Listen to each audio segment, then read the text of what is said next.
Avenger. The road to crime ends in a trap that justice sets. Crime does not pay.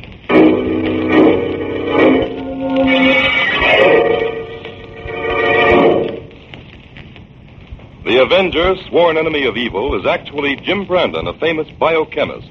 Through his numerous scientific experiments, Brandon has perfected two inventions to aid him in his crusade against crime as the Avenger: the telepathic indicator by which he is able to pick up thought flashes, and the secret diffusion capsule, which cloaks him in the black light of invisibility. Brandon's assistant, the beautiful Fern Collier, is the only one who shares his secrets and knows that he is the man the underworld fears as the Avenger. And now,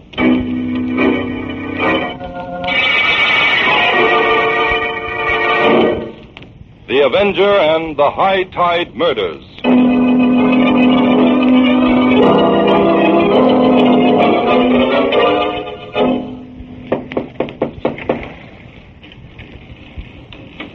Oh, it's you, Fenro. Yes, Scrawny, it's me.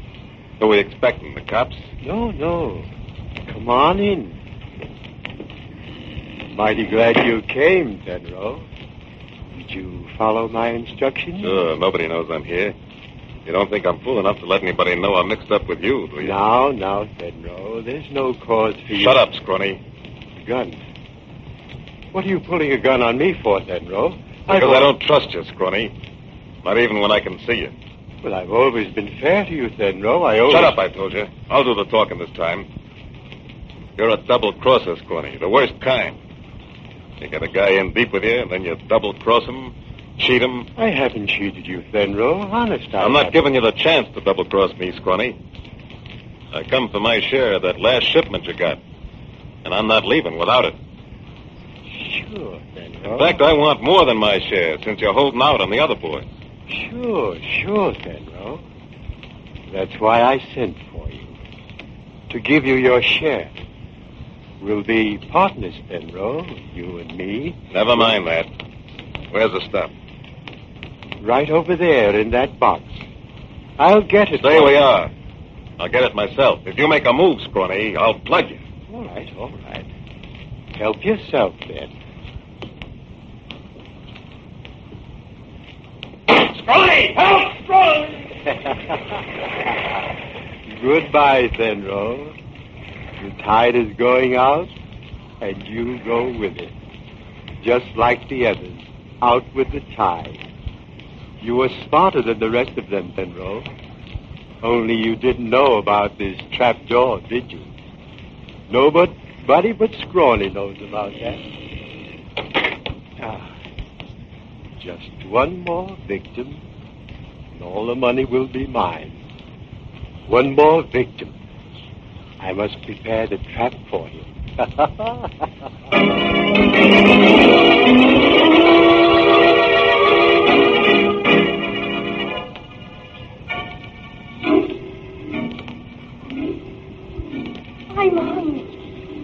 hungry. I want to stop working now and go to dinner. All right, Fern. All right.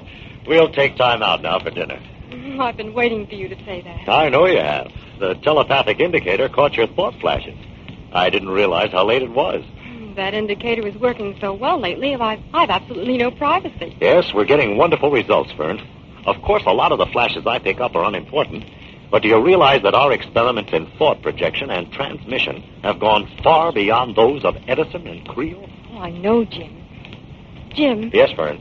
Jim, let me try the diffusion capsule. I've been reading up on all those experiments you made with black light, and Fern, you must put that idea out of your mind. I told you before that it would be impossible. It's a very dangerous process. Oh, I know it's terribly dangerous, Jim, but I'm not afraid. No, and that's final, young lady. Why, the diffusion capsule knocked me for a loop every time I tried it for 3 years, until finally I was able to hit just exactly the right formula. Oh, but, Jim, now that you have the right formula... Fern, you don't understand. That formula will only work on the individual who tested it every step of the way on himself. But, Jim, think how much more valuable I'd be as your assistant if I could become invisible as you do. Perhaps, but it isn't possible, Fern. Why? Let me explain. The diffusion capsule is a combination of two experiments, two processes. First, It's a question of harnessing the light rays that are normally invisible to the human eye and concentrating them in tiny capsules to be released at will. After I'd spent years perfecting that formula, I had to set about finding a serum that I could inject into my system that would affect the pigment cells in such a way that when these concentrated rays were released around me, they dissolve both color and dimension and render me invisible. Then it's the injections that are so dangerous. Yes. For 1 whole year, I was able to stand them only in very small doses. And then gradually, after several years, my system absorbed enough of the serum to camouflage me completely when the concentrated light rays fell upon me. But if I hadn't been in exceptional physical condition, Fern, the whole experiment would have been hopeless. Well, perhaps you're right, Jim. And but besides, you're much too attractive to want to become invisible, even for short intervals. Oh, Fern, now you do understand, don't you? Of course, Jim. Let's forget it. I couldn't manage without you know that. Why, you've come every step of the way with me on the telepathic indicator. I simply couldn't have perfected it without you. Thanks, Jim. Now, if you'll put those test tubes away, I'll turn off the indicator and we'll go out for something to eat. Right. Fern. What is it, Jim? A man's just been killed. Jim, the indicator? Yes. I caught a distinct telepathic message. Well, how can you be sure someone was killed? Because the message came in so strong. It's been proved through thousands of experiments that 85% of all psychic impressions received are relayed by those who are suffering violence. What was the message, Jim? It's strange. I've had 3 messages like this in the last 2 weeks, all on the same thought wavelength. Only this last one was stronger than the other 2. The sounds were all the same, though. What kind of sounds, Jim? Lapping water and wind, mostly. And then the sudden sound of a heavy door opening and a splash. Do you mean like someone falling in the water? Yes. Only this time I also received the impression of a man's voice. A man's voice screaming out a name. What name, Jim? Something that sounded like scrawny. Scrawny? What do you suppose that could mean? I don't know yet. Oh, will you answer the phone, Fern? Yeah. I don't want to leave the indicator. Maybe I'll pick up something else. Hello? Yes, he's here, Inspector White. Yes? Where? At the Cragmore dock. Yes, I'm sure he will. I'll tell him. Thank you, Inspector. That was Inspector White, Jim. What did he want? The body of a man's been washed ashore at Cragmore. What? He wants you to come down and make some special tests. The inspector thinks it's murder.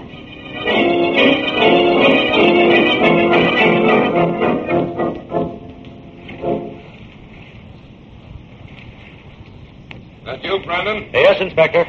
Coming, Fern? No, I'll wait here at the car, Jim. All right. Well, Inspector, find any clues? Very few.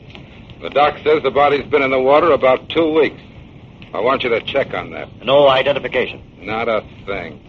Oh, flash that light over here, Joe. Well, what do you think, Jim? At first glance, I'd say 2 weeks is about right. We can't tell much from his clothes. There was no jewelry, which might mean the motive was robbery. Yeah, it might.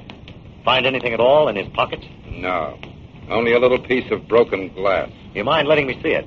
Here. Why, this is a piece of a jeweler's loop. A very good one, too. This man must be a stranger around here. He doesn't fit any of our descriptions for missing persons. Inspector, do you think you could keep this out of the papers for a few days? No, I can't keep it out of the papers, Brandon. And I don't see why I should try. Well, you're in the driver's seat, of course, Inspector, but if I had a day or two, I Look, think... Brandon, all I want from you in this case is a complete chemical analysis report. The same kind of checkup you did in the Reardon case. Okay. I'll come to headquarters later. But you shouldn't let my simple inquiries affect your blood pressure like that, Inspector. Well, every time you see a body, you pop up with a lot of unconventional theories. Well, murder is hardly ever conventional, Inspector. No monkey business on this case, Brandon. That chemical report is all I want from you. You'll get it. In the meantime, I'll have an impression made of his teeth and go over every inch of his clothes. Right. I think we'll have to work fast on this, Inspector. We? All right, you. I'll see you later. So long. Remember what I said, Jim. What's the matter, Jim? The inspector sounds mad. Oh, just the usual routine. He's afraid I'll steal his thunder. Well, were you able to find out anything? I think so, Fern. I'd be willing to bet anything it was that man's dying message I picked up about 2 weeks ago. Do the police have any idea who he was? Not yet, but I'm pretty certain he was a jeweler. If he was, then the other 2 thought impressions I received may have been from jewelers, too. If your hunch is right, Jim, 3 jewelers would be missing in the city right now. Right.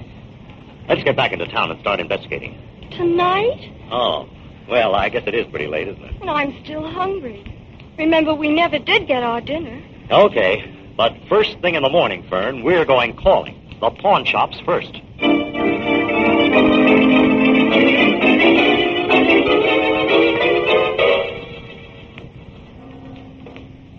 Been waiting long, Jim? About 10 minutes. Sit down, Fern. Thanks. Oh, golly, I didn't know there were so many jewelry stores in the whole world. I'm tuckered out. And hungry, no doubt. Mhm. I ordered for you. Oh, waiter. Waiter, you can bring our food now. Right away, sir. Well, how did you make out with your list, Fern? Well, out of all the shops I covered, there was only one owner missing. He's been out of town for a week. Did you get his name? Yes, it's, Don't tell me. See if I can guess. Was it Artemis? Yes. How did you know? I'll tell you later. I want to give you my report first. Oh, I'm trying to be patient, but my curiosity is killing me. Well, first I found out that a pawnbroker by the name of Blake has been out of town for 2 weeks. Jim, do you think he could be the one whose body was washed ashore last night? I think there's a very good chance that was Blake. I called Inspector White, and he's going to check him. But what about the third? You said there'd be 3 missing. Yes, and there are. A third jeweler by the name of Fenro left town on business yesterday morning. Jim, how can we be certain these are the 3 men we're looking for? Well, after I checked all the stores on my list, I happened to remember an article that appeared in the newspapers about 6 months ago concerning a corner in the diamond market. At that time, an investigation had been demanded by the Municipal Jewelers Association, who were outraged at the possibility of any shady dealings within their trade. I went to the library and checked back on that article. And found the names of our suspects? No, I got those through a muckraking reporter I know. He tipped me off that Fenro, Blake, Artemis, and a man by the name of Vickers were thoroughly investigated at that time because they were suspected of selling odd pieces of jewelry at unusually low prices. How were they able to do that? Well, my guess is that the jewels were smuggled and they were fencing them. Oh, but wouldn't the police know that? That would be pretty hard to check, Fern, especially if the goods came from Europe. All right, Jim. Suppose all your suspicions turn out to be facts. There's still one other thing. If 3 jewelers are missing, why haven't their families reported it to the police? Because they're not considered missing. To all intents and purposes, they're just away on business. Oh, I see. Well, what do we do now? We start searching for the missing piece in the puzzle. The missing piece? Yes, the 4th jeweler by the name of Vickers. We've got to find out whether he's also known as Scrawny. For if he isn't, he's next on the list for murder.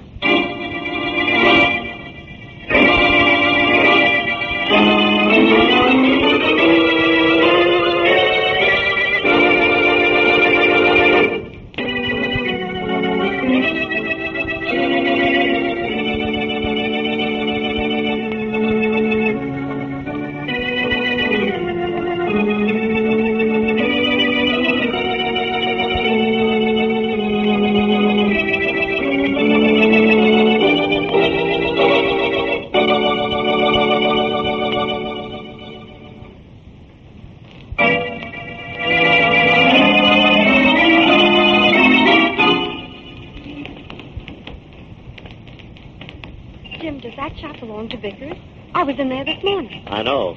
That's why I think it would be better for me to go in alone this time. Wait for me just beyond the shop there, Fern. All right, but don't be long. I'm nervous. What can I do for you, sir? Do you mind if I look around a little? Yes, I do mind. What do you want? I'm looking for the Berkeley necklace. What? I thought you might have it. I tried all your partners' places, but they didn't seem What are you talking about? I have no partners. No? I understood Artemis, Blake, and Fenro. Get out of here. That's no way to treat a customer, Mr. Vickers. Get out, I say, or I'll call the police. I don't think you will. Get out! Put that gun away, Vickers. You're in enough trouble already. I'll give you exactly 5 seconds to blow. All right. You win. What happened, Jim? I think he's gone mad, Fern. He pulled a gun on me. But we've got to get some evidence. Well, how? You go into the store and pretend you want to buy something.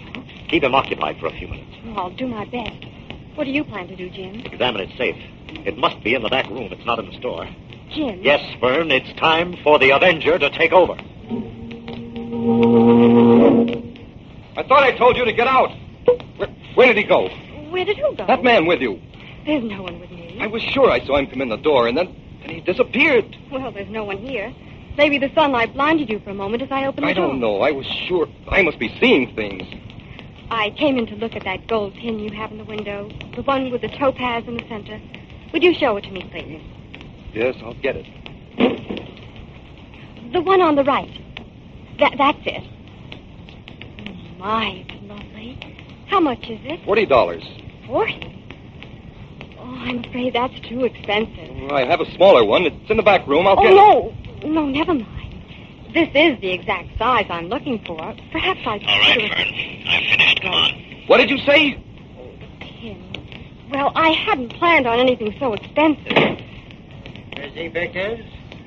What are you doing here? Stow that, Vickers. I've got business with you. Get rid of that customer. Sorry I can't take the pin. Thanks for your trouble. Did you find anything, Jim? Plenty. Who was that man who came out of the back room? What man? There was no one back there. Well, the man came through the back way shortly after you did. Vickers was terrified of him. Fern, we've got to go back there. Vickers may be in danger of his life. Come on. Oh, the door's locked. Stand back, Fern. Yeah. I'll have to break it down.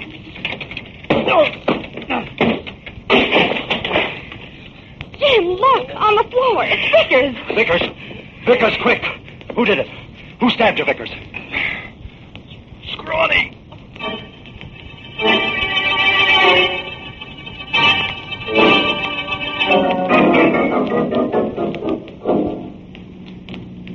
What part of the beach does this road lead to, Jim? A place called Peabody's Cove. Never heard of it. Who's Peabody? Captain Peabody is an old sailor. His family has owned this stretch of beach for generations. The captain makes his living renting fishing dories.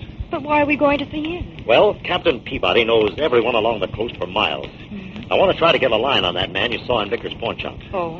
You said he gave you the impression of being a seafaring man? Well, it was only a vague impression, Jim. Yeah. His face was weather-beaten, and he used the term stow that. Not much to go on, really. Yeah, and there was one other thing. Vickers was killed with a knife. A fisherman's knife. Ah, there's Peabody's place now. Look at all those boats. Aren't they beautiful?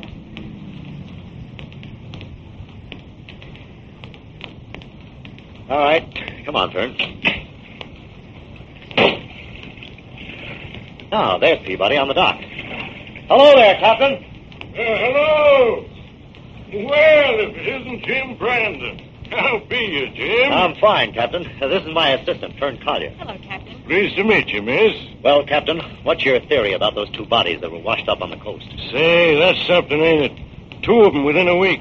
I noticed by the papers that you were helping on the case. That's right. Captain, does the name Scrawny mean anything to you? Scrawny? Yeah. Nope, never heard that name. Has it got something to do with the case? Maybe. But all we're certain of in this case is how long the bodies were in the water. What you want to know is where they come from, huh? That's what I'm working on, Captain. Well, son, you ought to be able to figure that out pretty accurate, according to the tides. How do you mean? Now, you take a look at this here map, Jim. Yeah? You know what it is? Oh, it's a tide chart, isn't it? Right. You notice how the currents hereabouts surge into narrow channels? Yeah. Well, those channels along this stretch of coast are as accurate and permanent as a paved road on dry land. You mean that if you know exactly where something landed on the shore and how long it was in the water, you can figure where it started from according to the channels? Yep. Why, when I was a little shaver, me and my brother used to send messages in bottles through these channels to kids 10 miles down the coast. Captain, you've hit on something. I'd like to try a little experiment, if you'll help. Why, sure, Jim. Well, rig up your best dory and bring along those tide charts. You and I are going on a little boat ride. Right away, Jim. I'll have everything set in 5 minutes. Do I come too, Jim? No, you'd better stay here, Fern. How long do you think you'll be gone? An hour or two. Oh, well, I'll take a little drive up the coast to kill time. Okay, but be careful. Good luck, Jim. You ready, Jim? Yeah, I'm coming, Captain. I'll see you later, Fern. Right. Don't drive too fast. I won't. Bye.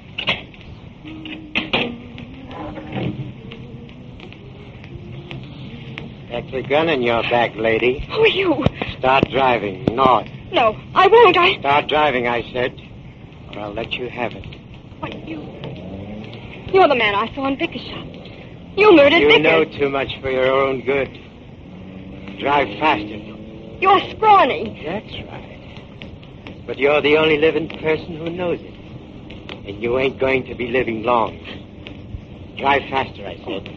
Faster.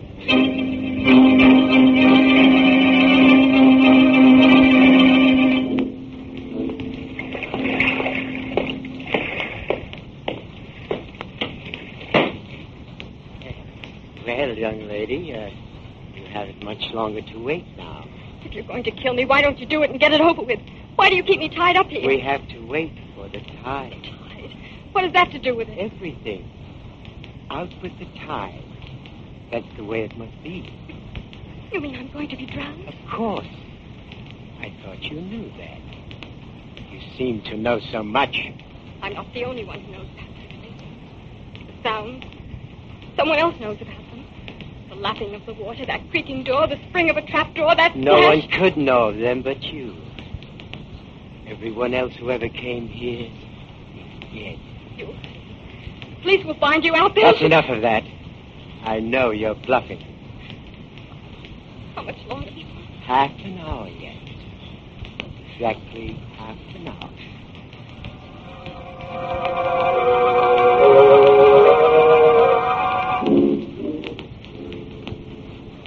What are you doing? It's almost time.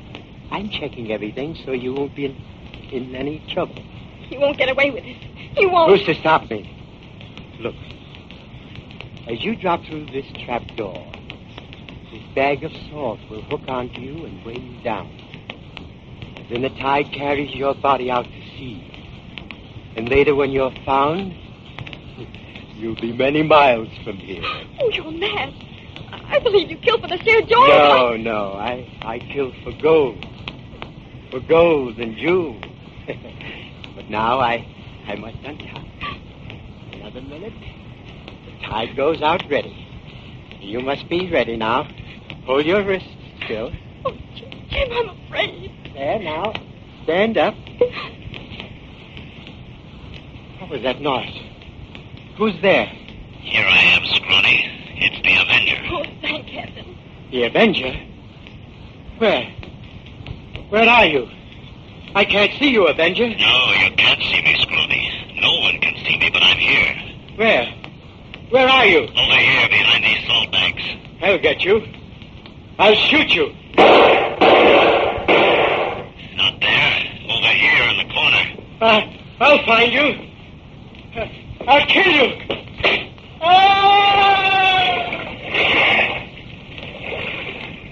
Oh, Jim. How awful. Are you all right, Fern? Yes. Wait for me in the car outside, Fern. Oh. I'll just have a look around here.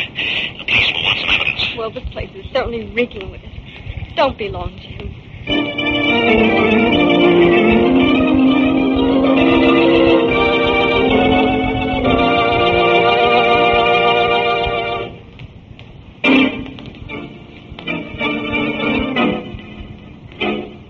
I thought I'd better call in this completed report, Inspector, to save time. Yes, I guess that just about cleans up the case. Oh, by the way, Inspector, congratulations. That was a good picture of you in this morning's Herald. Oh, now, don't get mad, Inspector. No offense. Okay. See you on the next case. Goodbye. Well, Jim, was Inspector White completely satisfied? He wouldn't admit it, Fern, but he was. The police boat just picked up Scrawny's body in the exact place I pointed out on the tide chart. Oh, by the way, Scrawny's real name was Joplin. Scrawny was the code name the smugglers and fencers used for him. I still don't understand how you knew exactly where they'd find him. Look, it's all here on these channel maps Captain Peabody gave me. Oh, let me see. Yeah. Now, here's the way the smugglers worked. Sailors dumped the smuggled cargo overboard right here at the beginning of this narrow channel, just as the tide was going in. The channel ends here. Under this long pier old Scrawny had built along the coast. He had nets stretched along the entire length of the channel under the pier. And when the tide came in, they caught the cargo. Then old Scrawny, all he had to do was haul in the nets and distribute the cargo among his fences. Just as simple as that. Oh, but then why should Scrawny want to kill the men who fenced the jewels for him? He didn't, as long as the smuggled cargo was jewels. But the last two shipments were currency. Enormous sums of it in sealed, waterproof bags. Oh, so he didn't need the fences. Yeah, that's right, Fern. But evidently the fences demanded their share of the shipment, so Scrawny decided to get rid of them. He sent for each one separately on the pretext of sharing the loot with him. Vickers was the only one who wouldn't go, so Scrawny had to come to him. Each of the others, well, you saw the little trap he set for them. Yes, I saw it, but I was too frightened to understand how it worked. Well, those salt bags were rigged up to hook onto the victim automatically as he fell through the trap door. This was always done just as the tide was going out, so the victim was immediately carried out to sea. But where did the salt go? After a time, it dissolved in the water, and the bags fell apart because they were made of semi-perishable cloth. Oh, Jim, it's horrible. And to think that I... Now, you mustn't think about it anymore, Fern. The case is closed. But you can thank Captain Peabody for showing me the beginning of that narrow channel that led me to old Scrawny's place in time to save you. Oh, I'm going to buy Captain Peabody a nice present. Oh, he'd like that. He said you were right pretty. Oh, you. You know, the minute I got to Scrawny's place, I knew the trail was ended. How, Jim? I recognized the sounds. They were exactly like the impressions I received on the telepathic indicator. Oh, I'm glad it's over. And so am I, Fern. Well, what about some dinner? Oh, fine. Only let's not have seafood.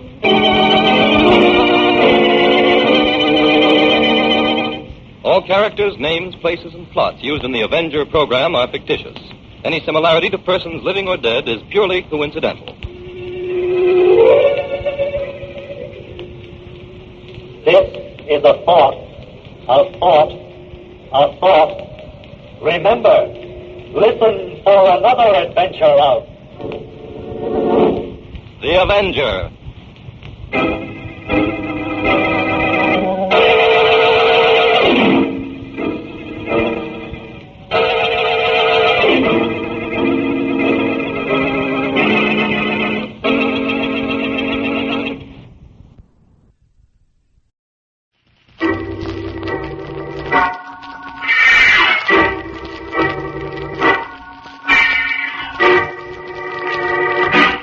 The Avenger. The road to crime ends in a trap that justice sets. Crime does not pay.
The Avenger, sworn enemy of evil, is actually Jim Brandon, a famous biochemist.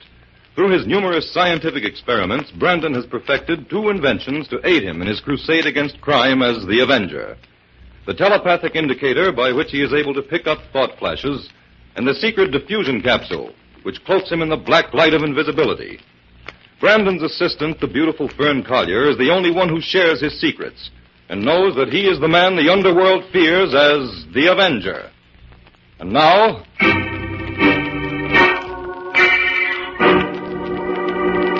The Avenger and the Mystery of the Giant Brain.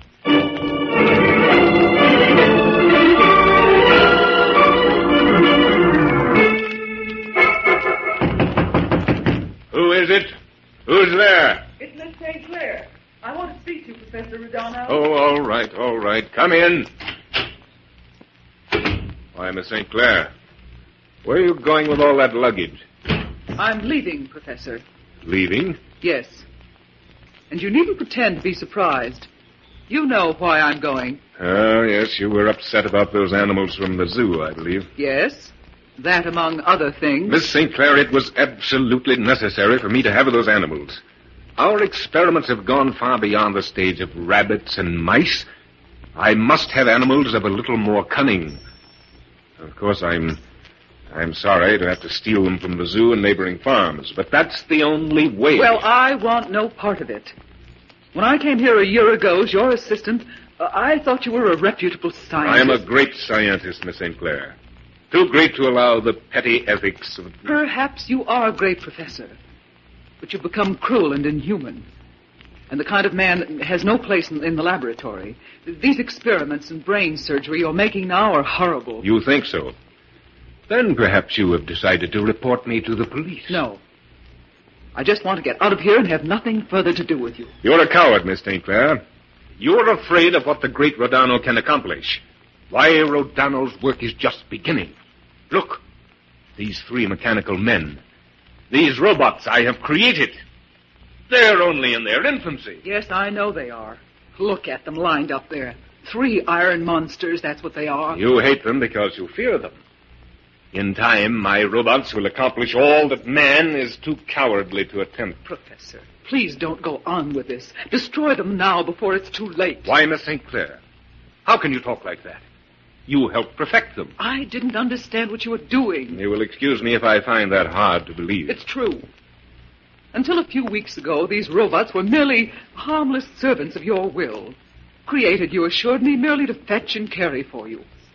Now you send them out to capture animals for you, in the hope that in time you'll be able to create for them a brain. Exactly. And that time is almost at hand. Just think, Miss St. Clair. Very soon I will no longer have to control those robots as I do now by the magneto-electric batteries I have installed about the house. They will have a mind and intelligence all their own. You're playing with madness and death, Professor. 2 marvelous experiments. Madness and death. I see that there's no point in trying to reason with you. But there is one other thing I'd like to do before I go. Yes? I'd like to know what has happened to Dr. Giles. I told you 2 weeks ago I sent him away on business. I don't believe you. I think he left you just as I'm doing because he wanted nothing further to do with you and your robots. Would you really like to know where Dr. Giles is now? Would you like to see him, Miss St. Clair? What do you mean? Dr. Giles is in my secret basement laboratory. I had to lock him up in a little iron cage down there. Come, I'll show you. No, you are mad. I'm going to the police. I'll have you... Robot 1! Robot 1, stop Miss St. Clair.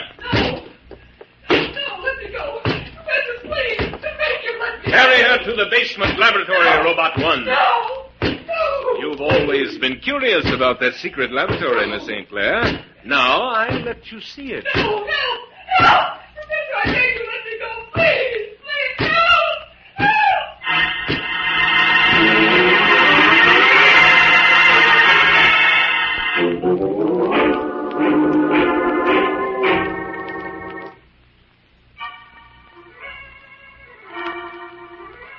All right, Fern.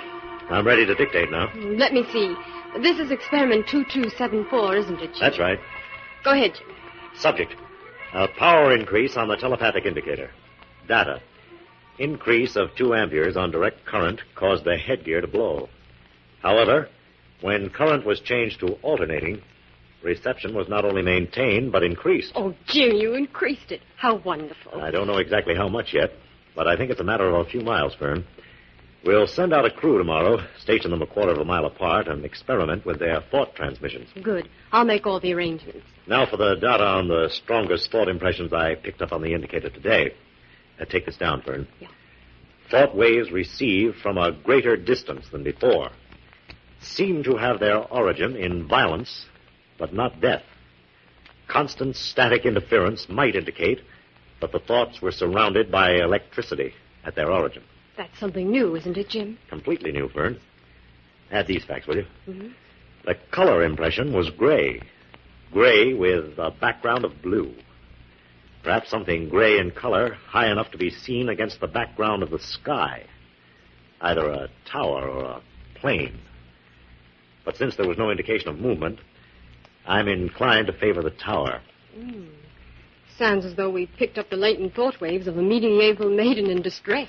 Oh, there you go, letting your romantic notions run away with you again. Well, nothing seems to be impossible with that indicator. But if you'll review the facts, young lady, you'll realize that your medieval maiden could scarcely have been surrounded by electrical instruments of extremely high voltage. No, I suppose not. Unless the tower was struck by lightning. I give up. You win. But to get back to the facts, I'll make a note of this, please. I also picked up an impression on the same thought wavelength of inarticulate suffering, something that could have emanated from small children or animals. This impression was not as clear as the others. That's a strange kind of impression. Yes, and all the more interesting in view of a story that appeared in this morning's paper. Here, paste this clipping in beside those notes. What is it, Jim? It's a story about some animals that were stolen recently from the zoo at Midvale. Also, a raid on a fox farm near there. What do you make of it, Jim? Nothing yet. Fern, do we have a legend map that includes Midvale? Well, we have one for this entire county. Will that do? Fine. Yeah, where is it? On the bottom shelf behind you. Right. Now, let me see. Midwest crop list. Midland County map. Yeah, this is it. Midvale's exactly 16 miles due east from here. Yes, that's within the radius of the indicator. Oh, look, Jim. This footnote says that Midvale boasts of several mansions of great architectural beauty that date back to the early 1800s. It also boasts of several well-known silver fox farms, all of which ties in pretty well with the things we already know. Oh, yeah. Fern, how long will it take you to pack? 15 minutes. All right, let's get moving. You and I are going on a little trip to Midvale.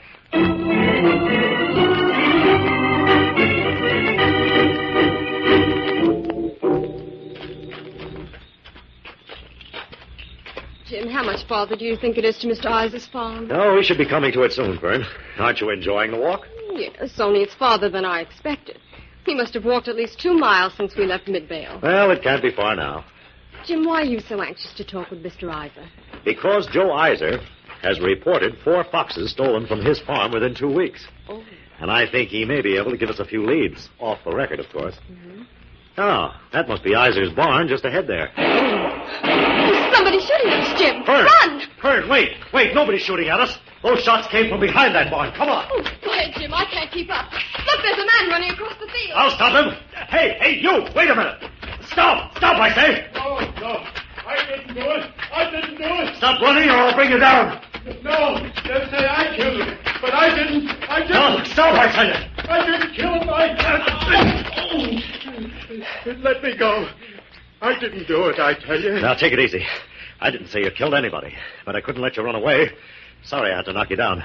I was in the barn. I saw it all. But I didn't kill him. Kill who? Joe Iser. Oh, you got him, Jim. Thank heaven. The big man did it. The big man. Come on, show us where Iser is. Come this way. Here.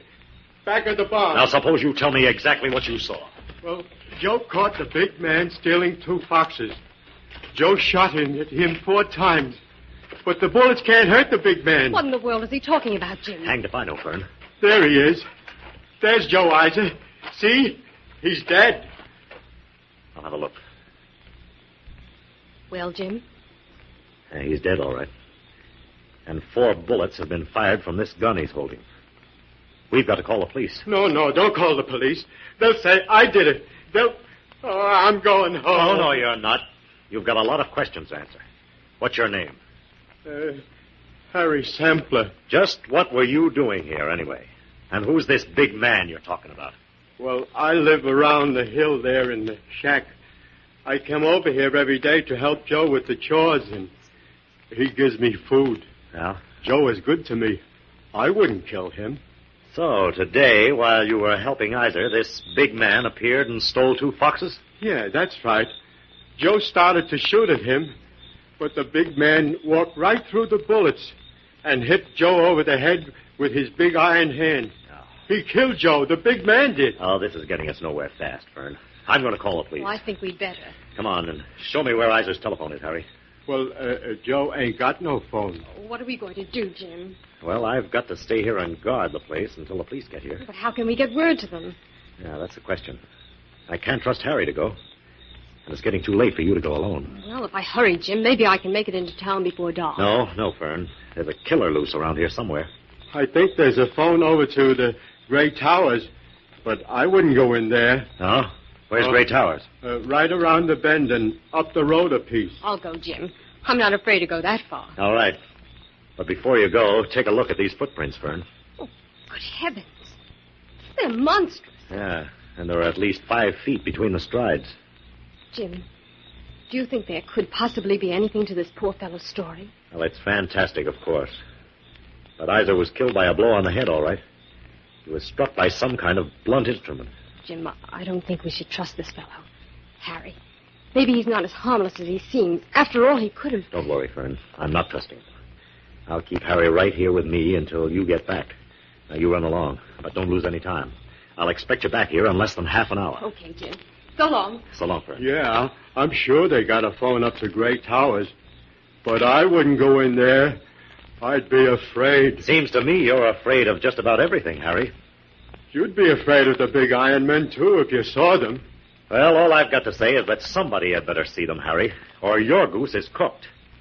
Even so, I'd prefer to have a better alibi for murder than an iron monster.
And now, back to the Avenger and the mystery of the giant brain.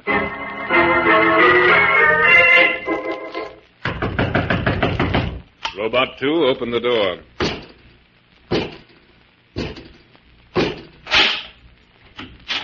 Excuse me, may I... Oh, don't be frightened, my dear. This is just a mechanical man who acts as my servant. He's perfectly under control. Come in. Oh, no, thank you. Never mind. Seize her, Robot 2. No, let me go. Well done, Robot 2. Now close the door. Tell this monster to put me down, please. I just came to use the phone. You were sent to call the police, were you not? Oh, you don't understand. A man's been murdered. Or perhaps you already knew that. A very unfortunate incident, but that sort of thing is inevitable sometimes. People are stupid. They don't understand the needs of science. Please let me go. I'm expected back in town. No, you're needed here. I'm needed here? What for? I need your brain for my great experiment. You arrived just in time. My brain? Yes. Now I'll have 3 human brains. Bring her to the secret laboratory, Robot 2. Oh, no. Put me down. Let me go. No use to struggle. The robot has his orders, and he will obey them. Oh, you are a murderer. You killed Isa. He was just a little man who got in my robot's way. But yours is to be a greater honor than mere death. You will sacrifice your living brain to the great god science. A mere mortal could ask no greater privilege. No. Let me go. Let me go. Let me go.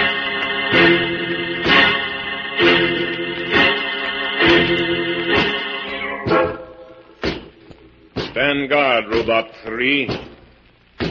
I'll open the cage, Robot 2. You put the beautiful lady inside. Miss St. Clair, Dr. Giles, I've brought you company. Why have you brought this strange girl here, O'Donnell? To share the fate I have in store for you and Miss St. Clair, my worthy doctor. What are you talking about, Professor? Just what do you intend to do with us? Be patient a little longer, Miss St. Clair. Come out and close the door, Robot 2.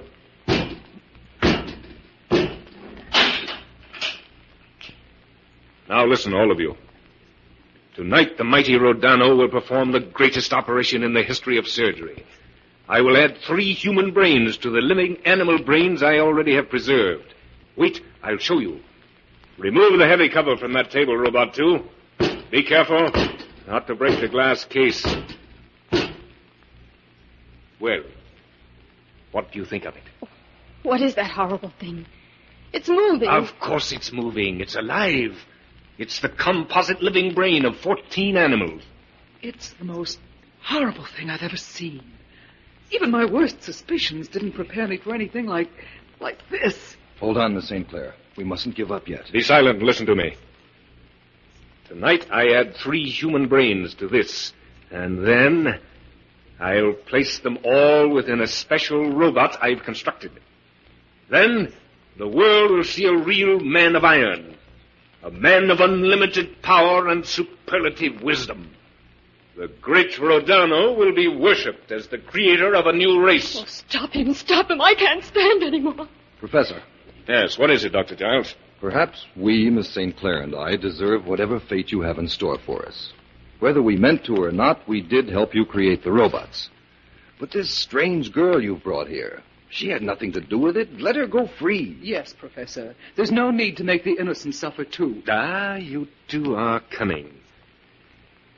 Yes, you know that if I set you free, the police will be here in 5 minutes.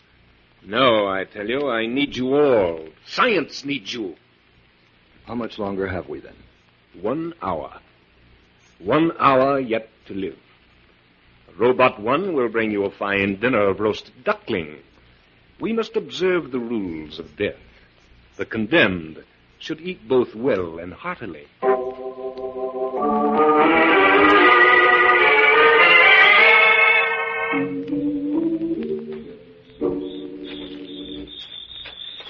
Well, Harry, it was a lucky thing for us that truck happened by so we could get word to the police. The police come mighty fast, didn't they? Yes, and they want to question both of us later, Harry. I promised them we'd both come to police headquarters as soon as I find out what's happened to Fern. They don't think I did it, do they? No. And if you promise me you'll tell them exactly what you saw, I'll give you a reward of $10. $10? Gee, I never saw that much money. Oh, say, Harry, is that Grey Towers? Yeah, that's the place. That's where the professor and the big men live. Have you ever been inside the house, Harry? No, nobody's allowed inside. All the doors and windows has big bolts. How do you know if you were never inside? Well, sometimes I climb up in that tree over there by the garden and look in the window. What did you see from there, Harry? Well, that's how I first saw the big men. But nobody believed me. They said I made it up. Well, I guess there's nothing for it then but to try to get in by the front door. Come on, Harry. Oh, no, sir, not me. I wouldn't go in there. The big men kill people. All right, you climb up in the tree then and wait for me. Sure, I'll wait. You said I'm going to get $10. That's right. I'll see you later. Yes, sir. Nobody will see me up in that tree. It's too dark up there. Well, Professor, you're going to have a visitor. When that door opens, the Avenger will step inside, and you'll be none the wiser because my diffusion capsule will render me invisible. The moment the door is opened, I'll break the capsule and enter.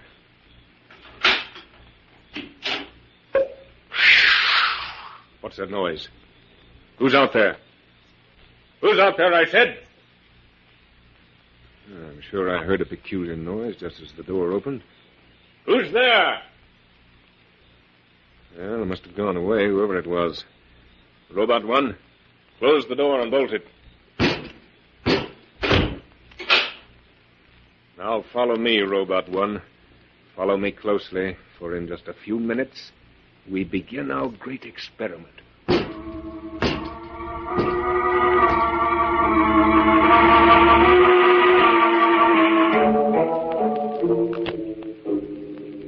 Dr. Giles, the hour is almost up.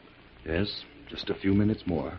Think of that maniac sending down all this food, as though any of us could touch it. Do you suppose that if we make all the noise we can, somebody might hear us? There's not a chance of that, Miss Collier. This basement is soundproof. Well, we certainly haven't anything to lose. We might as well try it. Here, each one take a tin cup Hit them against the bars as hard as you can. And everybody shout at the same time. We'll say, help, we're in the basement. Ready? Go. Help! We're in the basement! Help! We're in the basement! Listen. It's the robots. It's too late for any help now. Go ahead. Scream your heads off. No one can hear you. Stand guard, robots. I'm going to bring Dr. Giles out of the cage now. You kill him if he tries to get away. Come, Dr. Giles. Place him on the steel table, Robot 2. I'll fasten his hands and feet. Oh, I can't look. He won't feel anything. None of us will. The electricity will stun him instantly. It's the only way the brain can be removed and still remain alive. Oh, don't. Stand aside, robots. There, in a line. That's right. Now you won't be in my way. Every split second counts in this operation. Now we're ready. I'll pull the switch and... No, you don't, Professor. Who spoke? Who's there? It's the Avenger, Professor. Oh, the Avenger. Oh, Miss St. Clair, we're safe. Why, I don't understand. Where is he? Where are you, Avenger? How did you get in here? You can't see me, but I'm here, Professor. Here to see that you're brought to justice. Find him, robots. Find the Avenger and kill him. Kill the Avenger. Find him, robots. Professor. Giles. The Avenger is here to ruin my experiment. Professor, set me free. I'll help you. Yes, Giles, you must help me. I'll set you free. There. Help me, Giles. Help me find the Avenger. We must kill him. He mustn't ruin my experiment. Dr. Giles, be careful. The robots have broken the glass case. The giant brain is free. No, you robot fools. Look what you've done. The brain is moving toward the professor. No, robots, help me. Dr. Giles. Dr. Giles, there's a robot behind you. Move to the corner. Where's the battery that controls these robots? It's over here. I think I can reach it. Giles, help me. Pull this monstrous brain away from me. He's struggling me. Can you reach the battery, Giles? Quick, or these robots will stab us to death. Yes, I've got it now. There. Are you all right, Giles? Yes. Then unlock that cage and get those women out of there. The professor put the keys on the desk here somewhere. Here they are. Well, I never thought I'd get out of here alive. Neither did I. Is the professor dead? Yes, the professor is dead. No one could save him from his own creation. The professor's giant brain was just a boomerang. Giles. Yes, Avenger? Call the police at once. And when they get here, demonstrate how these robots work. Otherwise, they'll never believe your story. Right.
Midvale is one town I'm glad to leave behind me, Jim. I don't blame you, Fern. You had a pretty narrow escape last night.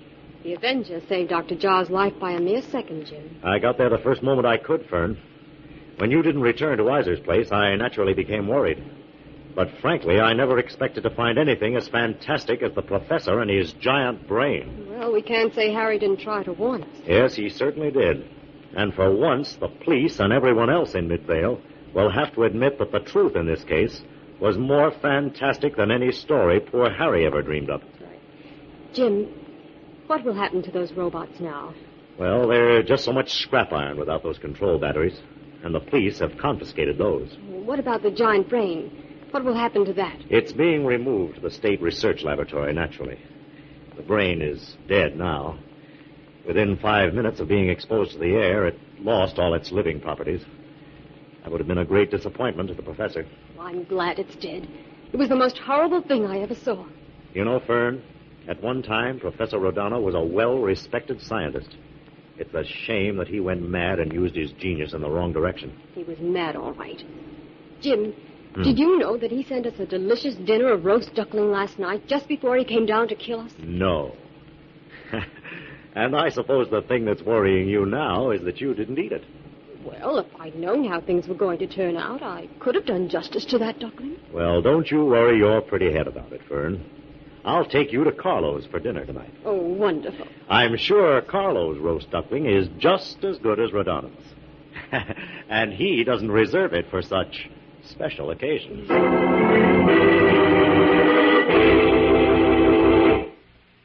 All characters, names, places, and plots used in the Avenger program are fictitious.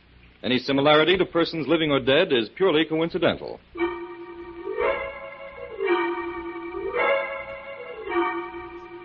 This is a thought, a thought, a thought. Remember, listen for another adventure of The Avenger.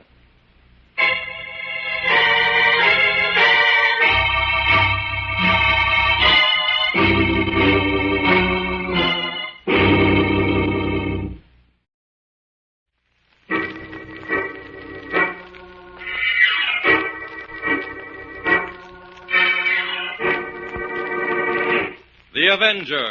The road to crime ends in a trap that justice sets. Crime does not pay.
The Avenger, sworn enemy of evil, is actually Jim Brandon, a famous biochemist. Through his numerous scientific experiments, Brandon has perfected 2 inventions to aid him in his crusade against crime as the Avenger. The telepathic indicator, by which he is able to pick up thought flashes, and the secret diffusion capsule, which cloaks him in the black light of invisibility. Brandon's assistant, the beautiful Fern Collier, is the only one who shares his secrets and knows that he is the man the underworld fears as the Avenger. And now, The Avenger and Rendezvous with Murder.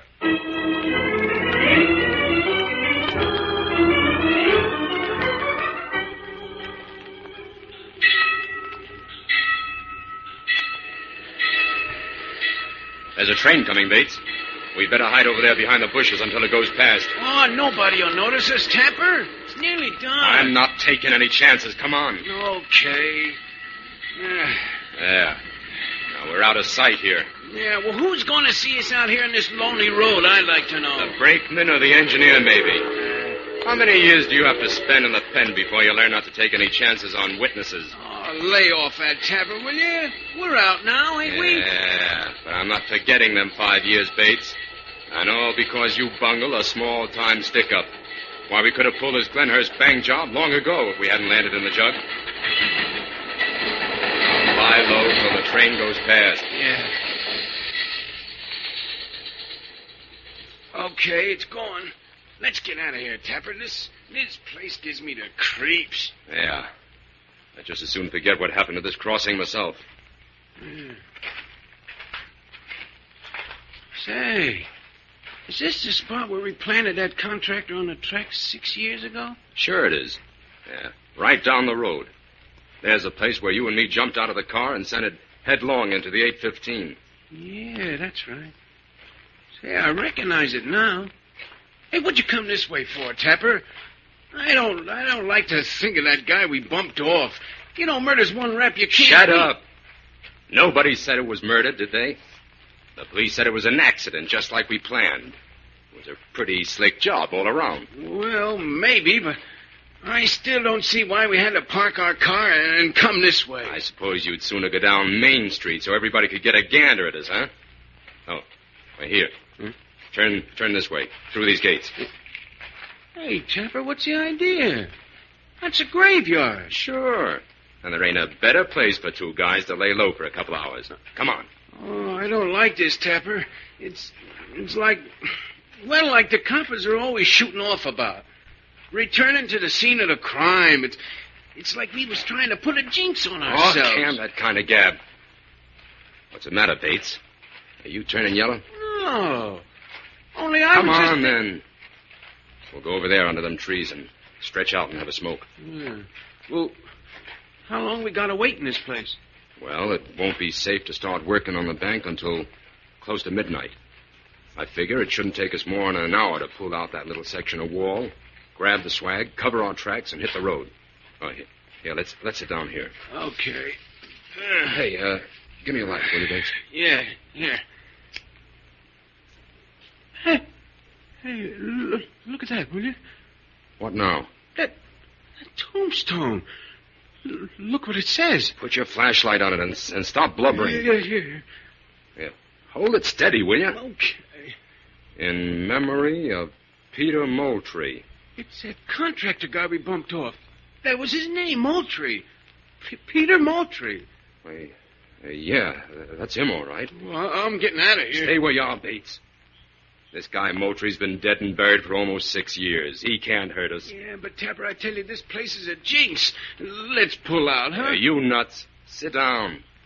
We've got some plans to make. Yeah, but this job's got the finger on it, Tapper. I can feel it. Shut up and listen to me.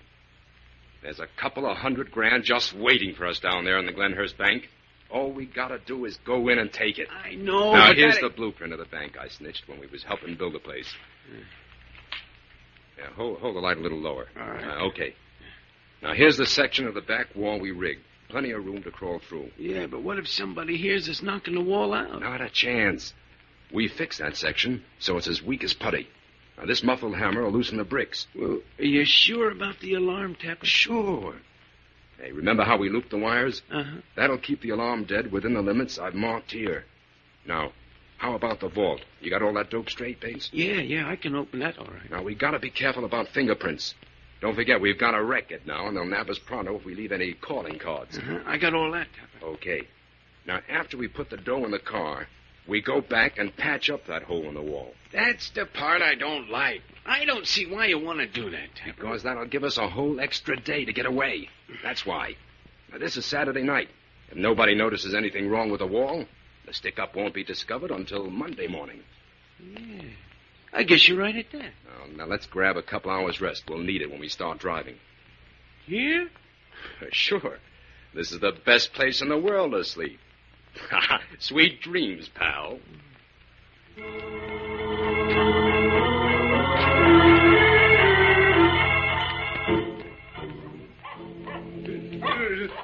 What's that? Huh? Hey, Tapper! Hey. Tapper! Take it easy, Bates. What's that? Oh, wait a minute. It's only a dog running down toward the freight yard. What time is it, Tapper? 10:30. It's time for us to start moving, huh? Bates, I've been thinking. There's just one thing that could trip us up on this job. What's that? It's a long shot, but it's the kind of long shot I don't like. Well, listen, Tapper. You can count me out if it ain't foolproof. I ain't going to do anything. We anything. can make it foolproof, Bates. Well, I don't get you. Well, when we was helping build that bank, we went under phony names and kept to ourselves. Yeah, we was careful, all right. You wouldn't let me go no Yeah, place? but do you remember Moultrie's little girl coming around one day and taking pictures of all the men on the job? No, I don't remember that. Well, she did. Later, I got the negatives from her, but now I'm wondering if she might have kept them pictures. Well, what if she did? What's the difference? Plenty. The minute this stick-up's discovered and they get a gander at that pulled-out wall, the coppers will know it was framed by somebody who helped build the place. And then they'll start investigating all them guys, huh? Yeah. Yeah, but they'll be up a blind alley about us because of them phony names, huh? That's where the pictures figure in. That girl would turn them in and the police would match them up with two guys in the rogues gallery by the name of Tapper and Bates. Oh, that settles it. Count me out. Nothing doing. You and me are going to pay a little visit to Miss Janice Moultrie. We've got to get them pictures. Oh, not me. You're not afraid to steal a few snapshots from a kid, are you? No, only... Well, look, Tapper, she won't be a kid now. She'll be grown up. So what? Well, nothing, I guess. Well, when do we get started? In another 10 minutes. Say, Tapper, what if that Moultrie girl gets in our way? And it's just going to be too bad for her. Because I'm not going to let any dame stand between me and that money. We'll get them pictures, Bate. If we have to plant that girl right down there beside her old man.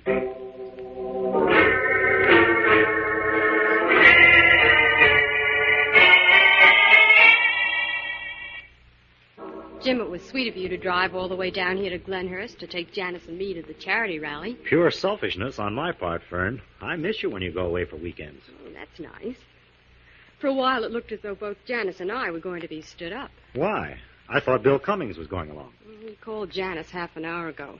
He has to work. Oh. Something about drawing up a will for a sick client. Oh, that's too bad. I was looking forward to seeing Bill again. Well, maybe after the rally. No, I can't. Inspector White's going to call me at my hotel at 11:30. I'll have to be there to get his call. We'll have to leave the rally early then. Dinner will be ready in a few minutes. I bet you'll both starve. Oh, Fern is always starving, Janice. Tell me, did she have an appetite like that when she went to school? Always. But how she managed to keep slim on it was what stymied the rest of us. I see where I'm in for a ribbon. Jim, I'm awfully glad you could come. I wanted to talk to you about Dad. Your father?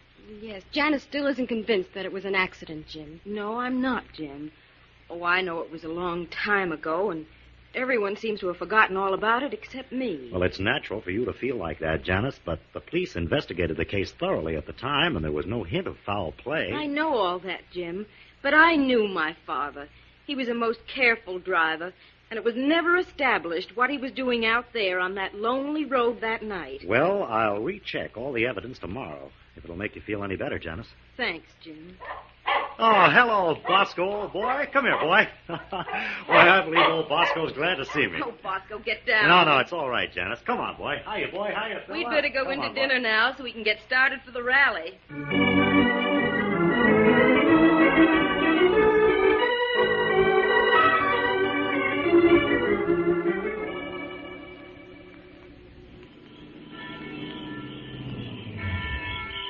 Don't bother getting out of the car, Jim. You'd better drive straight to the hotel to get the inspector's call. Yeah, it's 11 o'clock now. After your call comes, Jim, why don't you pick up Bill at his office and both of you come back for a snack? Yes, do. Oh, that'll be fine. Now, let's see. Bill's office is on the second floor of the bank building, isn't it? That's right. We'll expect you in about an hour then. Yeah, maybe less. So long. Bye, Jim.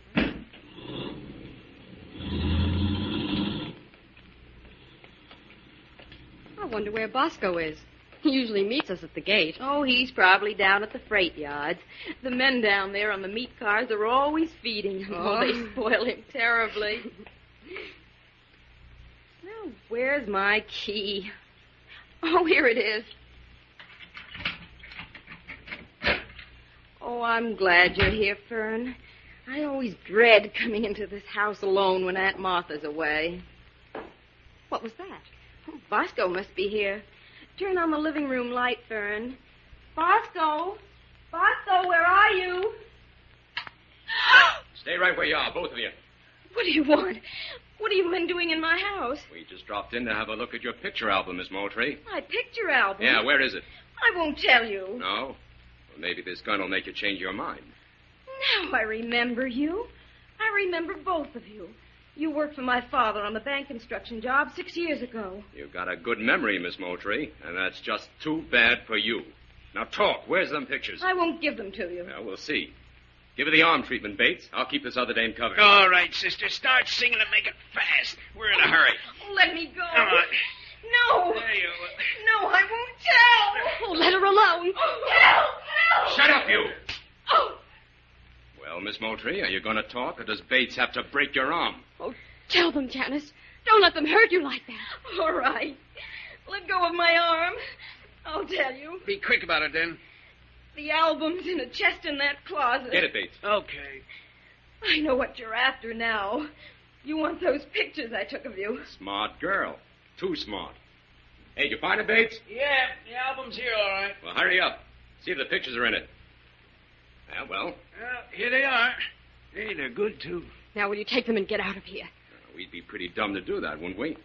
No, you two dames are coming with us. Coming with you? Why? Security reasons. I've learned that the only good witness is a dead witness. You can't get away with a thing like this. You know Bates, you... Go bring the car up in front of the house. We're all going for a little ride.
Now, back to the Avenger and the Rendezvous with Murder.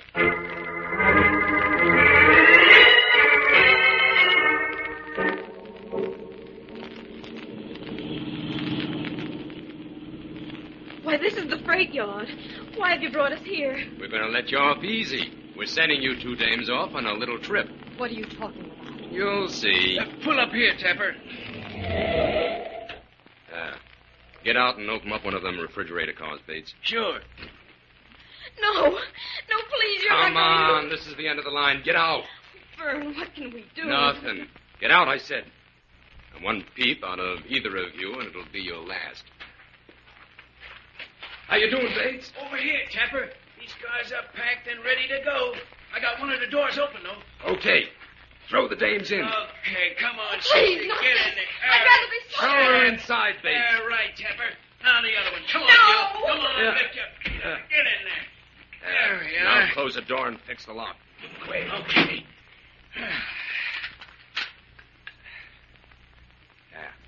That's that. Come on, Bates.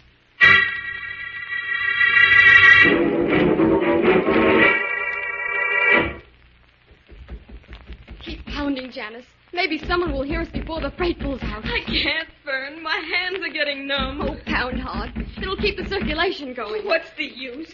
We're doomed, Fern. We might as well face Oh, it. Janice, don't give up, please. Listen. It's Bosco. Oh, yes. Call to him, Janice. Bosco!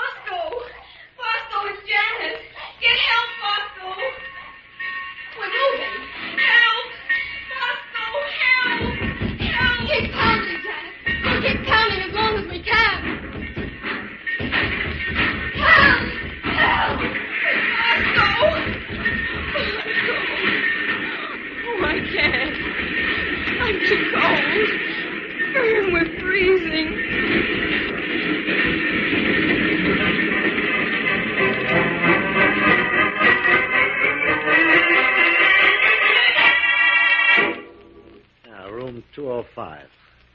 This is Bill's office. Bill! It's Jim Brandon, Bill. Oh, must have gone, I guess. Well, that's strange. Bill wouldn't leave his office unlocked. I'll just take a look. What's that hammering, I wonder? It's coming from below that back window. Something very interesting going on down there. I wonder if Bill could have seen that. Better flash my light around here before I could... Bill! Somebody knocked him out cold. Well, it looks as though this is another job for the Avenger.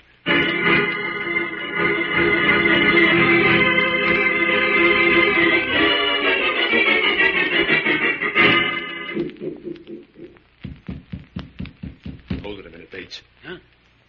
What's up? Yeah. There's a copper pounding his beat on the other side of the street. Yeah, that flatfoot better keep moving if he knows what's good for him. Shut up. Is he gone? Yeah. He's just turning the corner now. Okay. We can get back to work. Right. Yeah, I'm finished at this end. How about you, Bates? Well, just a little more. Okay. Did you check the wires, Tapper? Yeah. Just like we left them 6 years ago. Okay. I'm ready. Good. Crawl in. The vault's right inside on the left. Yeah, I know. Come on. Yeah. Yeah. Release. Oh, boy, what a setup. This plan was foolproof. There's the vault, Bates. Get busy. Hey, give me some light here, will you? Huh? Yeah. Gotta hand it to you, Tapper. This was a pretty sweet idea you dreamed up 6 years ago. Now you're willing to admit it was worth bumping off Moultrie for, huh? Sure was. You know, that door is as good as ours right now. What was that? I heard a funny noise. Yeah, so did I, but there can't be anybody in here. Can't there, Tapper? Who's there? It's the Avenger, Tapper. I'm here to settle an old score for Peter Moultrie. Somebody framed us, Tapper. Let's blow. No. He's one against the two of us. We can take care of him. Grab that crowbar, Bates. I'll flash the light around. We'll find him. Yeah.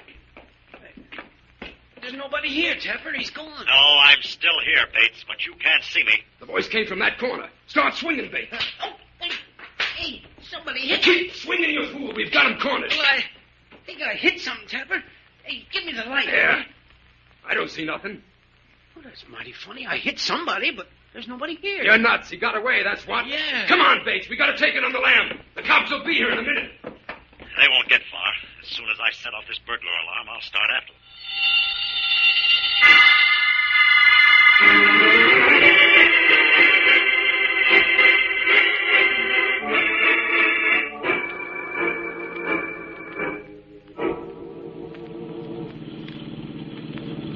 Step on it, Tapper. I'm giving her all she got. This jalopy ain't got wings, you know. Hey, look, Tapper. There's a car following us. Huh? Hey, you're right. Hey, it must be that Avenger guy. I told you you didn't get him. I did. I hit him, but then he... Then he disappeared, I know. He scrammed, that's what he did. Hey, he's gaining on us. Give him a dose of that, Bates. It's him or us now. Well, I'll try to hit his tires. Did you get him? No, he's still coming. He's turned his headlights off. Try again. Hey, we're going too fast, Tapper. I can't get a bead on him. Hey, there's the railroad crossing up ahead, and the freight's coming. Yeah. If we can beat that freight to the crossing, we can lose this guy. It'll be close, but it's our only chance. Sit tight.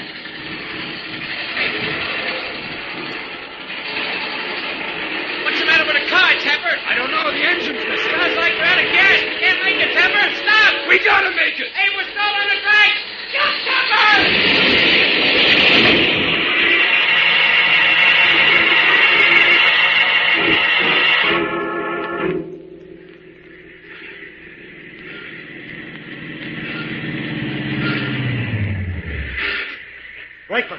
Brakeman, over here. Bring the light.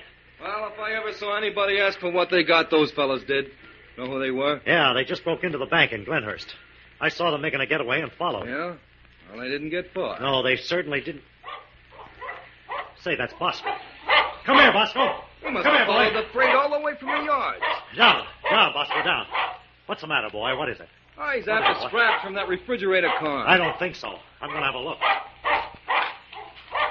What is it, Bosco? What's the matter, boy? What are you trying to tell me? Somebody's in there. What's up? Somebody's inside that car, Brakeman. I heard a pounding on the door. I don't hear anything. Open up that car. I tell you, there's someone in there. Listen, Bud, there can't be anybody in there. That's a sealed car. Sealed? Take a look at that door. That railroad seal's been broken. Yeah, you're right. Okay, mister, I'll open her up. There. Well, I'll be. It's Fern and Janice. Give me a hand, Brakeman. Sure. Jim. There. It's all right, Fern. You're safe now. Here, quick. Help me get them out of here. They're almost frozen.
Are you sure you feel well enough to drive home today, Fern? Yes, I'm all right now, Jim.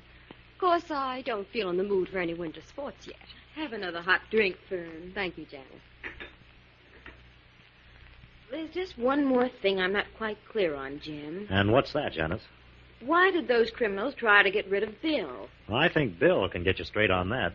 What happened, Bill? Well, I was hard at work in my office when I heard a strange hammering sound below the back window. I looked out and saw two men down below. But when I called down to find out what was going on, they just disappeared around the side of the building. I decided to go down and investigate. But before I had time to get out of the office, the two men came in. One of them turned off the light and covered me with a flashlight. And the other one must have worked his way around behind me and hit me over the head. I see. Then when Jim came to call for you, he discovered what was going on. That's right. As soon as I saw what Tapper and Bates were up to, I went down and drained the gasoline out of their car, and then followed them into the bank. I wanted to get a line on them, so I listened to them talking for a while before I did anything. What did you find out, Jim? Well, they were boasting about how they'd planned the robbery 6 years ago. Evidently, Janice's father discovered what they were doing, so they killed him and made it look like an accident. But if you were in the bank with them, Jim, how did they make a getaway in their car? Well, that hole in the wall left the bank wide open. I had to sound the alarm before I followed them. Anyway, I knew they couldn't get far with a gas tank that was practically empty. It really seems as though those two men had a rendezvous with justice at that crossing, doesn't it? Yes, it was another so-called perfect crime that backfired. Well, now, you just try to put it out of your mind now, Janice. Okay, Bill. Come on, I'll put a fresh dressing on your head. The doctor said to change it every hour. Yes, Nursey. We'll be back in a minute. Take your time. Jim, one doesn't have to be a detective to figure out that we'll be coming to Glenhurst for a wedding very soon. It certainly looks that way, Fern. Jim, do you suppose that we could... What, Fern? Do you suppose that we could have picked up all this on a telepathic indicator if we had stayed at home?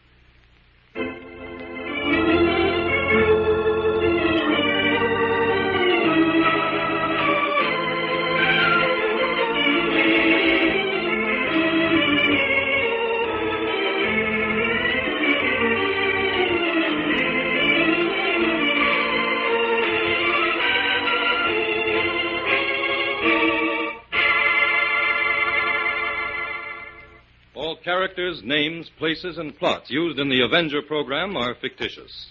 Any similarity to persons living or dead is purely coincidental.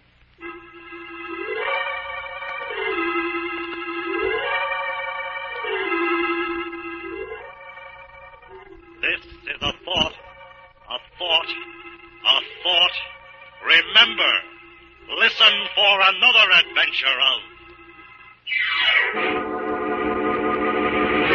The Avenger.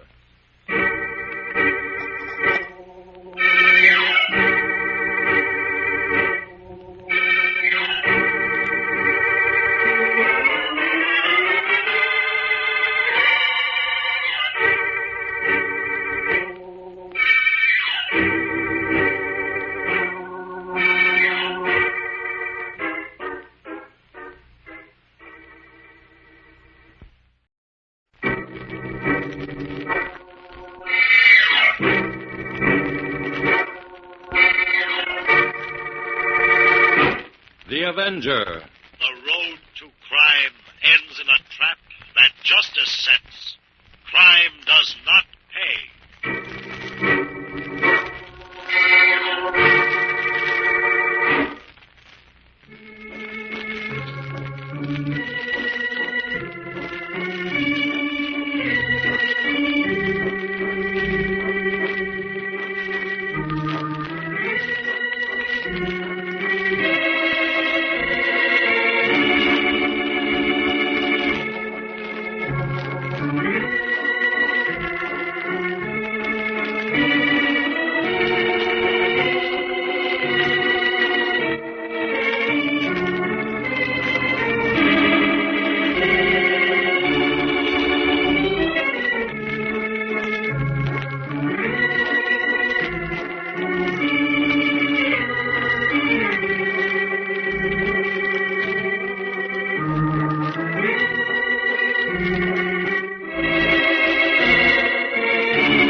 The Avenger, sworn enemy of evil, is actually Jim Brandon, a famous biochemist. Through his numerous scientific experiments, Brandon has perfected two inventions to aid him in his crusade against crime as the Avenger. The telepathic indicator by which he is able to pick up thought flashes, and the secret diffusion capsule, which cloaks him in the black light of invisibility.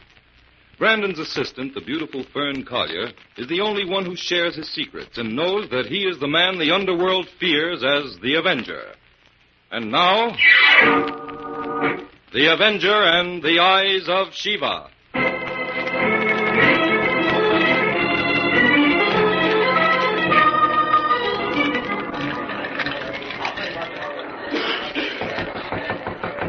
Come in. Oh, good evening, Mr. Thurmont. Hello, Croft. Have a chair, Thurmont. What's on your mind? As though you didn't know. Well, I can guess, of course. When a young man about town calls on to gamble in his office... It means he's broke, Croft. I want you to okay another IOU for me. Thurmont, you're in too deep.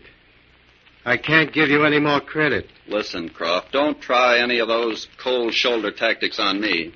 I've lost a fortune in this club. That's just the point. You already owe me $35,000, Thurmont. When are you going to pay up? You'll get your money. But I've got to have a little time. That's what you've been saying for a month. Now, let's get down to cases, Thurmont. Either you pay up or I use my own methods of collecting. I see. You're all set to give me the works, aren't you, Croft? If necessary. Give me one more week and I can raise the money. Sorry. I need more than your word for that, Thurmont. May I ask where you expect to get that kind of money? From my Aunt Lydia. Mrs. Wimbersham? Yes. What makes you think she'll advance you $35,000 just for the asking? She'll have to. And if she doesn't? Then, well, I have another way of getting it. No, Thermont. I can't accept vague promises any longer. I'll give you 24 hours to raise the dough. I can't do it in that time. You'll have to make it a week, Croft, if you want to collect your money. What's your plan, then? I've got to know my chances. Well, you've heard of my aunt's rubies, the famous Eyes of Shiva. Who hasn't? I've got a customer for those rubies, Croft. You mean you plan to steal the rubies from your aunt? Well, if you want to put it as crudely as that, yes. They'll be mine someday anyway, so I might as well get them now when they can do me the most good. And if you're caught? I don't think Aunt Lydia would prosecute. The family name and all that. This brave customer you spoke of, who is he? It seems unbelievable to me that anyone would be foolish enough to buy such famous stones. Those rubies can never be put on the market. They'll be too hot. My customer will give me $200,000 for them, and he has no desire to market them.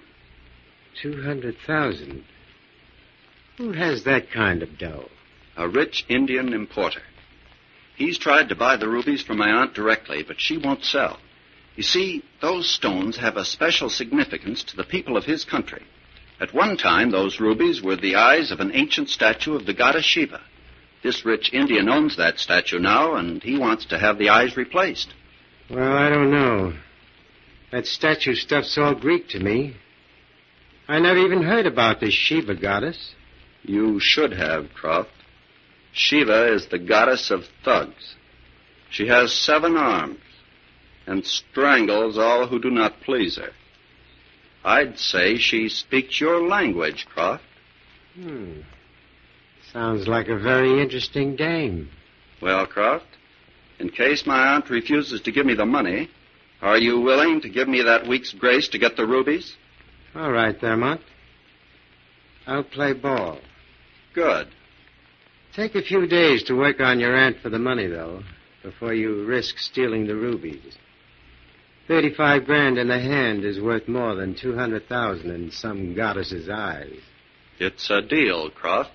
We have a date then, Thermont. A week from tonight. Let's, have a drink on it.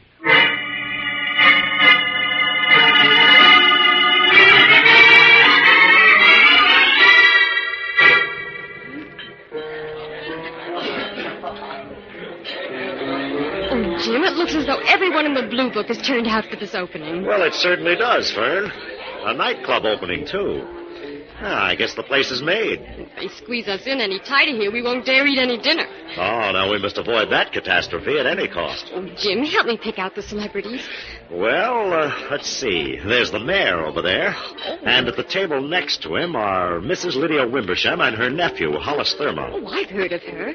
She's the richest woman in the state, isn't she? Yes, but young Hollis is doing everything he can to relieve her of that honor. Oh, Fern, she's wearing her rubies, the earrings. Jim, are those the famous Eyes of Shiva rubies? That's right, Fern. Oh, good heavens, I never thought I'd see such jewels in a nightclub. Mrs. Wimbersham doesn't appear in public very often, but when she does, she makes folks sit up and take notice. Oh, gosh, this is exciting. Jim, let's dance. I want to get a closer look at those rubies. All right, Fern, let's go.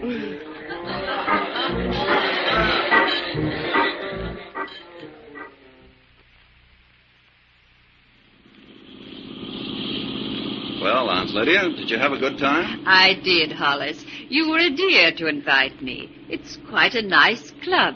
I suppose you noticed that your rubies got more attention than the floor show. Well, this is the first time I've worn them in a year. I was surprised. Why did you wear them tonight, Aunt Lydia? It's your uncle's birthday, Hollis. When he was living, I always wore the rubies on his birthday. And since his death, I've continued to do so. You knew that. Of course. I'd forgotten. Hollis, what's the matter? You've seemed preoccupied all evening. Oh, it's the same old thing, Auntie. You're not having money troubles again, Hollis. I'm afraid I am, Aunt Lydia. How much are you overdrawn this time? It's worse than that. I might as well tell you the truth, Auntie. I'm in debt for $35,000. Hollis, how did that happen? Why, I've always given you a generous allowance. Hollis, have you been gambling again? After you promised me. I know. I'm wrong, and I admit it. But that doesn't satisfy my creditors. Hollis, I won't give you the money this time. What am I to do, then? I don't know. You gave me your word when I paid your debts last time that it wouldn't happen again. And now this. You'll have to settle your debts as best you can on your allowance. That sounds final, Aunt Lydia. It is, Hollis. Believe me, my boy, it's for your own good. It's high time you settled down and lived on your income. All right. Let's forget it, Auntie. Don't lecture me tonight. Do you want James to drive you home, Hollis? No. I was hoping you'd invite me in for a nightcap. Oh, of course. Come along. That's all for tonight, James. Good night. We'll have to serve ourselves, though. I gave the servants the night off. That's all right, Auntie. Give me your key. I'll open the door. Here.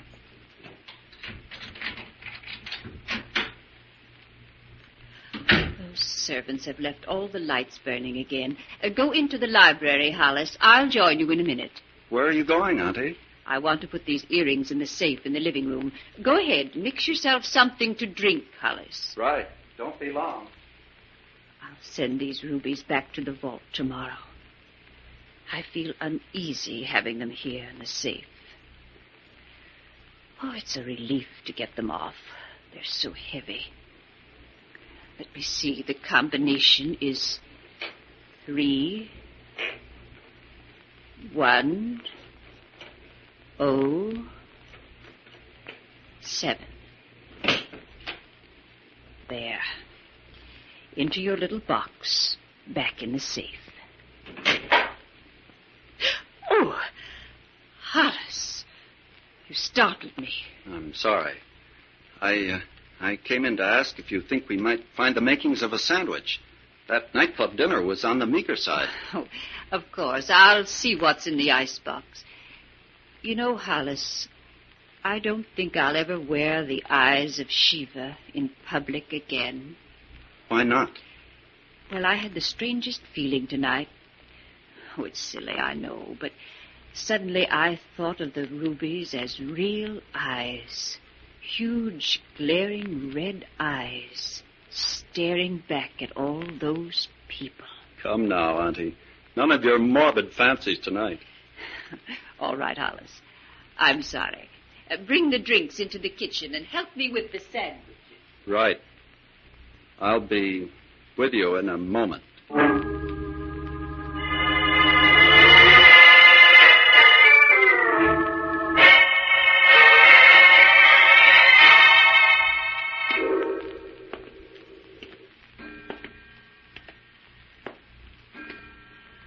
I hear footsteps in this room. Who's there? Who are you?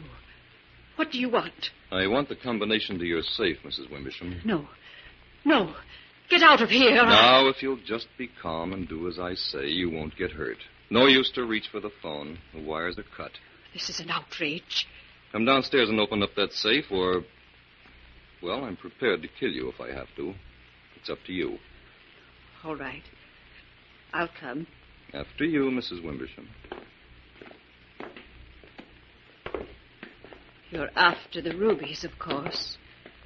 But what good will they do you? No one will dare buy them. I'll worry about that. This way. Okay. Now suppose you open up the safe. 3, 1, 0, 7. Very simple. Should have been able to figure that out for myself. All right, take out the rubies. What sort of game is this? They're not here. You've already taken them. No stalling now. Fish them out. They're not here, I tell you. Look for yourself. Stand back. They're not here. And you knew they weren't. Talk fast, Mrs. Wimbersham. Where are those rubies? I don't know. I put them in the safe less than 2 hours ago, and now they're gone. You're lying. Where are they? Honestly, I don't know. I'm going to get those rubies, Mrs. Wimbersham, if I have to choke the truth out of you. Believe me, I'd tell you if I knew. Well, we'll see about that. Talk! Take your hands away. You're choking. Where are they? I don't know. Please, Answer. Quick, or I'll finish the job. I don't know what happened to them? I don't know. Where are they? My rubies. The eyes of Shiva.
And now, back to the Avenger and the Eyes of Shiva.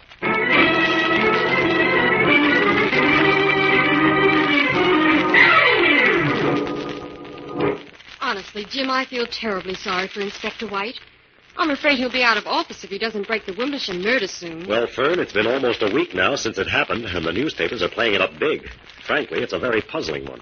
Jim, haven't you been able to pick up anything on the telepathic indicator that might help? No, I haven't. If I'd been at the indicator the night the murder was committed, I probably could have. But by the time we found out about it, the strong emotional impulses that surround a death by violence had weakened, and I could pick up only confused impressions. Jim, do you think Mrs. Wimbersham's nephew could have done it? Well, evidently the police don't think so, Fern. They released Thurmont yesterday. Oh, that must be Inspector White now. Let him in, will you, Fern? Yes, Jim. Hello, Inspector. Come in. Jim's waiting for you. Thanks, Fern. In the laboratory, Inspector. Good morning, Inspector. Well, nothing good about it, Brandon. Have a chair, and let's hear what's on your mind, Inspector. Well, look here, Jim. I'm going to put my cards on the table. I'm up a blind alley on this Wimbersham case. I see by the papers that you've released Thurmont. Well, we had to. We had an airtight alibi, for the murder at least. That leaves you high and dry for a suspect, doesn't it, Inspector? Never hire and never drive, Fern. Well, Inspector, I don't know whether you want my advice or not. Usually you don't. Stop rubbing it in, Jim. If you got any ideas, spill them. I'm open to anything. Okay, Inspector. If you're really asking me, I'd say that Hollis Thurmont had such a good motive for both the murder and the theft that he might be the connecting link between them, provided both crimes were not committed by the same person. Well, we've got a tail on him every minute of the day and night. And if he gets in touch with anybody, we'll know it. And where is he now? At the country club, playing golf. Playing golf? His aunt's death couldn't have affected him much. I've got an idea, Inspector. Call off your men and let Fern and me trail Thurmont for the rest of the day. Okay. But call in a report to my office every hour, Jim. And don't give out any statements to the newspaper. Why, Inspector, you used to love Now, publicity. listen here, Jim. Just because you got me up a tree, you All right, Inspector. No feature stories until you solve the case. Come on, Fern. You and I are going to brush up on our golf.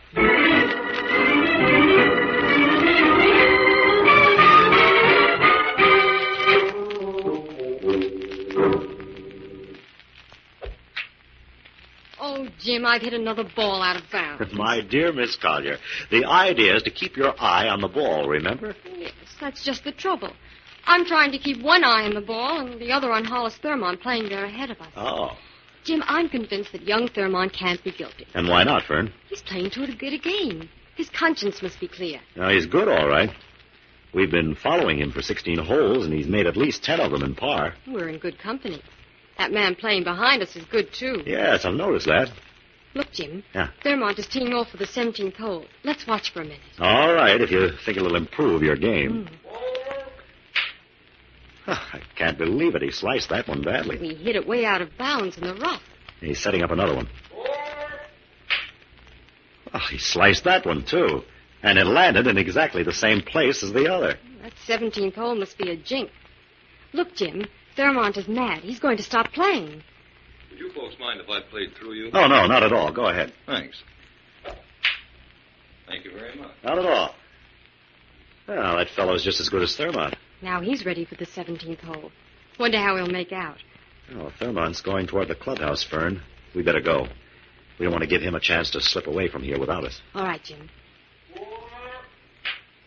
Jim, did you see that? Yes. That fellow who played through us sliced his ball just like Thurmont did. And it landed in the same place, too. But he's going after his. Now, that's a very strange coincidence. Jim, we'd better hurry if we want to catch up with Thurmont. Yeah, right, Fern. Come on.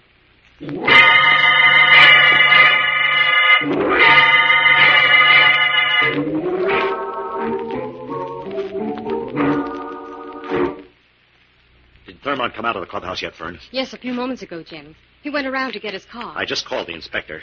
He says we're to stay with Thurmont. Oh, we'd better get in the car, then, and be ready to follow. Right. I think we're on a cold trail, though. Thurmont hasn't even spoken to anyone out here. Help! Help! Get the police! What's happened? Mr. Thurmont, he's been strangled in his car. Call Inspector White at police headquarters, attendant. Yes, sir. Tell him to get out here right away. Yes, sir. Oh, Jim, I can't believe it. Why, only a few moments Fern, ago I want you to get a caddy and go down to the rough and get those golf balls. The golf balls? Why, what in the world can they have to do with it? Never mind that now. Get those golf balls and bring them back here. All right, Jim. And in the meantime, I'll see if I can pick up the trail of Thurmont's murderer.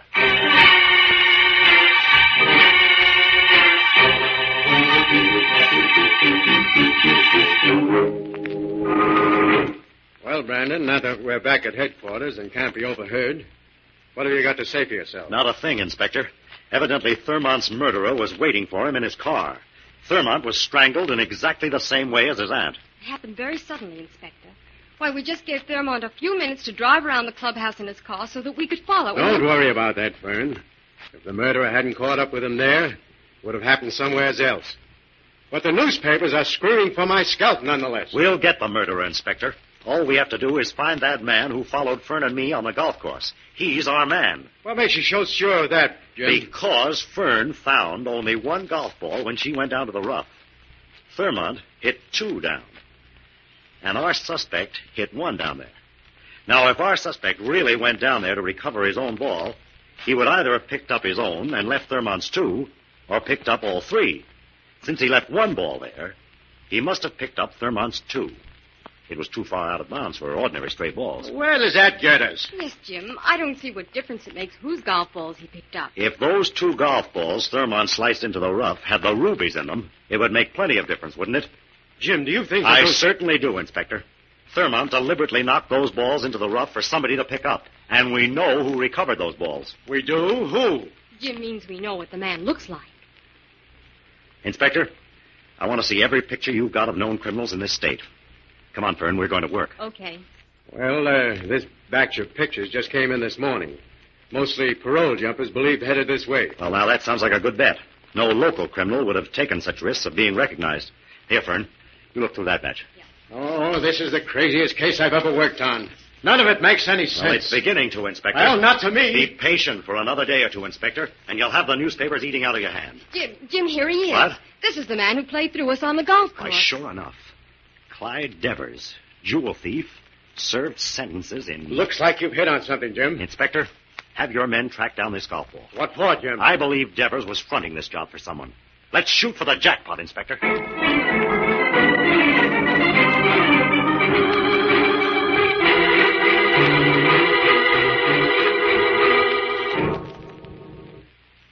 This is Clutcher Croft's place, Vern. According to the inspector's list, Croft buys the type of golf ball Devers used. Oh, but what makes you think Croft is our likeliest prospect, Jim? Young Thurmont owed him money. Well, it's worth the try. Now, that's Croft's office straight through the entrance hall. Mm-hmm. Now, you know what to say. And don't be frightened, because when Croft opens the door to let you in, the Avenger will be right behind you. I'm not afraid, Jim. Good girl. Go ahead, then.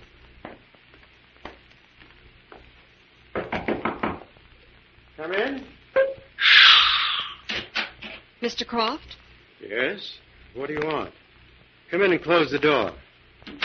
Mr. Croft, I'm from the firm Byers and Trimbley. We're in charge of settling the Wimbersham estate, and I'm getting a list of Hollis Thurmont's creditors. What was the amount Mr. Thurmont owed you? Since when are gambling debts paid off by an estate? You wouldn't happen to be a detective, would you? Why, no, I'm... Devers! Devers, come in here! What's up, Croft? This dame. From the police, I think. Lock the doors, Devers. Now, speak up, miss. Just who are you? I just came here on a hunch. I thought I might find the Eyes of Shiva rubies here. Why, this is the dame that was on the golf course. The day you murdered Thurmont, isn't that right, Devers? Who's that? Where did that voice come from? From the Avenger, Croft. The Avenger? Where's Sunk, Clutcher? Not yet, Devers. Grab the girl. No. We can't see the Avenger, but we can see her. Cover her with your gun. Reach, you. You're playing the fool, Devers. Croft is double-crossing you. He's edging toward the inner office to make his getaway. No, you don't, Croft. You're not hanging this rap on me. Take it easy, Devers. Stay where you are, or I'll drill you. It's every man for himself now, Devers. Come back here, Croft. Oh! You shot. Oh! You've had that coming for a long time, Clutcher. My gun. Pick it up, young lady. I knocked it out of your hand, Devers. I have it, Avenger. Stand back against the wall, Devers. Shoot him if he makes a move. It was Croft, I tell you. He hired me. He engineered the whole thing. He's the man you... dead, Devers. Save your story for the police.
Come on in, Jim.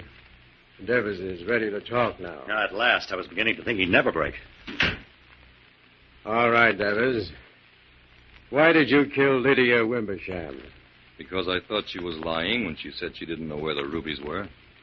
Didn't it occur to you that Thurmont might have taken them? No, I didn't know anything about the Thurmont angle until after I failed to get the rubies. Then Croft told me Thurmont must have beaten us to it. But by that time, Thurmont was in jail for questioning concerning the murder of his aunt. Yeah. We just had to sit tight and wait until he was free to make contact with his customer. When did you first suspect that the rubies were in the golf balls? Not until Thurmont sliced them into the rough. I'm an expert on golf. I could see that he deliberately sliced those balls. Then, after you recovered the balls, you went back to the clubhouse and killed Thurmont? Croft told me to. He was afraid Thurmont would begin squawking to the police when he discovered Croft had framed him. What was your next move, Devers? Well, he tried to contact Thurmont's customer, the rich Indian importer, but discovered he'd sailed quietly for home as soon as he heard about Mrs. Wimbersham's murder. He was scared of getting involved, I guess. So the rubies weren't worth a penny to you and Croft because the one and only customer for them was on the high seas. Yeah. And by that time, we were wishing we'd never heard of the Eyes of Shiva. Any more questions, Jim? No. That just about cleans up the case, Inspector. Okay. That's all, Devers. The charge is murder. 3 of them. Take them away, boys.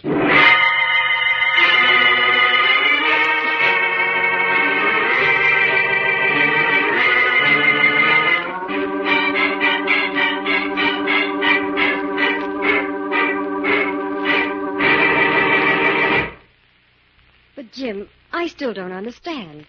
If that Indian importer had sailed for home, why did Thurmont go ahead with the plan for delivering the jewels to him? Thurmont didn't know the Indian had fled, Fern, and he was desperate for money. Oh, good grief. No wonder the inspector said this was the craziest case he ever worked on. Well, you can say that again, Fern. This one almost had the Avenger baffled, too.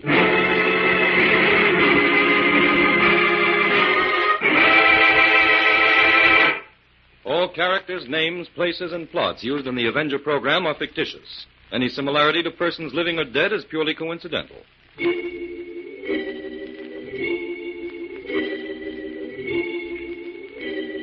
This is a thought, a thought, a thought. Remember, listen for another adventure of... The Avenger.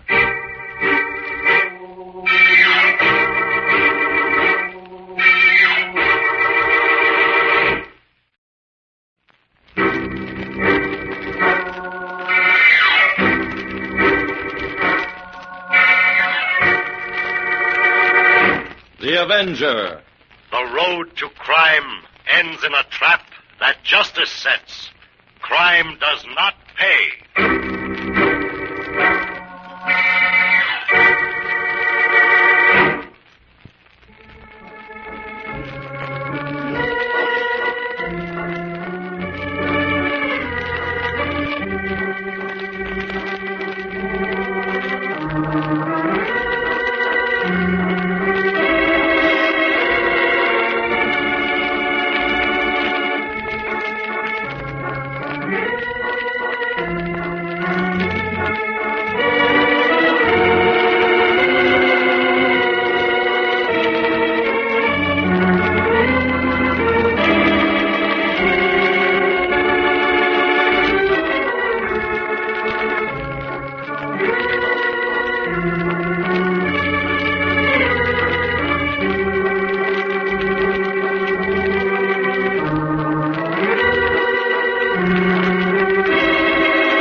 The Avenger, sworn enemy of evil, is actually Jim Brandon, a famous biochemist.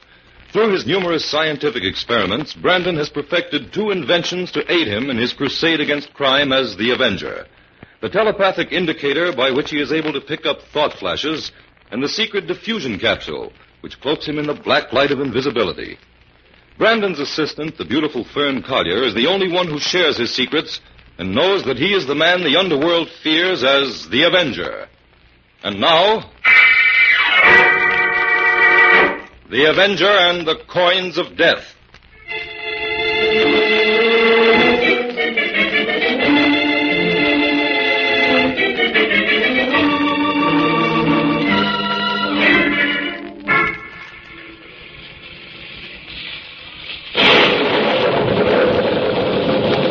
Madam Yanina? Yes?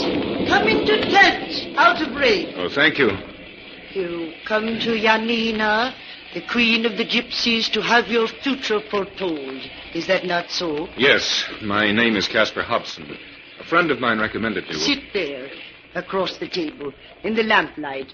I would see your face. Oh, yes, of course. Now, cross this old gypsy's palm with silver, and she will call upon the spirits of old Romany to reveal your future to Yanina. Silver, yes. I have a coin for you here. A rare old silver coin. Here, take it. No! No!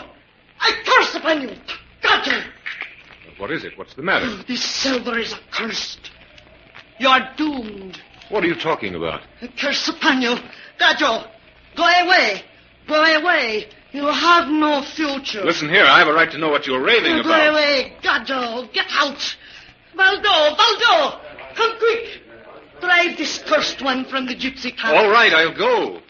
But this sort of thing is outrageous. Should be reported to the police. Go, Gadjo, go. The mark of death is upon you. You have no future. Out of my sight, Gadjo. Go, go. You have no future.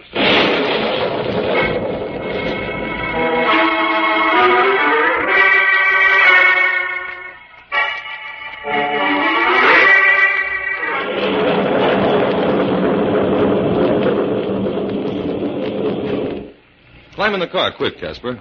You're dripping wet. Yes, thanks, Tom. Let's get out of here.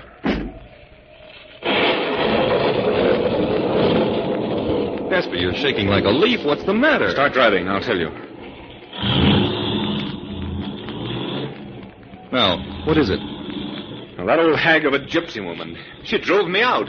You mean she wouldn't tell your fortune? That's right, Tom. She shrieked at me like a madwoman. Told me I had no future. Oh, that's nothing to get so upset about, Casper. Probably her stock way of getting rid of customers after she gets her money. Yeah, that's what I would have thought, too. Except she didn't take my money. She didn't take your money? No, she threw it away from her as though it had a plague on it. Then she started shouting that I had no future. Oh, don't take it so seriously, Casper. All this fortune-telling is a bunk anyway. I'm surprised you ever bothered driving out here over this muddy country road in this weather. Well, business worries can drive a man to any extreme, Tom, and I am worried. Now, look, Casper, you're on the very threshold of $1 million. Why, that C3M you've invented will revolutionize the whole industry. That's just the trouble. It'll drive hundreds of established companies out of business and make a legion of enemies for me. But be careful, Tom. Tom, you almost went off the road there. The cliff drops sheer all along here. Yeah, it's raining so hard I can hardly see. This muddy road's as slippery as glass. Well, take it easy. My nerves are bad enough as it is. Ah, good dinner will fix you up, Casper. We're coming to the summit of the hill now. It won't be so bad from there on in. Yeah. Gee, look at that rain. Yeah. Hey, Tom, we've got a flat. Steady the car. I can't. We're skidding. The brakes won't hold. We're going over the cliff. Jump, Tom, jump!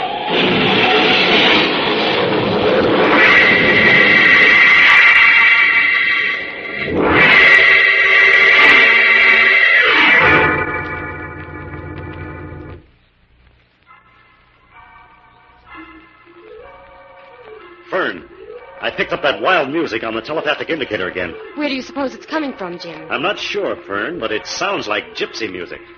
Could be coming from that gypsy camp several miles out of town. Fern, quick, turn up the volume a little. Yes, Jim. What happened, Jim? Suddenly, right in the midst of the music, there was a crashing sound, and then complete silence. Maybe the storm cut off the reception. Well, that's not very likely, Fern. Telepathic messages aren't usually affected by elemental disturbances. When the indicator suddenly loses contact with a strong impression like that, it usually means that the thought itself has been terminated by violence. Oh, stay with it, Jim. Looks like this may be something important.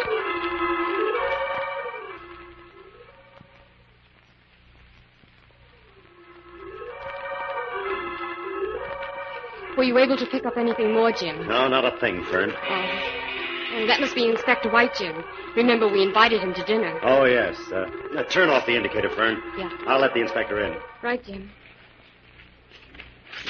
Oh, just when I finish up all the reports on one case, something else turns up. Evening, Fern. Oh, hello, Inspector. We'll be ready to go as soon as I filed his reports. Is it still raining? Well, it's beginning to let up a little now. Some storm, though. Anything new at headquarters, Inspector? Not a thing, Jim. Had a nice, quiet, routine day for a change. Now, I'll get it, Fern. Hello?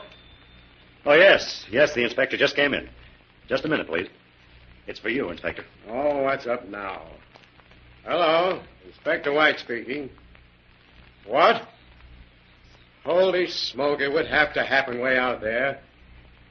Okay, yeah, I'll go right away. What's the trouble, Inspector? A car went over the cliff out near Marsden. An accident.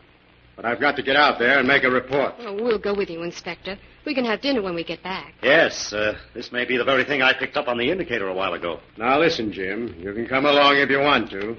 But don't try any of your hunches. This is an accident.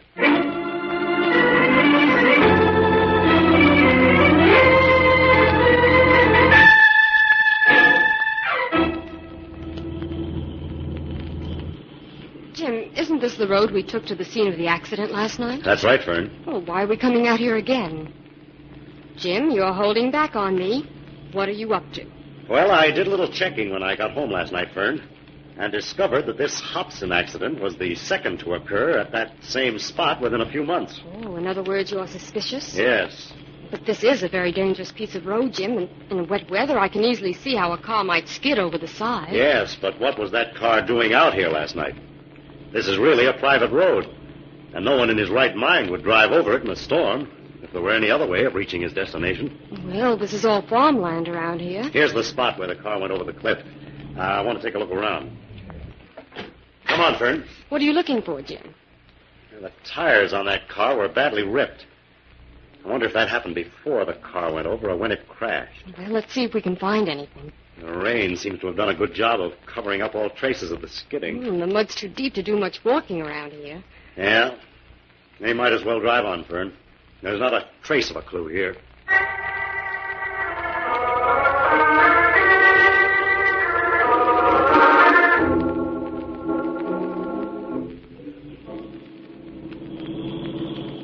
Look, Jim, there's a fork in the road just ahead. Yeah, and there's a mailbox there, too. I want to see the name on it. Oh, I think you're making a mountain out of a molehill, Jim. This is just an old country road. Can you make out the name on the box? Yeah, it's Philip Peters. Now what? Do we drive up that road and call on Farmer Philip Peters? No, we don't. First, we'll investigate the other fork in the road. Well, nothing as invigorating as a morning drive in the country, I always say. Only when I think of all the work I have to do on those laboratory reports, I can't enjoy it as I should. Look, Fern, over there. Oh, it's a gypsy camp. I thought they were located somewhere in this section. Now this motor trip is beginning to make a little sense. Listen. Can you hear music? Oh, yes. It's nice, isn't it? Nice. Fern, that's the same music I picked up on the telepathic indicator just before the crash last night. Oh, gosh, Jim, do you suppose all this adds up to something? I think so, Fern. Come on. Jim, do you think it's a good idea to go barging in on these gypsies? Well, we'll soon find out. Look, Jim. Yeah? There's an old gypsy woman standing in front of that first tent. She's giving us a dirty look. Let's see if she'll give us any information. Stop, Valdo! Stop music! Stop music, I say! Make circle, gypsies. Make wrong circle. Oh, Jim, I don't like this. Those gypsies look menacing. What do strangers want from gypsies? A little information. Oh, you want fortune told. Across all Janina's palm with silver, and she will call upon the spirits of all Romany. No, you don't understand. It's not about myself I wish to ask. What then? What you want? I'm making inquiries about the accident that occurred near here last night. Gypsies don't know anything. Did two men come here last night about 7 o'clock? You're from police? Yes, I'm connected with the police. So you better tell me what you know. What's she saying, Jim? I don't know. Answer in English. What did you say? Gypsies know nothing. Go away. Let gypsies alone. Not until you answer my question. Were there two men here last night? Yes. One man come, the other wait in car. What did the man want? He want gypsy to tell him future. Yes, and what did you tell him? What can I tell him? He is cursed. He has no future. How did you know that? You didn't read that in his palm. I will say nothing more. Then I think you better come with us. Maybe the police can make your talk down at headquarters. No. I'm in a lane. Speak in English. The accursed must die. You cannot blame gypsies. Maybe not, but you know more than you're telling. Oh, Jim, I think we'd better get out of here. Go away, Gato. Go away. Things will go better with you if you'll come along with us quietly. No. I will not go. You always try to make trouble for gypsies. Oh, Jim, come on. Those men have clubs and they're closing in on us. Go away. Gato. Valdo. Become Gato. Go away.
back to the Avenger and the coins of death.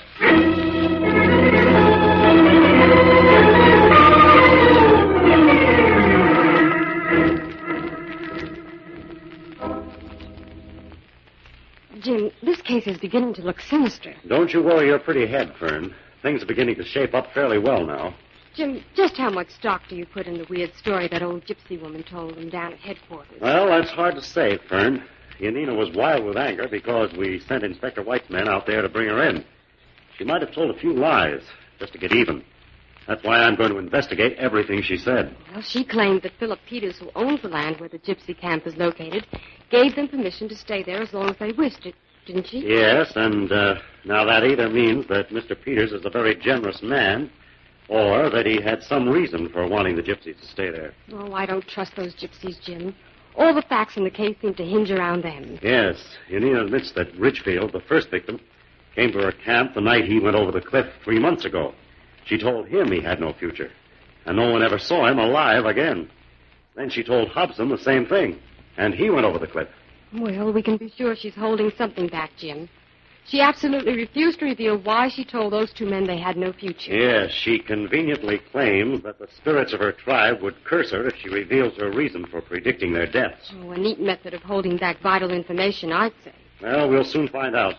Right now, I'm off to have a talk with Philip Peters. Do I come too, Jim? No, Fern. I'm going out to the Peters farm as the Avenger.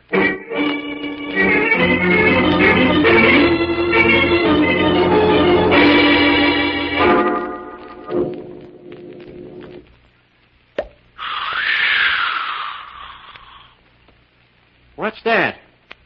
Who's in this barn? It's the Avenger, Peters. The Avenger? Where are you? I can't see you. No, but you can hear me, Peters. Well, what do you want? I haven't done anything. I thought the Avenger only fought criminals. I haven't committed any crime. Are you quite sure of that, Peters? There's evidence against you. Well, you can't frighten me, Avenger.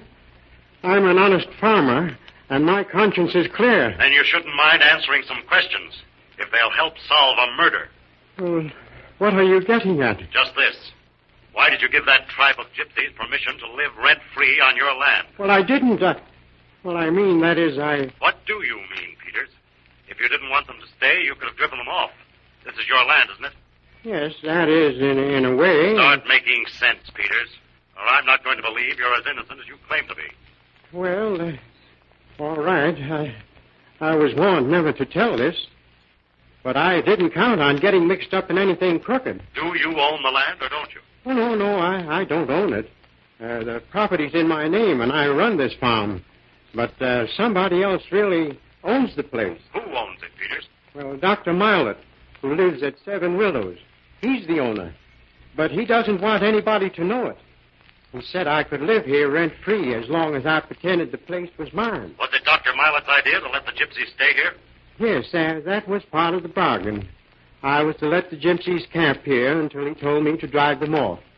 They've been here for almost a year now. I don't think they'll want to stay much longer, Peters. Well, I'll be out on my ear now, too. Say nothing of this, and you will be protected. You have aided justice, Peters. But remember, you must say nothing of this encounter with the Avenger.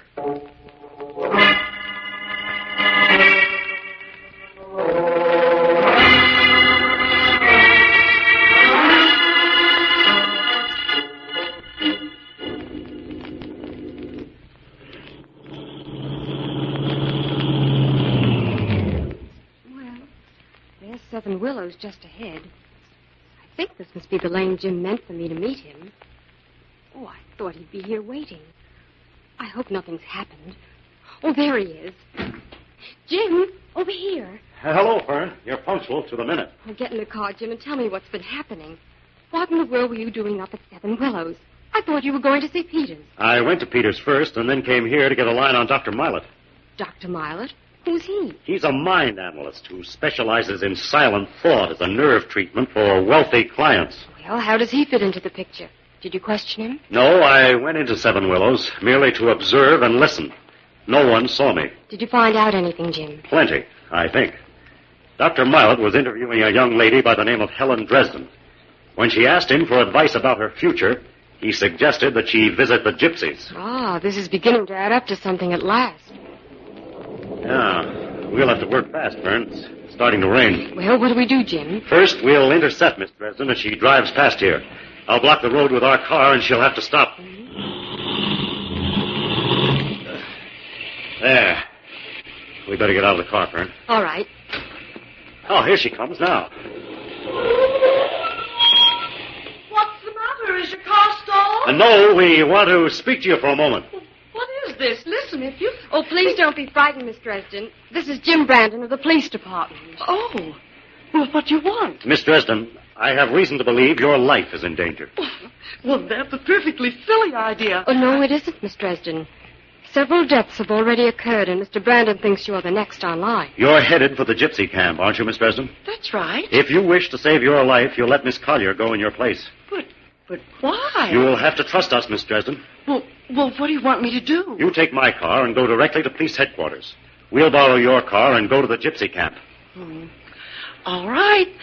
I don't get this, but if you're from the police, I suppose you know what you're doing. Oh, and one other thing, Miss Dresden. What instructions did Dr. Milet give you? Why, well, none in particular.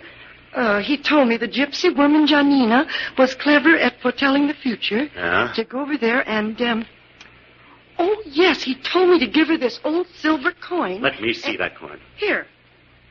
Look at this, Fern. What is it, Jim? Oh, I've never seen a silver piece like that. No, Fern. This is Dr. Milet's coin of death.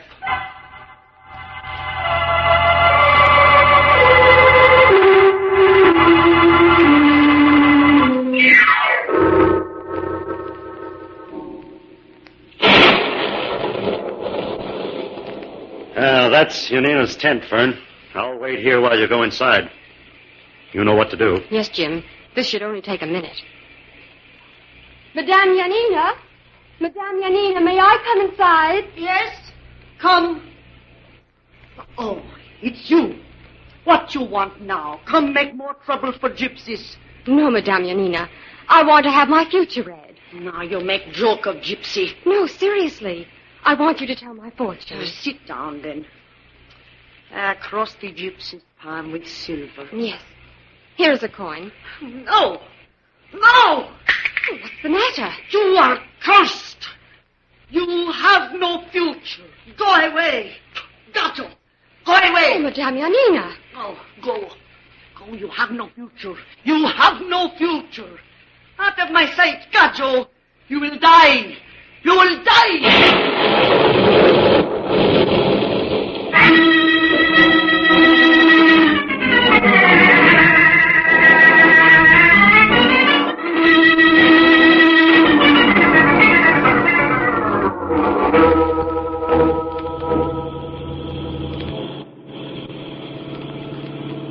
Now, Fern, are you sure you understand exactly what to do? Yes, Jim.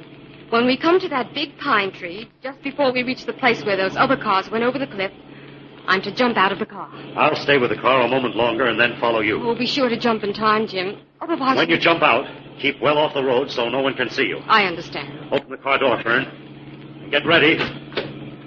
We're coming to the place. Okay, Fern. Jump. Well, I don't seem to have any broken bones. I hope Jim makes it all right. Gosh, I'm covered with mud. Fern, where are you? Here, Jim. You all right? Oh, fine. There goes the car over the cliff, Fern. Come on. Oh, look, Jim. There's a man on the road up ahead. Yes, he's pulling in a big board from the road.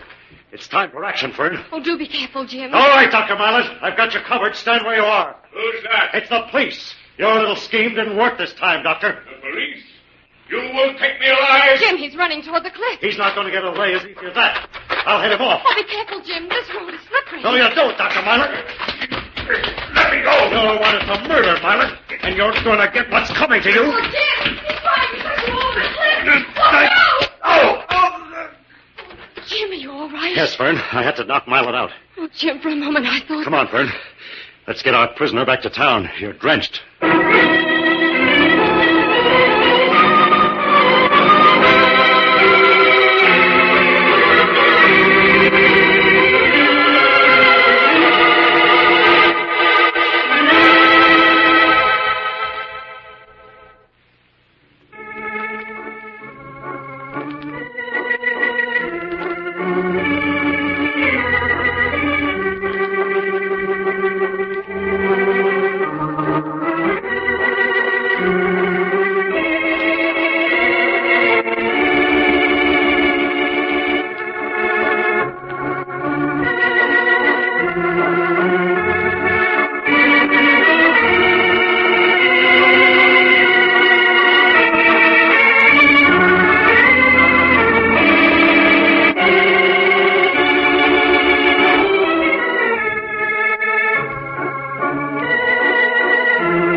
Jim, there are just a few points I want to get clear before I speak to the reporters. Reporters, Inspector? So soon? Well, this is something hot, Jim.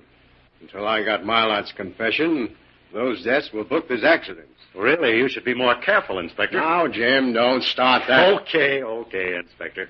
What do you want to know?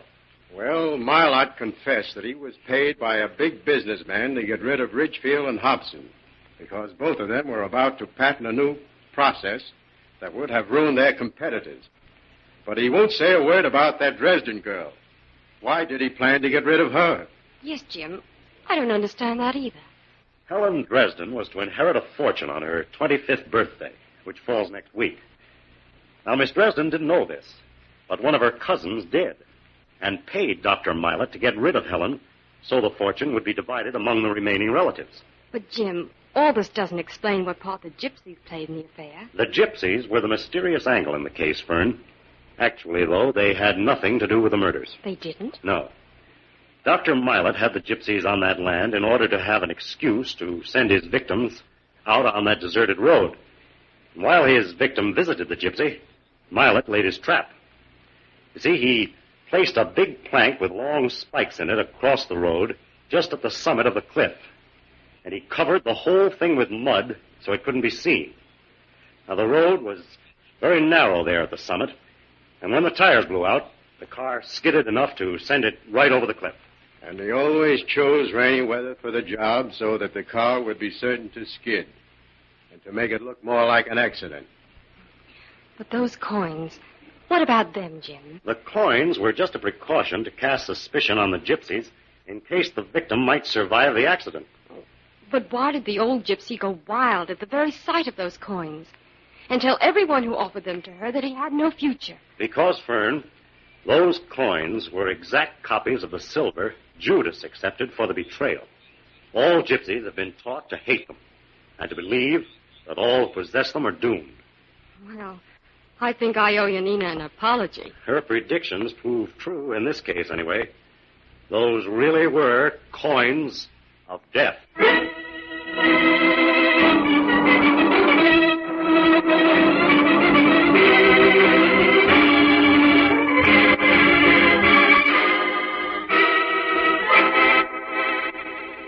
All characters, names, places, and plots used in the Avenger program are fictitious.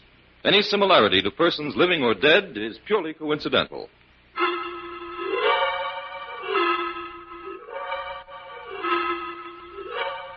This is a thought, a thought, a thought. Remember, listen for another adventure of The Avenger.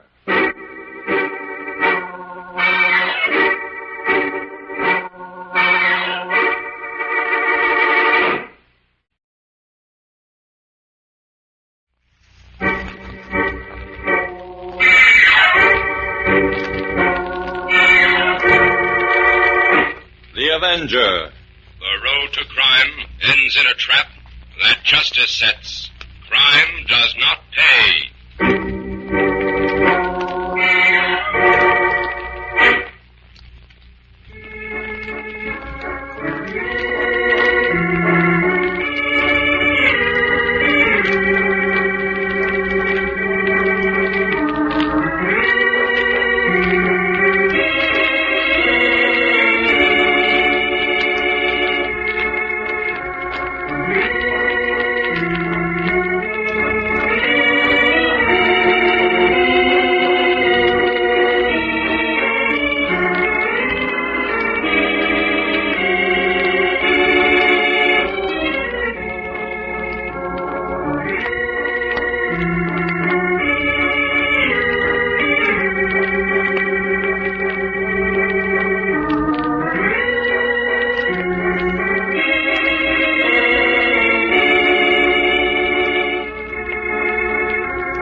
Avenger, sworn enemy of evil, is actually Jim Brandon, a famous biochemist. Through his numerous scientific experiments, Brandon has perfected 2 inventions to aid him in his crusade against crime as the Avenger. The telepathic indicator by which he is able to pick up thought flashes, and the secret diffusion capsule, which cloaks him in the black light of invisibility. Brandon's assistant, the beautiful Fern Collier, is the only one who shares his secrets and knows that he is the man the underworld fears as the Avenger. And now, the Avenger and the Mystery of Dead Man's Rock.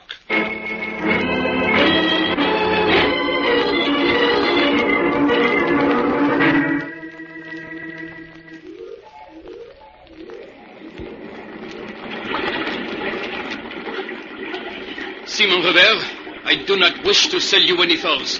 Why not, Pierre? I'd pay you a good price. That may be, but Mr. Jenkins, the game warden, would think it very funny that Pierre, the best trapper in this territory, should declare so little furs from his traps on the other side of the border.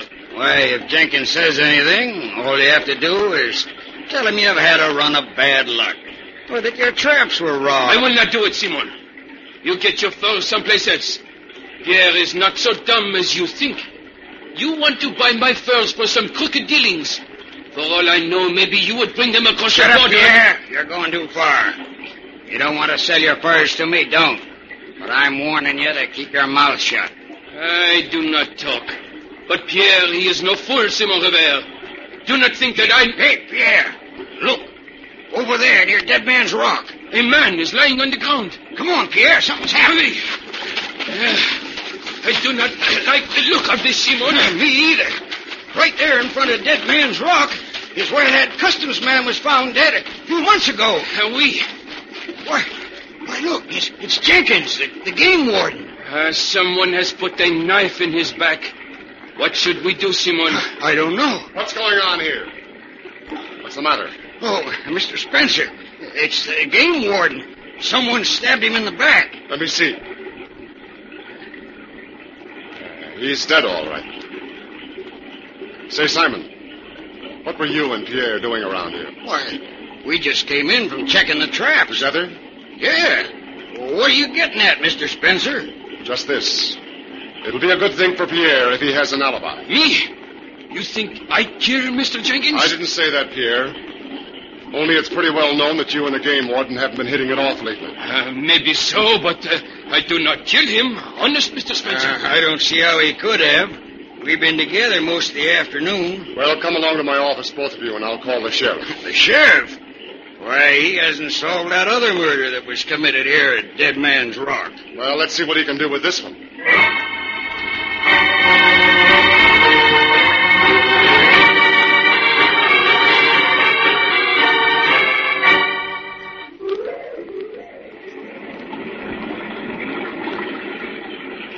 Well, Fern, what do you think of Silver Falls? Oh, the waterfall is beautiful, Jim. But when I remember that 2 murders have been committed right here, I don't feel in the mood to enjoy the scenery. Oh, don't worry, Fern. We won't leave here until we find out who murdered Jenkins. The game warden was a good friend of yours, wasn't he, Jim? Yes, he was. When I was in college, I used to come up here for the hunting almost every season. Jenkins and I tramped many a mile together. It was right in front of that big rock where he was stabbed, wasn't it? That's right. The old rock seems to be living up to its name lately. It's called Dead Man's Rock. How in the world did these places around here get their names, Jim? Well, Indian legend flourishes in this part of the country. And according to one of them, 2 Indian chiefs fought it out to the death before that rock. As to this pool at the bottom of the falls, it's both deep and treacherous. The Indians were afraid of it and called it something which the white man translated as the Devil's Pool. Oh. To get back to the murders, Jim, have you anything at all to go on? Well, practically nothing, Fern. Both men were stabbed in the back by a knife, and the knives might lead to some sort of clue. What do you mean, Jim? Well, the knives used for the murders were very unusual. They had rubber-ringed handles and were exceptionally well-balanced, similar to the ones professional knife throwers use. Of course, those knives could have been used deliberately to mislead the police. Well, that's a possibility, but it's the only angle we have, so we'll have to work on it. Jim, who is this Matt Spencer the sheriff wants us to meet? Oh, Matt Spencer is the owner of this big logging company. Practically all the men in this territory work for him. I see. Come on, Fern. We're to meet the sheriff down at Spencer's sawmill. I'm anxious to have a talk with Spencer and see what help he can give us.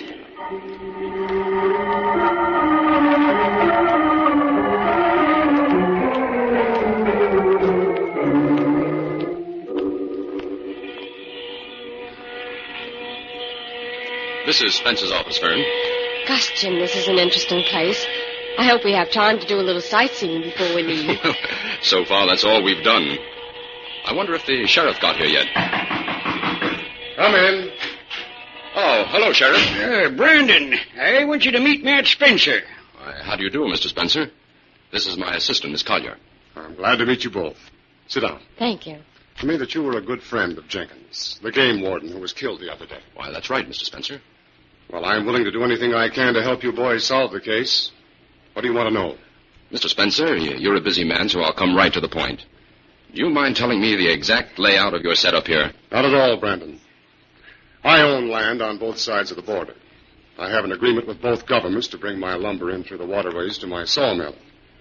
This involves some red tape, of course, and I have to keep all my books open to the customs men. Mm-hmm. Well, wouldn't it be a much more direct route to float the lumber over the falls? Well, we tried that, but the log's always jammed up in the pool. I see. Well, what about the trappers on your land? I permit a few natives to operate. They clear their furs to the local game wardens. Uh-huh. About those two fellows who discovered the body of Jenkins. Pierre is a trapper, I know, but what is Simon Revere's position around here? He's one of my roughnecks. I mean, one of my foremen. Been with me for years. Above suspicion, I'd say. Uh-huh. What about Pierre? Is it true that there was bad blood between Pierre and Jenkins? Yes, they were always having arguments about one thing or another. Isn't that right, Sheriff? Yes, Pierre's a hothead. Where are Pierre and Simon now, Mr. Spencer? Well, that's pretty hard to say. I can call them in if you want a question. Well, I'd appreciate it. We have a whistle signal at the mill. You people make yourselves at home. I'll be back in a few minutes. Well, thanks, Mr. Spencer. Mr. Spencer seems like a nice man, Jim. Yes, he is cooperative. I told you he would be. So far, everyone seems to be suspicious of Pierre. Oh, say, Sheriff, that's some moosehead over that desk. Yes, that one strayed right into the mill yard one day. Mr. Spencer got him with an air gun from the office window. An air gun? Yes, grabbed the first thing he could get his fingers on. Mr. Spencer must be a good shot. None better than these sparks, miss. There goes the signal. Oh, say, Sheriff, I'm going to tour around a little while we're waiting. Well, go ahead, Brandon. Mr. Spencer won't mind. Well, we'll be back in half an hour. Okay. Come on, Fern.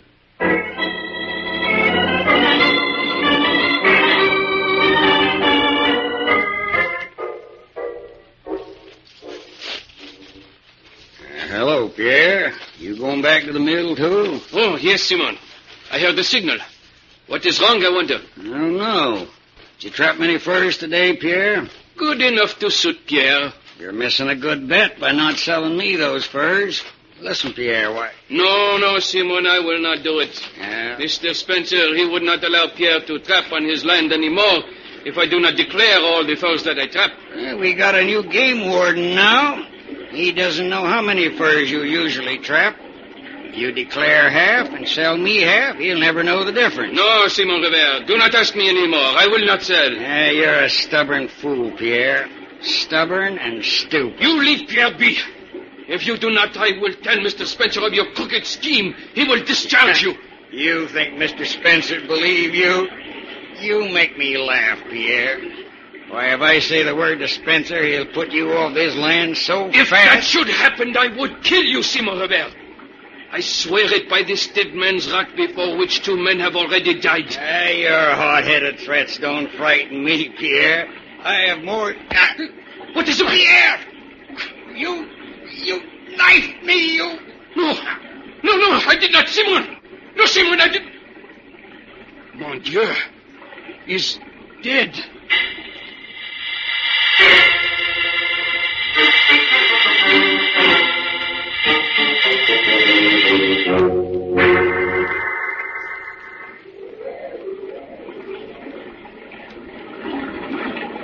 What's going on here? It is Simon Rivera.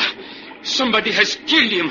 Jim, he's been knifed in the back. Just like the others. I do not know how it happened. Who are you? Pierre.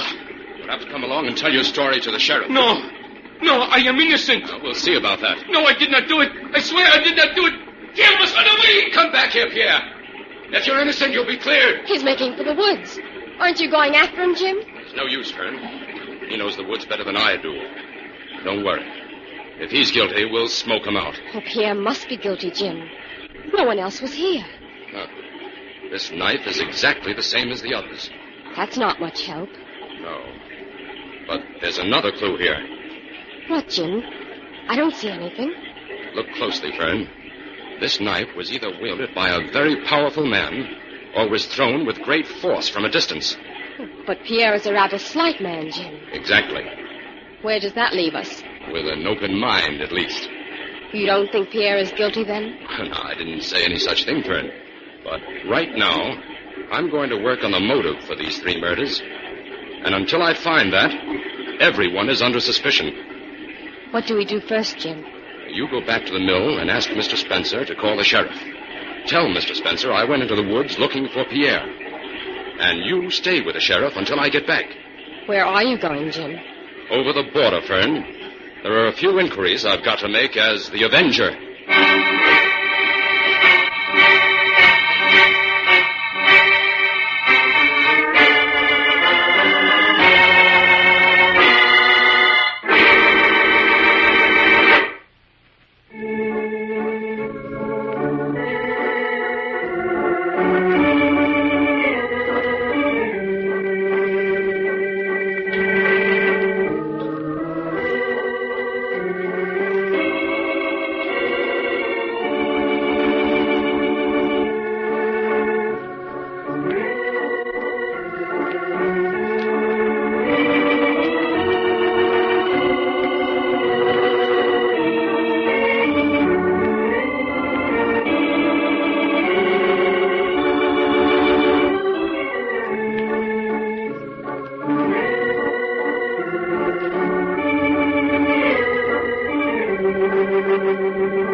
Now, back to the Avenger and the mystery of Dead Man's Rock.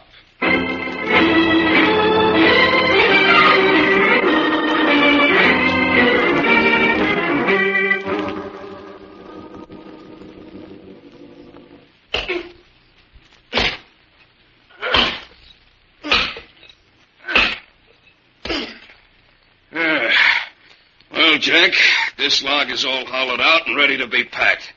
Here, come on, help me carry it over to the pile. All right, George. Hey, the boss should be getting here with the stuff soon. Yeah, he said these logs were to be sent down the river with the regular lumber shipment first thing in the morning. Yes, sir, this has been a mighty good season for the boss. Yeah, and it's about time he started cutting us in on some of that big dough. So far, we've been taking all the chances and been getting next to nothing for our trouble. What was that noise? I don't know. We better be careful what we say, George. Maybe somebody's snooping around here. It's too late for caution now. You've already been overheard. Who's that? Where did that voice come from? From the Avenger, George. The Avenger? Let's run for it, Jack. Stay where you are. You haven't a chance to get away. What do you want from us? First, I want to know who you work for. Who this boss is you were talking about. We can't tell you that. You'll tell me now, or you'll be under arrest within an hour. I'm going to tell him, Jack. We got to look out for ourselves now. You're right. Go ahead. Speak up, then. Well, it's Simon Revere. He's our boss. Exactly what did Simon hire you to do? He delivered furs to us, and we packed them in these logs and sent them down the river to the States. And then Simon took care of things at the other end. Where did Simon get the furs? He bought them direct from trappers who were willing to play ball with him. Who did Simon work for? Well, We don't know. You'll have to ask him. It's too late for that. Simon got a knife in his back down at Dead Man's Rock this afternoon. Huh? Simon is dead? Yes. And this little fur smuggling racket is ended. Who murdered Simon? The murderer will be in the hands of the law before nightfall. Until then, carry on here as though you know nothing. All right.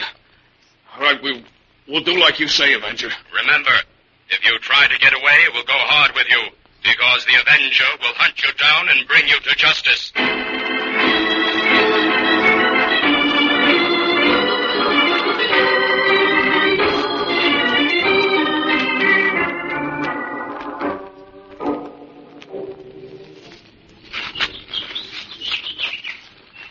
Sheriff, do all those traps we passed belong to Pierre? Yes, Brandon.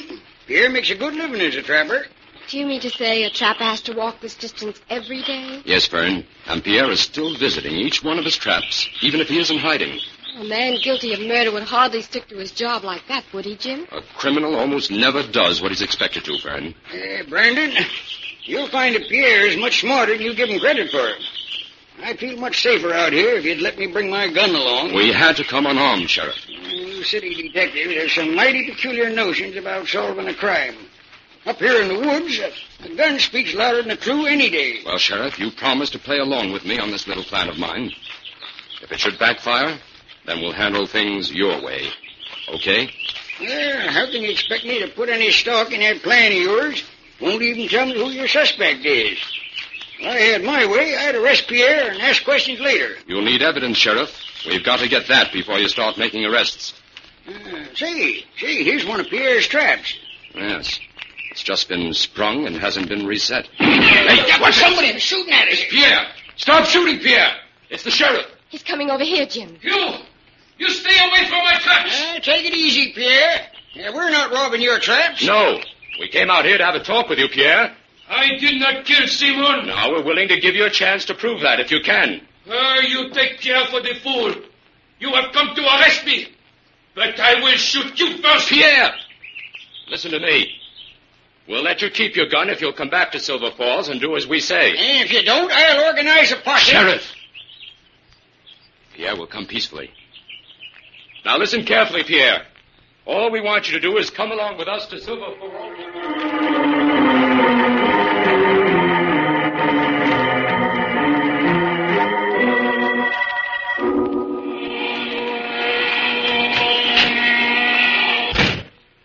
It's you, Brandon. Why, Miss Collier, you look all tired out. I am, Mr. Spencer. We must have walked 10 miles. Well, Brandon, have any luck? Did you find Pierre? Yes, we found him, Mr. Spencer. Good. And the case is just about closed. And believe me, I'm glad of it, Brandon. All this excitement has slowed up production at the mill. I hate to disappoint you, but the case isn't quite solved yet. Why, I thought you said you'd got Pierre. Yes, but Pierre still claims he's innocent. And he says he can prove it. How? He says he knows the motive for all 3 murders. That sounds more like he's guilty than innocent. That's right. Except that he claims Simon Revere gave him some valuable information before he died. Information? What kind? I don't know. Pierre wouldn't tell me, but he's willing to reveal that information to the sheriff to save his own skin. He may be lying, but I'm going to give him a chance to talk with the sheriff. Sure, that's only fair. May I use your phone, Mr. Spencer? I'll arrange for the meeting. Why, of course, Brandon. Go ahead. Thank you. Hello. Hello, operator. Give me the sheriff's office, please. Hello. Hello, Sheriff. Jim Brandon speaking. Yeah. Oh, listen, Sheriff. I found Pierre. No, I didn't bring him in. He wants to talk to you alone. Says he can break the case wide open. What's that? He'll meet you unarmed in front of Dead Man's Rock in half an hour. Mm-hmm. That's right. I'll wait here at the mill for you. Good luck, Sheriff. See you later. Jim, while we're waiting, why don't you show me around the sawmill? That is, if Mr. Spencer doesn't mind. No, of course not. Go right ahead. I'd go with you, but I have a lot of important work to do.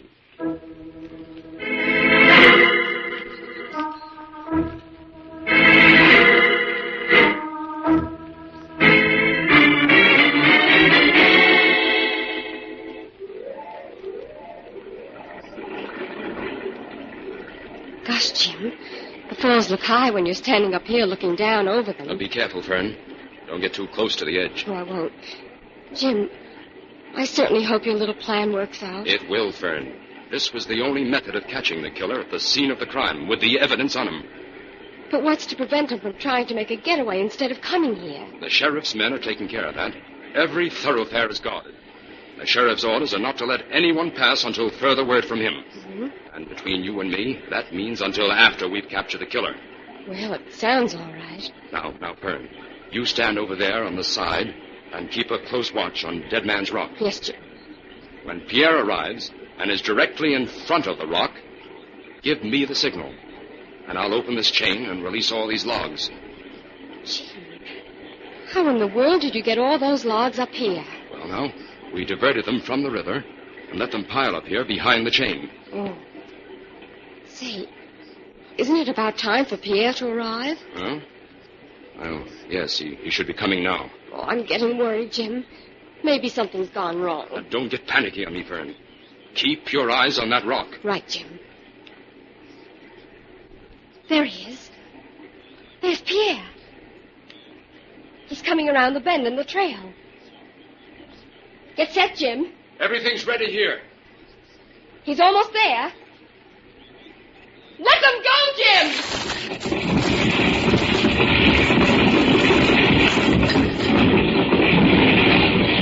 Okay, Sheriff. Have your men surround the falls. Go ahead, man. You know what to do. Shoot if you need to. Come on, Fern. Down this path, quick. The criminal certainly won't have a chance to escape this time. The sheriff must have at least 50 men down there. What do we do now, Brandon? We'll give him a chance to come out, Sheriff. Okay. Hey, you, under the falls. You're completely surrounded. Come on out. You better come out. We'll give you just 10 seconds. If you aren't out by that time, 50 guns will fire into the falls. Ready to fire, man. All right. Light him up. He's coming out. Wait. That's Mr. Spencer. Yes, there's your murderer, Sheriff. Where? Go get him, boy. And you'll find the knife he meant for Pierre, embedded in one of those logs we released over the falls. They're all jammed up in the pool there. Well, Take it easy, Sheriff. The rest of your evidence is still behind the falls. I'll get it for you.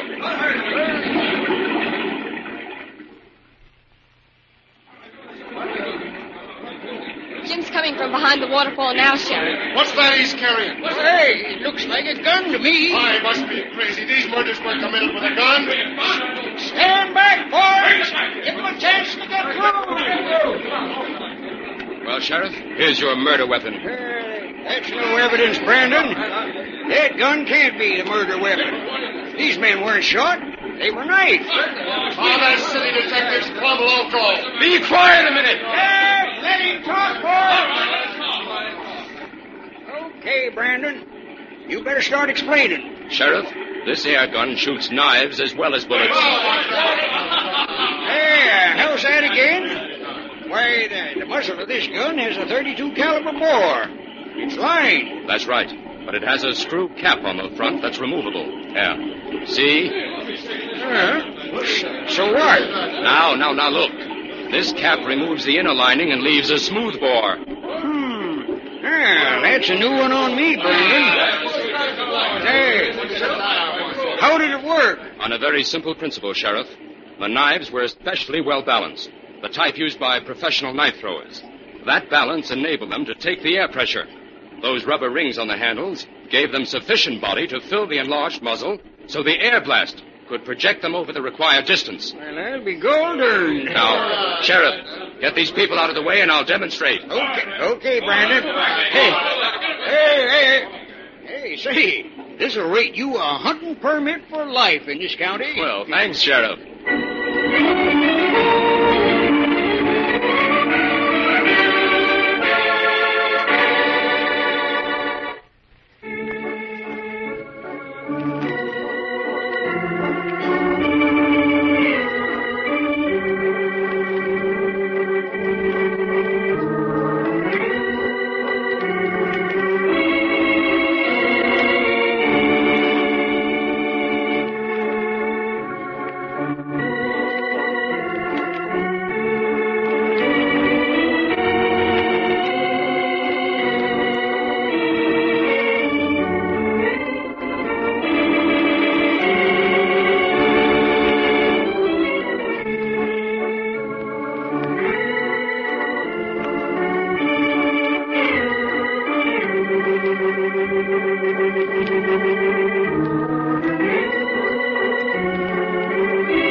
making plans to trap Spencer, why wouldn't you tell the sheriff who your suspect was? Fern, I knew he wouldn't believe me without evidence, and I needed the sheriff's cooperation to get that.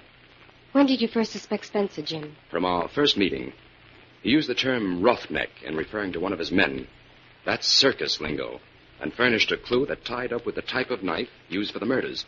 I still don't see how you figured out what the air gun angle. Well, now, Dead Man's Rock is situated on a point of land that juts out into Devil's Pool. The trail on either side of the rock shoots off at a sharp angle along the edge of the water. It would have been impossible for anyone on the trail to have thrown the knives. So the only other place they could have come from was the waterfall. Exactly. But the waterfall was too far away for anyone to throw the knives. So I began to work on the idea that they may have been shot from behind the falls with an air gun. Then when you found that the motive was first smuggling, everything fitted into place. That's right. Spencer killed off the first two men because they were beginning to suspect him, and Simon because he knew too much. That screen of logs we let loose over the falls caught the knife meant for Pierre. Yes, and that was sufficient evidence, even for the sheriff. We'll have to tell Inspector White about that, Sheriff Jim. Sure will, Fern. We can truthfully tell the inspector that he's brilliant in comparison.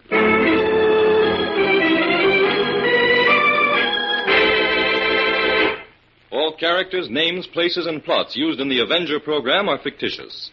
Any similarity to persons living or dead is purely coincidental.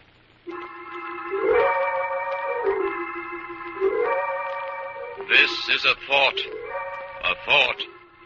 A thought. Remember, listen for another adventure of... The Avenger.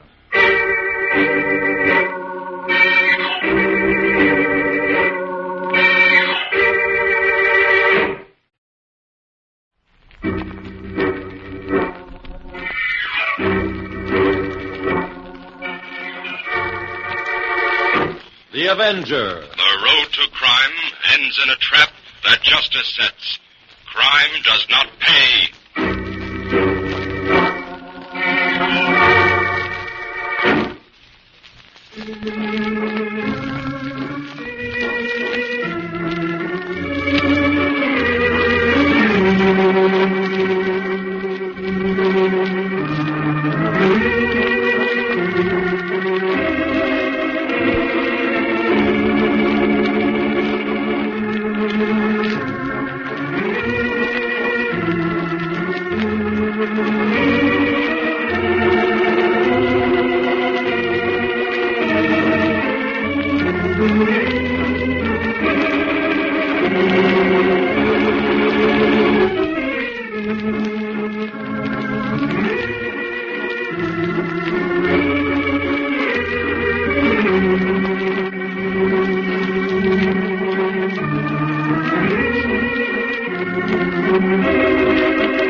The Avenger, sworn enemy of evil, is actually Jim Brandon, a famous biochemist.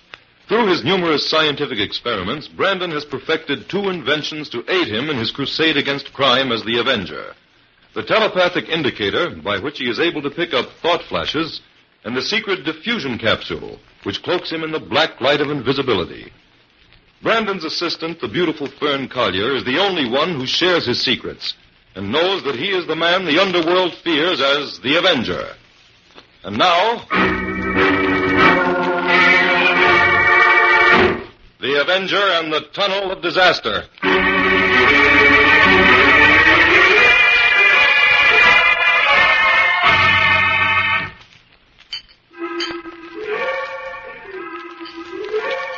Fern, we'll finish this experiment later. It's time to listen to the broadcast now. Oh, yes, Jim. I'd forgotten about that. Why, Fern, how could you?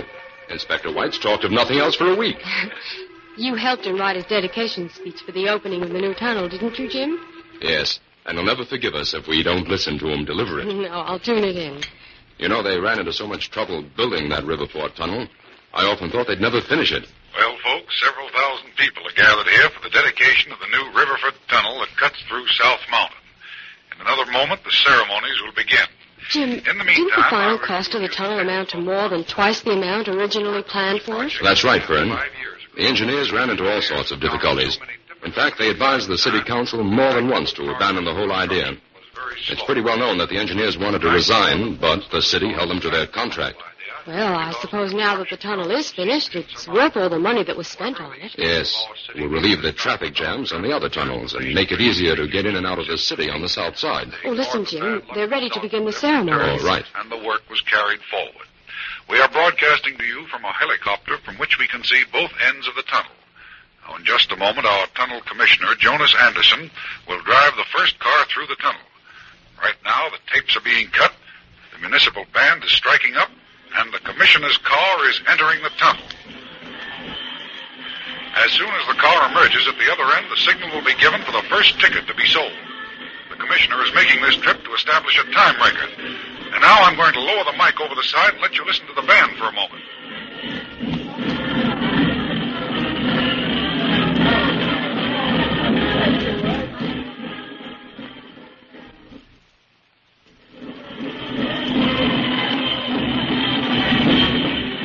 Record run seems to be taking a little longer than expected. The commissioner's car should have come through by now. Inspector White of the police department has just ordered the band to stop playing. Something has gone wrong, folks. Stand by. Jim, what could have happened? Oh, a flat tire, most likely. It couldn't be anything else. Yes, something is wrong here, folks. We're going to land our helicopter on the roadway so that we can give you a first-hand report. Stay with the radio, Fern. I'm going to see if I can pick up anything on the telepathic indicator. Yes, Jim. Nobody can understand what's happened here. Inspector White is going through the tunnel in the police squad car now, and we should know something in a minute. Jim, did you pick up anything on the indicator? Not yet, Fern. Here comes the inspector's squad car now. We'll have news for you in just a moment.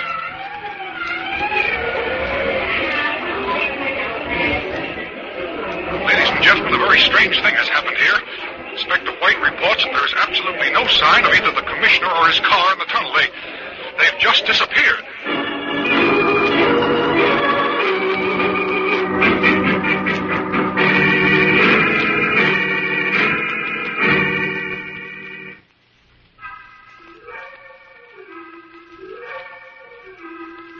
Well, Jim, pick up anything? Yes, Fern, I did.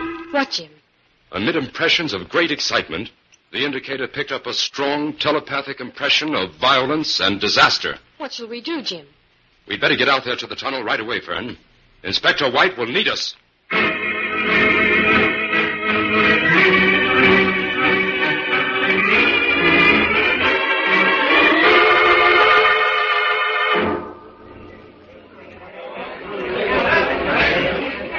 Okay, Joe, it's Jim Brandon. He's connected with my office. Let him through the ropes. Thanks, Inspector. Good grief, this is some mob. Yes, Fern, we tried to get them to go home, but they won't budge. Over this way, Jim. I want to talk to you. Say, how many guards were stationed in the tunnel when this crazy thing happened, Inspector? 4, Jim. 1 on each end and 2 in the center. The center ones were knocked out, but they're in the hospital under guard. There's not a chance that they know anything. If they did, they'd have been killed. That's what I think. But here's something else, Jim. This note was found pinned to the coat of one of those guards. What does it say, Jim? It's a warning to the mayor. It says, River Ford Tunnel is a death trap. The public will never use it. Close it at once or disaster will strike again. Well, anyway, it's a relief to know we're dealing with a flesh and blood criminal. For a while, it looked as though the commissioner had just disappeared into thin air. Well, he has, Fern. We know that he went into the tunnel, and we know he didn't come out. He's not in there now, so where is he? Inspector, I'd like to take a walk through the tunnel. Oh, you won't find a thing, Jim. But come on. Do you think this will cause the tunnel to be closed for good, Inspector? I don't know, Fern. That's up to the city council. This tunnel cost the city $15 million. I'm betting they won't close it. Well, whether they do or not, I've still got to crack this case, and in short order, too. Wait. Where's that hammering coming from, Inspector? Well, that's my men testing every inch of these walls, Jim. If there's a hollow spot, they'll find it. Good work, Inspector. Jim, have you got any ideas at all on this thing? Not yet, Inspector. But there's got to be a joker in this deal somewhere. We'll just play the hand out, and we'll find it.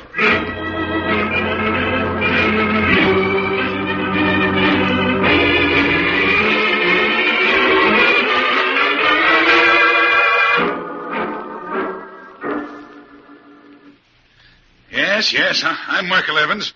What's your business, Brandon? Miss Collier and I came to make a few inquiries, Mr. Evans. Well, get to the point then, Brandon. What do you want? You were the construction engineer on the Riverfoot Tunnel, weren't you? Yes. I wish I'd never heard of the blasted thing. I told them from the beginning that tunnel shouldn't be built, but they wouldn't listen to me. Well, what were your objections to the tunnel? Objections? Well, it was a waste of the taxpayers' money, for one thing. They could have built a road around both sides of that mountain for a fraction of what the tunnel cost.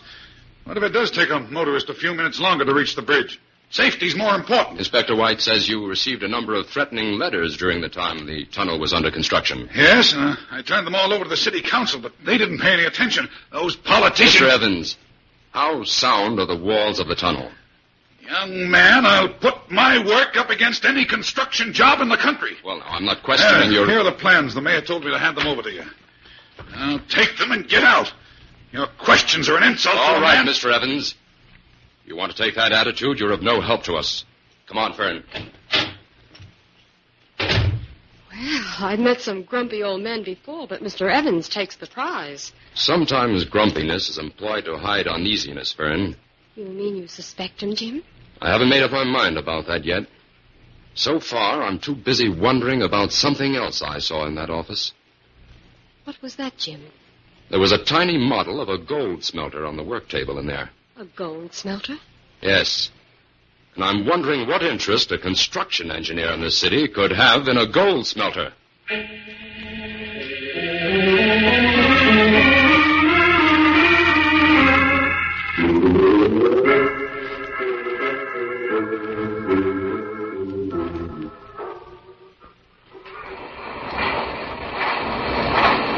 This is the Hartley Steel Mill, Fern. That must be the office over there. What do you expect to find out here, Jim? Well, this visit is more or less of a shot in the dark, Fern. You'll notice that this land adjoins the city property on which the tunnel is located. Oh, yes. In going through the city records, I discovered that before the tunnel was built, the Hartley Steel Company tried to buy up all that adjoining city property. They didn't succeed, but I'd like to find out why they wanted that land. That sounds like an interesting angle, Jim. Oh, here's the office building. Well, I guess we just walk right in.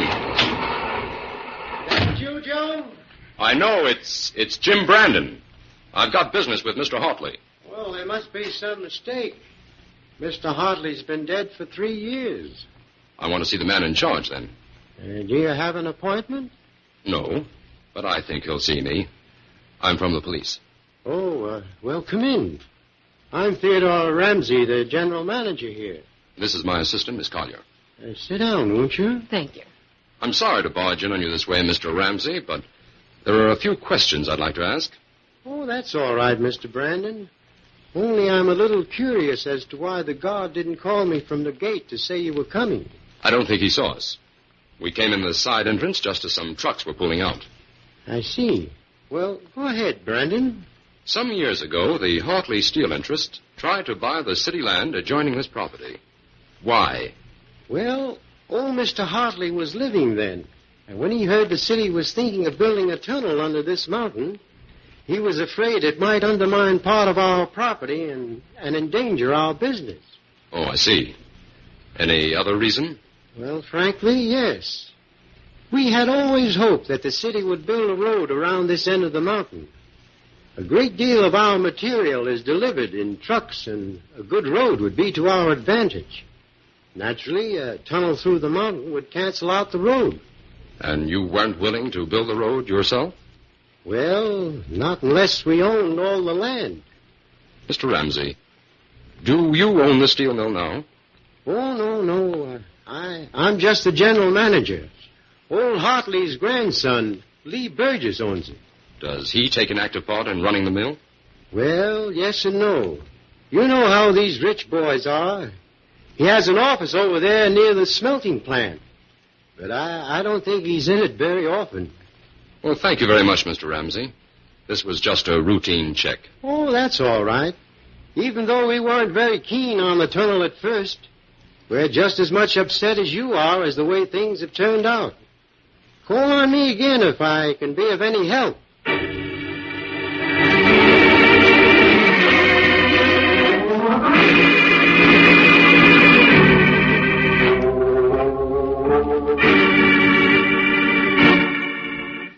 Well, Inspector, has the council decided whether they're going to open the tunnel or not? Well, they reached a decision 2 hours ago, Jim. The tunnel is now open to traffic. I've just come from there. Inspector, I just can't understand their opening the tunnel until you've had a chance to solve this case. Fern, the council is inclined to believe that the whole disappearing act was staged as some kind of a hoax, or even a publicity stunt. Maybe they're right, I don't know. I'll get it, Jim. Hello? Yes, the inspector's here. Sure, hold on a minute, please. Inspector, for you. Thanks, Fern. Hello? What? Holy smoke. Did you call the tunnel and tell them to stop all the traffic? Good. I'll get out there right away. What's the matter, Inspector? They just received a telephone call at headquarters saying disaster would strike the tunnel again at midnight. Come on, Jim.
Now back to the Avenger and the Tunnel of Disaster.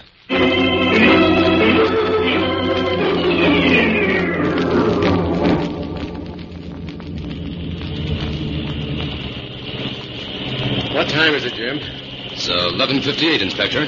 Say, look at that car ahead. Why, it broke right through the gate and went into the tunnel. Oh, the fools. Jim, Fern, get out and stand guard here. See that no other cars get past the guard. Okay, come on, Fern. Right, Jim. Where are you going, Inspector? Into the tunnel. Inspector! Inspector! You're crazy! You'll never come out of there alive! Come back!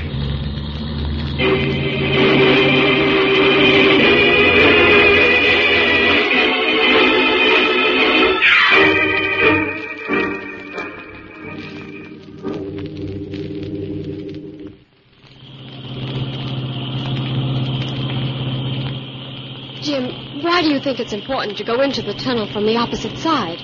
We're losing time driving around this mountain. Fern, every car that has disappeared within that tunnel went in at the north entrance. There's some reason for that, and I've got to find out what it is. Oh, Jim, I'm afraid we're too late to save the inspector. We lost minutes getting to the place the guard had his car parked. There's the entrance, Fern. Now, hold tight. I'm going to crash right through the gate. Okay, Fern? Yes, Jim. Oh, the guard is blowing for us to stop. I'll explain to him later. We haven't a second to lose now. Keep your eyes peeled, Fern. If there's a clue in here, we've got to find it. Right, Jim. Gosh, this place is frightening. When we reach the center of the tunnel, we'll stop to see if we can pick up any sound. There's absolutely no sign of another car in here, Jim. No. This is the center here. I'll pull up here.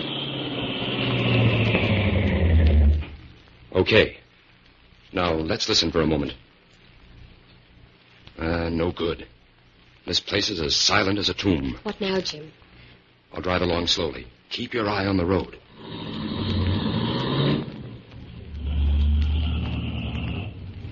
Jim, wait. I just caught sight of something on the side of the road. What was it, Fern? No. Something small that seems to be shining. There it is, Jim. Huh? Oh, it's a pencil.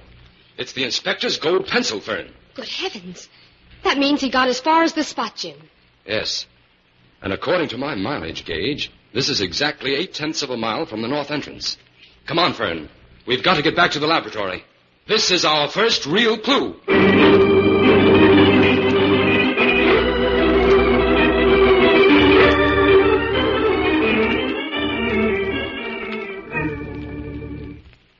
Here, Jim. I made some sandwiches for you.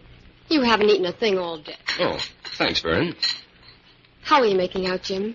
Well, according to these maps, that spot where we found the inspector's pencil is directly parallel with the Hartley steel mill. But, Jim, if the tunnel walls are solid, as everyone claims, what connection can the steel mill have with the tunnel? That's where my other discovery comes in. Your other discovery? Yes. According to this early geological history of that tunnel land, small deposits of gold were once discovered there. Gold? That could be the motive, Fern. Jim, if old Mr. Hartley knew about the gold, that could have been his reason for wanting to buy the land. Right. But old Hartley is dead. Somebody living must know about that gold, Fern. That's the reason they want the tunnel closed. But who, Jim? So far, we have 3 possible suspects. 3? Yes. Merkel Evans, the construction engineer. Hartley's grandson, Lee Burgess. And Ramsey, the manager of the Hartley mill. Well, I know why you suspect Evans, Jim. But what reasons have you for thinking Burgess and Ramsey may be guilty? Both of them have the facilities and are in a position to mine the gold. But, Jim, none of this is what you call solid evidence. No, it isn't, Fern. But we haven't time to get that. We've got to force the hand of the guilty party. How, Jim? I want you to put in a telephone call to all 3 suspects.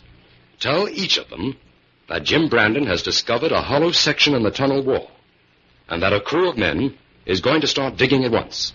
Then hang up. Yes. And what are you going to do, Jim? If there's any connection between the tunnel and the mill, the guilty party will show up at the mill. I'll be waiting for him there as the Avenger.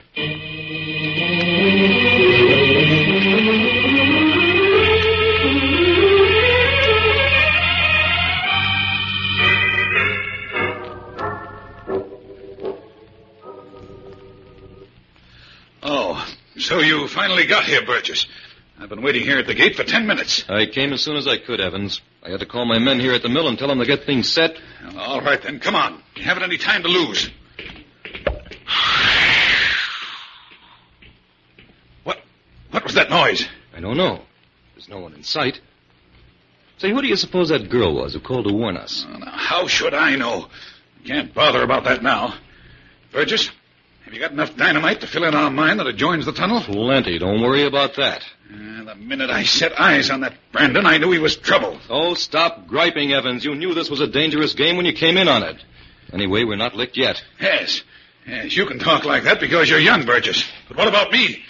I was a respectable engineer all my life until I let you talk me into this gold mining business. I talked you into it. You're ridiculous, Evans. What? And you're yellow to boot. Oh, listen here, Burgess. Oh, shut up. Arguing isn't going to get us anywhere. We're both in this thing up to the eyes. Yes, you're right, I guess. We'll have to keep our heads now. We'll dynamite our mine for 20 yards, right there where it connects with the tunnel. And when the cops break through the tunnel wall, they'll run into nothing but dirt. Right. And then I'll sue Brandon for everything he owns. All right, here's the shack. Open the door, Burgess. All right, get inside. Lock that door after us. Burgess, how many men have you got down in the mine? 8. Where are the prisoners? In a room near the smelter. Say, what are we going to do with those prisoners? Do with them? Eliminate them. What else? I don't think I'd be in such a hurry to do that, Evans. Huh? Who's that? Who's in here? It's the Avenger. And this is the end of the line for both of you. Where is he? Get him, Burgess. How can I fight someone I can't even see? You might as well give up. The Police will be here in a minute. All right, Burgess, now come on. Let's get out of here while there's still time. No, we've got to dynamite the mine first. If we don't, they've got the goods on us. It's too late, I tell you. It's our only chance. Unlock the trapdoor, then. Quick. Okay, help me move these file cases away from it. No, you don't, Burgess. You're not going down in that mine. Oh. Hey, you knocked him out. Stay where you are, Evans, or you'll get the same. The police are here now, Evans, and you'd better deliver those prisoners in good health, or the charge will be murder as well as kidnapping.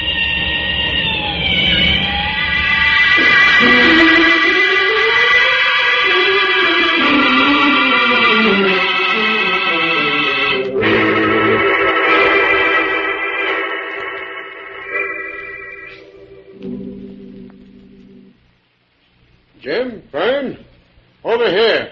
We're waiting for you. What are you planning to do down here, Inspector?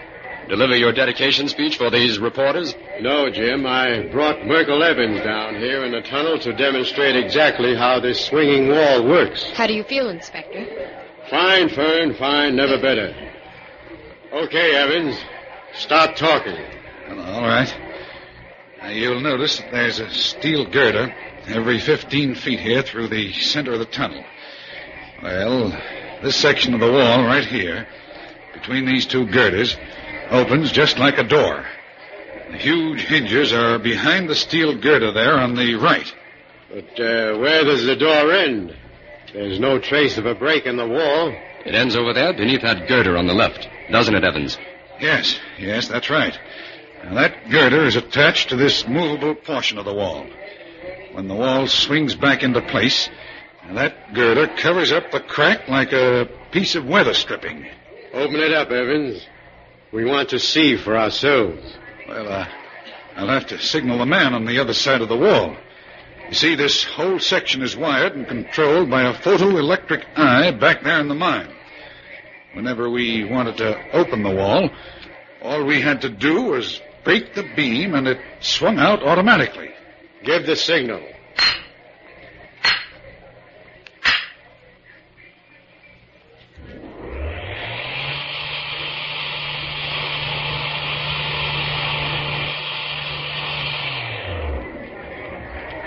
Good heavens.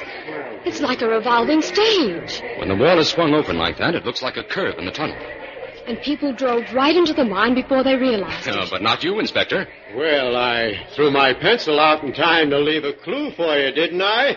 Right, Inspector. Jim, why didn't that section of wall sound hollow when they tested it? It's too well reinforced, Fern. Look at the thickness of it. Oh, yes. Okay, Evans, that's all. Take him to headquarters and book him, boys. Oh, Inspector. What is it, Jim? Smile. Those reporters are snapping your picture.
thrilling to see all this traffic going through the tunnel. Yes, Fern. It proves how much the city needed it. Is there really a rich gold vein under the tunnel, Jim? No, Fern. As it turned out, Burgess and Evans had already mined most of the gold in this mountain. Not that it will ever do them any good. There's just one other thing I don't understand. What's that, Fern? What happened to the two men who were in that car the inspector followed into the tunnel that night? They weren't held prisoner with the inspector and commissioner. No, because they were Burgess's own men. That spectacular dash of theirs was staged to keep the disaster stories going. Well, come on, Jim. We'd better get back to the laboratory. I have work to do. So have I. The inspector wants me to write his dedication speech for the new courthouse next week.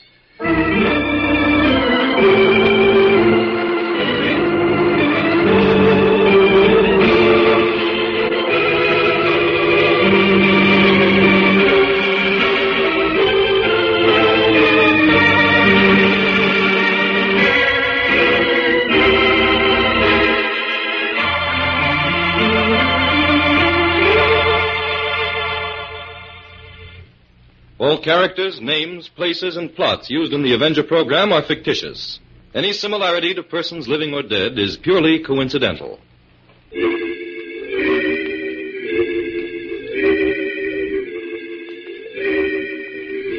This is a thought. A thought. A thought. Remember, listen for another adventure of... The Avenger.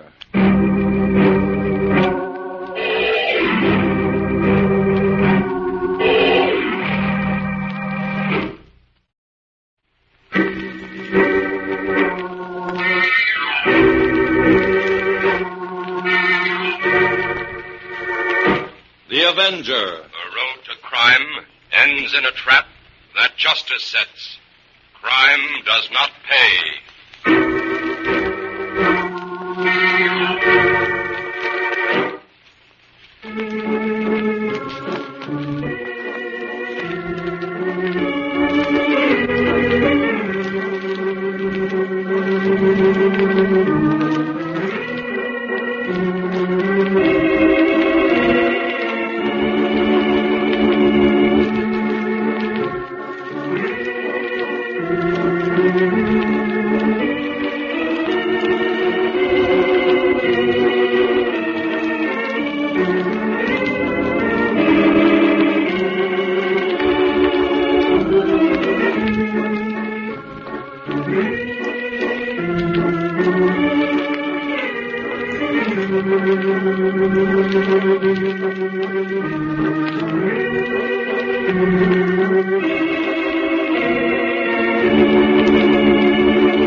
The Avenger, sworn enemy of evil, is actually Jim Brandon, a famous biochemist.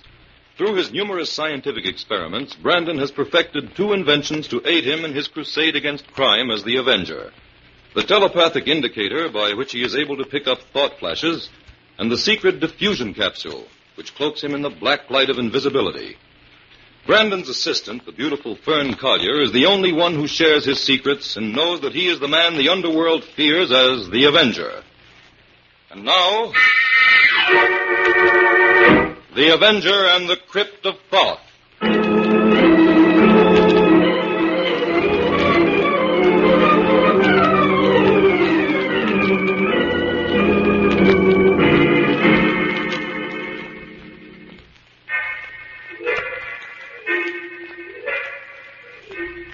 Here are the notes you dictated, Jim. I've transcribed them, but frankly, I don't understand them. Well, you're not to blame for that, Fern. Those last impressions I picked up on the telepathic indicator were very difficult to identify. It seemed to me that they were thoughts transmitted through writing, but the writing itself was obscure. Yet you thought violence was indicated? Yes. You see, Fern, waves are the primary force in telepathy, and the telepathic indicator not only picks up those waves, but amplifies them. just as a microscope magnifies an object. In this particular instance, strong impressions of robbery and perhaps even death accompany the impression of indecipherable writing. Your notes indicated that the writing may have been hieroglyphics. That's right, Fern. But I came to that conclusion after employing the factor of sense cooperation in an effort to clarify the thought flashes I had already received. What prompted you to mention Professor Wilk in your notes, Jim? Professor Wilk has been in the news recently in connection with that museum piece he had brought over from Egypt called the Crypt of Thoth. He's been trying to decipher the hieroglyphics on that crypt for years. Do you think you may have picked up his thought flashes? There's just a chance of it, Fern. I'm going to stay close to the indicator for a while, though. This is an entirely new type of experiment, and it promises to be very interesting.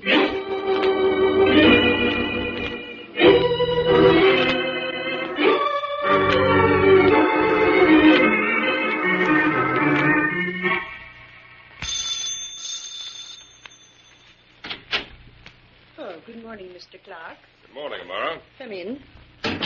Professor Wilk will be ready to go to the museum in just a moment. Sit down. Thank you. The professor worked on his notes all night, Clark. And this morning he was in a very happy mood. You think he's hit upon the secret of where the jewels are hidden in the crypt? I'm sure of it. But he intends to say nothing and get the jewels for himself, just as I told you. Clark, the time has come for us to force his hand. Today, in the museum. You know what to do. Yes. It's hard for me to believe the professor would do this to us, Amara. After we've worked with him for years to solve the riddle of those hieroglyphics. I know him better than you do, Clark. I told you we couldn't trust him. Be careful, Amara. He's coming. Amara, those letters I dictated must go out at once. Yes, Professor. Good morning, Clark. Good morning. Come, Clark. Let's get along to the museum. We were a little late this morning, and there's a great deal of work to be done.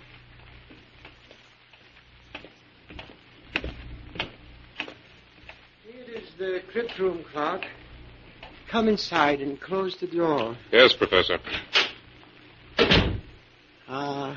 This Crypt of Thoth is a beautiful thing, Clark. Yes. A relic of an ancient civilization, steeped in mystery and promise. Why, that black onyx statue of Thoth, the Egyptian god of death, is well worth the price the museum paid to import the entire crypt. Certainly the statue is beautiful. But how do you account for its being so strangely placed within the crypt? Its base reaches out above one's head like a little balcony. That's how I knew the crypt was authentic. Just think of it, Clark. The secret of the pharaohs lies within that crypt. A fabulous fortune that only you and I and Amara know exists. Professor, have you been able to translate that last line of hieroglyphics? Have you found out where the jewels are hidden? Have patience, Clark. Soon we may know the secret. Soon? Why, it's been 10 years since you first discovered this crypt in that obscure sacrificial temple in Egypt. My patience is worn out, Professor. You are free to go whenever you wish, Clark. That's what you want, isn't it? But I'm not going, Professor, because I know that you've already solved the secret of this crypt. You know where the jewels are and how to get them. You are wrong, Clark. I intend to keep my bargain. When I succeed, you and Amara will get 1/10 as you were promised. 1/10? Why, you're mad, Professor. We all deserve an equal share. You'll take what you are given, Clark.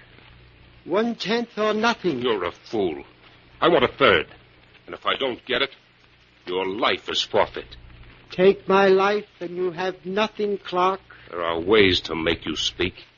This gun is one of them. Clark, I warn you. Help! God! No use to call for help, Professor. This room is soundproof and you know it. Clark, be sensible. What is the last line of the translation, Professor? Where does it say the jewels are hidden? Ask the statue of the god inside the crypt there. He is more apt to tell you than I am. Join him in death, then. Get inside. No. Inside, Professor! Please. Don't let me out. As you know, Professor, there's just enough air inside that crypt to keep a man alive for 5 minutes. Let me out, Clark! Let me out! Your secret or your life, Professor. You have 5 minutes to think it over. I do not know the secret yet. But even if I did, No man's life is worth that price. We shall see. Let me out. As the moments go by and you begin to suffocate, one breath of air will be worth more to you than all the jewels of the pharaohs. I can wait, Professor.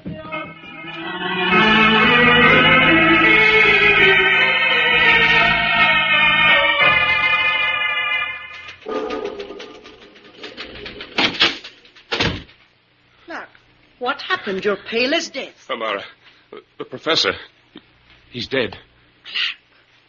You killed him. No, I didn't mean to. I can't understand how it happened, Amara. What are you talking about? Did you shut him up in the crypt or didn't you? Yes, I did everything just as we planned it. Only you forgot to let him out while he was still alive. No. After he'd been in the crypt for 2 minutes, I heard a strange sound, and I opened the door immediately. Yes? The professor was lying on the floor. First I thought he'd fainted, but he was dead. You blundering idiot. I shouldn't have trusted this to you. Now the jewels are lost to us forever. The jewels? That's all you think of. What about me? The police will say I killed Professor Wilk. Yes, they will say it.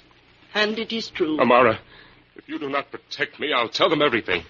This plan was yours as well as mine. I only wanted you to frighten the old man and make him talk. How could I know the professor would die in 2 minutes when there was air enough for 5?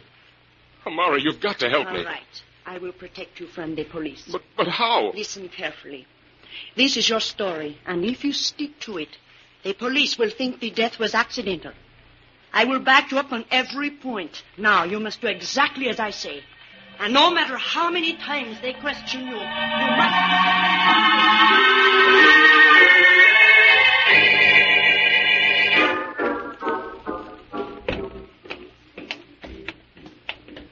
Well, this is the room where we're to meet the inspector, Fern. Is the Crypt of Thoth in here, Jim? Yes.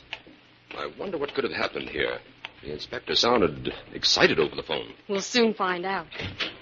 Oh, quite a gathering. Hello, Jim. Fern. What's the trouble, Inspector? Oh, Professor Wilk, that Egyptologist, or whatever they called him, was found dead in that crypt over there half an hour ago. Why, Jim, we were just talking about Professor Wilk this morning. Yes.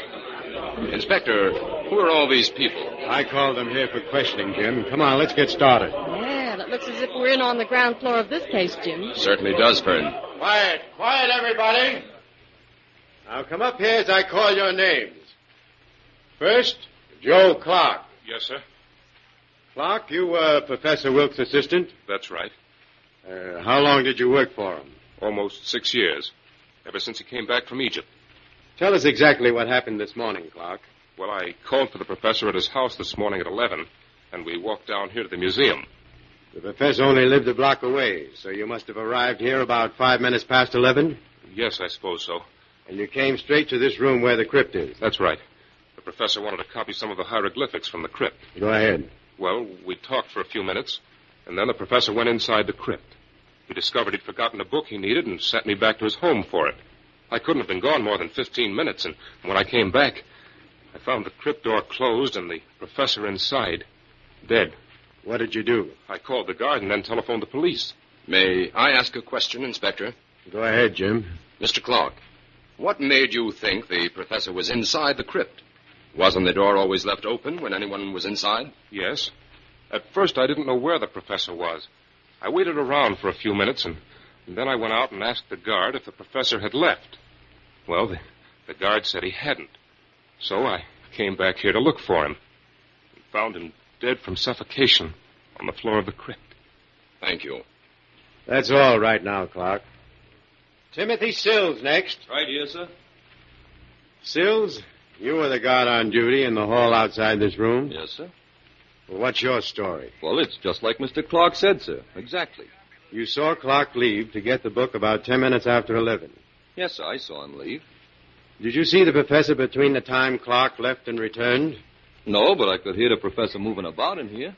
Sills, did you hear any sound that might have been the crypt door closing? Well, I can't say for sure. I wasn't paying that much attention. Further questions later, Sills. Yes, sir. Miss Amara Nakila. I'm Amara Nakila. Miss Nakila, what was your position with Professor Wilk? Secretary. I kept the professor's notes and helped him with his translations. You met the professor in Egypt, didn't you? Yes, almost 10 years ago.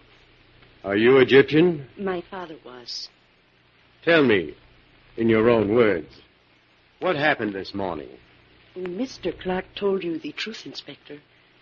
I was working in the professor's office when Mr. Clark came back for the book. And then, well, we talked a few minutes, and then he left. Inspector? Yes? May I ask Miss Nikila to list her own activities this morning? Well, that's not important, Jim. We know she wasn't at the museum, so she couldn't have had anything to do with the professor's death. Well, just for the records, Inspector. All right. Answer the question, Miss Nikila. Well, as soon as I was left alone, I went to the professor's study to type some letters. How many letters did you type? Oh, Jim, for heaven's sake. Please, Inspector. Oh, all right, Miss Nikila. Answer. Well, frankly, I didn't type any. I decided to read the morning paper before I got to work. After I'd finished reading, I began to type a letter. Then Mr. Clark came back? Yes. Thank you. That's all, Inspector. Miss Nikila, what did Clark say when he called to tell you Professor Wilk was dead? Why, he said the professor had died from suffocation in the crypt. You're sure he said from suffocation? I'm certain. Clark, what made you so positive of that? Well, he couldn't have died any other way. No? Well, it just happens, Clark, that the professor's neck was broken.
To the Avenger and the Crypt of Thoth.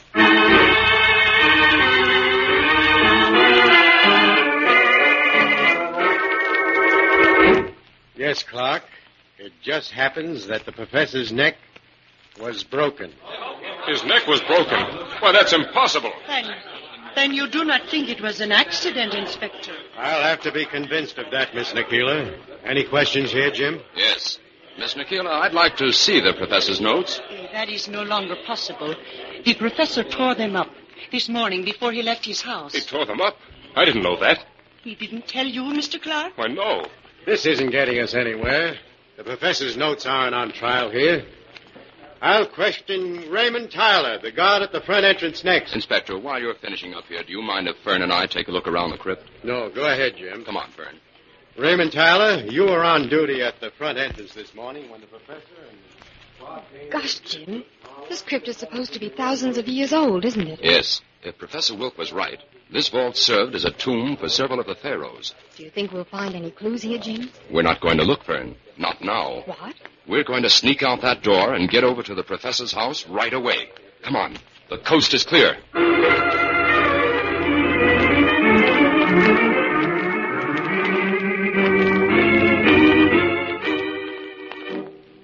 Now that we're here in the professor's study, what are we looking for, Jim? The professor's notes, for one thing, Fern.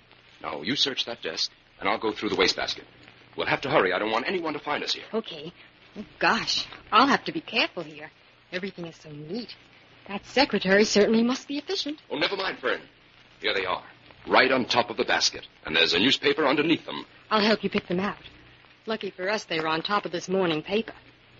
Oh, Jim, these notes won't be any good to us. They're torn in tiny pieces. Fern, we've got to fit them together. If it takes a year. You do think they're important? Fern, these notes are the case history of a murder.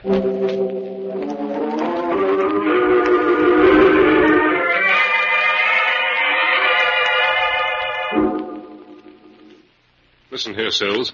That message you sent me demands an explanation. Why did you want me to meet you here in the crypt room at midnight? I had to talk with you private, Mr. Clark. Sills, I don't know what's on your mind, but this meeting is risky and stupid. Risky, maybe, but not stupid, Mr. Clark. Well, get to the point. What do you want? Just this. You got yourself a partner, Clark. What did you say? You heard me. Why do you think I lied to the inspector for you? I know you killed Professor Wilk, and I know why you killed him. What are you talking about? I used to open the door a little and listen to you two talking in here. I got an earful yesterday, all right. So, you want to be cut in on the jewels? That's right. How soon can you get them out of that crypt, Clark? That depends. I'll need some help. Where are they hidden? Come here. I'll show you.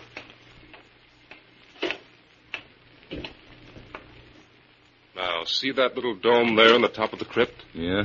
Well, come on, step inside. This thing won't bite you. Okay. Look closely now. There! Suffocate, you fool! So, you wanted to be a partner, Sills. Well, you can be one. You and the professor have a partnership in death.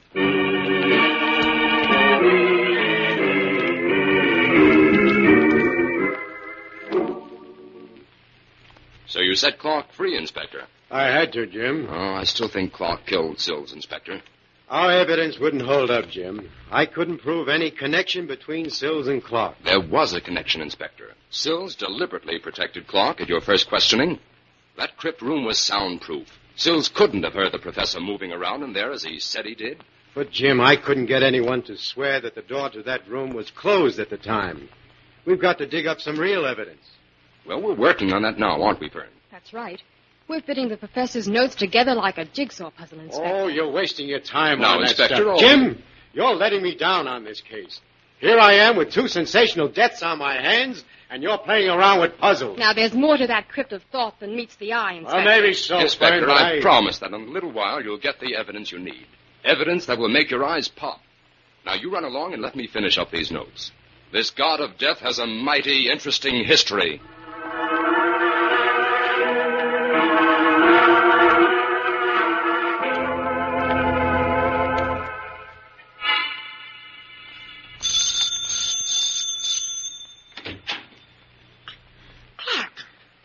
Released you? Yes, Amara. Close the door. I've got to talk to you. All right. Come into the study. You didn't tell them anything, did you, Clark? Of course not. Let me sit down. I'm worn out. That inspector grilled me for hours. Clark, it's time for a showdown. Why did you kill that guard? I had to. He was trying to blackmail us. Blackmail you mean? Well, he knew all about the professor's death. I had You've to. gone too far this time, Clark. I'm through. I was willing to bargain for the jewels. You can stop pretending, Amara. You used me to get rid of the professor.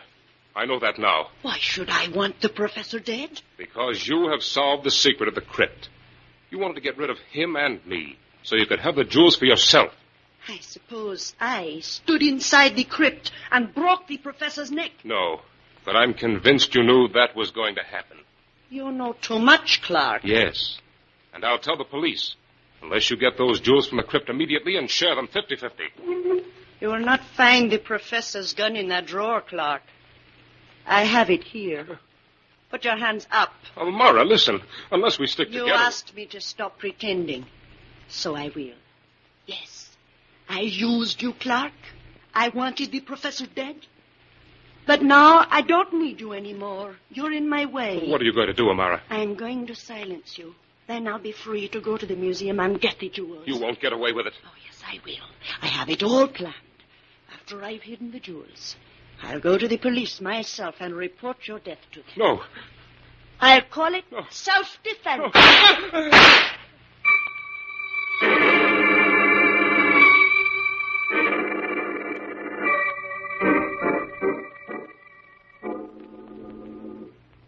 Jim, are you all right? Good. You can open the crypt door now, Fern. I've got the jewels. Oh, Oh, Jim, when I heard that noise in there, I thought something had happened to you. We were right in our translation of that last line, Fern. That one symbol that was transcribed backwards was meant to be translated that way. In other words, the symbol meaning open was meant to be translated closed. That's right. And the crypt door had to be closed for the device to work. That was the only word the professor hadn't mastered. But, Jim, where are the jewels? That's only a piece of onyx from the base of the statue you've got there. Yes, but look what's encrusted on the underside of it. Jim, those rubies are the size of walnuts, and those pearls. Enough to ransom every king alive. Oh, the inspector's eyes will pop all right. But, Jim, how were you able to get them without being injured? Well, I stood on the third stone from the back, just as the instructions indicated. That placed me directly underneath the statue. As soon as you closed the door of the crypt, that stone began to move like a seesaw. I balanced myself and let the stone go down 5 times on each side. Then I crouched low as the base of the statue swung out above me. Otherwise, it would have caught you right on the neck as it did the professor? Right. Oh, but, Jim, how did you prevent the base from sliding back and holding up the jewels again? I used this crowbar as a wedge. Good heavens. This secret certainly was well protected. Yes, that moving stone operated a lever that released this base. And struck down anyone trying to get the treasure? That's right, Fern. Now what, Jim? Do we take the jewels to headquarters? Oh, no. We'll place them there upon that table and cover them. I don't understand what you're planning to do, Jim. Fern, I'm setting the stage for the last act of this little drama. Oh, good. What part do I play? Messenger. I want you to go to headquarters and bring Inspector White back here. Tell him to park out front and wait. Just wait? Yes, Fern. A murderer will come out of this building tonight. But what about you, Jim? I'll be waiting too, Fern. Right here as the Avenger.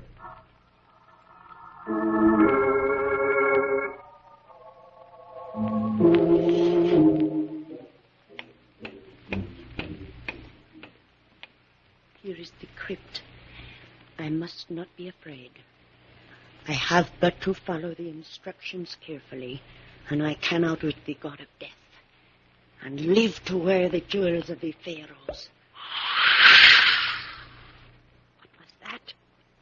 Is anyone there?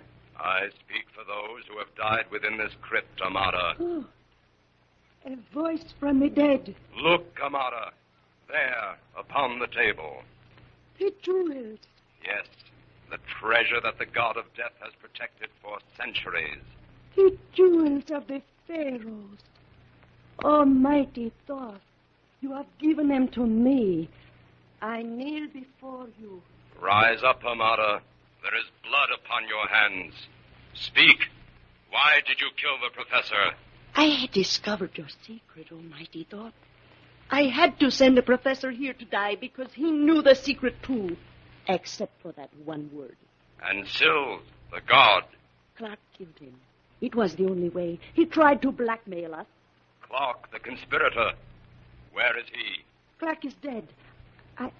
I shot him. Then flee from this place. Go at once, Amata. The god of death rules here. You must flee, Amata. Flee. Yes, I will go. Out there in the night, I can escape your vengeance. I must escape. The voice of death speaks clearly to all who dare to kill. Justice awaits you, Amata.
Jim, I know you were almost certain from the beginning that Clark was guilty.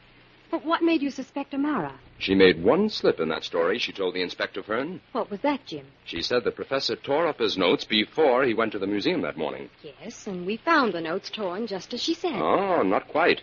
When I asked Amara to list her own activities that morning, she said she read the morning paper after Clark and the professor left for the museum. But what did that have to do with it? Now, if those two statements had been true, then the notes would have been underneath the newspaper in the basket. That's right. I remember now. The notes were on top of the basket with the newspaper underneath them. So Amara must have torn up the notes herself after she read the paper. And that could only mean that she knew the professor wasn't coming back. And also that she had solved the secret and didn't need the notes any longer. Exactly. Of course, we had no way of knowing that she would kill Clark rather than share the jewels. I was expecting both of them to come to the museum to collect. Oh, Jim, look at the time. We'd better go if we want to get to the museum in time for the private showing of the jewels.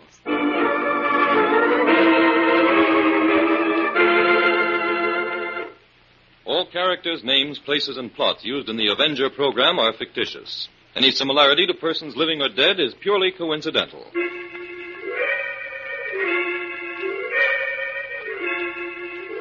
This is a thought. A thought. A thought. Remember, listen for another adventure of...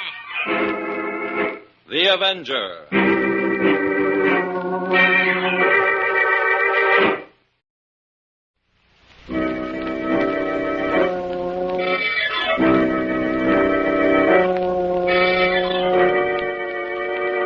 The Avenger. The road to crime ends in a trap that justice sets. Crime does not pay.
The Avenger, sworn enemy of evil, is actually Jim Brandon, a famous biochemist. Through his numerous scientific experiments, Brandon has perfected two inventions to aid him in his crusade against crime as the Avenger. The telepathic indicator, by which he is able to pick up thought flashes, and the secret diffusion capsule, which cloaks him in the black light of invisibility. Brandon's assistant, the beautiful Fern Collier, is the only one who shares his secrets and knows that he is the man the underworld fears as the Avenger. And now, The Avenger and the Melody of Murder.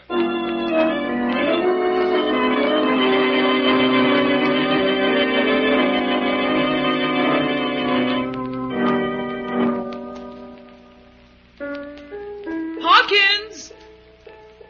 Hawkins! Yes, Mrs. Carlton? Go into the music room and see how much longer that piano tuner is going to take. Oh, that infernal noise is getting on my nerves. Yes, madam. Oh, Hawkins. Has Mr. Carlton come in yet? Not yet, Mrs. Carlton. Well, the moment he comes in, tell him that I wish to see him. I shall be waiting here in the library. Now, see if you can get rid of that piano tuner. Yes, Mrs. Carlton.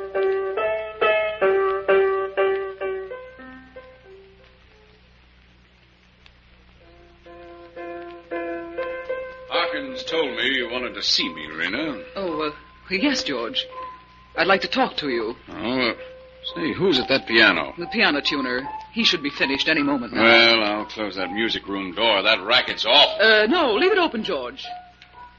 There are a lot of valuables in there, and the servants are busy in the back of the house. Well, all right. Well, to get down to business, George. Yes? Were you able to persuade those partners of yours to lend you enough money to see you through? No, Rena. Burlingame and Redford both refused to help me. They're trying to squeeze you out, George. I always knew they would. I told you from the beginning that they were just using you. Well, what are you going to do? Well, I won't let them get away with this, Rena. You know, I've put everything we had into that firm. But where in the world are you going to get the money to cover up your end of the losses? There's only one way. I hate to ask you to do it, Rena, but... Well, you'll just have to sell your jewels. My jewels? Rena, it's No. our only chance to salvage No, anything. George.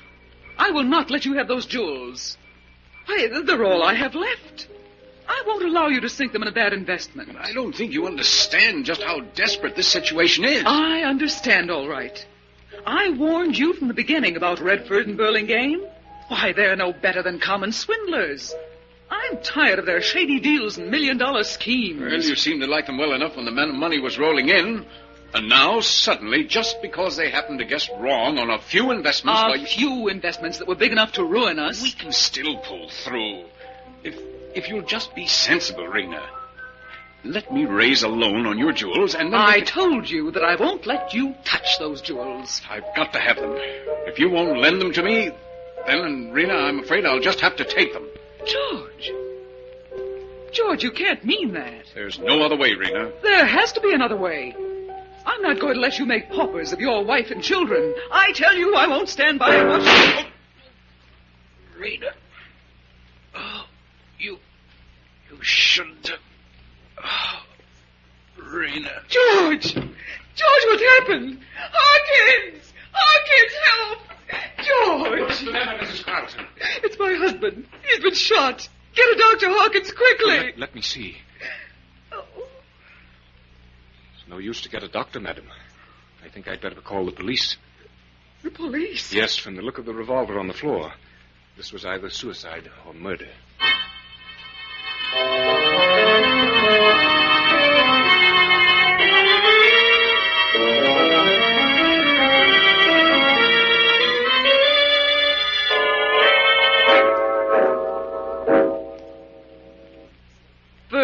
Collier. Dear, it was good of you to come. Mrs. Carlton, I brought a friend of mine to help you. This is Jim Brandon, Mrs. Carlton. Mr. Brandon, I am innocent. But we can never prove it. The gun, everything... Mrs. Carlton, Fern has known you and your family for a long time, and she believes you're innocent. If you are, we'll find a way to prove it. But how? Why, the evidence is all against me, Mr. Brandon. Why, sometimes I sit here in this cell and wonder if I could have fired that gun without knowing or remembering anything about it. Oh, of course you didn't.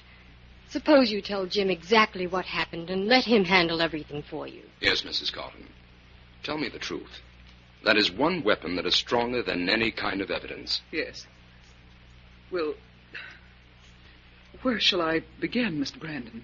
First of all, Hawkins, your butler, testified that you and your husband were quarreling just prior to the shooting. Yes. Yes, that's true, Mr. Brandon. We were quarreling violently over money. My husband's firm had made a bad investment. His two partners, Martin Burlingame and Paul Redford, they'd been able to cover their losses. But my husband hadn't been able... In other words, your husband would be forced out of the firm unless he could put up his share of the losses. Yes. Yes, that's right, Mr. Brandon. Now, about the shooting and the gun. Give me the details on that. Well, you see, the truth sounds impossible and stupid. I can't expect you to believe me. We want to believe you, Mrs. Carlton. Tell us what happened. Well, you see, all of a sudden, a shot rang out and George sank to the floor. I ran to him and called for Hawkins, but nothing could be done. My husband was dead. Then Hawkins noticed the gun on the floor. Yes. I can't understand where the gun came from or how. All I know is that suddenly it was there. A set of your fingerprints were on that gun, Mrs. Carlton. Yes, I know. You see, I did a very foolish thing. I picked it up to examine it. I guess I couldn't believe my eyes. Where was Hawkins when you picked up the gun? He says he didn't see you do it. Hawkins was telephoning the police, I think. Oh, Mr. Brandon, I don't know. Everything became so confused. Mrs. Carlton, we might as well face the fact that your fingerprints on that gun are conclusive evidence as far as the police are concerned. I know, Mr. Brandon. Naturally, they believe that single set of prints was made when you fired the gun, not when you picked up the gun to examine it. If only Hawkins had seen me pick up the gun after the shooting. But he didn't. So we only have your word for it. I know I can't expect them to believe me. But I'm telling you the truth, Mr. Brandon. I swear it. Oh, Mrs. Carlton, please. You've got to be strong so you can help us prove you're innocent. I'm sorry. Of course, Brandon. Mrs. Carlton, think carefully now. Could anyone have been hidden in that room?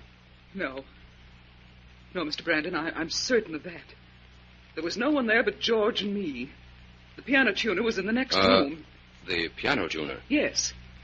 I remember hearing him drumming on the piano just as the shot was fired. So he couldn't have done it. What happened to that piano tuner? Why, I don't know. Why, I suppose he was frightened by the shot and just left. Well, who was he? I'd like to question him. Oh, I don't know that either, Mr. Brandon. He said that when he arrived that my husband had hired him. And George was quite a good musician. Thank you, Mrs. Carlton. That will be all for now. Tell me frankly, Mr. Brandon. Do you believe the story I've just told you? Yes, I believe you, Mrs. Carlton. I've learned that crime is often quite fantastic in its effort to outrun the law. But can you help me, Mr. Brandon? I'll do everything I can. Don't worry, Mrs. Carlton. You're in good hands now. Jim doesn't believe that perfect crime exists.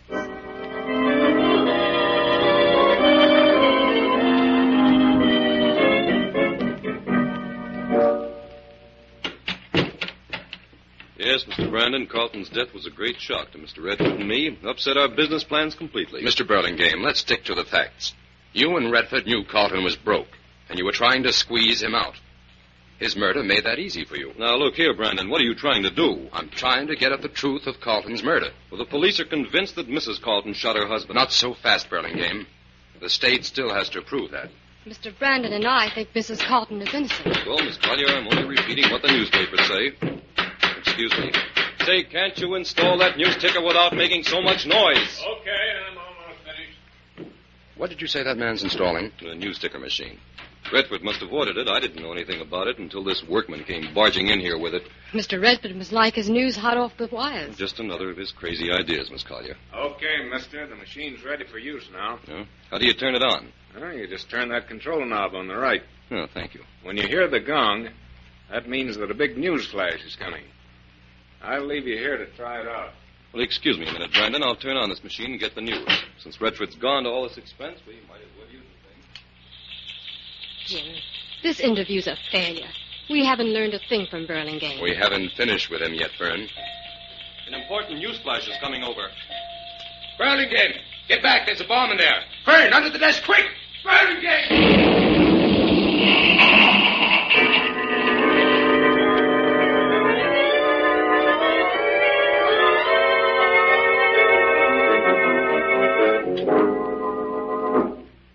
Fern, we didn't get here to Redford's apartment in time. He's gone. From the condition of this apartment, he certainly left in a hurry, Jim. I'm certain Redford is our man. He must have killed Carlton and Burlingame, and now he's hiding out somewhere. Well, since we're here, we might as well have a look around. And let's see, I'll take the closet, you take the desk, Fern. Okay. But you don't sound as if you expect to find anything here, Jim. Well, I was hoping to find Redford. Gosh, it was a lucky thing for Mrs. Carlton. She was in jail when Burlingame was killed. Yes, that's got the inspector baffled, because even he has to admit there must be some connection between the two deaths. Find anything, Fern? Not a thing here, Jim. We might as well go to headquarters and report Redford's disappearance. Jim, how did you know that explosion was going to happen in Burlingame's office? Just after that third gong sounded, I heard a very light click. I wasn't certain it was a bomb, but it was no time to take a chance. Well, it's a lucky thing for us we were on the other side of the room and had time to duck under the desk. Jim, do you think we should answer Redford's phone? By all means. Here, I'll take it. Hello? Redford, if you don't want to hang for murder, meet me in front of the check room at the Central Bus Terminal at 4 o'clock. Who is this? Meet me at 4 o'clock, that's all. Hello? Hello? Hello? He hung up. Who was it, Jim? I don't know, but I'm beginning to smell a rat, Fern. What do you mean? If Redford is guilty, he has an accomplice. If he isn't guilty, someone is trying to frame him. Or, of course, that call could have been meant for the very man who received it. You think it might have been meant for you, Jim? Could be, Fern. Well, what's our next step? I'm going to the Central Bus Terminal to keep a very interesting appointment for Mr. Redford.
Back to the Avenger and the Melody of Murder.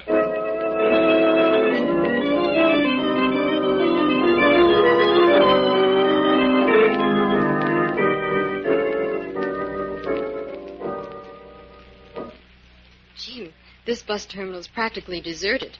Business can't be very good. Don't let appearances fool you, Fern. I had Inspector White order the place cleared. The men around here are all plainclothesmen. Oh.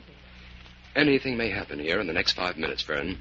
I'm not taking any chances on innocent bystanders getting involved. Nice work, Jim. Now, Fern, I want you to wait in that music shop over there in the arcade. You'll be safe there and still able to keep a sharp lookout on the check room. Jim, I'm afraid for you.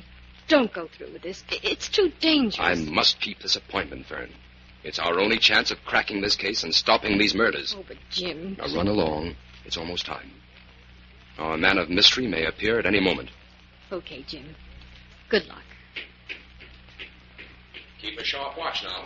I will, Jim. Oh, good afternoon, miss. What can I do for you? Why, I'd like to look at one of your record catalogs, please. Oh, certainly. We have all the latest records. I'll be glad to play any of them you like. Thank you. I'll look through the list first. Sir. Huh? Oh, yes, sir. Did you find what you wanted? Yes, I'd like to listen to this record, this Concerto Penseroso. Oh, of course, sir. I'll play it for you.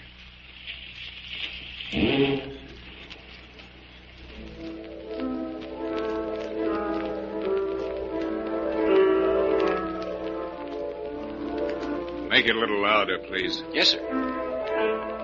Why, that's the workman who was in Burlingame's office. I'd better call Jim. Jim, come here, quick. Get out of my record. Oh. Jim, are you all right? I'm okay, Fern. Hurry, then. There goes our man. He's getting away. Through the arcade, Jim, that way. Well, what happened, miss? Where was that explosion? There in the check room. Look, the whole place is a shambles. I should say so. I better go and see if anyone was hurt.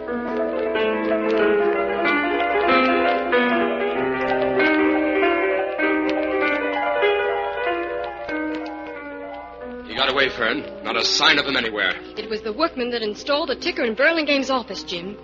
Fern, get that record off the machine. Yes, Jim. And bring it along.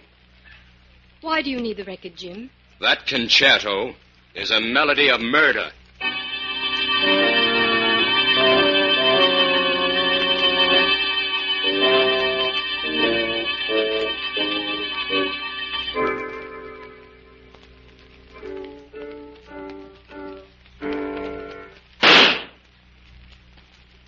There. That proves it, Fern. Jim, nobody touched that gun. What caused it to go off? The vibrations of that chord I struck upon the piano. They released the hair trigger of that gun. That was the strangest thing I ever saw, Jim. You just placed that gun on the shelf between two rows of books, and all of a sudden it went off and fell to the floor. Our killer posed as a piano tuner and used that ingenious method to kill Carlton. But that bomb in the news ticker machine, Jim, was it set off by vibrations, too? Yes, Fern. The slight movement caused by the vibrations of the gong released the delicate hairspring pin of the grenade planted inside the machine. That's how the explosion occurred. And the same thing happened at the bus terminal. The criminal left a bag containing the grenade in the check room. Then went into that music shop in the arcade and at 4 o'clock had a certain record played. Exactly. Now, let's add up the facts we know. That man in the music shop could be working for Redford. Now, if he isn't, then Redford is his next logical victim. Also, he's very anxious to get me off the case. I'm anxious to get you off this case, too, Jim. It's fantastic and horrible. Every time I hear music, I'll be afraid for our lives. Oh, we can't give up now, Fern. We know what the criminal looks like and how the murders were committed. Those facts are bound to lead us somewhere. Well, before we start chasing down any more clues, I'll have to change my shoes. When that criminal ran out of the music shop, he stepped on my foot. Look at this big mark on the toe of my shoe. Fern, give me that shoe. That dirt mark is evidence. Evidence? Yes, a laboratory test of that dirt may tell us exactly where to find the murderer.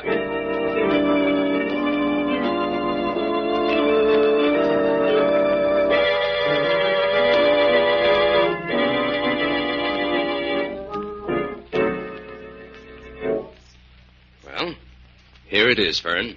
This is what I've been looking for. What is it, Jim? Look, in these books Mrs. Carlton turned over to me, there's a record of a farm the firm of Carlton, Burlingame, and Redford bought about 5 years ago. Why is that important, Jim? Because that farm proved to be a very good investment. Shortly after it was purchased, it was found to be rich in bauxite. I still don't get it. That dirt I analyzed from your shoe contained bauxite. Oh? Who owned the farm? Chester Morland. But it seems to me old Morland died about a year ago. Doesn't this put Redford on the spot, Jim? It shows how much he had to gain by the death of his two partners. Yes, but it could mean something else entirely. Fern, get your things. We're going for a drive.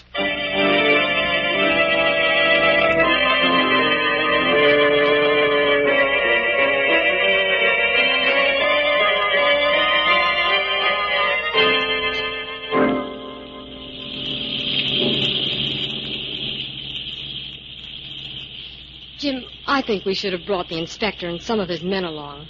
I have a feeling we're going to run into trouble out here. Well, the inspector wasn't at headquarters, Fern. I left word for him to join us in half an hour. Anyway, there's always a chance that this may turn out to be a wild goose chase. Oh, I hope not. Oh, here's the road where we turn in. There. Now, that's the old Morland house up there ahead. It looks deserted, Jim. Yeah, probably hasn't been lived in since Carlton's firm took over the farm. Why are you parking so far away from the house, Jim?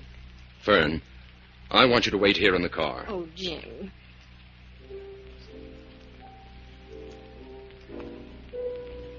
Listen, Fern. Somebody's playing the piano in there. Yes. I guess this is the place you're looking for, all right. Jim. Yes, Fern. Let's arrange some sort of signal in case anything goes wrong in there. Okay.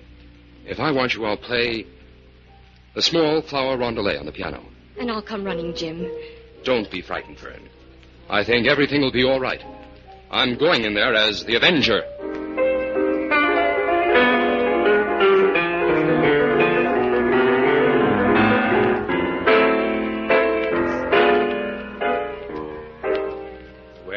Uncle. Your day of vengeance is at hand. I, Curtis Moreland, have kept my promise to you, even though you're dead. Uncle, your last enemy dies today. And we'll have our farm back. Carlton, Burlingame, and Redford. They were no match for me, Uncle. I've murdered 2 of them, and Redford dies within the hour. All with my music, Uncle.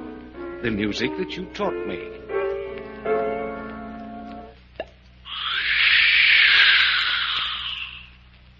Curtis Moreland. Who's there? Who called my name? It's the Avenger, Moreland. The Avenger? Where? I can't see you. Get away from that piano, Moreland. The Avenger knows your secret. There's a discord of death in the music you play. Yes, there's death in it. Death and vengeance. And the music won't stop until all 3 of them are dead. Where is Redford? In a few minutes, Redford will die. Nothing can save him. Not even you. Where is he? I have but to strike a certain chord, and he will be blown into 1,000 pieces. Moreland, nothing can be gained by murder. Spare Redford. No, Avenger. He's doomed just like the others. But I would torture him a little first. I'll have him listen to the dirge of doom before I strike the final chord.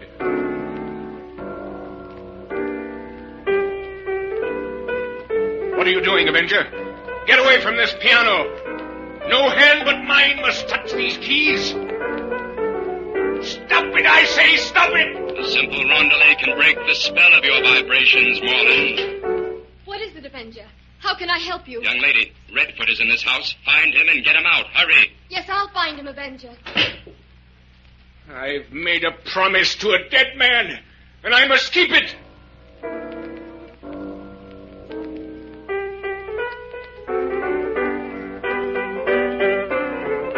You're a fool, Avenger. I can still outwit you. There is another piano in this house, and even if it means that I must die, I'll strike the proper chord on it. Then, Avenger, you'll see a whole wing of this house explode and collapse into a deserted mine shaft. Moreland, come back. Moreland. I can hear you, Fern. I'm coming in a moment.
Jim, when I saw the whole wing of that house collapse, I never thought I'd see you alive again. Moreland locked the door after him, Fern. Otherwise, I would have tried to save him. Well, it's nice to be back here safely in the laboratory, Jim. I hope we never have another case like this. My nerves won't stand it. We'll do some routine work on the telepathic indicator for a few days and give you a chance to get back to normal, Fern. Well, now to bring your notes up to date on this case, Jim, what shall I list for the motive of Curtis Morland's crimes? Revenge, Fern. That farm had belonged to Curtis's uncle and would have fallen to Curtis at the old man's death. But Carlton and his partners discovered a very rich deposit of bauxite there and persuaded old Morland to sell the farm. It drove young Curtis mad to watch those partners get rich at his uncle's expense. And when the old man died, Curtis vowed to get even and reclaim his heritage. Well, we saved Redford anyway. He's promised to face the music and see that Mrs. Carlton gets her husband's share of the business. Which is just about where we came in on this. Yes. What's that? Take it easy, Fern. It's only the piano tuner. We ruined the tone of my piano with those vibration experiments, so I decided to have it tuned. Oh, Jim, I don't think I'll ever be able to enjoy piano music again.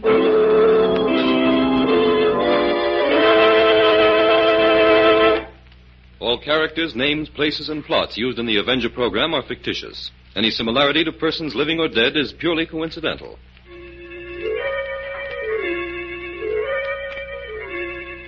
This is a thought. A thought. A thought. Remember, listen for another adventure of... The Avenger.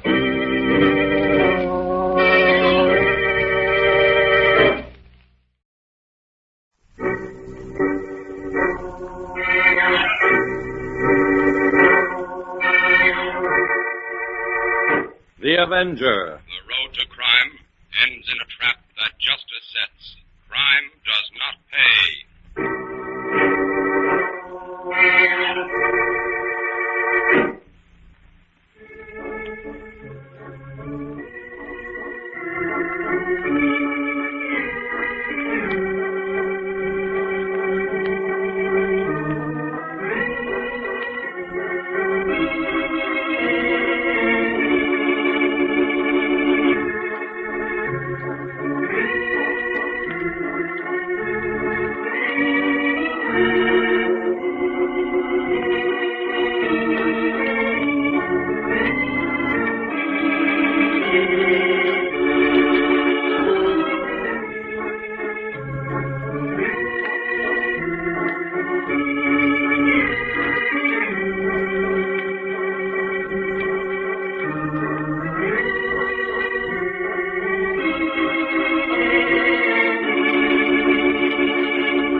Avenger, sworn enemy of evil, is actually Jim Brandon, a famous biochemist. Through his numerous scientific experiments, Brandon has perfected two inventions to aid him in his crusade against crime as the Avenger. The telepathic indicator by which he is able to pick up thought flashes, and the secret diffusion capsule which cloaks him in the black light of invisibility. Brandon's assistant, the beautiful Fern Collier, is the only one who shares his secrets and knows that he is the man the underworld fears as the Avenger. And now, the Avenger and the Fiery Deaths.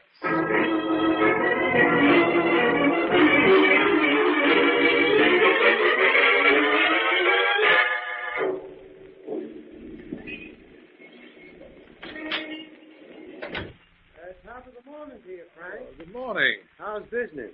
Well, not bad, Mr. Meadows. People can't get along without newspapers. You want the usual? Yes, please. All right. There you are. Well, it looks like you're going to have me for a customer for a long time, Frank. Yes? Had my doctor give me a complete checkup yesterday. He said I was a perfect specimen. Well, that's the kind of news I like to hear from a doctor. Yes, good health is great wealth, I always say. Well, see you tomorrow, Frank. Right, Mr. Meadows.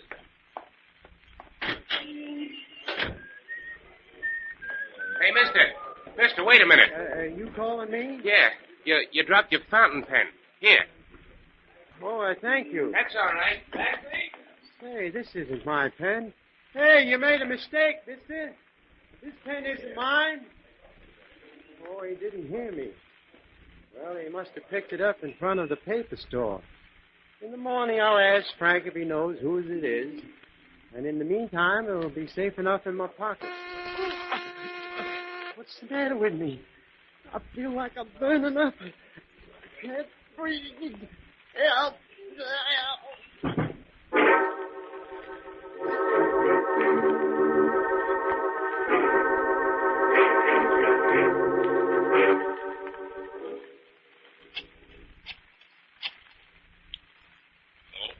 That you, Benny? Yes.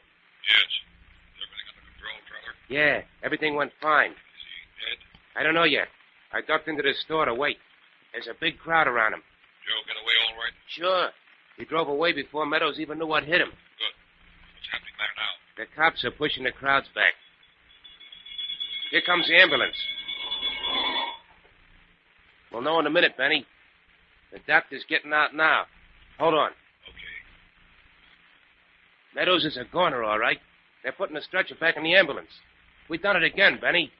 Meadows is on his way to the morgue.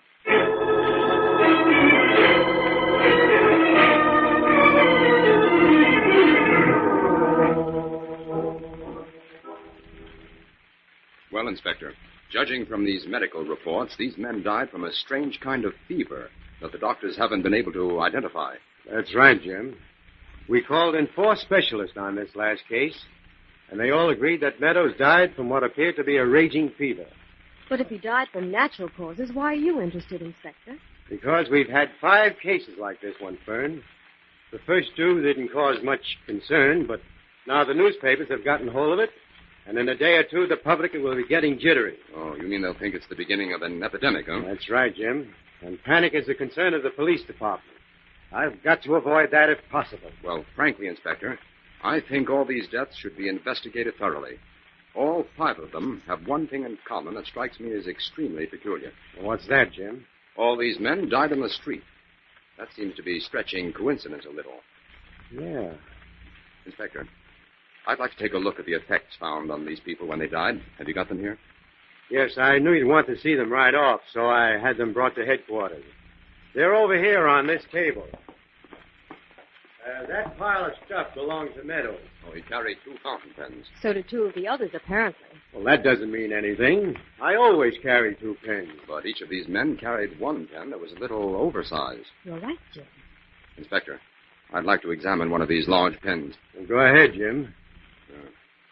No ink in it, for one thing. Let's have a look inside. Now, don't ruin any of those pens, Jim. They've got to be handed over to the relatives of these people. Nobody will want this pen, Inspector. It has no inside parts. What? Here, help me examine these other large ones. This is beginning to look interesting. I don't get it. Why should a man carry a dummy pen around? This one is empty inside, too, Jim. Well, so is this. And you can check off these last 2. They're empty. What do you make of it, Jim? Just a minute. Let's take a look at these ordinary-sized pens. This one looks all right, Jim. No. These aren't dummies like the others. Wait a minute. Well, Inspector, smell this. Smells slightly burnt to me. This one does, too, Jim. I can smell the rubber. This third one, too. Uh-huh. Oh, Jim, for heaven's sakes. What does this add up to? Inspector, write me out a permit to take these things to my laboratory, will you? All right, but I've got to know what you're up to, Jim. The newspapers will want a statement. And you can give them one, Inspector. Tell them this is no fever epidemic, but an epidemic of murder.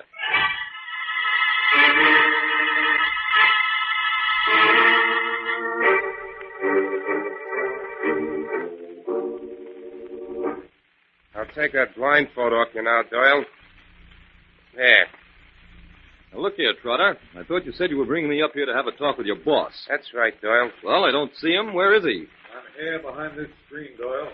I can see you, but you can't see me. Well, why the dramatics? I came here to talk business. Nobody's allowed to see the boss. Nobody but me. I'm the only one who knows who he is. Quiet, Trotter. I'm sure Mr. Doyle realizes the value of caution. Otherwise, he wouldn't be here. That's right. I don't care who you are. I'm here to hire you to do a job. Brother tells me you have a partner you wish to have put out of the way, quietly. Yes, and the job must be done tomorrow. What's your price? $20,000. That's pretty high. I only came prepared to pay $15,000. I think you'll pay my price, Doyle. What do you mean? I look into the business of my clients before I do a job for them. I know that you've helped yourself to $50,000 of your firm's money. Your partner doesn't know it yet. And if you can get rid of him before he finds it out, no one will be the wiser. All right, I'll pay. But you'll have to wait a few days for the other $5,000. I'm willing to do that, Doyle, because I have another weapon to use against you in case you don't come through. No? What's that? Your partner, Albert Frome, has no living relatives, right? Yes? 6 months ago, at your suggestion, you and Frome took out an insurance policy, making the firm the beneficiary. Now, after Frome's death, you wouldn't want to run into any trouble collecting that insurance, would you? A few well-placed words would cause an investigation. All right, you win. You'll get your money. Good. Trotter will take the $15,000 you have with you. You're to bring the remaining $5,000 to the Midtown restaurant a week from today at 6 o'clock. Trotter will meet you. Is everything set then? Yes, except for one thing. And what's that? Tomorrow, just before your partner leaves for lunch, give him that box on the table. What's in this? A fountain pen. Give it to him, and he'll be dead within the hour. Now our interview is over. Trotter, blindfold Mr. Doyle again and get him out of here.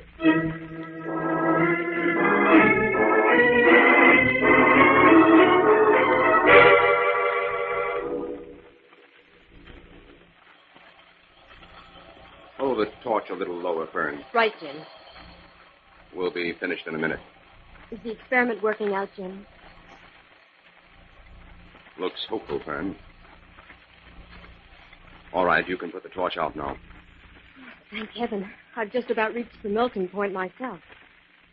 What does this experiment prove, Jim? Several things, Fern. These dummy fountain pens were completely insulated, and they had several extra air holes. They must have contained some powerful chemical or an element that could be diffused without burning the person directly. What kind of substance could that have been, Jim? It would have to be something even more powerful than radium. And so far as I know, there's only one element that meets that requirement. It's actinium A. Actinium A? What's that? It's a powerful radioactive element, a branch product of uranium, found in pitchblende, that can be refined into a grayish powder. It disintegrates much faster than radium, and because of its extremely short-lived properties, it's been practically overlooked until just recently. But how could actinium A be used to kill? That's what I'm working on. Science hasn't completely solved the riddle of this element yet, but I do know that after its disintegration, the powder could be carried around in a man's pocket for weeks without any harmful effects. That doesn't get us anywhere, then. Yes, it does, Fern, because if a method could be devised whereby that actinium A could be recharged and released suddenly, it could penetrate the pores and nose and throat to such an extent that a man would instantly suffocate and die. And the death would seem to be from natural causes? Yes. But the mystery is what chemical agent is capable of charging that actinium. It isn't heat. I've tested it at 500 degrees. Jim, why don't you try the telepathic indicator? There's just a chance that you might pick up something. That's a good idea. I'll turn it on. In the meantime, I'll see that for lunch. I'm hungry. Jim, what in the world happened? The whole indicator blew out. Oh, just when we needed it most. Picked up a very powerful current of some kind. Fern, I think I found it. What, Jim? The mysterious charging agent. Let's see now. It's exactly 1 o'clock. If it develops that another of these fiery deaths occurred at that time, I've solved the riddle of how these murders are committed.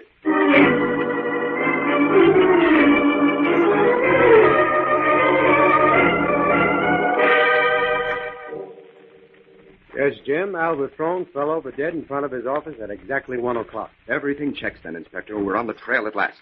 Well, I'll have to take your word for that, Jim. So far, these deaths are just one big question mark to me. Inspector, tell me everything you know about Albert Frome. Take notes of it, will you, Fern? Yes, Jim.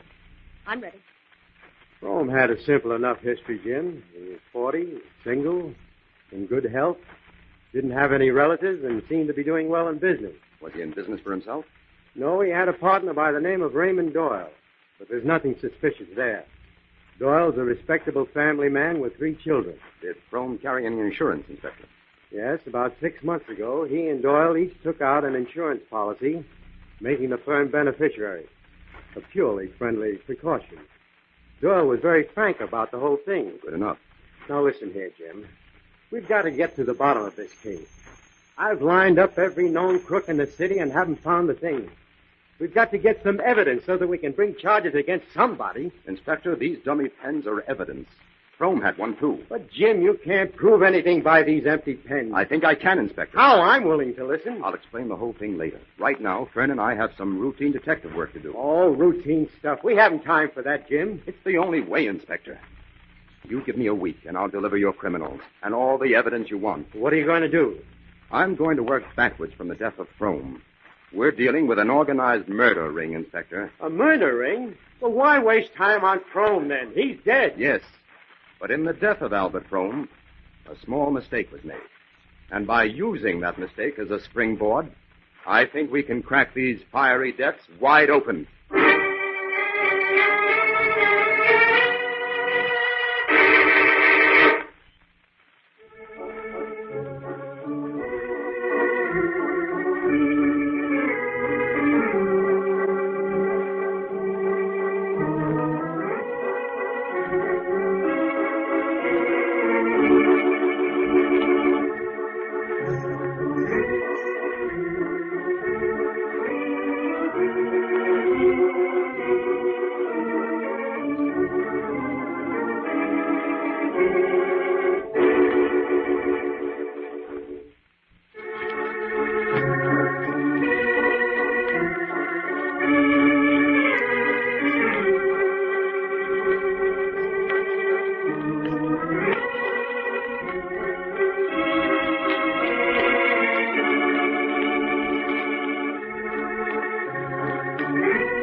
And now, back to the Avenger and the Fiery Depths.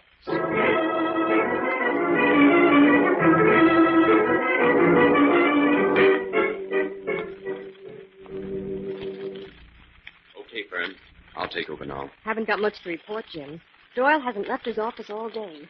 He had his lunch sent in. I'll keep him covered for the rest of the evening, Fern. Now you go get some sleep.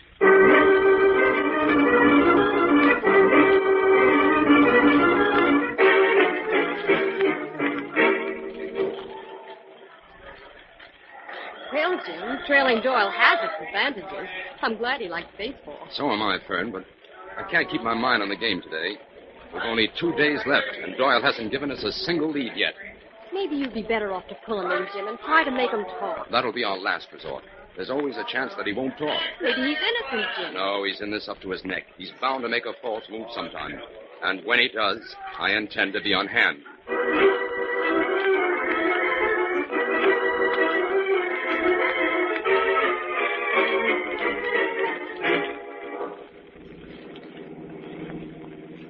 Well, where do you suppose Doyle is headed for now, Jim? He's not driving home, that's certain, Fern. He's headed back toward town. He didn't place a single bet at the races, Jim. No. That $5,000 he withdrew from the bank this morning is payoff money. I'm sure of it. We'll just stick to him like leeches and see where he delivers it.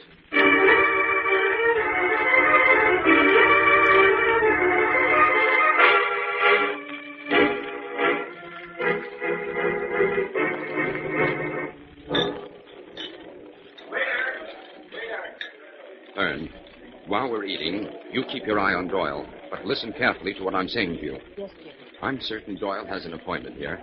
He keeps watching the door nervously, and this isn't the sort of restaurant a successful businessman comes to just for pleasure. It certainly isn't. I'm starved, but I can't eat this food. Jim, a man just joined Doyle. Yes. That looks like our man, all right.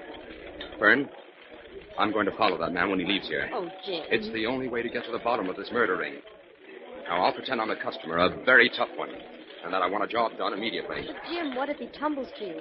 A man like that would just as soon kill you as look at you. I've seen enough criminals to be able to give you a good imitation of one, Fern. Now, in a minute, I'll leave and wait for our friend outside. What about me? What can I do? You stay here and pretend to eat your dinner, but when our man leaves the restaurant, follow him out. Get in my car and be ready to follow us when we drive away. That fellow is certain to have a car here. Have you got that, Fern? Yes. Be sure to keep well behind us. When we reach our destination, call Inspector White and give him the address. Then you drive directly to headquarters and wait for me there. All right. Jim, look. Yeah? Doyle is handing that man a small package. It's the payoff, all right. Oh, gosh, Jim, I'm scared. Don't be, Fern. When the time comes, the Avenger will step in. I'm going now. Good luck, Jim. Yes, sir. That'll be $3. Oh, here you are. The extra check is for the young lady over there. Oh, yes, sir. And here's an extra 10 for you, if you know the name of that man facing us at the corner table. Yes, sir. That's a fellow by the name of Trotter. He comes in here a lot. Oh, yes, I thought that's who it was. I just wanted to make sure. Here's your 10. Thanks, mister. Come in again.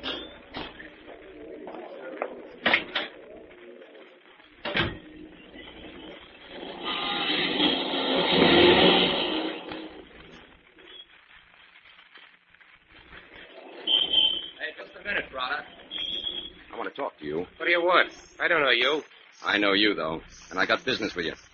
Is this your car in the alley? Yeah, sure. Get in.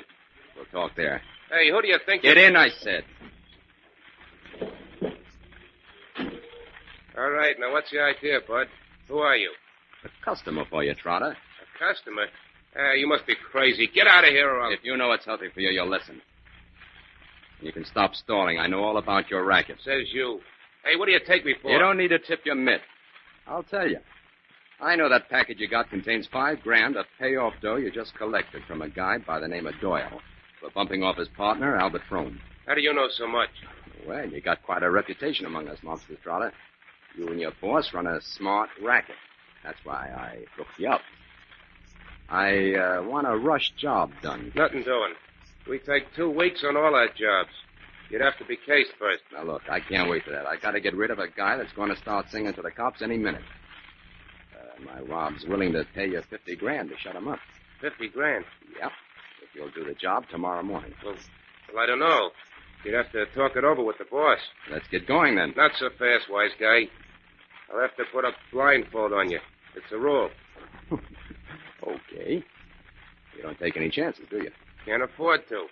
Here, this bandage fits right over the forehead and the eyes. Say, a perfect fit, huh? Now, pull your hat down. Whatever you say. Hey, what are you up to? Why did you jump into the back seat? Now, listen, Trotter. I'm not taking any chances on you dumping me out someplace. I'll just sit here right behind you with my hands on your shoulders. And you better call out every move you make. Because if you make a false one, it's your last. I got a gun. Pretty smart, ain't you? Don't try anything, that's all. I'll keep this blindfold on. You can watch me in the mirror. Now, start driving.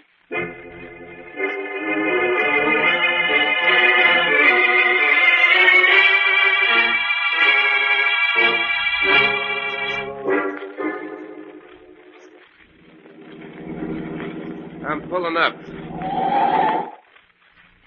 I gotta wait here for a signal before I drive into the alley. What's the matter? The boss afraid you might be followed? That ain't impossible.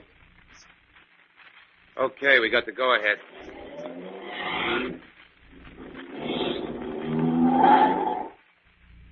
Here we are. All right, hop out. Hey, can't you take this blindfold off me now, Trotter? Not till we get upstairs. Huh? Well, I'll follow you then. Up these stairs.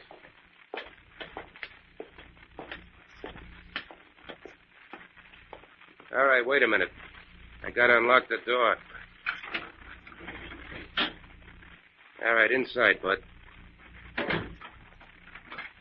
Okay, now you can take off the blinders. Yeah, with pleasure. I'll take your gun, too. No rods allowed when you talk to the boss. Red tape, huh? Okay, here. You wait here. I'll go in and see if the boss will talk to you. Hey, what's your name? Just call me Jones. Okay, if that's the way you want it. I'll be back in a minute. Trotter, you're in for a surprise. It's time for your customer to disappear and for the Avenger to take over.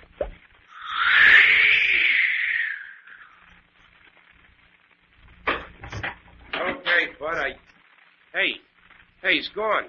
But how did he get out of a locked room? Hey, Benny! Benny! Yeah? What's up, brother? The guy's gone. I don't know how he got out, but he did.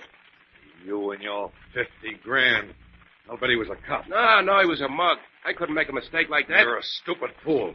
Go pack our stuff. We've got to be out of here in 5 minutes. I'll take care of things in here. Yeah, we better blow, all right. If I ever lay eyes on that guy, I'll turn the seat. Stupid, incompetent punk. I'll have his life for this. The state will save you the trouble, Benny. Huh? It wants you both for murder. Who's that? Who's in here? It's the Avenger, Benny. The Avenger. So that's who it is. Yes, I'm here to put an end to your wholesale murders, Benny. That's what you think. You've met your match this time, Avenger. Invisible or not, I have a weapon that can kill you. You're trapped. We shall see. This is going to give me more pleasure than any other crime I've committed. To kill the Avenger is the dream of every criminal. But the honor will be mine. May I inquire how I'm to die? Sure.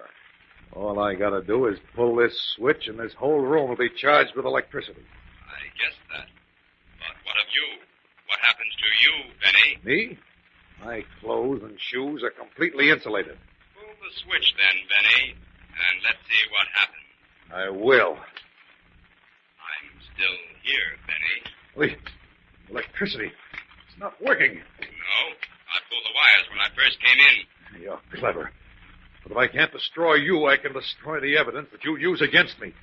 You'll never know the secret of my power ray machine. I'll smash it into 1,000 pieces. Stay away from that machine, Benny. No, I won't. I'll smash it. Stay away, I said. Take this, then. Oh. A little man with a dangerous weapon. The history of crime keeps repeating itself.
Now, just a minute, Jim. You say these murderers were committed by planting these dummy fountain pens, which contained actinium A on each of the victims. That's right, Inspector.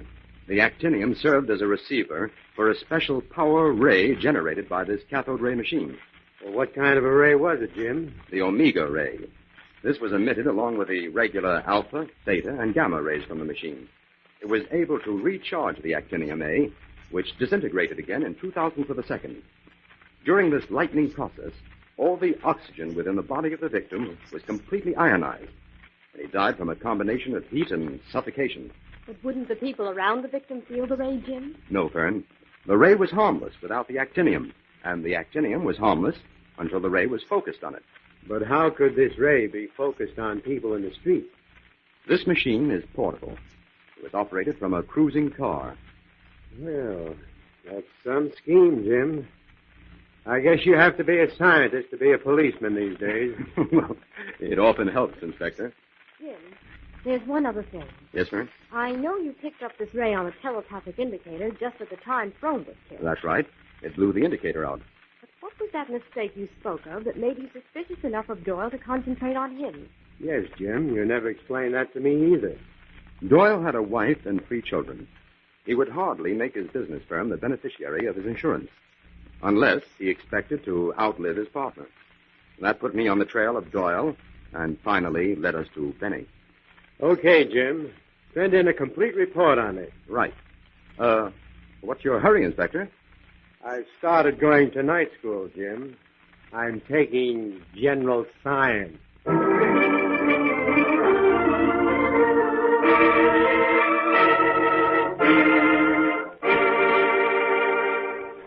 All characters, names, places, and plots used in the Avenger program are fictitious. Any similarity to persons living or dead is purely coincidental.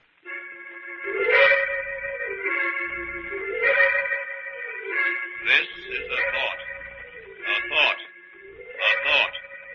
Remember, listen for another adventure of... The Avenger.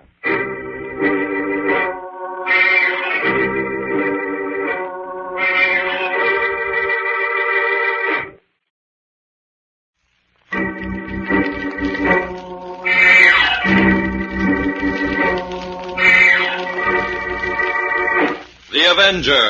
The road to crime ends in a trap that justice sets. Crime does not pay.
The Avenger, sworn enemy of evil, is actually Jim Brandon, a famous biochemist. Through his numerous scientific experiments, Brandon has perfected 2 inventions to aid him in his crusade against crime as the Avenger. The telepathic indicator by which he is able to pick up thought flashes, and the secret diffusion capsule, which cloaks him in the black light of invisibility. Brandon's assistant, the beautiful Fern Collier, is the only one who shares his secrets, and knows that he is the man the underworld fears as the Avenger. And now, The Avenger and the Ghost Murder.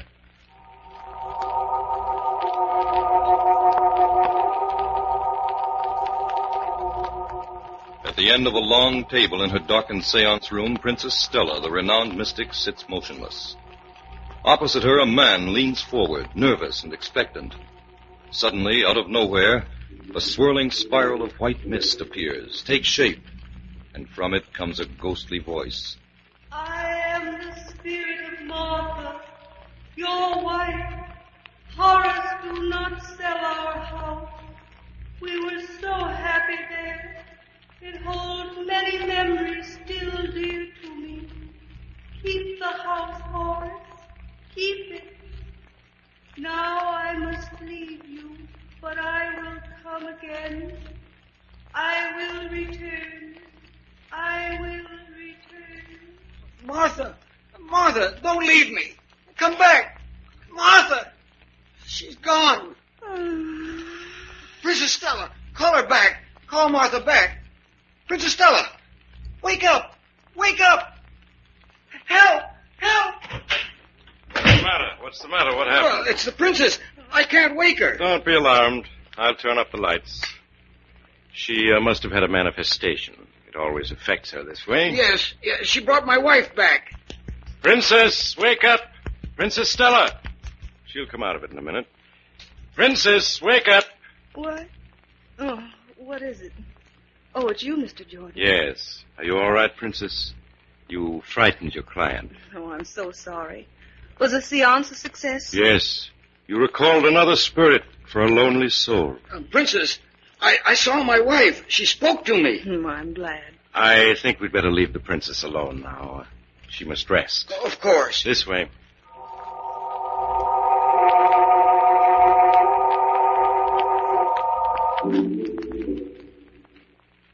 Well, how much did he pay you, Jordan? $50, Stella. Pennies. Now, Stella. Well, I'm getting sick of going through this routine day after day for that kind of money. You promised Have me patience, Stella. I told you that before long we'd be cleaning up. Well, and I meant it. Well, you'd better pull something out of the hat, or I'll retire. And then where'll you be, Jordan? No, Stella, that's no way to talk. After all I've done for you. After all you've done for me? Ha. Shut up. There's a woman in the waiting room. You've got to see her now. Yeah, well, she's in for a disappointment. I've had enough of ghosts today. You've got to see her and talk to her at least. Ah, well, all right. I'll bring her in. Then I have to leave. I have an appointment uptown with a fellow by the name of Brandon.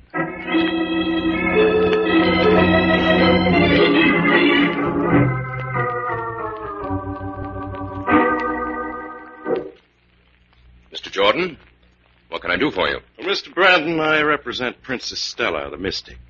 No doubt you've heard of her? Well, yes, I have.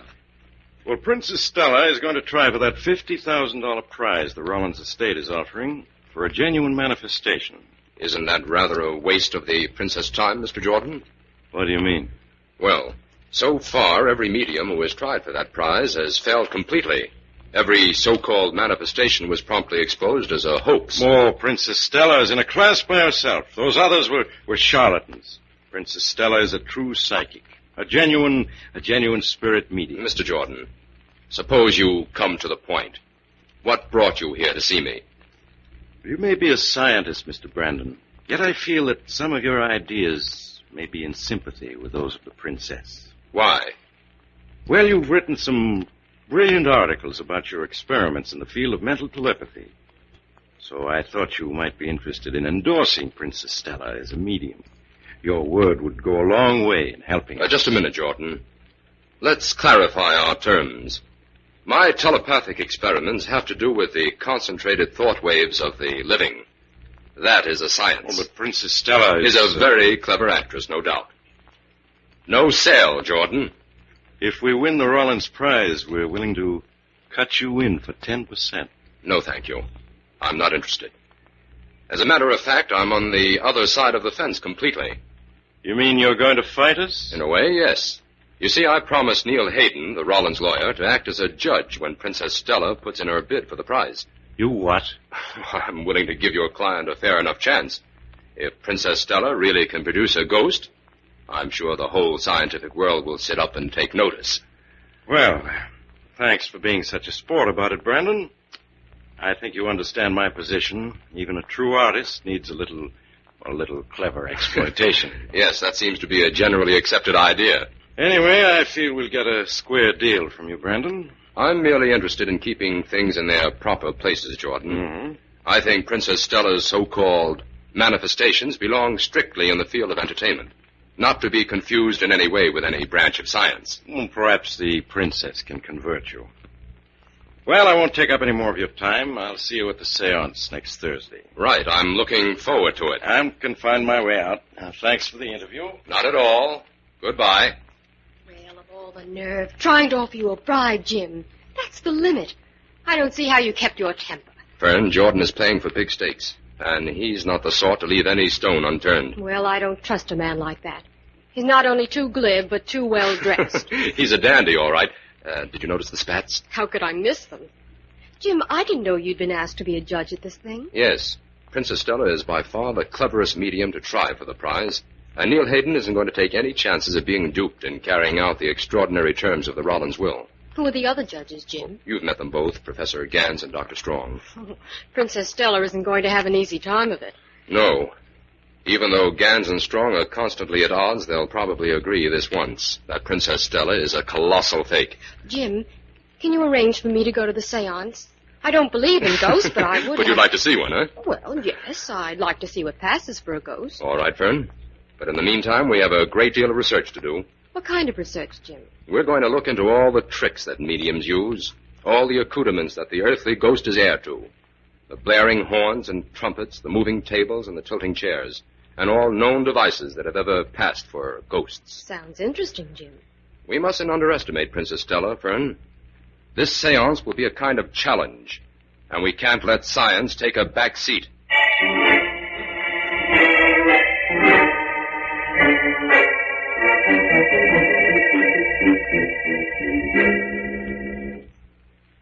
You're late, Brandon. Strong and I have finished with that side of the room. Nothing unusual there. You don't mind if Fern and I have a look, Professor Gans? Well, if you're not willing to take our word for it. Go ahead, Brandon. There's plenty of time. Thanks, Strong. This way, Fern. So this is what a seance room looks like. I always thought they were done in black velvet. This one's completely in white. Yes, the princess knows the value of contrast. She's a showman, all right. Now for the inventory. White painted walls. White rug that completely covers the floor. 8 straight-back white chairs. Help me examine them, Fern. Right, Jim. They're all metal. No false bottoms. Nothing could be hidden in these chairs. Let's take the table next. That's all metal, too. Examine the legs, Fern. They're single strips of metal, Jim. Nothing there. Nothing under the rug. Jim, there's no place to hide any ghosts in this room. Certainly doesn't look that way. No windows. In fact, there's only one thing about this entire room that strikes me as a little odd. What's that, Jim? There are 4 radiators, 2 at each end. Well, this is a very large room. In cold weather, I imagine all 4 of them are needed. They're all cold today. Are you ready, Brandon? Yes, Strong, I think so. Oh, just one other thing. Did you and Gans go over the room for hidden wires? Yes, we covered the walls and floor with a detector. Guess that takes care of everything, then. I'll tell Jordan we're ready to begin the seance.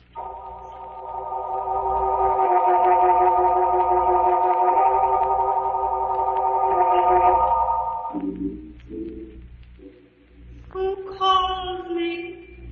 Who calls me from my spirit world? Quick, Gans, put your flashlight on that corner. There's someone there. Yes.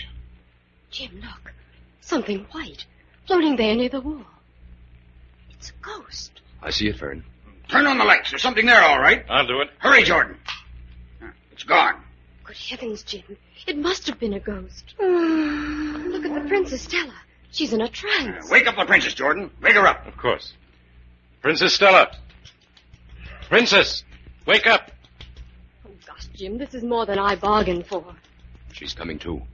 What happened? Brandon, Strong, help me examine this end of the room thoroughly. This sort of thing just isn't possible. That was the strangest thing I ever saw. A truly wonderful performance. There doesn't seem to be a trace of anything to mark the passage of that ghost. Well, fellow scientists, what are we going to do? If we can't explain this manifestation, we have to award the prize to Princess Stella. Not so fast, Strong. Well, what do you suggest, Gans? I don't know. What do you think, Brandon? There's no denying it. We saw the ghost, and it's up to us to explain exactly what it was and where it came from. I think we'd better call for a repeat performance. Right. I'll tell Jordan. Jordan, come over here. Yes, what is it, Professor Gans? We're not convinced, Jordan. We're calling for another seance. No, I cannot. I am exhausted. I cannot. Princess, the judges are within their rights. The terms of the will stipulate that 2 tests may be demanded. Oh, I am faint. I cannot go through all this again. Now, gentlemen, the princess is nervous and upset. Could we postpone the second seance until tomorrow? Well, I don't see why not. What do you say, Brandon? I think that's an excellent idea. Are you agreed, Gans? Yes. In fact, I prefer that. I've just remembered something that may prove helpful to us. I'll need a little time to check on it. We'll meet tomorrow then, Yes, Jordan. However, I'd like to speak to you privately for a few moments. Now. Well, certainly. Come into the other room. This way, please. Now, Professor Gans, what is it? Have you and the princess traveled much abroad? Yes, widely. About 20 years ago, did you bill yourselves as the Countess and the Clown? Why, no. That must have been someone else. Why do you ask? They were a popular carnival act in Austria when I was teaching there. Something about you two reminded me of them. Well, the princess and I are not exactly a vaudeville team, Professor. I wonder what became of that act.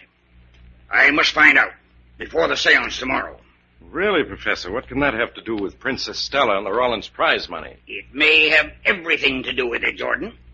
I'm rather certain that the Countess and the Clown are fugitives from justice.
Back to the Avenger and the Ghost Murder.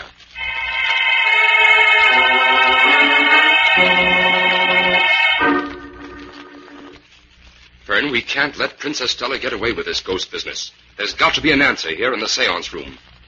Examine that radiator, Fern. I'll take this one. This one's cold, Jim. That's strange. This one is warm. Turn the valve, Fern. Maybe the heat's turned off. Okay. I'll see about the other radiators. Right, Jim. Fern, one of these radiators is warm and one is cold. What do you make of it, Jim? Don't know yet. I turned the heat on. We'll give them a chance to warm up. Even though we never held the same ideas, Gans, I never thought you'd deliberately oppose me in a thing like this. I had it on good authority that your vote was the only one against me. I admit it, Strong. I don't think you're fitted to be head of a research foundation.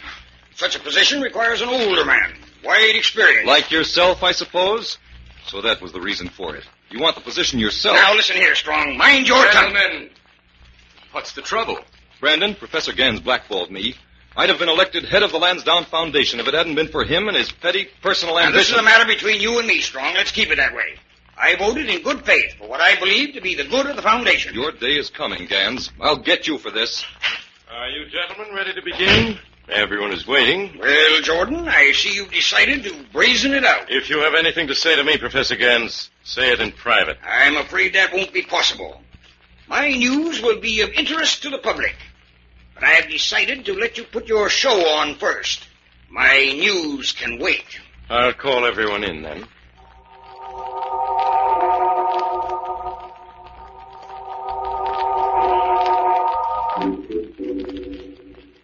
Just a moment, Princess Stella. Will you sit at this end of the table today? Very well, Mr. Brandon. It makes no difference to me. Thank you. Turn out the lights, Jordan. I'll keep my flashlight on you. All right. Now, take your place in the circle, and everyone join hands. Hayden will hold my right wrist so that my hand will be free to turn on this flashlight in an instant. There. Are you ready, Princess? I am ready. I call upon some friendly spirit. Let my voice penetrate these walls and travel on wings of wind. Out there in the vast unknown, I seek a friend, a lonely, unhappy spirit. I would call you back from the dark, lost valley of the beyond. Come, spirit, manifest thyself. The veil is lifting. The boundary between the living and the dead is not a barrier. It is but a frail cloud of mortal man's uncertainty. Come, kind spirit, appear, appear. The spirit approaches. Who calls? Who calls me? There it is, in the corner. Ghost. It's there, all right. Keep your hands joined, everyone. I'll turn on the lights. Hurry, Brandon. It's already disappearing. It's gone.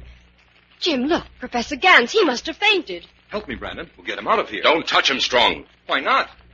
Look closely. There's a small dagger below his heart. What? Professor Gans is dead.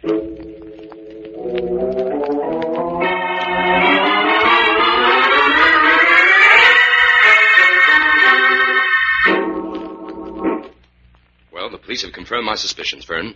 Professor Gans was killed by a poisoned dagger. Any prints on it? It was too smudged to be of any value. Jim, up until now, I've never believed in ghosts. But you'll have to admit that no living person in that room could have thrown that dagger. No one broke the circle for a second. So you're willing to pin this murder on a ghost? Well, how do you explain it then? The ghost is the only one that we can rule out. Because, you see, there wasn't any ghost. There wasn't any. But, Jim, we saw it twice. What we saw was nothing more than a clever mixture of muriatic acid and ammonia vapor, released through tiny holes in the dummy radiator. One radiator at each end of the room was a dummy. But how did the ghost disappear so quickly? The gas was operated by an automatic pressure gauge in the basement. It was timed to last for 10 seconds. And that spiral whirling effect was due to the intermittent release of air, which circulated about the vapor. At the end of 10 seconds, the whole thing was dissolved by a very light spray of ammonia and water, also released from the radiator. Gosh, I almost believed in that ghost.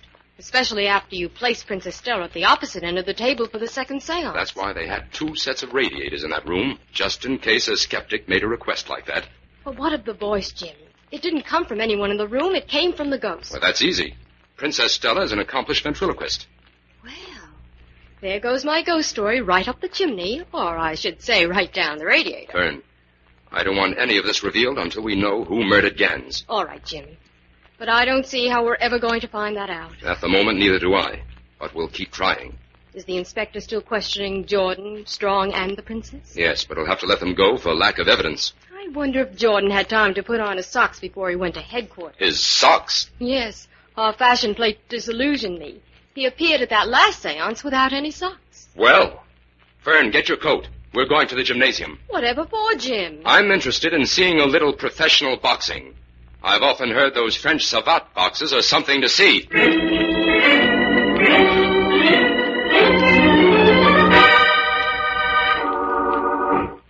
Stella, what are you doing? I'm packing, Jordan. I'm going to pull out. Don't be a fool, Stella.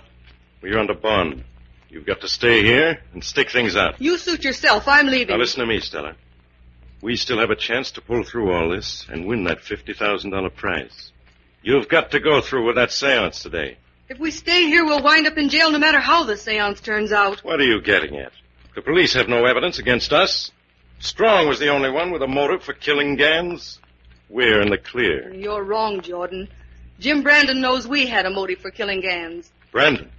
How could he know anything? I heard the inspector tell Brandon to search Gans' apartment. Since Gans knows who we were and all about the trouble that you got us into in Vienna, he must have had some proof of it. Brandon has that proof now, and he's just waiting for the proper time to use it. That does put us in a spot. We've got to get out of here, Jordan. I'm afraid. What are you afraid of, Stella? Did you kill Gans? How dare you say that? Now, take it easy, Stella. Listen, I'll make a deal with you. If you'll stay here and go through with this seance, I promise you have nothing to fear from Brandon. What are you talking about, Jordan? You wouldn't try... Don't worry about what Brandon knows, that's all. Is it a deal? I don't know. How do I know I'm not next on the murderers list? You're being hysterical. Now, come on now. Get things ready for your performance. If you make it a good one, Stella, we'll be on Easy Street.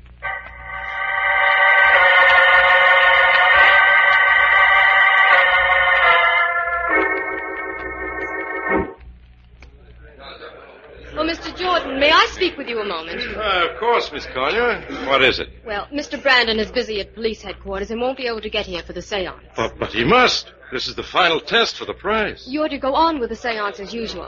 It is understood that if you convince Strong and Hayden that Princess Stella has brought about a genuine manifestation, the prize is hers. All right. I'll call the princess.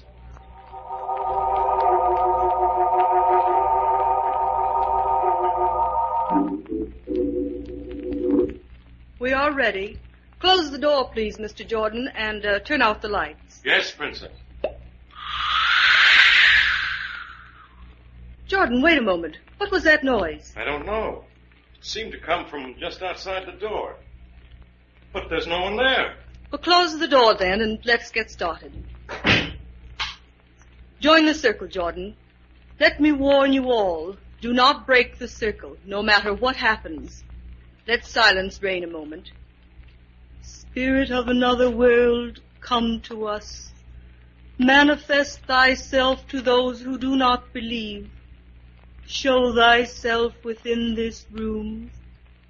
Come, Spirit, appear, appear and speak. Who calls? Who disturbs this spirit? I am the spirit of Alvin Gans. Something is wrong. Turn on the lights. Stay where you are, all of you, and hear me out. The ghosts of the murdered have a right to speak. Turn your flashlight on him, Dr. Strong. There's no one there. I'm here, but you can't see me. It cannot be a ghost. It cannot be. You admit before witnesses, Princess Stella, that you have no power to produce a ghost? Yes, but tell me who you are. I am the Avenger, Stella.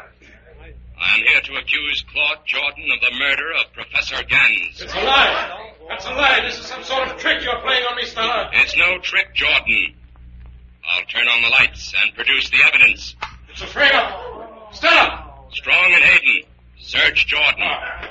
Examine his left leg. You'll find something interesting there. Let me go. Why, there's a small bow and arrow attached to his leg. And fastened underneath it is a small dagger like the one used to kill Gans. Yes, that's right. Strong, call Inspector White. Tell him Jordan is ready to give him an exhibition of some amazing footwork.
You furnished the clue that solved this murder case. I did?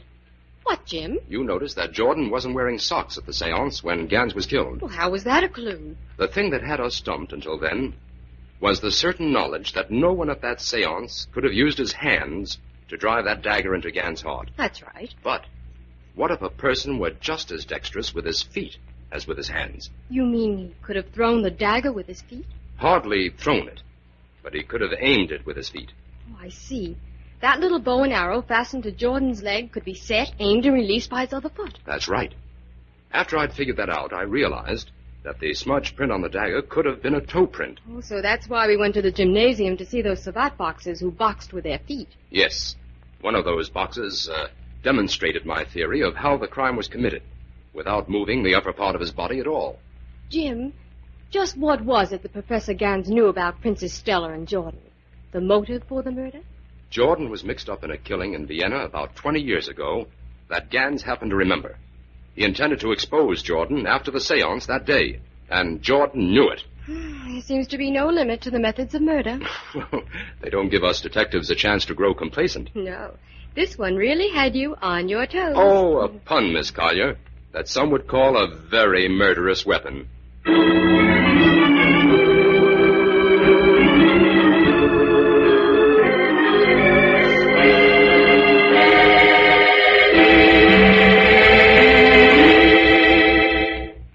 All characters, names, places, and plots used in the Avenger program are fictitious. Any similarity to persons living or dead is purely coincidental.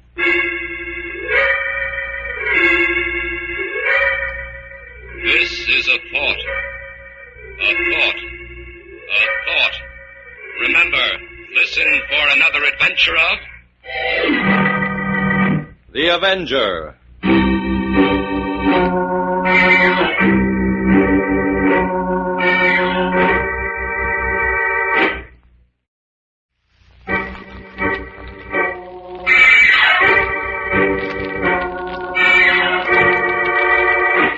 Avenger.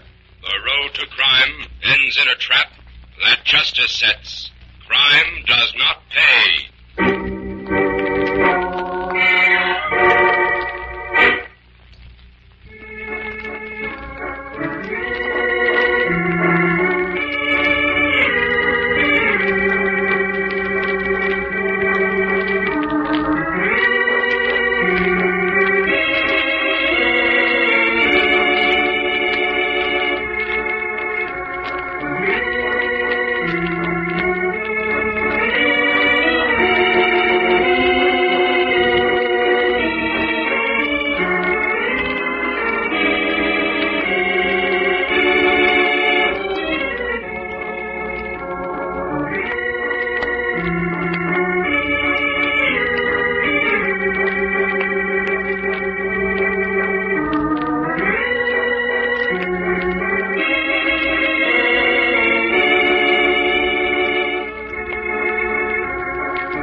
Avenger, sworn enemy of evil, is actually Jim Brandon, a famous biochemist.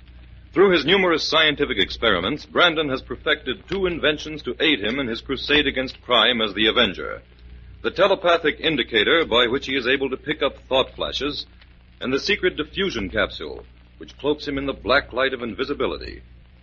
Brandon's assistant, the beautiful Fern Collier, is the only one who shares his secrets and knows that he is the man the underworld fears as the Avenger. And now, the Avenger and the Blue Pearls.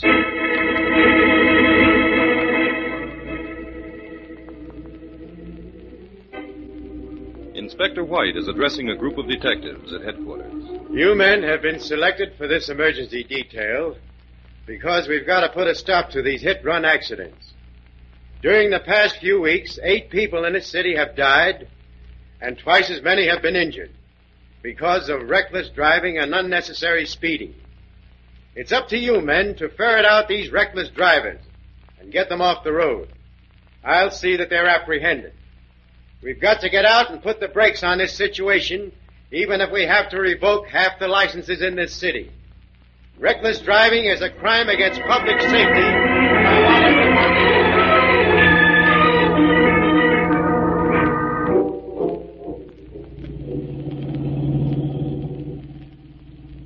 Jim, is this road a shortcut to the beach? Why, no, Fern, but it gets us out of that heavy traffic on the main highway. I'm glad you came this way. Maybe we could enjoy the drive. Fern, look at that car ahead of us. Why, it's weaving all over the road. A woman's driving. Maybe there's something wrong with the car. But she must be crazy. She's speeding up. Jim, she's sure to have an accident. Can't we do something? We'll try. Hold tight, Fern. I'll catch up with her. Jim, she's driving off the road. She's going to hit that tree. Oh, Jim, she's crashed. Come on, Fern. We've got to get her out of there. The car's bursting into flames, Jim. Stay back a little, Fern. Oh, be careful, Jim. The hood's on fire. Yeah, it's okay. I've got her. Is she all right? I don't know. She's unconscious. Oh, put her down here, Jim. Oh, she's in pretty bad shape, Fern. Go back to our car and radio headquarters. Tell them to send an ambulance. Right, Jim. In the meantime, I'll wrap this coat around her and try to bring her to. Oh, There, you're all right now, miss. You're safe. my pearls. My pearls. Never mind your pearls, young lady. We've got to worry about getting you to a hospital. My pearls. Fern, tell them to hurry that ambulance. I got the message through, Jim. It'll be here in a few minutes. That'll be too late, I'm afraid. This woman's dying.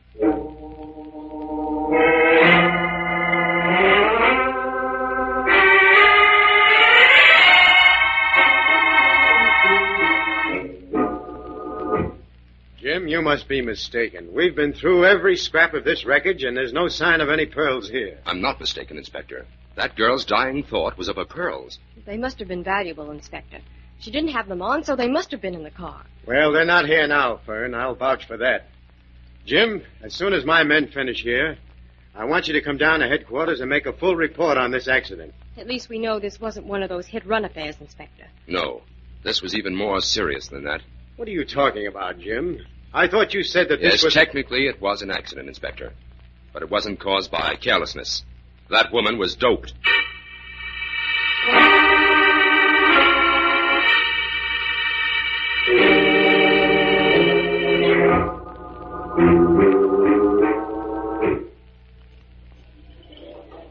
Gosh, Jim, this club rendezvous is lovely, but a very disillusioning thought just struck me. Oh, what's that, Fern? I think we're here on business, not pleasure.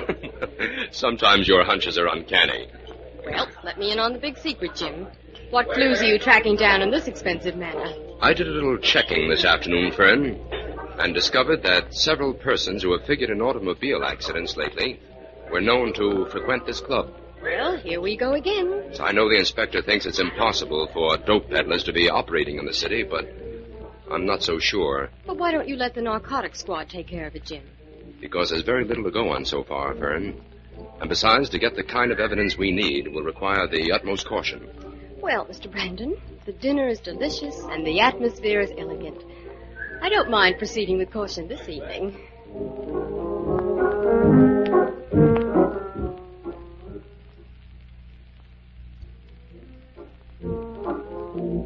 I think we'll call it a night, Fern. It's almost closing time. I had a grand time, Jim. Let's have one more dance before we leave. All right, Fern. I wouldn't mind if all our blind trails were as pleasant as this. I'm afraid there's a little of the butterfly in you, young lady. Oh, my pearls! I've broken them. Help me pick them up. Oh, be careful, Jim. Huh? There's one right beside your foot. Waiter, help me find my pearls. Yes, miss. We find them all. Would you be so kind, everyone, to put the pearls you find here on this plate, please? I found two, Jim. How many do you have? 3. Don't put them on the plate, Fern. Why, Jim? I'll explain later. Just keep them. I think they're all here now, miss. Just a moment, I'll count them. There were 40. Oh, Jim, for heaven's sakes, we'll be arrested as thieves. I don't think so, Fern. Are they all there, miss? Yes, Federico. Thank you very much. Thank you, everyone. Jim, she didn't even miss ours. Come back to the table, Fern. All right. Now, would you mind explaining? I don't get this at all. Fern, those pearls are absolutely worthless. The whole string could be bought for 10 cents. Then why did she make such a fuss about getting them back? Just an act. She didn't really count those pearls on the plate. She just pretended to. That means she broke the pearls on purpose and expected some of them to be missing. But why should she do that, Jim? Well, it would be an extremely clever way to deliver a pearl or two that contained dope, wouldn't it? All the customer has to do is pick up the right pearl and put it in his pocket. But how would he know which pearl it was, Jim? Well, probably a slightly different color. Oh, I see. When that particular pearl isn't put back on the plate, she knows it has been delivered to the proper party. That's it, Fern. Well, what are we going to do, Jim? Do we follow that girl? Oh, we can't. She's already gone. We'll check on her later. I want to get a line on her set up here. She must have an accomplice. That waiter, maybe. Yes, I think so. She called him by name. Well, I'll soon find out. Oh, there he is now, Jim. Yes. Frederico. Yes, sir? Frederico, while you're clearing off this table, I want to ask you a few questions. Yes, sir. What's the name of the girl who broke her pearls? Oh, I do not know. A customer... Frederico, I'm Jim Brandon of the police department. Do you prefer to talk here or at headquarters? Oh, on what charge? Aiding and abetting in the traffic of narcotics. Oh, no. I do nothing like that, honest. I just do what is part of my job. I need the tips. We'll see. What is that girl's name? She is Brenda Clegg. She started coming here 2 months ago. How many times has she broken her pearls here? 4 or 5 times. And you always help her to get them back? Yes, I ask people to put them on the plate, and that is all. She tips me well, and I ask no questions. And she always gets all the pearls back? Why, yes, of course. She counts them always, and... How do you explain these 5 pearls I have here in my hand? She didn't get these back. Why, I don't know. She counted them. She said... I heard what she said. Now, do you know where Brenda Clegg lives? No, I know nothing of her, but her name and what I have told you. Maybe the doorman. Do you want me to ask? Never mind, I'll ask him. Frederico, I don't believe you're mixed up in this, but you're going to have to prove it. How? How can I prove it? By keeping quiet about this little talk we've had, and by following any future orders I may give you. Oh, I'll do whatever you say, Mr. Brandon. All right. Go about your business as usual. Yes, sir. I'll get back to my station. Well, Jim, I have to hand it to you. You've certainly hit on something here. Fern, we can't take a chance on this, Frederico. Go call Inspector White and tell him to send someone down here to trail him right away. Yes, Jim. Hurry, Fern, because we're going to call on Brenda Clegg tonight.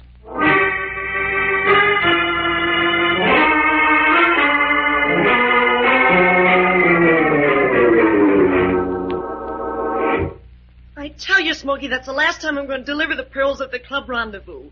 It's not safe. Shut up, Brenda. You do what I say. Not anymore. I'm not making enough out of this to take a rap. Oh, so it's the dough you're griping about. I thought so. Yes, it's the dough. I take all the chances in this racket, and you and the Countess get the grade. Shut up. You do what I tell you and take what I pay you. Maybe you forgot. I got enough on you to send you to college for life. That goes double, Smokey. Why, if I wanted to turn state's evidence and expose this snowstorm you're stirring up here... Shut up, I said. Ow!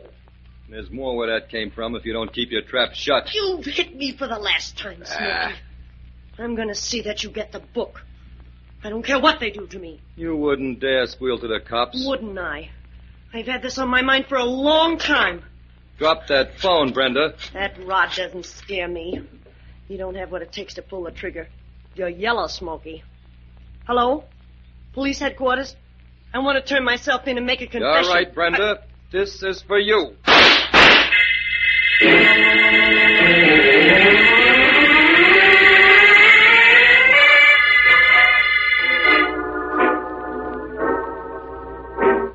Why, Jim, how did you get here so soon? Who tipped you off to this shooting? What shooting, Inspector? Fern and I came here looking for Brenda Clegg. Yes, this is where she lives, isn't it? Well, you're a little late. Brenda Clegg was shot half an hour ago. 2 bullets in the heart. Oh, no. That means it's murder. Any leads, Inspector? 1 or 2. She was on the phone to my office when somebody shot her up. Well, I'll pick up the trail, all right. Maybe this information will help you. I find good reason to believe that girl was peddling dope at the club Rendezvous tonight. Yeah? Listen, Inspector. We can kill 2 birds with 1 stone if we handle this right. What do you mean, Jim? Keep Brenda Clegg's death a secret for a few days. Now, Jim, 24 hours, then, Inspector. We've got to give this dope ring a chance to keep operating if we want to pull in the whole mob. Well, I guess you're right at that, Jim. A public murder investigation might drive them undercover for months. You're a reasonable man, Inspector. Meantime, I'll put everything in this apartment through the sieve. Right. I'll check with you first thing in the morning. Okay. Come on, Fern. I've got to get you home. I'll have a big job for you to handle tomorrow.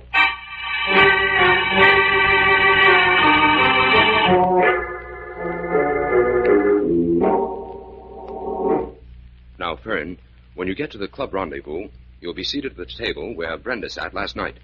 Frederico will see to that. Yes, Jim. But I doubt if any of Brenda's gang will show up tonight. Well, they might, if they don't know Brenda is dead. And I have a feeling that her murderer isn't doing any talking. Well, let's hope you're right. Now, let me go over this again. Posing as a friend of Brenda's, I'm to try to find out how and where this dope ring operates. That's right. We found a key in Brenda's apartment that we believe to be a motorboat key. Now, that might mean that the dope is picked up from a ship, or it may merely mean that it's hidden somewhere off the mainland. Try to find that out. All right, Jim. I'll do my best. The inspector will have men stationed outside the club, and Frederico will keep an eye on you while you're inside. Now, put on your pearls, and you're ready to go.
Back to the Avenger and the Blue Pearls.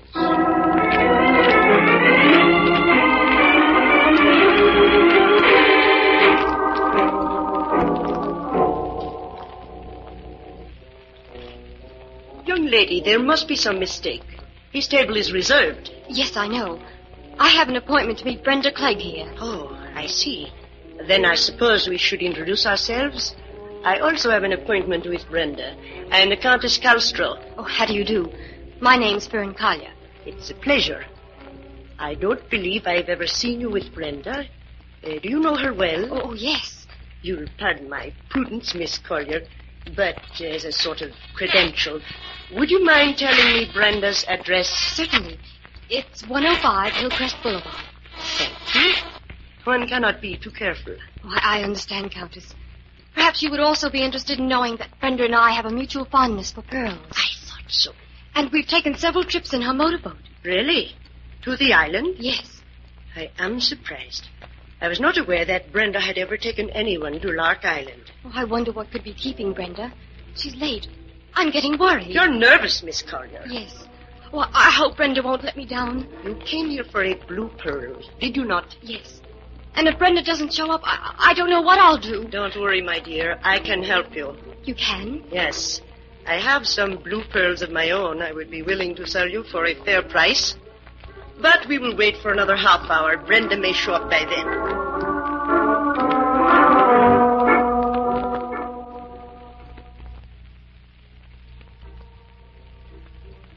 Do you suppose something could have gone wrong, Countess? I don't think so.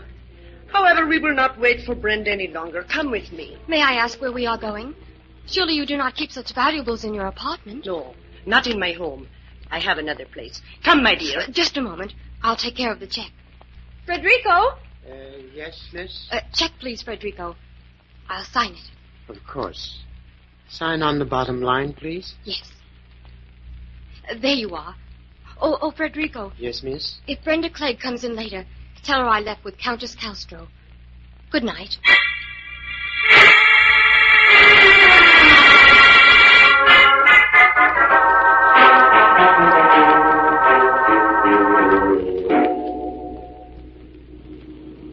Miss Collier, keep your eye on that black sedan behind us. I think we're being followed. Oh, surely not, Countess. Why should we be? I don't know. But in this business, one can never tell. Yes, I'm sure of it now. That car is following us. What are you going to do? Now, listen carefully.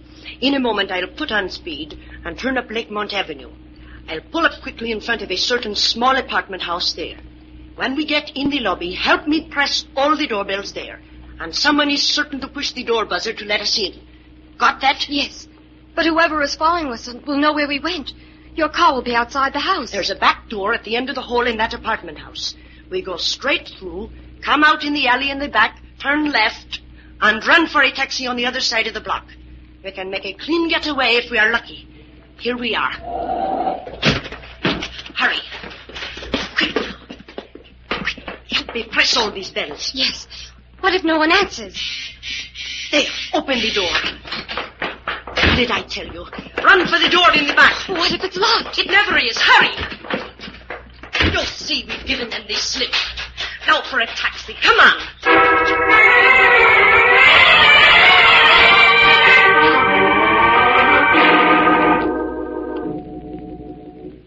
Smoky, what in the world are you doing here? Hiding out, Countess. Hiding out? What for? Are the cops on to us? Hold it a minute.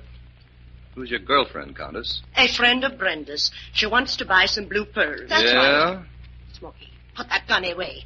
What's the matter with you? This dame's no friend of Brenda's. How do you know? She says she's been to the island with Brenda. That's a lie. Brenda never went to the island except when I took her. This dame's no snowbird. She's a plant. There's one way to settle it. Why don't you call Brenda and ask her? Because Brenda can't answer, and you know it. You're from the cops, and you know Brenda's dead. Brenda's dead? Smoky, what are you saying? Countess, I killed Brenda last night. I had to. She was going to turn us all in. You are a fool, Smoky. You have ruined everything. Shut up, Countess. You haven't made such a good showing tonight yourself. Well, what are we going to do? A snowboat is scheduled to pull in at the island early tomorrow morning to deliver a shipment. We just hop aboard and get out of the country. What about this girl? What will we do with her? I'll take care of her right now. No, Smoky, you cannot shoot her here. Use your head. Well, we could just as easy drop her in a bay on our way to the island. That's it. Tie her up and gag her. No, don't. Take the gun, Countess. Keep her covered while I tie her up nice and tidy. Hurry, Smoky. We must start for the island right away. Have you got your motorboat key, Countess? I forgot mine at Brenda's place. That's why I couldn't hit for the island last night. Yes, I have mine in my purse. And I have a car in the basement garage. Okay. We're as good as out of the country right now.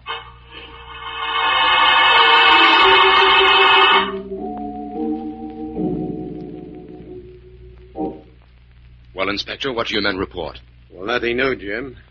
We know that Fern and the Countess went straight through that apartment house on Lakemont Avenue. But they left a cold trail after that. Keep trying, Inspector.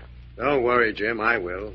I have the whole force working on this. I've just come from the Rendezvous Club, and Federico gave me a lead that I'm going to work on right now. Can I help you, Jim? Yes, Inspector. Give me that key you found in Brenda Clegg's apartment. The one we thought might be a motorboat key. Sure, Jim. I've got that stuff here in the safe. I'll get it. Want some of my men to go with you? No, Inspector. I'll handle this myself. Well, be careful now, Jim. Don't do anything crazy. We'll find Fern, all right. Oh, I should never have let her go to that club, Inspector. This whole thing is my fault. No, my men bungled this badly, Jim. And I'm willing to admit it. They weren't quite up to the tricks of that Countess. Well, I asked for 24 hours to wrap up this case, Inspector. I've still got 2 hours to go on that. Well, here's the key, Jim. Oh, thanks, Inspector. Stay close to the phone for the next 2 hours, will you? I'm going to try to close this case on schedule.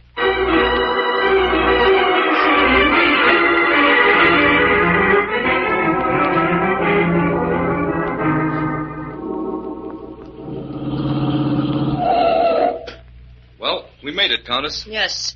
Wait a minute, Smoky. What are we going to do about this car? Huh? We can't leave it here. The police would spot it before morning. Say, I never thought of that.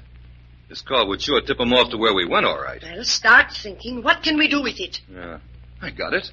I'll send it over the end of the pier. The water out there is deep enough to cover it. Good idea. All right, get out. We'll put this dame in the motorboat first. Come on, sister. This is the end of the line for you. Here's the boat, Smoky. Hurry up. This dame's a wildcat. She's kicking like a steer. Throw her down there in the bow. I'll be glad when we're rid of her. Now, send that car over quick. Not so fast, Countess. I'll take the key to the boat if you don't mind. You do not trust me, Smoky. No, after the things I've seen you pull. I know you're counting on me pulling out and leaving me here waving on the dock. Here, then take the key. But hurry. I'll be right back. I'll get rid of this car in a minute. Stupid fool. I will think of a way to get rid of you later.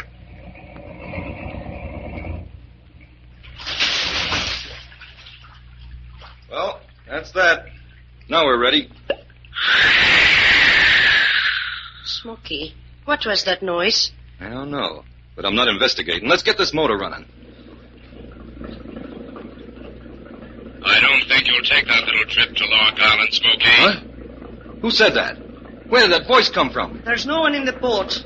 Pull out, quick. Well, you take this gun, Countess. You see anybody on that dock, don't stop shooting until it's empty. There's nobody there, Smoky. I'm here, Countess. And there goes your gun into the water. What is this? Who are you? What do you want? I'm the Avenger, Countess. The Avenger? Take the wheel, Countess. I'll find him. Yes.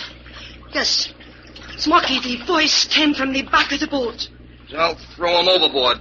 Nobody's going to stop us now. I'm going to stop you, Smoky. Like this. Oh! Smoky, get up. He's out cold, Countess. Now turn the boat around and make for the dock. Unless you prefer to swim back. No, I will do as you say. And make it fast. We've got a deadline to meet.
Well, Jim, did that boat pull into Lark Island on schedule this morning? It certainly did, Fern.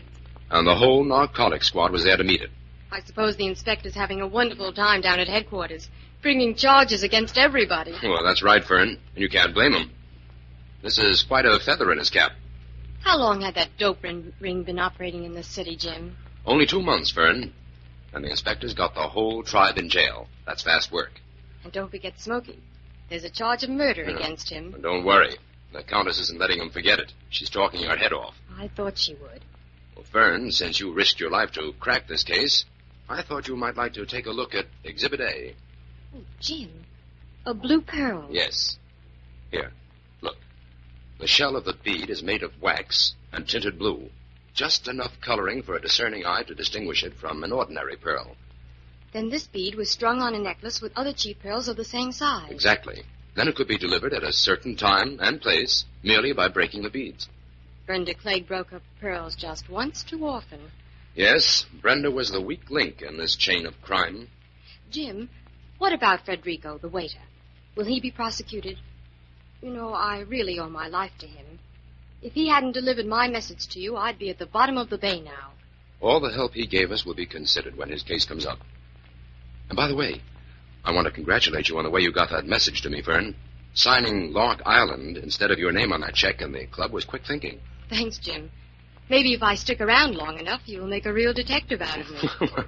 I don't know whether I'd like that or not, Fern. Real detectives are supposed to have long noses and big ears. They are? Then you're an imposter, Mr. Brandon. Your ears may be a little big, but you've got an awful pretty nose.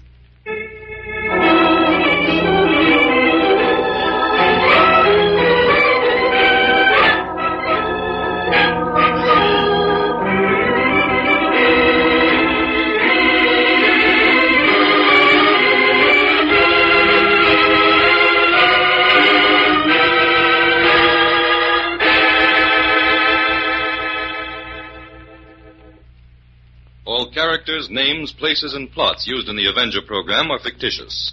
Any similarity to persons living or dead is purely coincidental.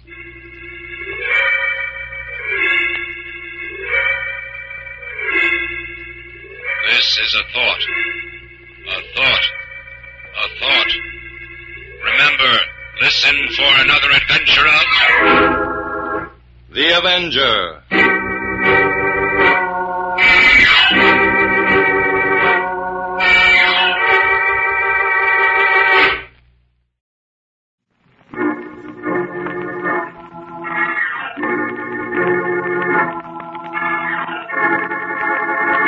The Avenger. The road to crime ends in a trap that justice sets.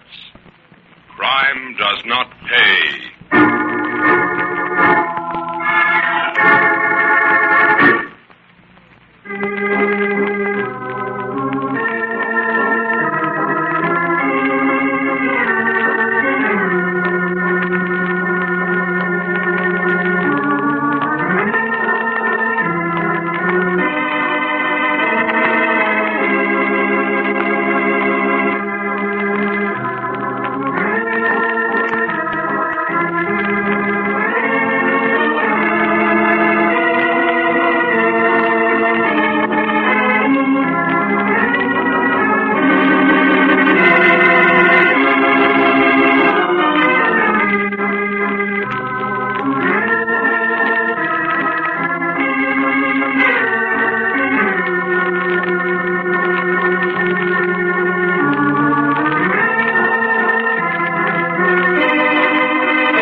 The Avenger, sworn enemy of evil, is actually Jim Brandon, a famous biochemist.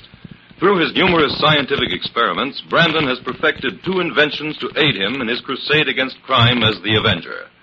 The telepathic indicator by which he is able to pick up thought flashes, and the secret diffusion capsule, which cloaks him in the black light of invisibility. Brandon's assistant, the beautiful Fern Collier, is the only one who shares his secrets and knows that he is the man the underworld fears as the Avenger. And now, the Avenger and the Wingate Heirs.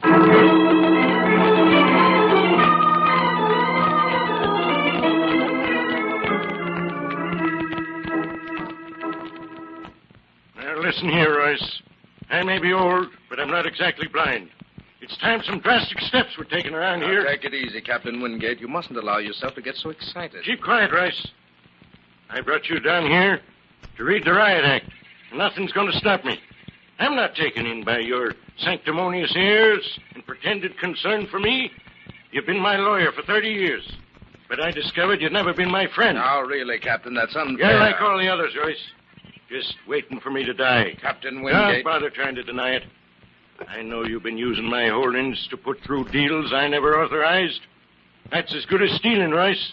And by the great horn spoon, I'm going to make you pay for it. Captain Wingate, listen. You listen. I want you to bring my will over here in the morning. I'm cutting you out of it, along with those 4 good-for-nothing nephews of mine.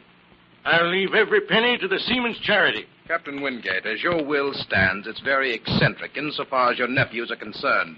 You're making them sweat for every dollar as it is. Now, why not? Do as I tell you, Royce. Have that will here first thing in the morning. I'm going to send all you vultures packing.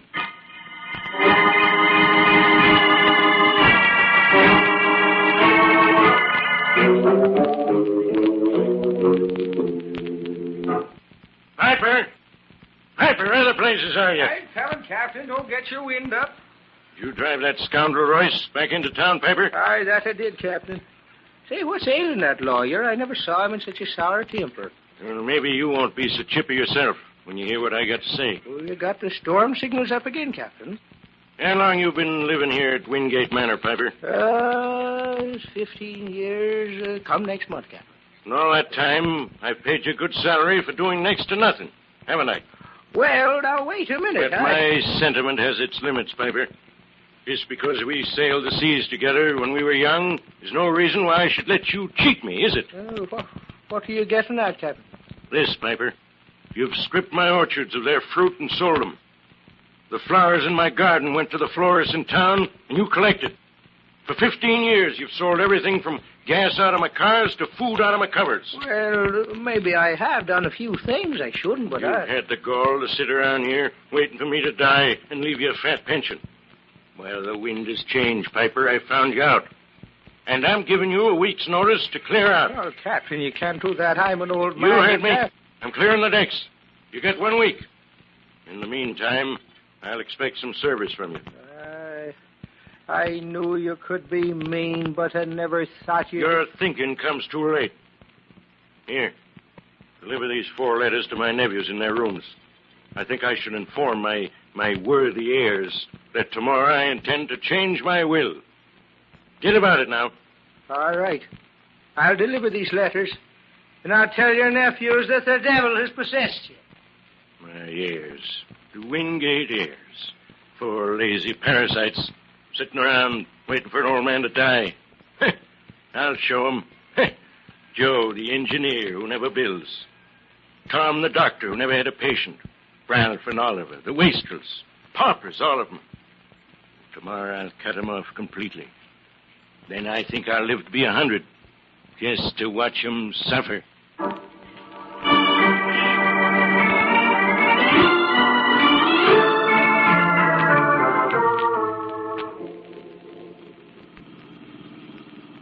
Turn left here, Jim. That's Wingate Manor at the top of the hill. This looks like a magnificent estate, Inspector. It is, but if these rich old codgers have to jump out of their windows, I wish they wouldn't pick 3 o'clock in the morning to do it. Well, it shouldn't take very long. Say, there's quite a crowd gathered in front of the house. Pull up here, Jim. Okay. Come on, let's have a look. Step aside, please. Police. There's the body over there, Jim. Better look it over. Right, Inspector. Who's taking charge of things here? I'm Smedley Royce, Captain Wingate's lawyer. I'd be glad to help in any way I can. Were you here when this happened? No, I just arrived. Dr. Thomas Wingate, one of Captain Wingate's nephews, called me. Who discovered the body? I think he did. Dr. Thomas, I mean. That's right, Inspector. I'm Tom Wingate. My room faces this side courtyard. I heard the noise and came running, but Uncle was dead before we reached him. We? Yes, my 3 cousins, Joe, Ralph, and Oliver. We all got out here at about the same time. I see. Where was your uncle when he jumped? In his study on the 3rd floor, just above here. Oh, Inspector. Yes. Wingate seems to have died instantly. Okay, Jim. My men will be here in a minute. In the meantime, let's have a look at the study upstairs.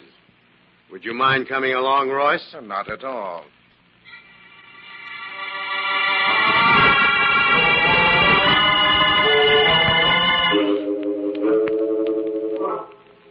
The door is locked.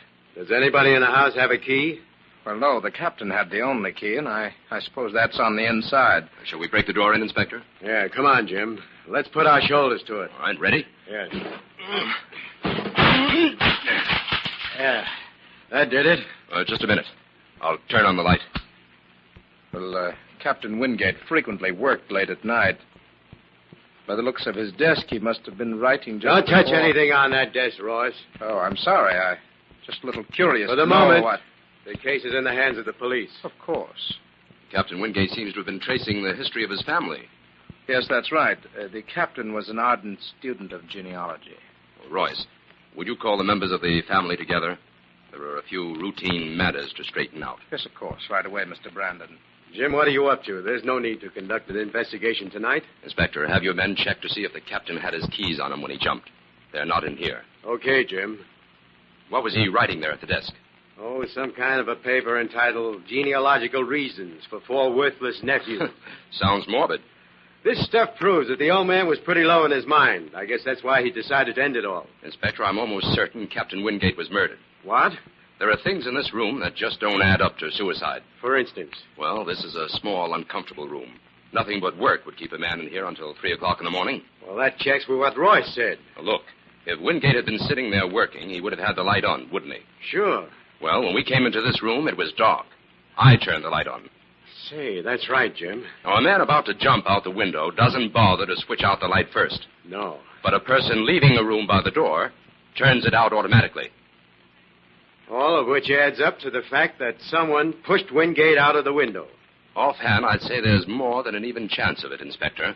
Well, let's go to work, Jim. Inspector, we'd have a lot to gain by keeping our investigation under cover until after the reading of the will. Yeah. That will might have a very interesting story to tell.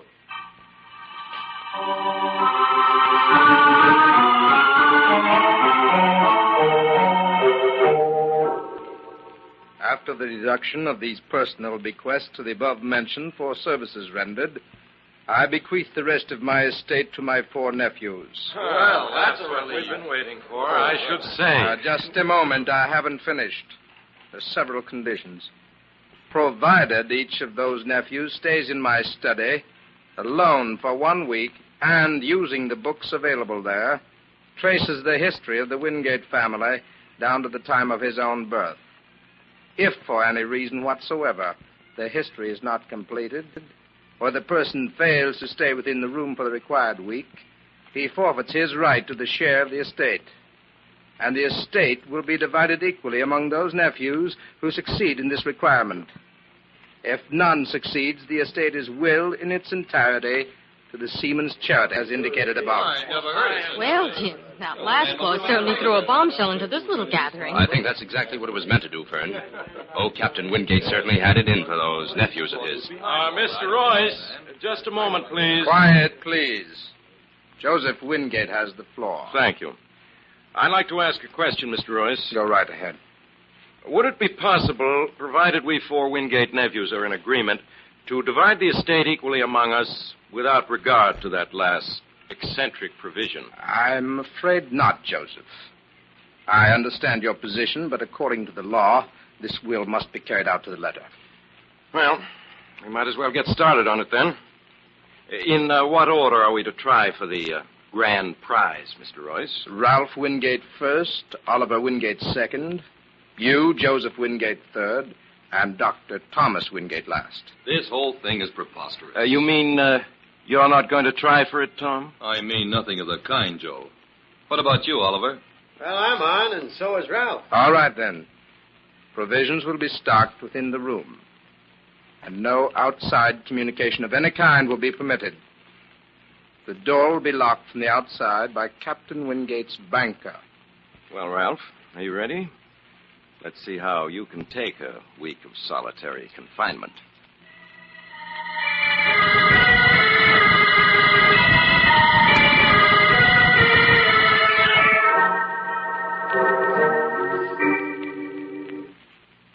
Jim, even though I didn't get in on the ground floor of this case, I know you think old Captain Wingate was murdered. That's right, Fern. But we'll have to move slowly on this. There are 6 suspects. 6? How do you figure that, Jim? The 4 nephews, Royce the lawyer, and Piper the servant. Every one of them had something to gain by Captain Wingate's death on that particular night. Why that particular night? Because Wingate planned to change his will the following morning and cut every one of them off without a cent. How did you find that out, Jim? Wingate had drawn up a rough draft of the changes he intended to make. Those papers were found in his coat pocket after his death. 6 suspects. Which one do we go to work on first? All of them. We're going to make a tour of the house. That way we should find out a few things about the people who live in Wingate Manor.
Back to the Avenger and the Wingate Heirs.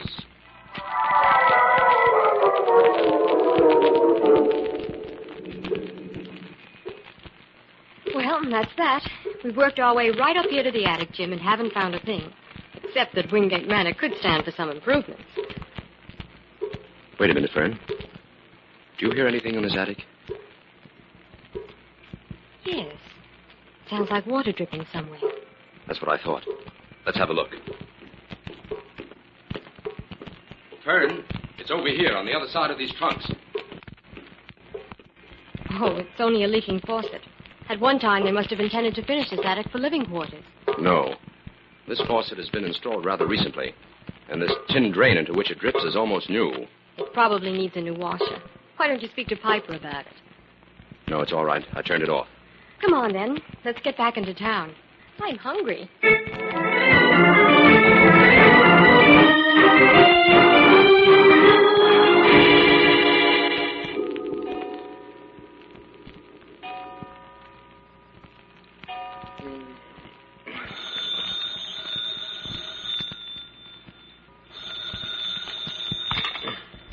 Hello? Jim, I hate to get you up like this again, but Ralph Wingate just jumped out of the window. Okay, Inspector. Pick me up on your way out there.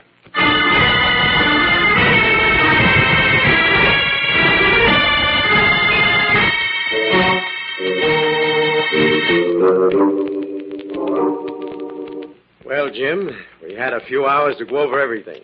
Do you think Ralph Wingate was murdered? There's nothing to indicate that, Inspector. This has all the earmarks of suicide. Then that washes up the case. Ralph murdered the old captain. Then his conscience started bothering him while he was locked up here alone. A possibility, Inspector, but we'll have to prove it. Well, that might not be so easy to prove. It's Oliver Wingate's turn to go into the study next. Let everything proceed according to schedule. I'm beginning to get an idea, Inspector.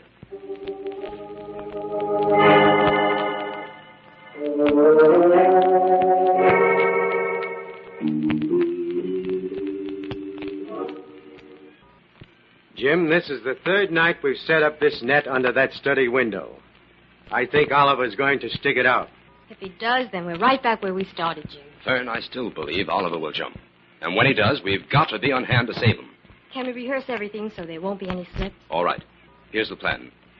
As soon as Oliver jumps, we bundle him off in that car over there, and the inspector's men will rush him to the hospital and keep him under guard.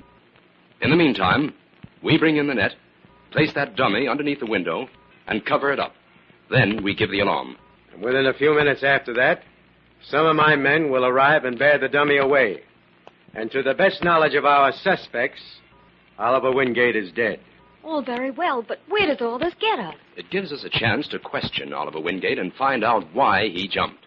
From there, it should be easy to trace the murderer. Oh, Jim, look. It's Oliver. He's on the window ledge. He's going to jump, all right. Get ready, Inspector. The noise! The noise! I can't stand it!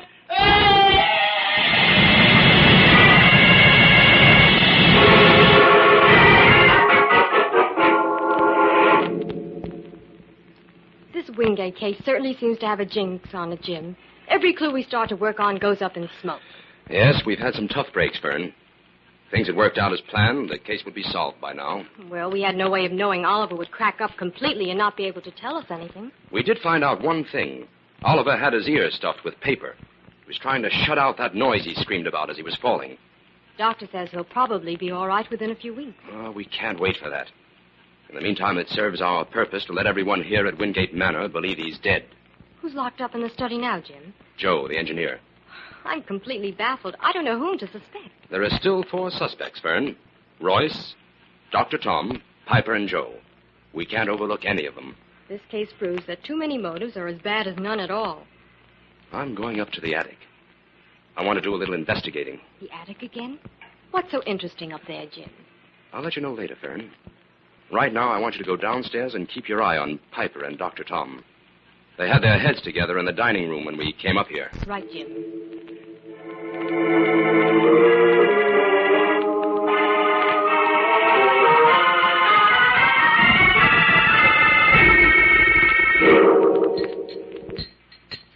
Will you be having another helping, Dr. Tom? No, thanks, Piper. I'm not hungry. Oh, that's too bad. You ought to eat, Dr. Tom. At a time like this, a man needs his strength. Yeah, things are in a mess, all right. Every time I turn around, I run into Brandon or that police inspector.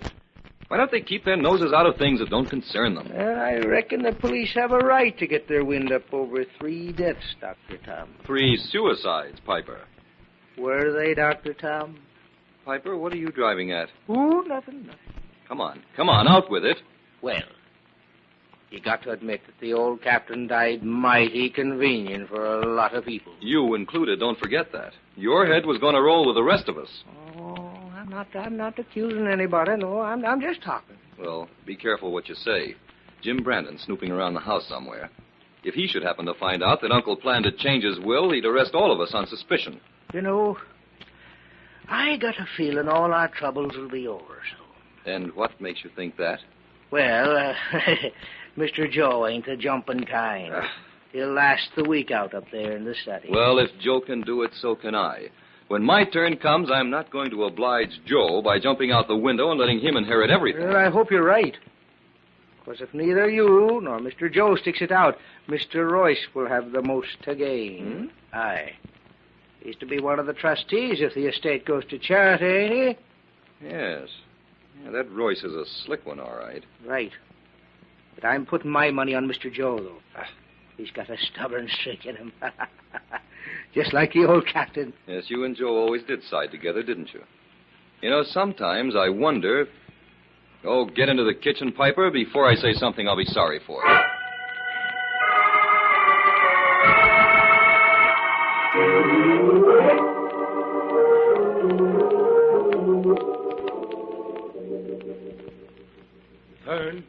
Fern, where are you? In here, Jim. Piper and Dr. Tom have been arguing in the dining room, but I couldn't make out what they were saying. Never mind that now. I've hit on something, Fern. Something I believe may break this case. Good. What is it? You'll have to help me test it out. What do you want me to do? First, let's synchronize our watches. It's exactly 1:30. Right. Now, you go up to the attic, and at 1:40, open that faucet up there and start the water dripping. Okay. But that doesn't sound like a very important assignment. Believe me, it is, Fern. I'll explain later.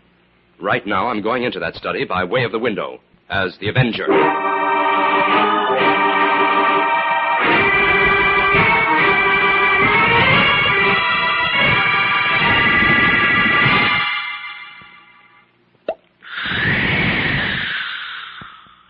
What's that noise?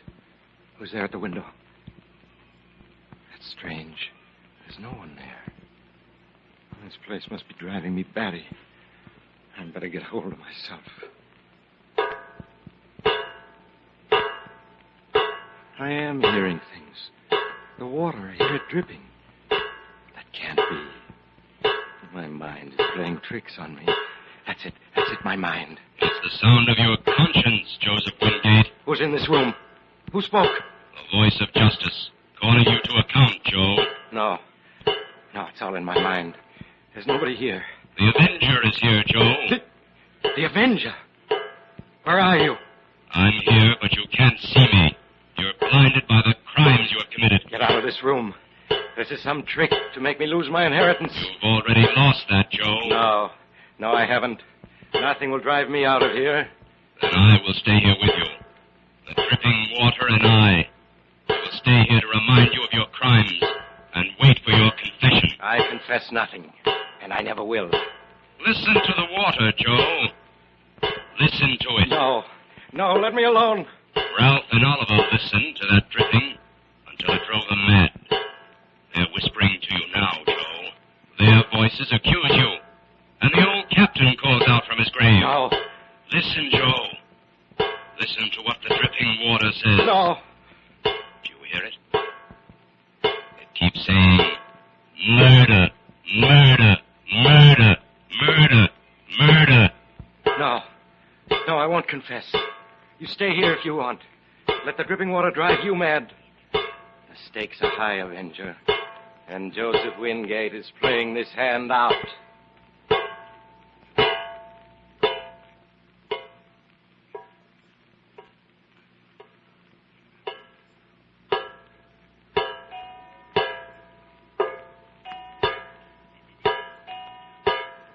It's 3 o'clock, Joe. Do you remember? It was 3 o'clock when you pushed your uncle from that window. Let me alone. Let me rest. There's to be no rest for you, Joe. Not until you confess your crimes. I can't stand it any longer. Turn that water off. Stop it! Stop it! Ralph and Oliver cried out like that, Joe. But there was no one to hear them. Stop it! They stuffed their ears with paper, but they couldn't shut out the sounds. And so they jumped. No, I won't jump. Confess that. I can't stand it. I'll tell everything. Yes. Write it all down, Joe. Write it down. And as soon as you've finished, the sounds will stop. Start writing, Joe.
That spot over there, above the desk, is where the sound came out, Inspector.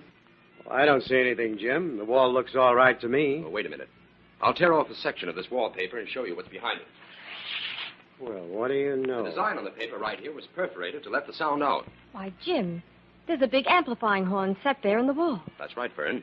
This horn was wired to that small dictaphone I showed you under the tin drain of the water faucet in the attic.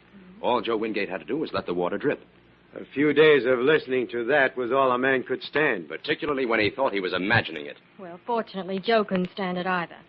Jim, that's all the evidence we need to convict Joe Wingate of 2 murders, plus an attempt on the life of Oliver Wingate. But, Jim, Joe didn't use this device on old Captain Wingate, did he? I thought you said he pushed the captain out the window. He did. The study door wasn't locked that night as the old captain sat here working. Here's what happened. Joe walked in on him, pushed the captain out the window, picked the old man's key ring up from the desk, turned out the lights automatically as he left the room, locked the door after him, and went back to his room. Then when Dr. Tom gave the alarm, Joe ran out into the courtyard. Right. And under the pretext of helping Tom examine his uncle, he dropped the keys into the captain's pocket where we found them. Jim, what first led you to suspect Joe? Well, that dripping faucet in the attic intrigued me from the beginning. I kept checking back on it, and every time I turned it off, someone turned it on again, up until the time Joe went into the study. Then it was turned off tight. That was the tip-off, and I decided to give Joe some of his own treatment. Well, it certainly worked, Jim. But what about this angle? Joe must have known exactly what was in his uncle's will, otherwise he couldn't have arranged everything like this. He did, Fern. He admitted that in his confession. He had everything prepared months ago. Then, when the captain decided to change his will, it forced Joe's hand, and he had to kill his uncle. Gosh, if anyone ever leaves me any money, I hope it doesn't have any strings attached. You'd better send out a radio flash to that effect, Inspector. Inform all millionaires that Fern prefers her legacy in small change.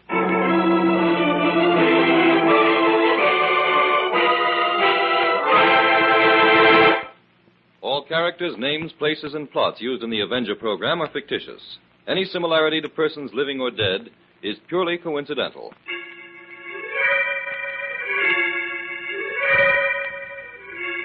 This is a thought. A thought. A thought. Remember, listen for another adventure of... The Avenger.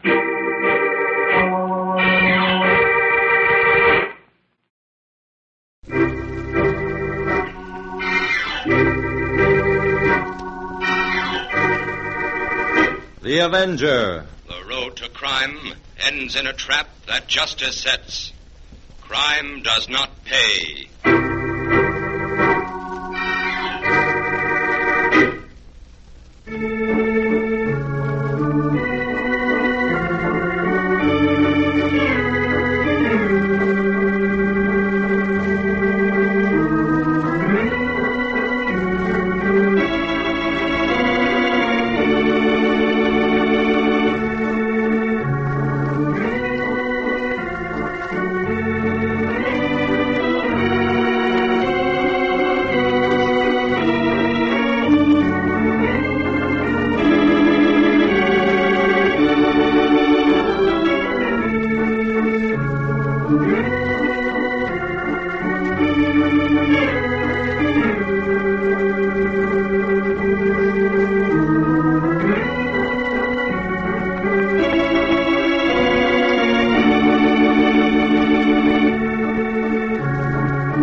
The Avenger, sworn enemy of evil, is actually Jim Brandon, a famous biochemist. Through his numerous scientific experiments, Brandon has perfected 2 inventions to aid him in his crusade against crime as the Avenger. The telepathic indicator by which he is able to pick up thought flashes, and the secret diffusion capsule, which cloaks him in the black light of invisibility. Brandon's assistant, the beautiful Fern Collier, is the only one who shares his secrets and knows that he is the man the underworld fears as the Avenger. And now, The Avenger and the Thoroughbred Murder.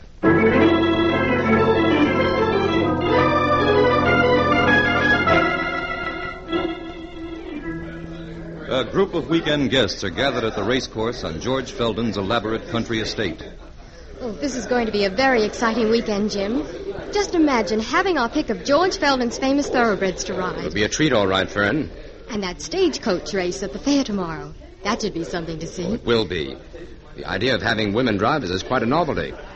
Come over to the rail, Fern. Rosalind Burke is going to give George Felden's coach and four a workout. She's going to drive his coach in the race tomorrow. Jim, do you think Rosalind has a chance to win? I don't think she looks strong enough to handle that team. Well, I'll be able to answer that better after I've seen what kind of showing she makes on this practice run. Well, Brandon, how much are you willing to put on Rosalind to win the race tomorrow? Whether she wins or not, Eddie, she'll get reams of publicity out of it. I take it that was the idea behind the whole thing. Of course. An actress always needs publicity, you know. But I thought Rosalind retired from the stage 2 years ago, when she married William Burke. A great actress never retires, Fern, and Rosalind is a great actress. Yes, I saw several plays in which you two were co-stars. And you'll see our name in lights again, Fern, if I can talk some sense into Rosalind. Eddie Woods and Rosalind Dale. That combination still has a draw. Oh, George is bringing the coach up to the starting line. She'll be ready to go in a minute. Oh, I'll see you later. I want to time this. Eddie Woods is certainly anxious to get Rosalind back on the stage, isn't he? And with good reason. He hasn't had a play since she retired to marry Burke. But I think he's wasting his time. Burke is set against Rosalind, going on with her career. Yes, Mr. Burke seems to hate the theater and everyone connected with it. The coach is ready to start. Watch this, Fern. Okay.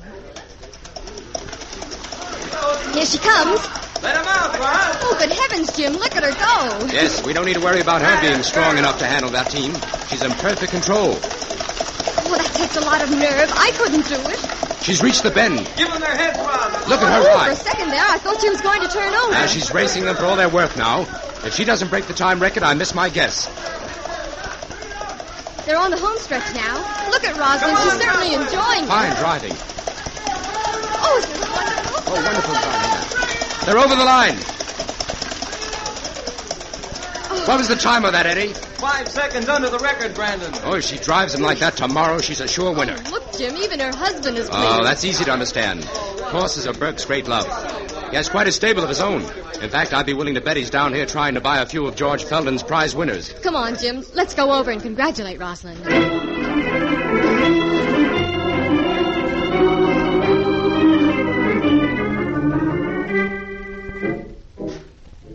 George, before we go back to the house, I'd like to have a look at that new bay stallion of yours. All right, Bert, but let me warn you, Demon's not for sale. I want that clearly understood. Don't worry, George. I don't want to buy him.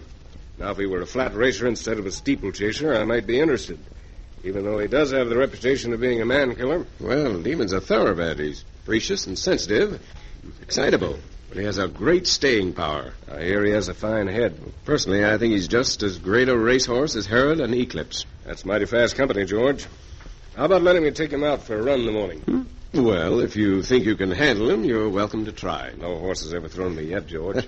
Well, before you mount Demon, you'd better see that your insurance is paid up. Oh, right this way. Demon's stall is over here.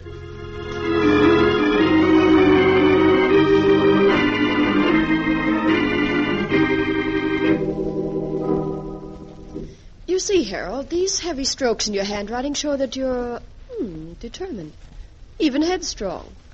And that white spacing of your letters, it means that you're generous. Rosalind, dear, anytime I'm suffering from a deflated ego, I'll have you read my handwriting. Oh, I know you think handwriting analysis is just a parlor trick, but there's really quite a lot of truth in it, Harold. No doubt. But you know me too well, Roz. You couldn't really give me an unbiased analysis. Well, I don't know Jim Brandon. Suppose I analyze his writing. Fern can judge whether I'm right or wrong. Come on, Jim. I'm a detective. I can't afford to have my writing analyzed. It might give away my secrets. I'd like that.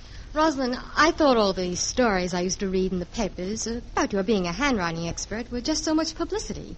Oh, I just play around at it, Fern. I'm a rank amateur, really. How about a dance, Roz? There's music in the drawing room. Oh, wonderful idea, Harold. Excuse us, please. I want you to teach me that new step you were telling me. Gosh, Jim, Rosalind is just as fascinating off stage as on. Yes, she has the rare combination of beauty and brains. And it seems as if every man here is in love with her. Well, that statement is a little too inclusive, young lady. But there's some truth in what you say. Her husband is terribly jealous, too. I can tell by the way he watches her. Now, don't let that romantic imagination of yours take wings. Rosalind has known all these people for a long time. Well, I know that she and Eddie Woods are old friends, but who was Harold Lansbury? He wrote and produced the last play in which Rosalind and Eddie starred. What about George Felden, our host? Is he an old friend of hers, too? No, he's Burke's friend. Their mutual interest is horses. Well, I guess that brings me up to date on the guest list. All right, then. How about a walk on the terrace before tea? Sold, Mr. Brandon.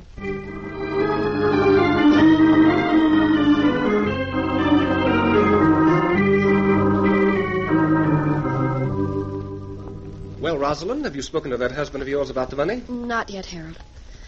Frankly, I'm finding it very difficult to muster up the courage. Well, don't tell me you're going to back out now after getting George to invite us all down here for the express purpose of softening him up. No. I'm going to carry out my part of the bargain. Well, the longer you put it off, the harder it'll be. I can't wait much longer, Rosalind. I have to get my play into rehearsal if it's going to be produced this season. I know. You've been sweet to wait as long as you have. Well, it's the perfect vehicle for you, Rosalind. Actually, I wrote it with you in mind. I know you did, Harold. Well, the part's wonderful. I'd adore playing it. The backing's the only thing that's holding us up. If you can persuade that contrarian, narrow-minded man you married to loosen up his purse strings... Oh, Harold, don't start on Burke again. I know you hate him. But after all, you can't expect him to look at these things the same way we do. Well, I don't see how you can stand it. For 2 whole years, Burke stood between you and your career. Can't you see that if he cared anything at all about you, he'd want to see you happy? Why, Roz, the theater's the very breath of life to you. You were a fool ever to think you could give it up. Yes, I realize that now. Well, if you don't want your public to forget you, you'd better make up your mind. A lot of young stars are beginning to blossom out. I'll do my best to convince Burke that your play is a good investment. If I can persuade him to put up the money, then he'll be one of us. He'll have an interest in my work, and maybe please, Roz, don't give me that one little happy family routine. Even if Burke does put up the money, keep him away from me. Every time I look at him, I get the urge to commit assault and My battery. husband certainly isn't very popular with my friends. He's the villain for my money. When are you going to speak to him? Right away. But I'll have to talk it over with Eddie first. Why? Well, naturally, I'd want Eddie for my leading man. Well, you could do much better, Roz. Eddie's on the skids. No. It's both of us or nothing. Oh, all right. The leading man's a stooge in this play anyway. It's settled then. I'll get a hold of Eddie and we'll go to Burke together.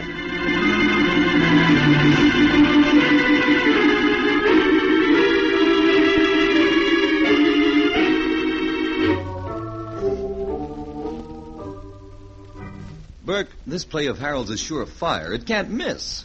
Why, if I had the money, I wouldn't hesitate a second to put Probably not, Woods. That's the reason you have no money. Let me handle this, Eddie. Okay. Burke, listen. This chance means everything to me. This play would put me right back up on top. Rosalind, you agreed when we were married to give up the theater. I'm holding you to that agreement. I know. I've tried, Burke. Honestly, I have. But the theater's in my blood. I can't be happy away from the stage. It simply comes to a choice between us, then. It doesn't have to, Burke. If you'd be reasonable... Oh, yes, of course. If I'd be reasonable and invest a small fortune in a play for you, you'd be willing to put up with me. You're just being nasty. It all boils down to the fact that you're too tight and mean to invest your money in anything that would bring happiness to people. Now, just a minute. You're not on the stage now, and there's no one in the gallery. I mean every word I'm saying. And so do I. I'm not putting one penny into any theatrical venture that you or anybody else is interested in. Kindly inform your friends of that and tell them to keep away from me. Why, you penny Eddie, pinching... you keep out of this. Leave us alone for a minute. If you say so, Roz. But I'd like to take a swing at that... Wait for me outside, Eddie. All right. But don't let him bully you. Well, Burke, the time has come for us to straighten out a few things. Yes, it certainly has. I've made up my mind to go back on the stage. I was hoping you'd understand. That we could work things out. But if we can't... We can't. This is the parting of the ways. I can't say I'm sorry. I guess there's nothing more to be said, then. Oh, yes, there is. I want to make it clear that I intend to arrange my affairs in such a way that not 1 cent will get into your hands. I'm giving you your grease paint, Rosalind, but that's all I'm giving you.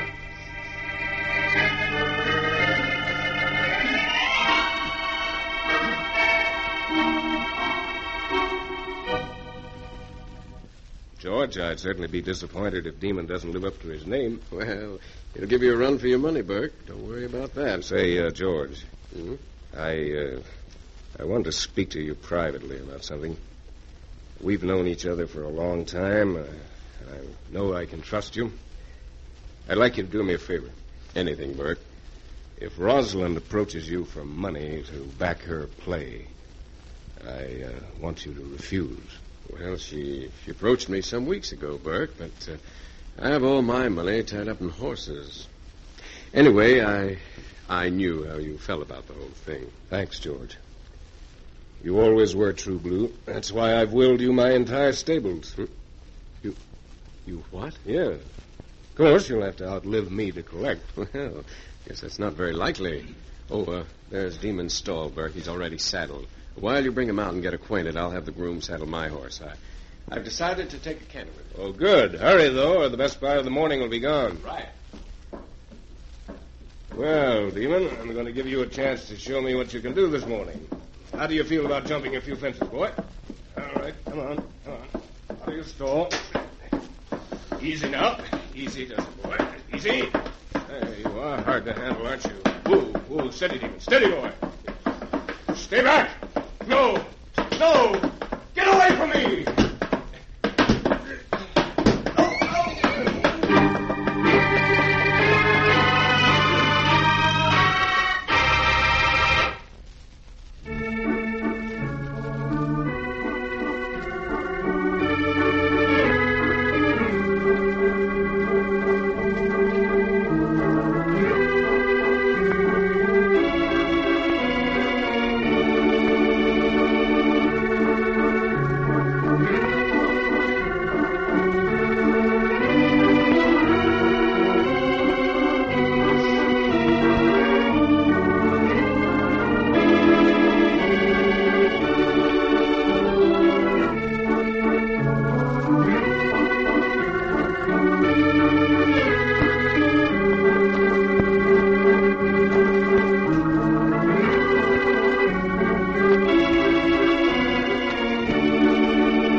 Back to the Avenger and the Thoroughbred Murder.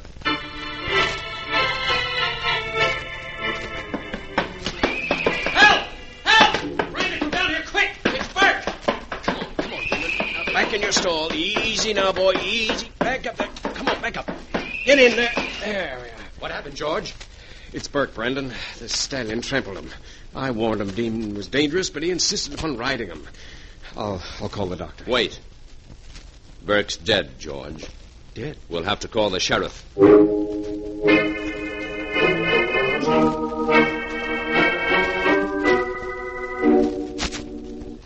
But, George, where were you when this awful thing happened? Well, I was on the other side of the stable having my horse saddled.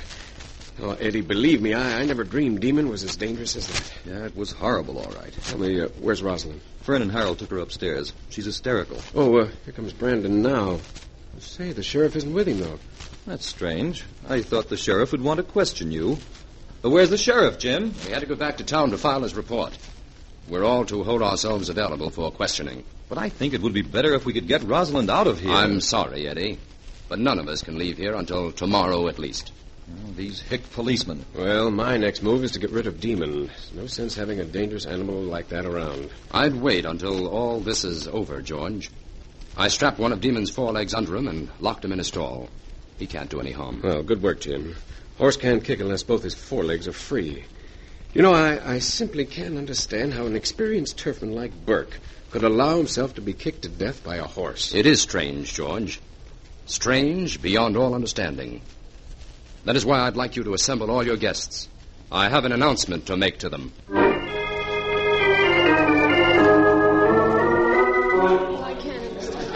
Sit here, Rosalind. Jim will be here in a minute. What is it, Fern? Why have we been called together like this? Has something else happened? Oh, I don't know any more about it than you do. Oh, here's Jim now. Is everybody here? Yes, Jim.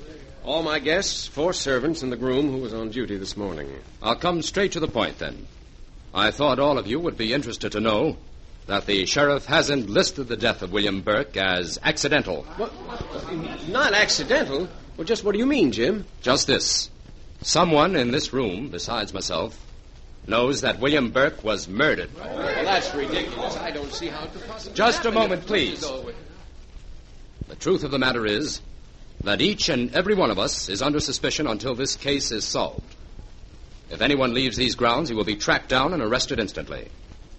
For the moment, that is all I'm authorized to tell you.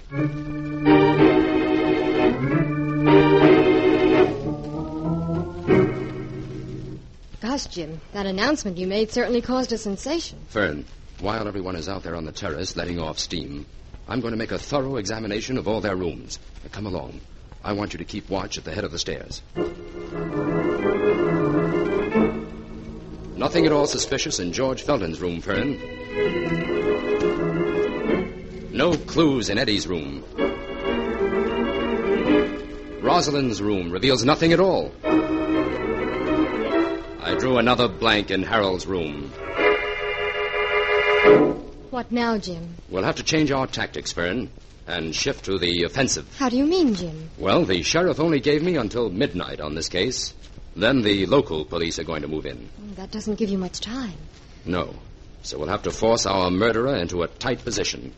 Make him do something he hadn't counted on. Oh, but how can we do that? While I'm searching the servants' quarters, I want you to go down to the terrace and blandly announce that I've uncovered several clues and have promised the sheriff to deliver his murderer tomorrow. That will call for some acting. Well, Fern, you've had a chance to observe a good actress this weekend. Just take a few cues from her. Okay. Well, meet me in the library in an hour. We'll compare notes there.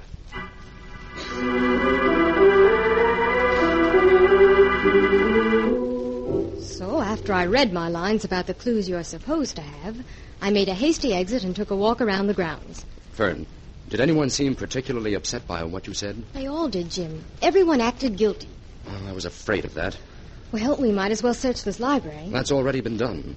I gave this place a good going over before we searched upstairs.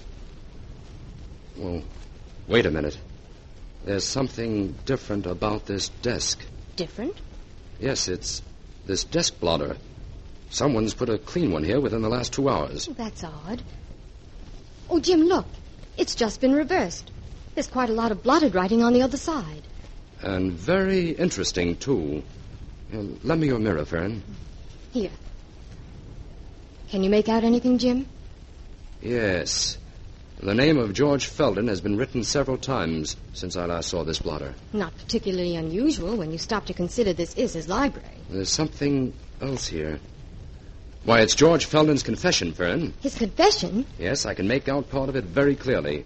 According to this, he encouraged Demon to trample Burke to death. Oh, somehow I didn't think George Felton was guilty. Whether he's guilty or not, I have some good reasons for doubting he wrote this confession. Why, Jim? If George Felton did write this, why should he bother to reverse the blotter?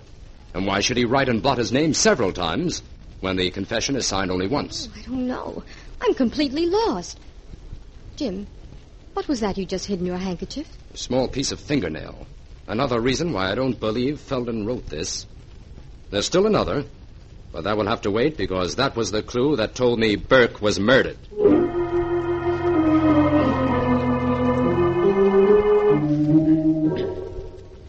Jim, I asked you to come to my room so that we could have a private talk. I'm glad you did, George. I've been hoping for a chance to speak with you. You talk first. What's on your mind? Well, Fern told us early this afternoon that you knew who murdered Burke. Now, if that's so, why haven't you exposed the killer? Frankly, I wasn't sure who the killer was then, but I am now. I'm waiting for the sheriff. He'll be here any moment. Oh. Also, there's a plot against your life, George. What? Against me? Say, what are you talking about, Jim? Someone intends to kill you tonight. Well, I hope you're planning to do something about it. Yes, I intend to prevent it. Well, that's a relief. Whew. Say, I could stand a drink. How about you, Jim? No, thanks. Well, I'll ring for something. Well, there's a drink already mixed here on your table. Well, good old Roberts. Even murder doesn't make him forget my nightcap.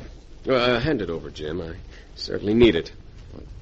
Say, this drink doesn't have a true color.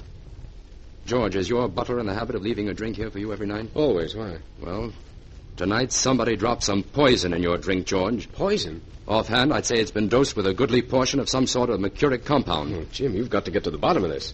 All right. When the sheriff arrives, we're going to accuse you of murder. What? Say, what are you talking about? Well, you must be mad as a Take it hatter, easy, Jim. George. I had nothing to... Take it easy. That's the way I mean to trap the killer. Now listen carefully. The sheriff and I will pretend to believe that you murdered Burke.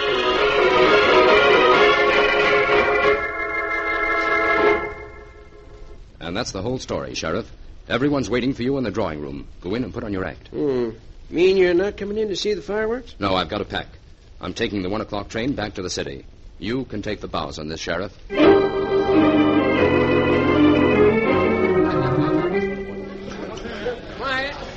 Quiet, everyone. Quiet, please. George Felden, as sheriff of this township, I'm arresting you for the murder of William Burke. Yes, and I'm warning you that anything you say can be used against you. Oh, this is ridiculous, Sheriff. Mrs. Burke, I know what I'm doing.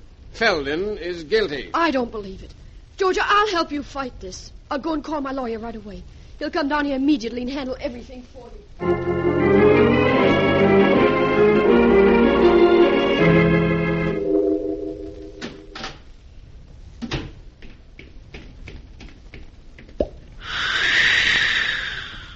Don't touch that glass, Rosalind Burke. Who said that? Who's in here? It's the Avenger, Rosalind. I've been waiting for you. Waiting for me? Yes. I know you plan to poison George Felden tonight and make it look like guilty suicide. You'd have a hard time proving that. I don't think so. Your very presence in this room condemns you. Not only that, you have Felden's confession to your husband's murder there in your purse. You wrote it early this afternoon in the library. What sort of ghost are you that you know what I've done? I'll tell you more. When your little plan to kill George failed, you came back here to get rid of that telltale poison. And that was the greatest mistake you made. Where are you? I'll silence you, Avenger. The sheriff is awaiting you, Rosalind. Open the door. It's time for your last curtain call. No, I don't believe you. This is some sort of joke. I'll call your bluff. It's true. All right, Mrs. Burke. Come quietly. Charge is murder.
Well, Fern, how do you like riding a coach and four? Oh, it's wonderful, Jim. Thanks an awful lot for letting me persuade you to stay over an extra day. Well, this weekend turned out badly for you. You planned on doing a lot of riding, and instead you got mixed up in a murder. Oh, Jim, stop the horses a minute. There are a few points on that murder you've got to clear up for me. Whoa there! Whoa! Okay, Fern, shoot. First, how were you so sure Rosalind was guilty? Well, Rosalind was something of an expert at handwriting, as she demonstrated the other day. So she was the logical one to suspect of writing that false confession. In addition to that, she had practiced writing the name George Felden several times. Then I found a small piece of red lacquered fingernail, which she must have broken when she reversed the blotter. Later, I checked on that and found that the nail on her right forefinger was much shorter than the others. Do you mean to tell me Rosalind came down here for the weekend planning to commit 2 murders? No. Her original plan was to murder her husband, and that only if he refused to back her play. He did refuse, so she killed him. If we hadn't tumbled to the fact that his death wasn't accidental, she would have collected enough insurance to back her own play. Then why did she decide to get rid of George? When I announced that we knew Burke had been murdered, she decided to pin the crime on George and shut him up. She planned to poison him and leave the confession in his room. She was certain his suicide would close the case. Wait a minute, Jim. I forgot to ask you the most important thing. How did you know Burke was murdered? Well, Fern, a horse always kicks up. But the marks of the horseshoe on Burke's face and body were down. Rosalind nailed a horseshoe on a board and waited for Burke in Demon's stall. She was a strong woman, as you know, and she hit him quickly and repeatedly. But her mistake was in the position of the horseshoe. The open end of it should have been toward the top of the board. She nailed it with the open end down, and that told me it was murder. Then she made another mistake, because you didn't reveal that you knew how Burke was murdered. Yes, in that confession she wrote for George, she had him admitting that he had let Demon kick Burke to death. I knew Burke couldn't have died that way, so the confession had to be phony. Well, that takes care of everything. Good. Let's continue with our ride. Here, Fern, take the reins. Oh, no, Jim. Oh, go on, take them. Oh, no. Let me see how you can handle these bays. Oh, no. Take them. If you're good enough, I'll enter you in the fair next year. Get up! Get up there!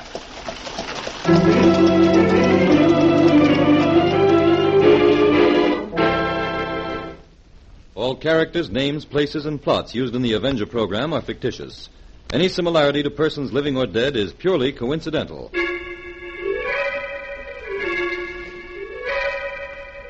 This is a thought. A thought. A thought. Remember, listen for another adventure of... The Avenger.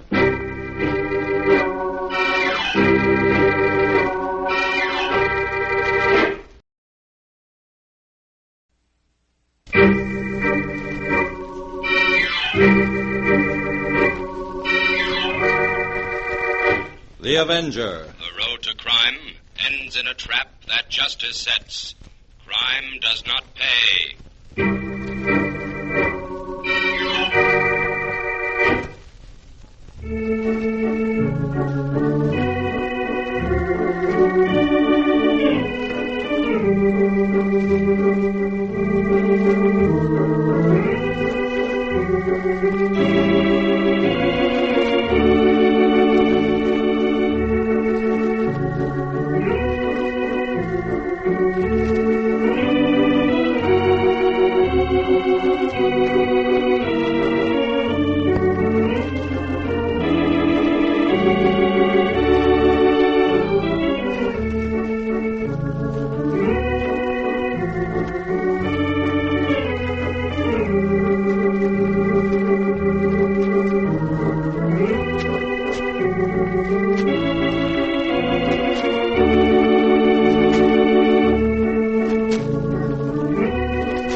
The Avenger, sworn enemy of evil, is actually Jim Brandon, a famous biochemist. Through his numerous scientific experiments, Brandon has perfected two inventions to aid him in his crusade against crime as the Avenger. The telepathic indicator by which he is able to pick up thought flashes, and the secret diffusion capsule, which cloaks him in the black light of invisibility. Brandon's assistant, the beautiful Fern Collier, is the only one who shares his secrets and knows that he is the man the underworld fears as the Avenger. And now, the Avenger and the Department of Death.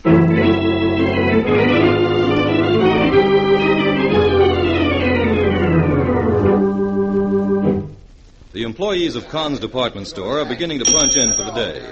Among the early arrivals is Mabel Darnay, who hurries toward the employee's elevator.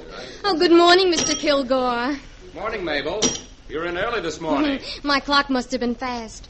My, Mr. Kilgore, your windows certainly look pretty this week. Oh, thank you, Mabel. I've had quite a few compliments on them. Too bad I can't hold them over for another week. Saved me a lot of work. I'll say. I wonder what's holding up this elevator. I don't think Joe's come in yet. Then where's the elevator? It's always parked here on the main floor overnight. Call up through the grating. Someone else may have taken it up.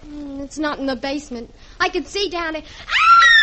Mabel, Oh, Mabel, Mr. what's the matter? Kilgore, come over here quick. Oh, what is it? Look, down there at the bottom of the shaft. It's Grady, the watchman. He looks like he's dead.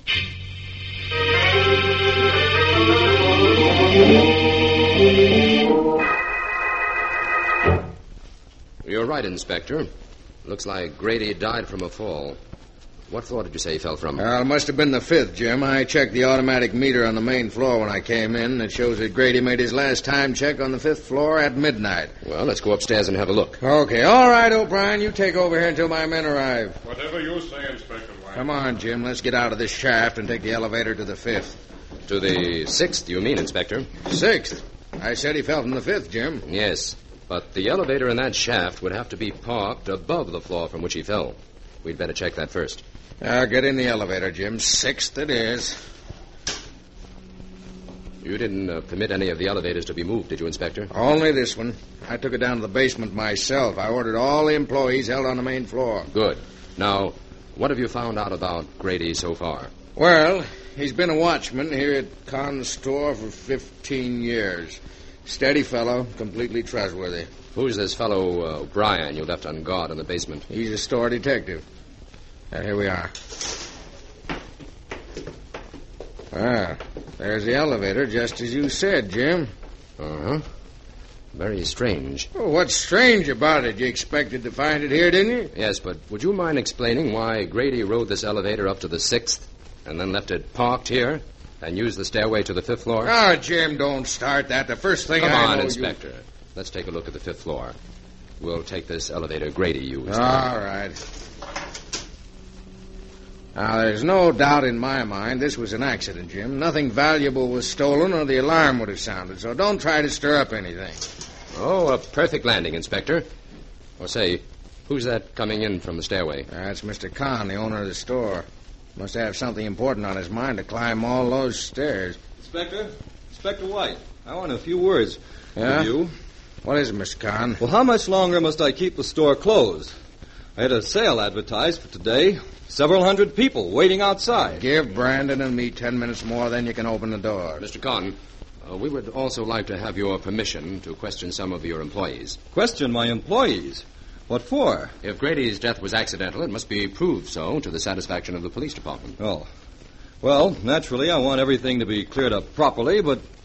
Well, look here, Inspector, there's no need to make a scandal out of a perfectly natural accident. I have some influence in the city... You better take care of your own business, Mr. Con, and I'll take care of mine. Now, give us 10 minutes more here. All right. It's not that I don't want to cooperate in every way possible, but as far as I can see, there's no need for a prolonged investigation. In other words, Inspector, we mustn't let a little thing like murder interfere with Mr. Con's Now, business. wait a minute, Jim. Don't jump to any conclusions.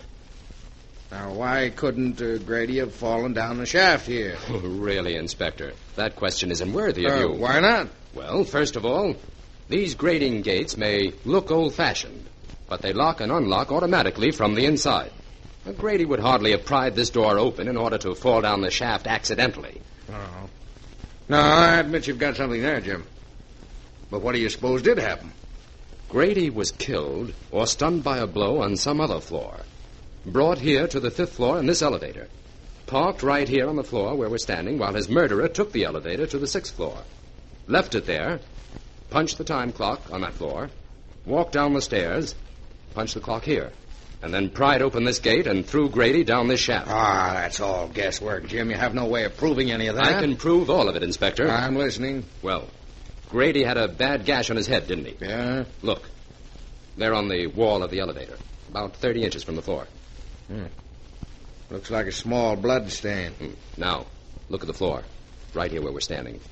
There's a larger and more distinct stain. Yeah, but why should the murderer overlook evidence like that? Only a few dim lights are left burning on these top floors at night. The murderer didn't see it. Now, last but not least, look at the marks on this outside elevator door, made by a sharp instrument, recently. Bits of metal are still clinging to the marks. All right, Jim. Where do we go from here? We start looking for the answer to 3 very simple questions, Inspector. Where was Grady murdered? Why? And by whom? Oh, very simple. Going down, Inspector. Please face the front of the car.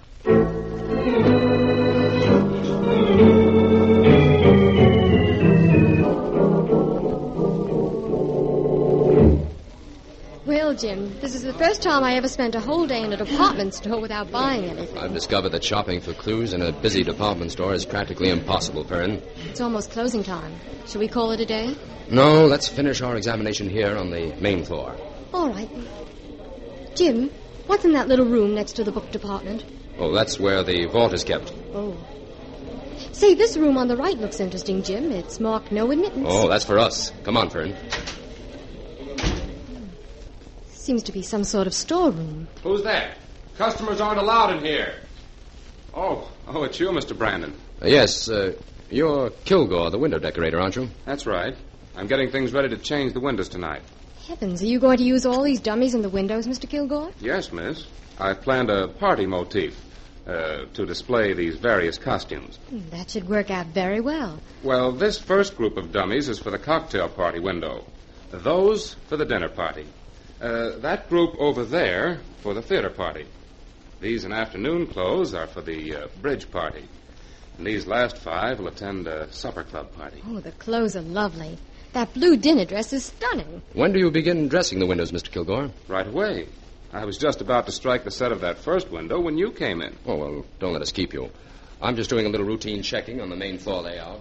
Do you mind if I watch you for a while, Mr. Kilgore? No, not at all. I'll explain the procedure if you like. Oh, thank you. Well, first I take off my shoes and put on these woolen socks. That's so I won't leave any marks on the rug. I see. One of the side windows opens right off this room, so I dress that one first. See, that way I can get started before the store closes. Oh, seems strange looking at a store window from the inside. I dare say. This little dummy I'm bringing out now did a very good job this week.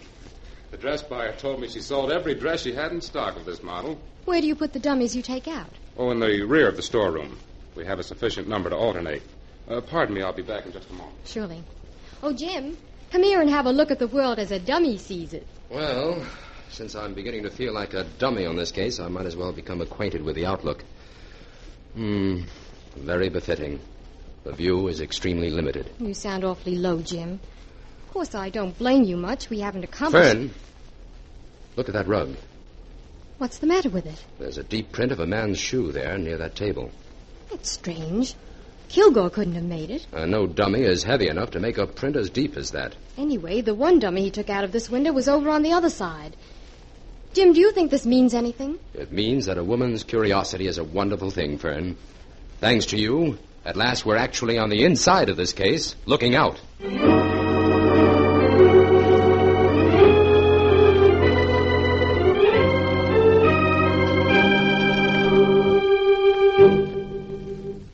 Mr. Shelvin, you're in charge of the jewelry department, aren't you? That's right, Mr. Brandon. Until just a few weeks ago, their jewelry was on the mezzanine. Why was it changed? Mr. Kahn decided to enlarge the department. There's more room for display here on the main floor. I see. You're planning a big diamond sale as soon as the new shipment arrives, aren't you? Why, yes. How did you know about that? Mr. Kahn told me I wasn't to mention that shipment to anyone. Well, it seems to be a fairly well-known secret, Sheldon. Mr. Kahn won't like that at all. The new vault for the diamonds is over there in the room next to the book department, isn't it? I'm sorry, but I'm not at liberty Oh, well, I know it is. And also that you and Mr. Kahn are the only ones who have the combination to that vault. Mr. Brandon, I hold a very responsible position here. I don't want to jeopardize it in any way. If you have any further questions, I prefer that you direct them to Mr. Kahn. There goes the closing signal. You'll have to excuse me.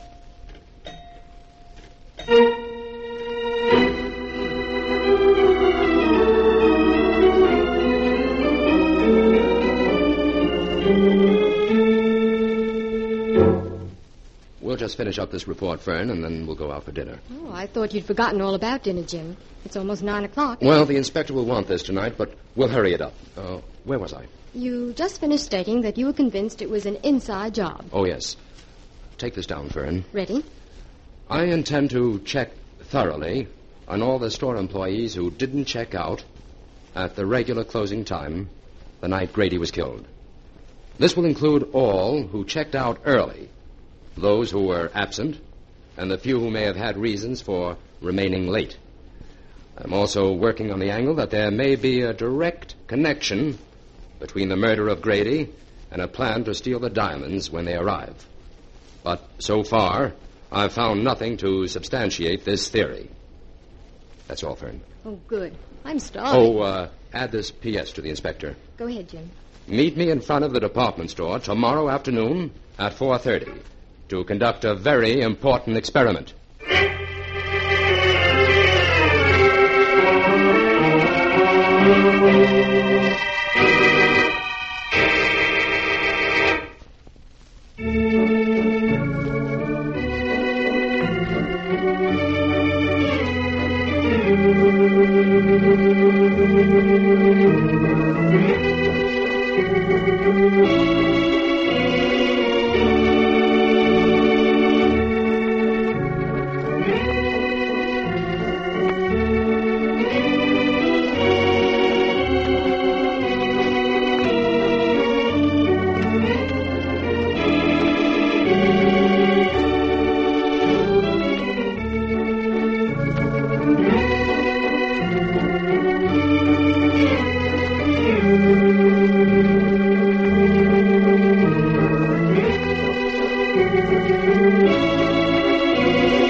Now, back to the Avenger and the Department of Death. Here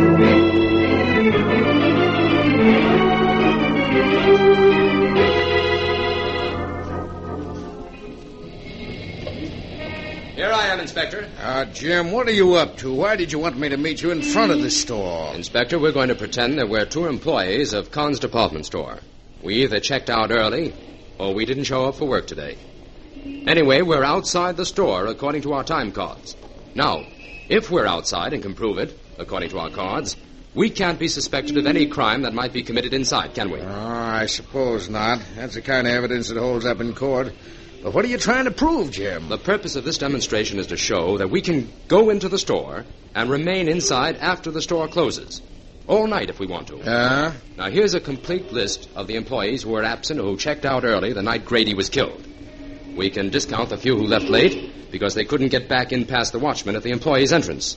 You'll notice that this list includes a number of employees you've already met and whom we now have reason to suspect. Well, now we're getting someplace, Jim. Who were they? There were 15 all told, but the ones you know were O'Brien, the store detective, Mabel Darnay, who discovered the body, Kilgore, the window decorator, and Shelvin in the jewelry department. And don't forget Mr. Kahn himself. He doesn't have to check in and out of the store. I'm not forgetting him, Inspector. He's on my list. Well, what do we do now? First, we walk inside the store, just like two ordinary customers. Then we make a very unusual experiment.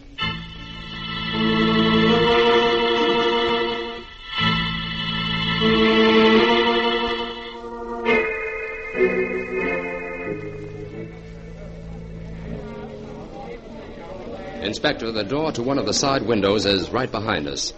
I'm going to open it now, and we're both going to step inside the window. Of all the crazy idea you ever come up with, Jim, this is the craziest.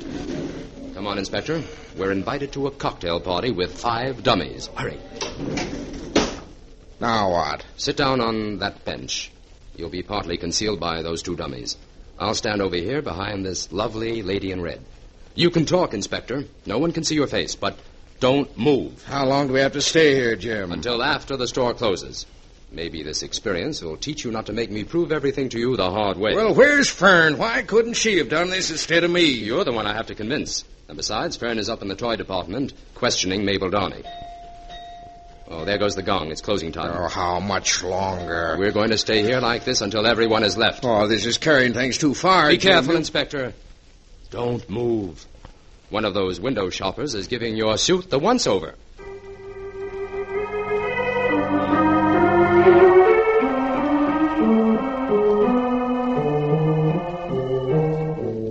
So, after I'd finished questioning Mabel last night, it was time for the store to close. So I went outside and watched you and the inspector in the store window. My, you look natural. We saw you, young lady, and I might add that wasn't part of your assignment. I know, Jim, but I wouldn't have missed it for anything. Well, what did you find out from Mabel, Fern? Well, Inspector, she knows all about the diamond shipment that's expected, and she has a terrible crush on Mr. Kilgore, the window decorator. Oh, that's no help. Now, look here, Jim. We're moving too slow on this case. Inside job or outside job, I've got to find the man that murdered Grady and find him quick. We'll get that murderer all right, Inspector, but It may take a few A days. few days? Have you seen the morning papers? Why, one of them went so far as to print my picture and caption it the police department dummy. I've got to make an arrest in this case within the next 24 hours, Jim. All right. I promise you that by 10 o'clock tomorrow morning you can make an arrest, Inspector. You know who the murderer is, then? I didn't say you could arrest the murderer. Oh, stop talking in circles, Jim. What do you mean? Well, I know who the murderer's accomplice is. And since you're so desperate to make an arrest, I'll deliver him. Then it's up to you to make him talk.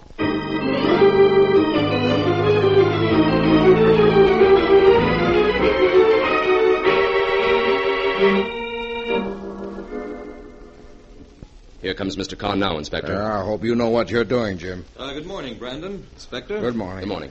Mr. Kahn, we're going to make an arrest here. What? I sent for you because we want to handle things as quietly as possible. An arrest? Who? Roger Kilgore, your window decorator. Why, you must be mistaken, Brandon. Kilgore was implicated in Grady's death. One of his windows was deliberately arranged so that someone could hide in it without attracting attention on the outside. And someone did hide there the night Grady was killed. If it wasn't Kilgore, then Kilgore knows who it was. Bring Kilgore in here, Mr. Kahn. Well, I'm afraid I can't. Kilgore didn't show up for work this morning. What? Well, has he called or anything? No, not yet. Come on, Inspector. We've got some work to do.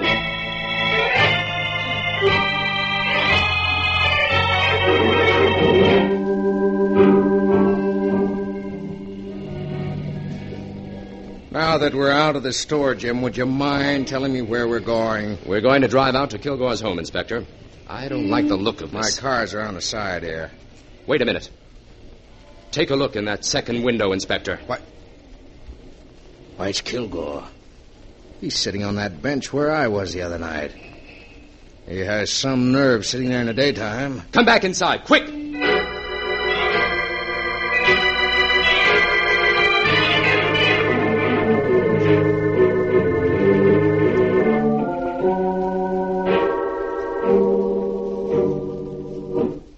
That's the window, O'Brien. Open it up. Not so fast, Brandon. I have to have a good reason to open these windows. And I'll give you one. Kilgore's inside there. Kilgore? Well, what's he doing in there? That's what we want to know. Open the window and tell him to come out. Okay. Come on out, Mr. Kilgore. There's something wrong here. Inspector, come into the window with me. You too, O'Brien. Right, Jim. Sure. Say, Brandon, I don't like the way he looks. No. Kilgore has been propped up on this bench for hours. He's dead.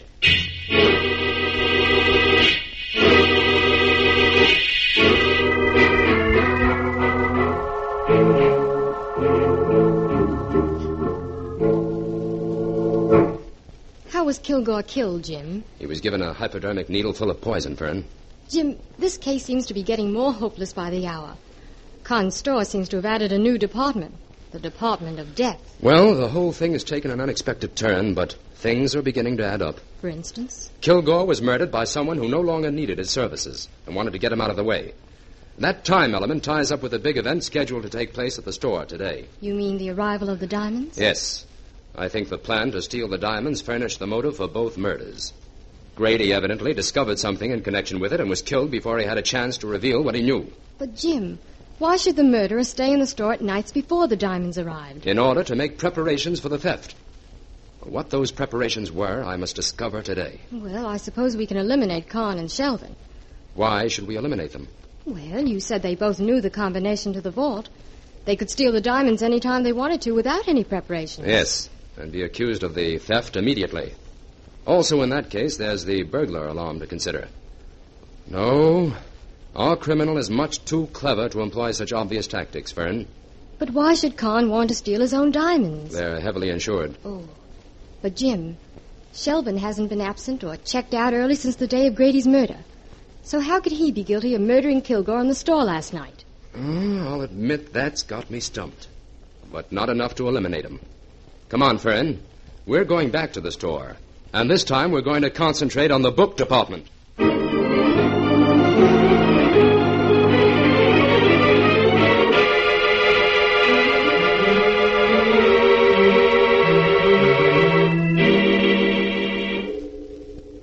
While we're here, Fern, I want to pick up a copy of Dr. Ledlow's book on crime documents. Oh, I saw it here in this large bookcase the other day, Jim. I can find it in a minute. Oh, all right. I'll browse around a little in the meantime. Oh, Jim. Yes? Come here a minute. Well, what is it? Look at these books. They're completely disarranged, and some of them are upside down. This whole bookcase is a mess. Yes. It certainly is. That's it, Fern. I've got it. What, the book? No, the solution to this whole grim affair. Oh, at last. Fern, Con's department store is going to have an extra watchman tonight. This is a job for the Avenger.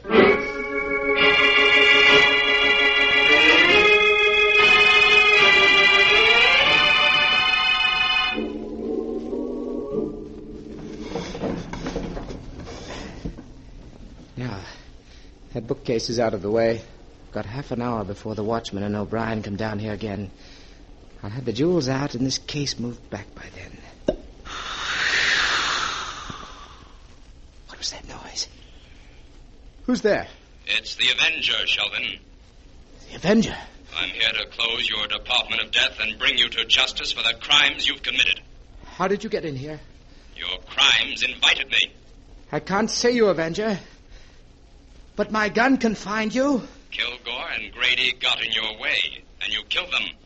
But you won't find it quite so easy to rid yourself of the Avenger. You're there in the corner, Avenger. I'll get you, all right? An invisible target is no target at all, Sheldon. I'll find you. You're missing badly. Do I shut you up? Now you're harmless. Your gun is empty, Sheldon. What's going on here? Sheldon, it's you. O'Brien, arrest Sheldon. I think you know the charges.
Well, Jim, now that Sheldon is in custody and the newspapers have elevated the inspector to the status of crack detective instead of dummy, would you mind bringing me up to date on a few of the facts? Not at all. We have to make out a full report on this for the inspector anyway. Well, tell me briefly first, what was the clue you found in the book department? Well, as you know, the diamond vault was in that small room that adjoined the book department. The back of the vault was against that wall. Now, the other side of the wall, in the book department, was completely hidden by that large bookcase. On the nights that Sheldon managed to stay in the store, he moved that bookcase and went to work on the wall. He broke through a section of it and succeeded in drilling through the back of the vault, leaving only the black velvet lining to be broken through at the last minute. But the clue? That bookcase was too heavy to move with the books in it, so Sheldon had to remove them.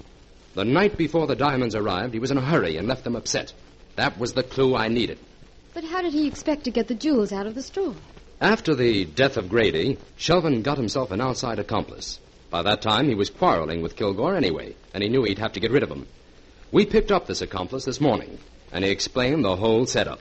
After Grady's death, it was too risky for Sheldon to check out of the store early and come back in to hide. So he hit upon another idea. He hired a man who bore an amazing resemblance to him to check in and out of the store for him. Very clever. Sheldon's plan was to steal the jewels and stay in the store all night. The next morning, just before time for the store to open, his accomplice would check in for him, pick up the jewels in the washroom where Sheldon had left them in a shopping bag, and then exit from the store, just as the early shoppers were coming in the main entrance. And in the meantime, Shelvin goes to the safe, gives the alarm, and is under no suspicion. Right.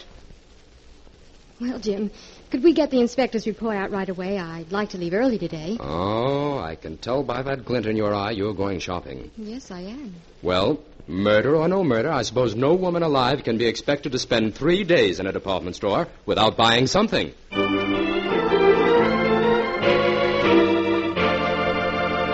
All characters, names, places, and plots used in the Avenger program are fictitious. Any similarity to persons living or dead is purely coincidental. This is a thought. A thought. A thought. Remember, listen for another adventure of... The Avenger.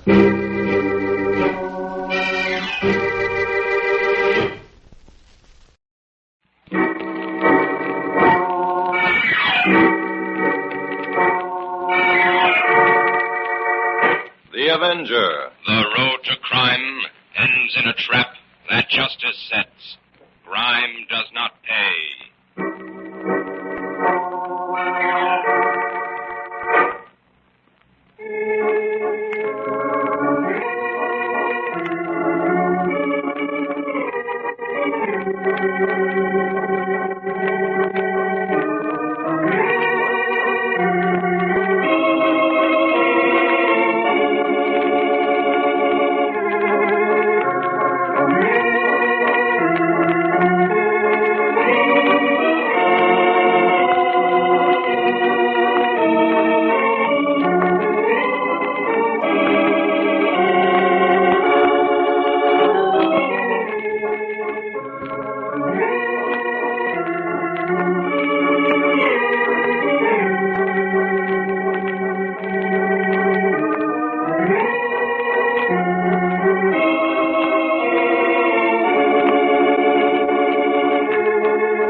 Avenger, sworn enemy of evil, is actually Jim Brandon, a famous biochemist.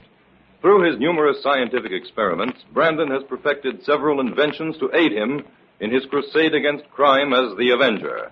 Most remarkable of these inventions is the highly secret diffusion capsule, which cloaks him in the black light of invisibility. Brandon's assistant, the beautiful Fern Collier, is the only one who shares his secrets and knows that he is the man the underworld fears as the Avenger. And now, the Avenger and the keys to the city.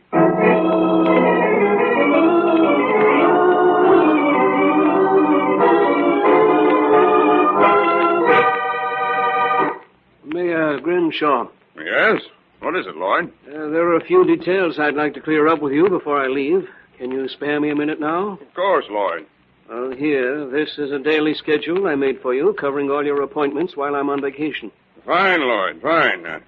Frankly, I don't know how I'm going to get along without you for 2 weeks. Well, if you'd rather I didn't go, Mayor Grimshaw... No, you've earned the rest, Lloyd. I want you to take it. It's too bad that you can't come along, Mayor. After that bitter political campaign you've just been through, you probably need a vacation more than I do. If I went away for a rest, my enemies would probably maneuver me out of office before I got back. They certainly don't let up on you for a minute, do they? No. That young district attorney, Michael Zane, is a fighter. He'll never forgive me for being elected. Well, Zane and the ex-mayor were great pals. They worked hand in glove and everything. So, naturally, Zane wanted to see him reelected. How long have you been weathering the political storms here at City Hall, Lloyd? 15 years, Mayor Crenshaw. 15 years? Remind me to give you a medal when you get back. Now, let me see. What's on today's schedule? Oh, plenty. Your new cultural movement gets underway today. Oh, that. At noon, you give the keys to the city to Roscoe Marbury, the explorer and lecturer. Oh, yes. Well, the voters can't say that I'm not living up to my campaign promises. I promised them culturing, and I'm delivering it. Promptly. Keys are in the top drawer of your desk, and here's the speech that goes with them. Thank you, Lloyd. Now, you better run along or you'll miss your train. Good fishing.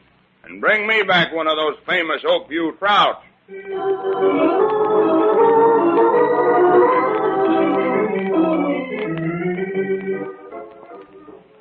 And so, Mr. Marbury, it is with great pleasure that I present to you the keys to our city. Even though they are but token keys, they will unlock the hearts and minds of our good citizens. I feel confident that you will find our city a most fertile field for the great cultural growth to which your whole life has been dedicated. Thank you, Your Honor. I accept these keys with great pride, because I know they represent the great esteem with which your citizens regard a humble spokesman of the arts. I will begin my series of lectures this afternoon. I hope I may look forward to seeing all of you then. Thank you very much.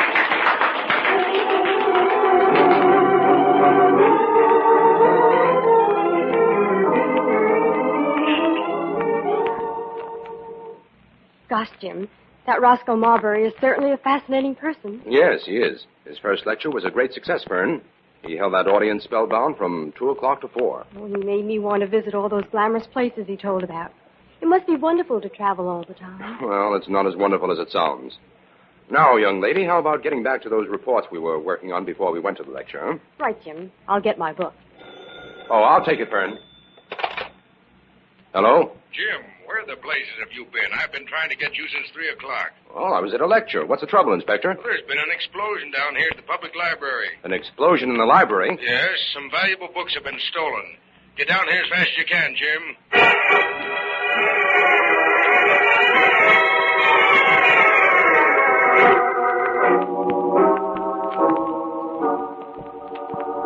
Well, here you are, Jim.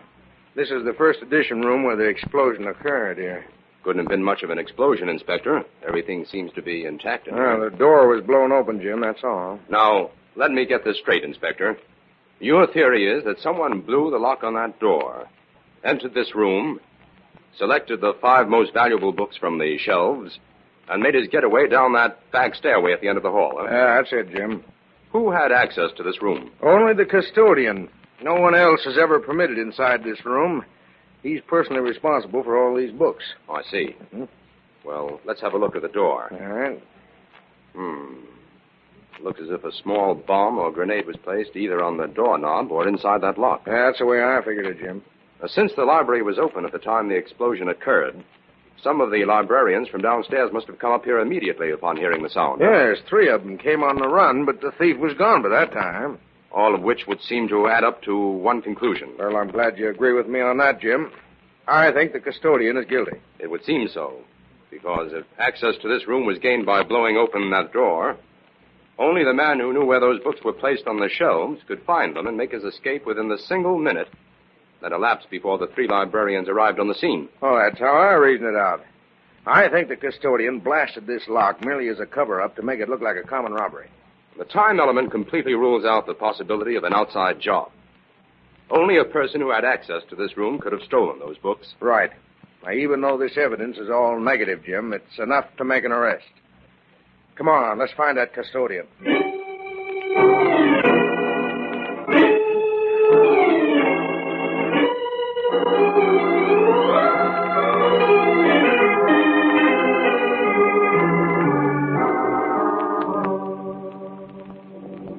Gosh, Jim, I'd almost given you up. Marbury's already begun his lecture in the adjoining gallery. Why didn't you go in, Vern? I got held up at headquarters. Oh, hasn't that custodian confessed yet? No, and strangely enough, I'm beginning to doubt his guilt. However, since he can't furnish an alibi, we'll have to hold him for the time being. Well, shall we go in? We'd better if we want to maintain our social position. Everybody who is anybody is in there. The mayor, district attorney. Come on, Vern. Of course, with this great artist, technique There are remains 2 seats near the back, Vern. only a means to an end. Now, he is a great artist not because of his ingenuity and disrespect for conventions, but rather because of the magnificent spiritual fire that makes his expression candid. Note the richness and depth of color in those portraits and figure compositions hanging there to your left. Now, these could never be called mere technical achievements of high order. They're neither stylized nor dated, and they never can be. The relentless hand of time can never touch them. What's that? Keep your seats. Keep your seats, please, everybody. Please keep your seats. Mr. Marbury, please continue with your lecture. I'm sure there is no need for alarm. I will inform the police immediately, and this matter will be investigated. Come on, Fern.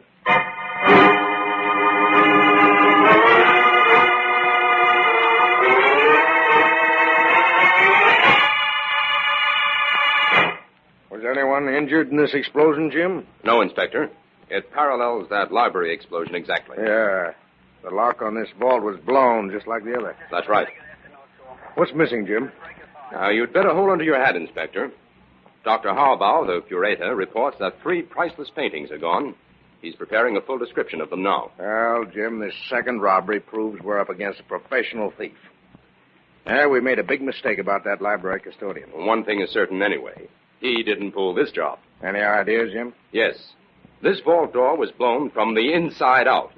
That definitely establishes the fact that the explosion is a cover-up and doesn't occur until after the criminal gets away. Now, this steel door tells a much straighter story than that wooden one in the library. Yeah. Now, I'll take that lock down to my laboratory and give it a good going over. It looks like we're in for some trouble, Jim. Here comes the mayor. Look here, Inspector. These bombings in public buildings are beginning to look mighty suspicious. Well, I agree with you, Mayor Grenshaw. Have you got any ideas that might help solve them? That's your department.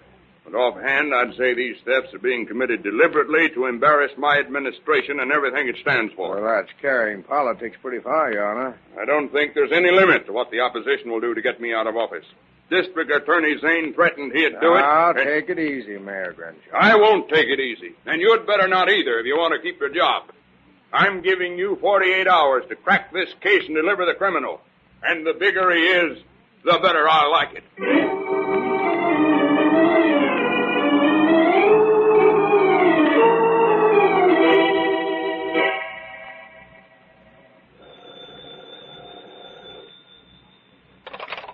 Inspector White speaking. Inspector, this is District Attorney Zane. Oh, yes, Mr. Zane. I hear Mayor Grenshaw's riding you pretty hard on these robberies. Yes, that's right. I don't mind admitting I'm up to a blind alley on both of them. I understand.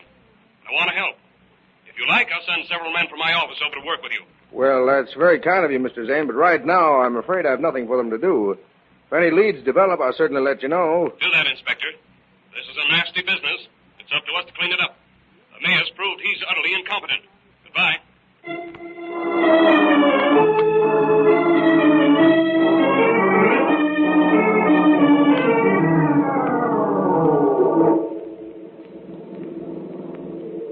According to the directions they gave us at the hotel in Oakview, Jim, we turn left at the next fork in the road, and the boathouse is a little beyond that. Well, I certainly hope we find Cyrus Lloyd fishing out here, as they said, Fern. Otherwise, we've wasted some very precious time. Jim, I simply can't understand why you're so eager to have a talk with Lloyd. Neither could the mayor. He flatly refused to tell me where Lloyd was. I finally got the information through one of his clerks. But Lloyd couldn't have had anything to do with those robberies in the city, Jim. According to the hotel manager up here, he's never been away from the hotel for more than 3 hours at a time since he arrived in Oakview. Lloyd is on the inside of things at City Hall, Fern. If these robberies are in any way connected with a political feud, I believe he's the man who can tip us off. You think that's the motive behind these robberies, then? Oh, I'm not quite sure yet, but I'm on the track of something that Lloyd may be able to explain. If he can, then this trip is really a shortcut to the solution of this case. You see, Fern, I picked up a minute but interesting piece of evidence when I examined that lock from the museum vault. Oh, there's the boathouse just ahead. Oh, and that lone fisherman at the end of the dock must be Lloyd. It is. Come on, Fern. Hello there. Catching anything? Oh, no, it's you, Mr. Brandon.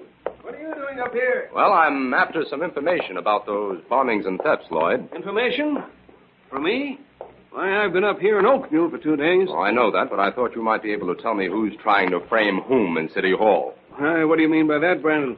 If you're trying to insinuate that the mayor had anything to do... My back! Help! Jim, catch him! He's falling off the dock!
now, back to the Avenger and the keys to the city.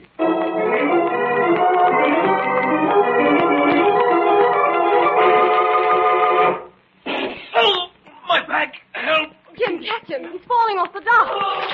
I'll go in after him. He's over there, Jim. I see him. Hurry, he's going down. Oh, Jim, here comes the car. I'll get help. Stop, please. What's the matter, Miss? Oh, come over here quickly. Someone's in the water. We need help. All right, just a minute. I've got some rope here in the car. Hurry, Ranger. Come on. Where'd he fall? Oh, out here at the end of the dock. Jim, are you all right? Yes, I've got him. All right, here's a rope. Grab on to it and I'll pull you in. Okay. Let me help you with the rope, Ranger. We'll pull him in alongside of the dock here. Water's shallow there. Yeah. Pull hard now. I am. All right. There. All right, does it? Now they're safe. Let's go down and help them in. Hey, one of those in bad shape. Jim, is Lloyd all right? I'm afraid not, Fern. All right, here. Let me give you a hand with him. We'll put him here down the bank. Give him artificial respiration. I think he's dead, Ranger. He was shot in the back before he fell into the water. What? That's right. We were standing here talking to him when somebody shot him. He's dead, all right. Bullet wound in the left shoulder. Well, come along, stranger. I have to deliver you to the sheriff in Oakview. Oh, just a minute. We had nothing to do with this man's death. I'm Jim Brandon. I'm connected with the police department. Here are my credentials. I don't care who you are. You're coming with me. Listen, Ranger, let's not waste time arguing. There's a murderer on the loose around here someplace. That's right. Come on, before I get tough about it. Fern, drive back to the hotel and call Inspector White. All right, you don't. This young lady's coming along, too. You're both under arrest on suspicion of murder.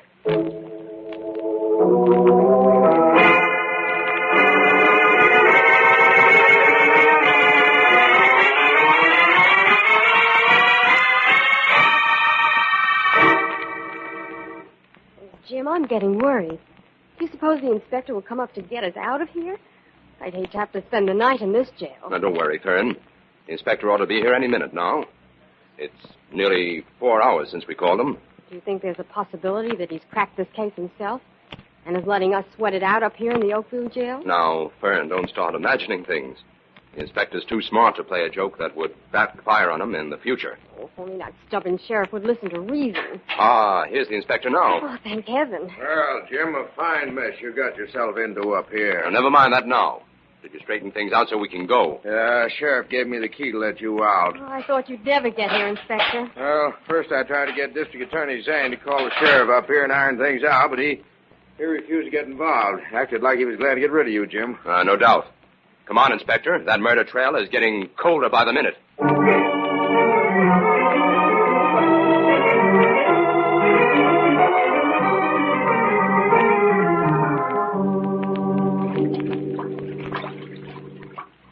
That's right, Inspector. Lloyd was standing there where you are when he got that shot in the back. Well, then the shot must have come from across the lake, Jim. Yes, and that means the range was 1,000 yards. Well, I'll be... Only a cracked shot with a telescopic lens on his gun could make an accurate shot at that distance. Well, that ought to narrow down our list of suspects. Tell me, Jim, who knew that you were coming up here to question Lloyd? Well, Inspector, it was no secret. The mayor and practically his whole office staff knew it. Which includes a few of the DA's stooges, if you want to put any stock in rumor. That's right. Oh, by the way, Fern, when you called Mr. Marbury to cancel our luncheon engagement, did you mention where we were going? I'm not sure, Jim. I think I did, though. In other words, Jim, anyone even slightly interested in your activities could have found out that you were coming up here, huh? I'm afraid so, but that's not what's worrying me now.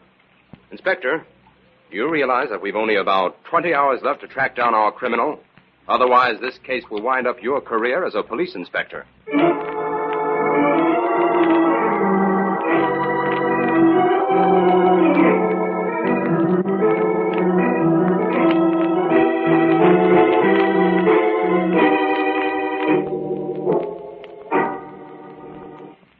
Come in, Brandon. Miss Collier. Sit down, please. Thank you, Your Honor. That was a terrible thing that happened to Lloyd. I'll miss him badly. Mayor Grenshaw, may I come straight to the point? I want to ask you a few questions. Of course. Fire away, Brandon. How long have you known Cyrus Lloyd? Just since I took office. He was a party secretary here at City Hall. But I'd never met him until I was elected mayor. Did Lloyd have access to the city keys? Yes, I suppose so. The keys are kept in a small safe right over there. I suppose he knew the combination. May I see the keys, Mayor Crenshaw? Well, that's an unusual request, Brandon. I understand your reticence, Mayor, but I'd like to have a look at them. You can call it a request from the police department. Well, all right. I'll get them. The mayor doesn't seem to trust you, Jim. He makes that rather evident, doesn't he? Well, frankly, I don't trust him either. Quiet. Here he comes. Here are the keys, Brandon. Oh, thank you. I see they're all labeled. Oh, yes. This one is for the library. This, the museum. One for the municipal center. The citizens' swimming pool. And this last one for the city hall vault. Excuse me. Yes, Miss Kirby? Who?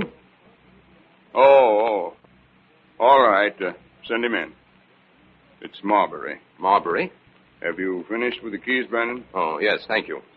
I'll put them right back in the safe. If anything should happen to these keys, I really would be in trouble. What's all this about the keys, Jim? I'll tell you later, Fern. Glad to see you, Marbury. Good evening, Your Honor. Collier, Mr. Brandon. Good evening, Marbury. I can only stay a moment, Mayor Crenshaw. I'm on my way to the lecture. The last one of the series, isn't it? Yes, I'll be leaving tomorrow. I'm really sorry. You've made me most welcome here.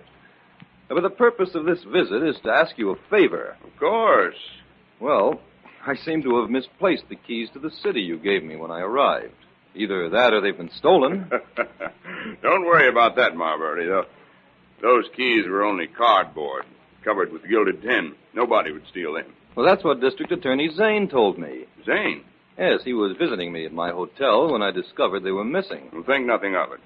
Well, in that case, I wonder if you'd give me another set, just to keep as a souvenir. Well, certainly. We've dozens of them.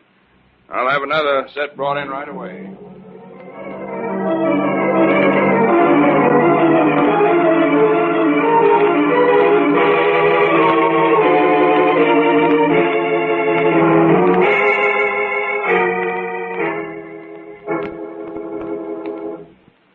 Jim, I can't understand why you wouldn't attend Marbury's lecture tonight. His subject was No Tigers in Africa, and I thought it would... Fern, we had more important work to do. What? Just standing here on the street corner waiting for the district attorney to go into his house? That's right. I think we've given him time to retire now. You wait for me here, Fern. This shouldn't take more than 10 minutes. What are you going to do, Jim? Turn the tables on the DA. I'm going to fire some questions at him as the Avenger.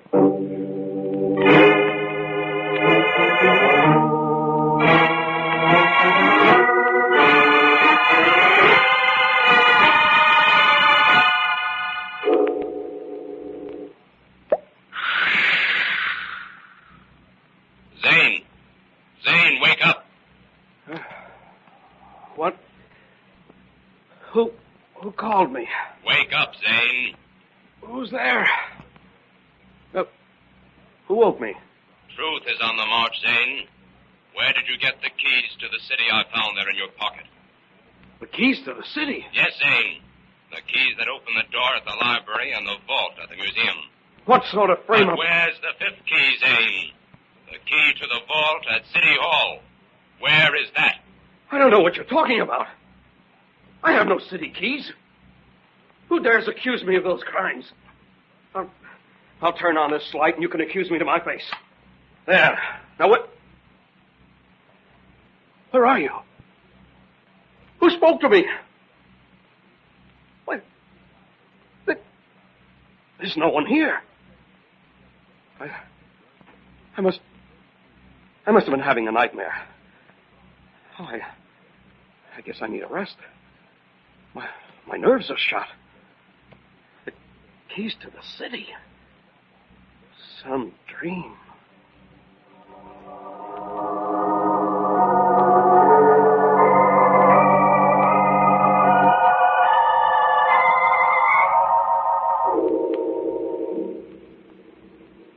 Well, Jim, I think you had a sour hunch this time. It's almost 2 a.m. Nobody's shown up here at City Hall to rob that vault yet. Now, be patient a little longer, Inspector. Fern, why don't you go home? It's past your bedtime. Oh, not me. I won't be able to sleep a wink until I find out who the criminal is. Well, who are you expecting, Jim, after all? Listen. Someone's coming. Now, remember, Inspector. Wait until after he comes out of the vault and nab him. We want to find out what he's after in there. Right.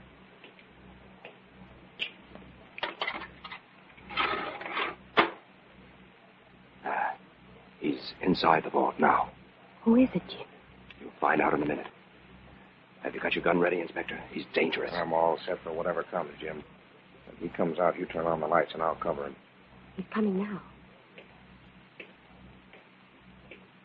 Ready.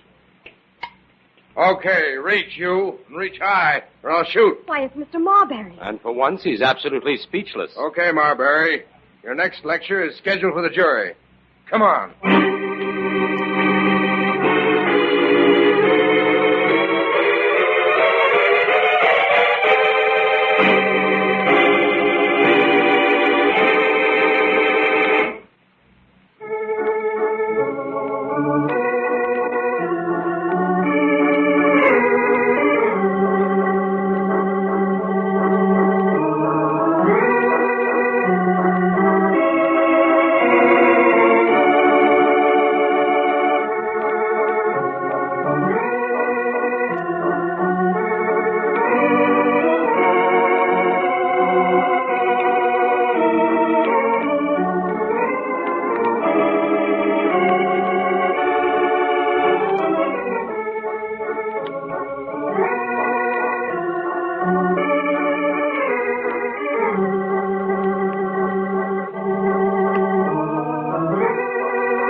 That shot fell far short of the target, Fern. Oh, gosh, Jim.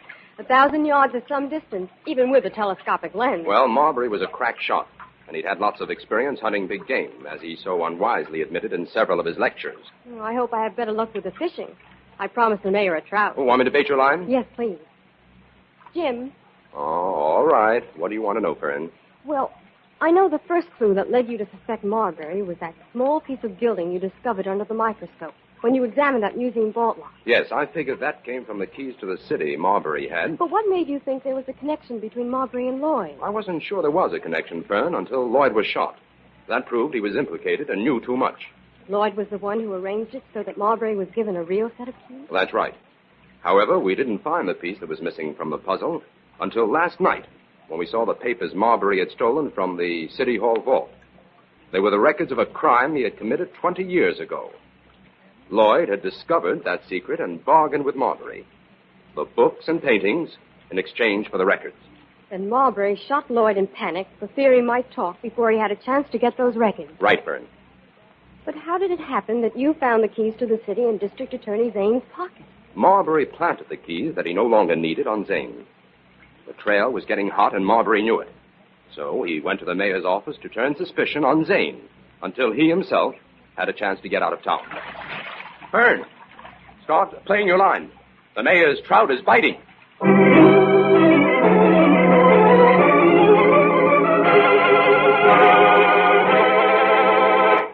All characters, names, places, and plots used in the Avenger program are fictitious. Any similarity to persons living or dead is purely coincidental.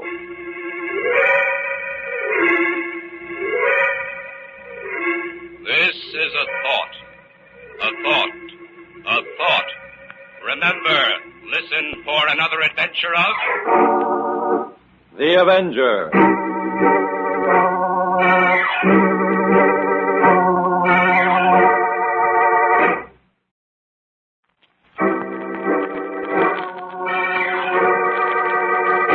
The Avenger. The road to crime ends in a trap that justice sets. Crime does not pay.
The Avenger, sworn enemy of evil, is actually Jim Brandon, a famous biochemist. Through his numerous scientific experiments, Brandon has perfected several inventions to aid him in his crusade against crime as the Avenger. Most remarkable of these inventions is the highly secret diffusion capsule, which cloaks him in the black light of invisibility. Brandon's assistant, the beautiful Fern Collier, is the only one who shares his secrets and knows that he is the man the underworld fears as the Avenger. And now, the Avenger and Death in Midair.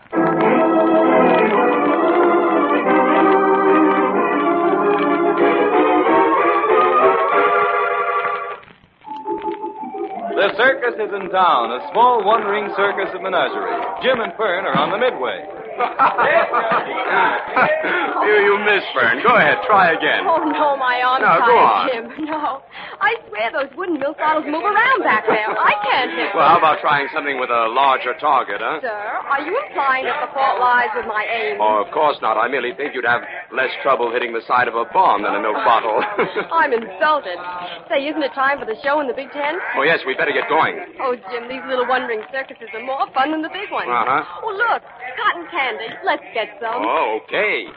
2 spools, please. There you are. Oh, thanks. Isn't it pretty? Mhm. It's like a big handful of flowers. Hurry, the big show starts in just 5 minutes. Get your tickets right over here for the biggest little circus in the country. Hurry, folks. Get your tickets. Oh, seems like we got here just in time, Jim. Oh, there's no hurry, Fern. Unless I miss my guess, that Barker doubles in brass as ringmaster. Look at his costume. Oh, very fetching. Oh, Jim, do you know what we forgot to get? No, what? A balloon. Well, that's easily fixed. There's the balloon man's cart on the other side of the big top. You mean that funny-looking go-kart? Mm-hmm, yeah. Science has recently come to the aid of the balloon vendor. That novel rocket device is filled with gas. All the balloon man has to do is attach the balloon on top of it, turn the valve, and presto. Your balloon is blown up to whatever size you want. Oh, I'll take a big red one. There's the man now. Hurry, he's moving away. Oh, wait a minute.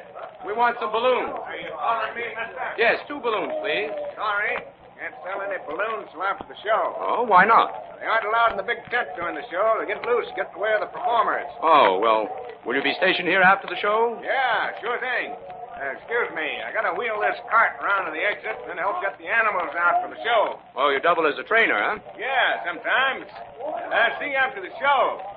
Better go in now if you want to get a good seat. We'll get the balloons later, Fern. All right. Last call for tickets. A big show is beginning. Get your tickets here. Oh, come on, Jim. I don't want to miss the main event.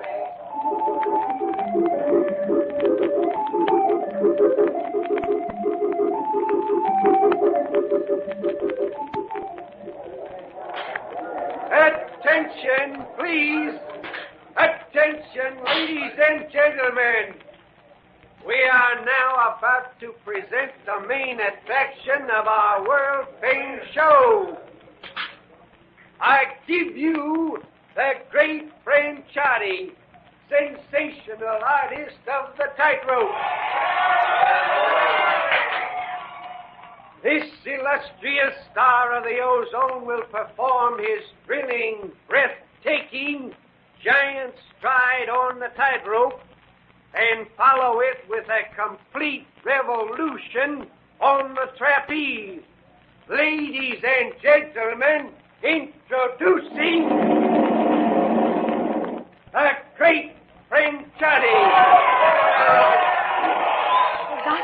That tightrope and trapeze must be at least 60 feet from the ground. And there's no safety net either. Oh, I'm afraid to look. Oh, Franchotti knows his business, Fern. Nothing will happen to him. Ladies and gentlemen, quiet, if you please. Franchotti is ready to begin his perilous journey across the tightrope. Here he goes. 1 step, 2, 3. He's balancing himself now for the thrilling, dangerous giant stride. He's set. Here he goes. He made it!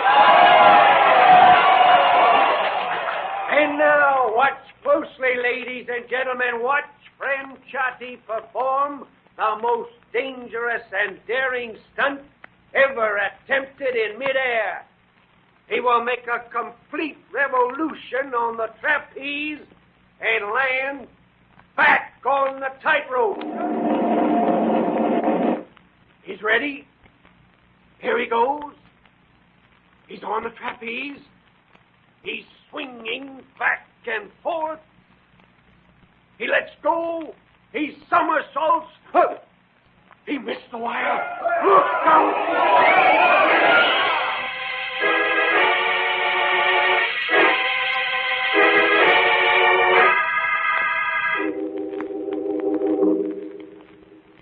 Inspector White, over here. Oh, thanks for phoning me, Fern. It was an accident, though, wasn't it? Well, it certainly looked that way to me, but I don't know what Jim thinks. Now, where is Jim? He's in that tent talking to Baldwin. Who's Baldwin? The manager and ringmaster. They're waiting for you, Inspector. They're coming along, Fern? No, I'll wait here. Okay, this shouldn't take long. Jim. Oh, come inside, Inspector. Hey, what's on the fire here? Inspector, this is Mr. Baldwin. Yes, I know. How do you do? I've just requested Mr. Baldwin to hold the circus over for a few days, Inspector. And I've refused to do it, Inspector. We're scheduled to open in Ricardo tomorrow, and I don't see why we should have to cancel engagements because of an accident. Well, he's right, Jim. Unless you've got some mighty good reasons, we can't hold this circus up here. Don't you realize they can be sued for breach of contract if they don't fill their engagements? If Franchotti's death was a natural accident, yes. But if there's a reasonable doubt of that, the law is well within its rights. Say, what are you getting at, Brandon? Franchotti's death was accidental. Oh, how can you prove it? Well, I was standing right underneath him. I ought to know what happened. He just missed the rope and fell, that's all. I'll admit that's the way it looked. Well, Jim, why all this fuss then? Oh, he's just trying to put the squeeze on us to get some publicity for the police department. Just a minute, Baldwin. Correct me if I'm wrong, but I seem to remember that this is the third accident that's occurred in this circus so far this season. 2 other aerialists met their deaths before Franchotti. Is that right, Baldwin? Yes, that's right, Inspector. But, well, we've just had some bad breaks this season, that's all. That's the way it goes in this business. Sometimes we get through a whole season without a single mishap. And, well, other times we don't. You know the old superstition about accidents happening in threes. Well, Franchotti was the third. I tell you, he just missed the rope. That's the risk these aerialists take. Well, those previous accidents put a different light on things, Baldwin. Different light? Why? We got clearances in the towns where they happen. And you'll get a clearance here when we're satisfied about Franchotti. You see, Baldwin, in this town, we're inclined to believe that 1 death may be an accident. 2 deaths may be coincidence, but 3 deaths just may be murder. Murder? You better tell your men the circus is staying here a while, Baldwin. I saw they were beginning to pull up stakes when I came in here. Well, all I can say is if you fellas hold this show up here for more than 48 hours, the Eldorf Circus will be ruined. We'll work as fast as we can. You can depend on that. Well, you'd better. Because if you can't back up your statements, Mr. Eldorf is the kind of man who will make you pay through the nose.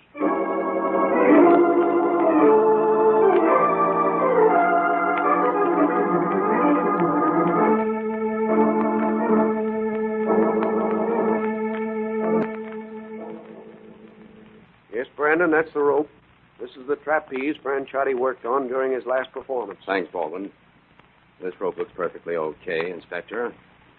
Let's see if there are any weak spots on the trapeze. Here, take hold of that end. All right. Got it? Now, pull. There's nothing wrong with that, Jim. No. I told you, Franchotti just lost his balance and fell. After all, he wasn't such a young man anymore. After those first 2 accidents, why didn't your aerial office use a net, Baldwin? They refused to. Using a net lowers an artist's prestige and cuts down his chances of hitting the big time. Hey, Jim. This rope's been waxed. Oh, that doesn't necessarily mean anything, Inspector. Some aerialists wax the ropes to lessen the friction in the stride. Yeah? Hey, Jim, how come you know so much about this circus stuff? Well, believe it or not, Inspector, I traveled with a circus in Europe one summer. Worked my way straight across 3 countries that way. Doing what? Oh, practically everything. I was beginning to show promise as a trick bicycle rider when I had to leave and go back to school. Well, how does this case shape up to your professional eye? I'm not convinced. Now, don't ask me why. But somehow this whole affair just doesn't look right. Let's take a little more time on it, Inspector.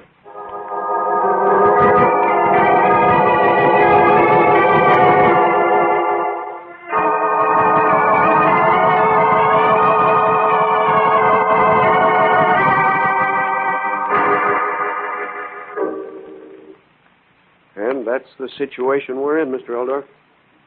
I wired you to come because I know this delay will put your circus in a bad way financially. Yeah, it certainly does, Bolden. If Carver won't grant us another loan, well, the Eldorf circus is washed up. That's what I was afraid of. Where is Carver? Oh, he's outside having a look around. But he has us sized up as a poor risk.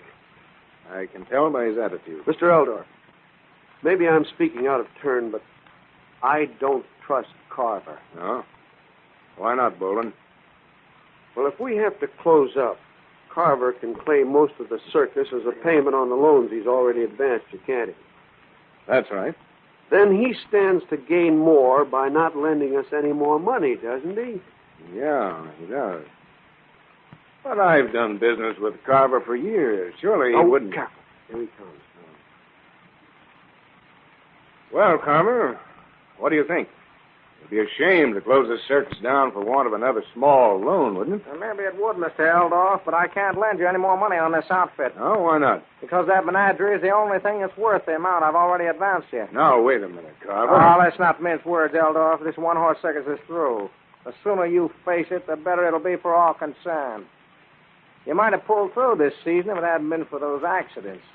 The way things stand now... you don't suppose that anyone would be deliberately forcing me into this position to get control of the circus. Do you, Carver? I don't know exactly what you're getting at, Eldorf. Frankly, I don't care. As far as that loan is concerned, the answer's no. Those other notes are due at the end of the month, and if you don't pay up, I'll foreclose. Good day. Well, how do you like that? Well, it's like I said, Mr. Eldor. Carver's out to get this circus. Well, I won't let him. I'll fight till the last ditch. Well, what can you do? We have to have money to pay the artists and help every Saturday, or they'll quit. Well, there must be some way. Oh, we could sell the menagerie to that jungle circus outfit that keeps offering to buy it. No, Baldwin, the menagerie is what brings in the customers. Without that, we'd be nothing more than a fourth-rate tent show. Well, what's the answer, then? Well, we've still got to the end of the month. We'll hang on. Only you've got to see to it that no more accidents happen. One more, and Carver's got us right where he wants it.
And now, back to the Avenger and Death in Midair.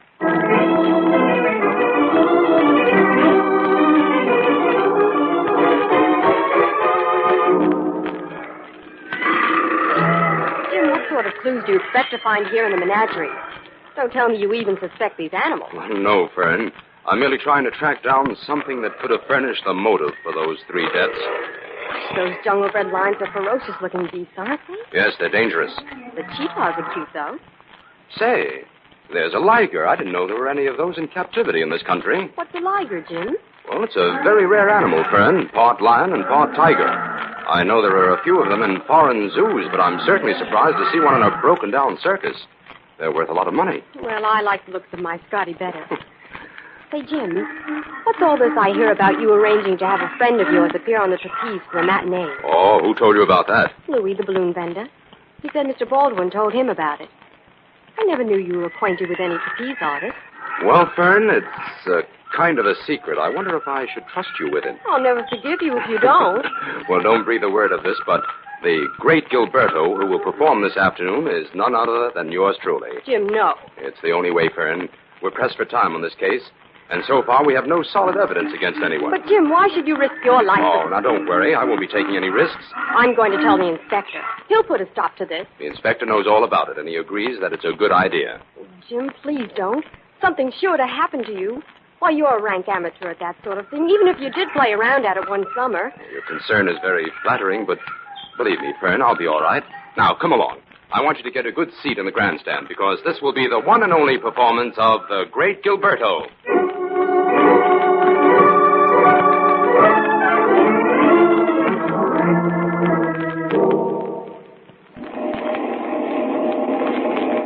And now, ladies and gentlemen, I give you our star attraction this afternoon. Introducing one of the greatest aerialists in this country, a great Gilberto. Ladies and gentlemen, the great Gilberto will ride his bicycle across the entire length of the tight wire. Oh, Inspector, you should have stopped. I just know something awful's going to happen to him. Now, Fern, Jim knows what he's doing. Look, he's on the bicycle, ready to go. The great Gilberto begins his perilous ride. Watch closely. He's on his way now. A quarter of the way across now. Daring all laws of gravity. He's reached the halfway mark. His bicycle is wobbling. Look out below. He's falling.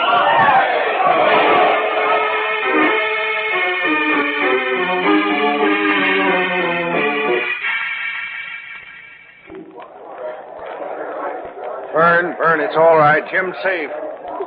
He's all right. Yes. Look. Why, he's hanging in midair. Yes, he had two wires attached to his safety belt.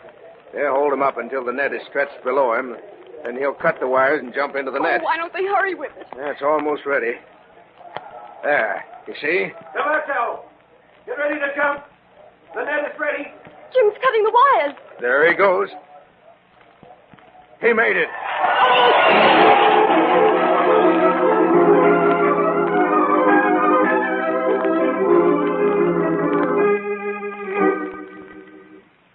You're sure that you're all right, Jim? Fit as a fiddle, Fern. Now, just where did all this get us, Jim? Inspector, there was nothing wrong with that wire, and nothing wrong with the bicycle. Whatever happened up there happened to me.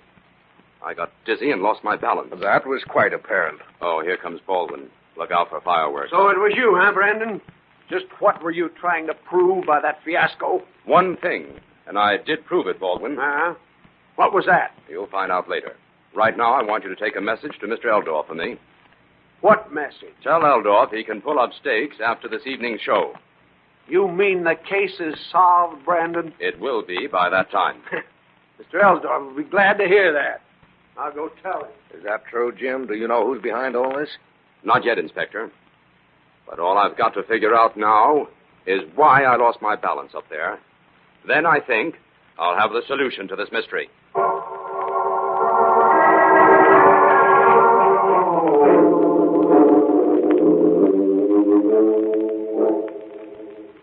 Hello, Mr. Brandon. Oh, hello, Louis. How's the balloon business? Oh, not so good. Hey, you on your way to that meeting in the cook tent? Yes. You coming? Yeah, sure thing. Wait a minute. I'll park this balloon machine inside the big tent. Be with you in a minute. Say, know what this meeting's being held for, Louis? Sure, Mr. Brandon. About half the performers want to leave the show. Yeah, they're fed up with all the bad luck we've been running into. The cook stands over this way. How about you, Louis? You going to stick? Well, I don't know, Mr. Brandon. Well, I hate to leave the animals. Of course, a fellow's got to look out for the future in this business. Oh, here we are. We have clearance to meeting's already begun. states after the Let's show sit here in tonight. the back. From then on, there's no reason to believe we can't meet our schedule and make some money.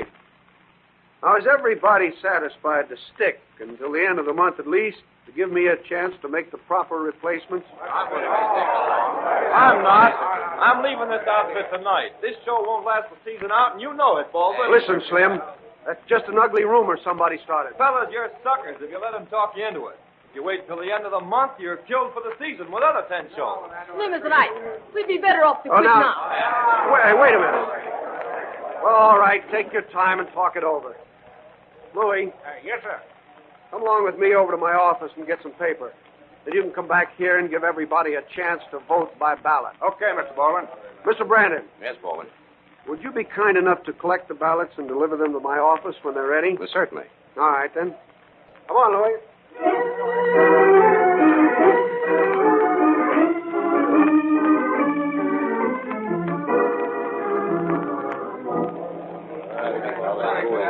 Well, where's Louis with them ballots? Does Baldwin expect us to wait here all day? This show's had a jinx on it ever since we started. Listen, what's that? Why, it's the animals. They're on the loose. Let's help round them up. Come on.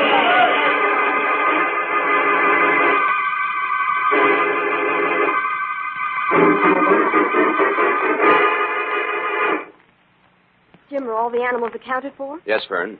I heard some shots. What happened? Oh, Louis shot a lion and one of the hippos. How in the world did those animals get loose, Jim? Simple enough. Somebody deliberately opened the cages. Who would do a thing like that? I don't know who did it, but I think I know why it was done. You do? Yes. Someone wanted to make sure the circus wouldn't continue its tour. But who? All the circus people were in the cook tent. Not all, Fern. Baldwin, Louis, and Eldorf, the owner, weren't there. And Mr. Carver hasn't left yet. I saw him over near Baldwin's office about an hour ago. Oh, Brandon, have you seen Mr. Eldorf around anywhere? No, I haven't, Baldwin. Say, this animal break leaves you in a bad spot, doesn't it? Yeah, I'll say it does. Louis went completely off his head and shot 2 valuable animals. Yes. Then he took his life in his hands to save that liger. Ah, crazy fool. Eldorf will probably fire him for this. Oh, there's Eldorf going into the office now. Well, I might as well give him the bad news. You'll have to decide what's to be done. Fern, come on over to the Midway. I've just hit on something. I think we can close up this case in short order.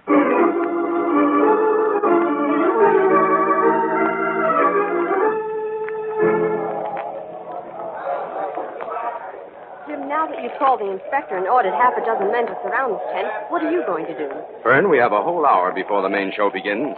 And within that hour, the criminal will enter the big tent and encounter the Avenger.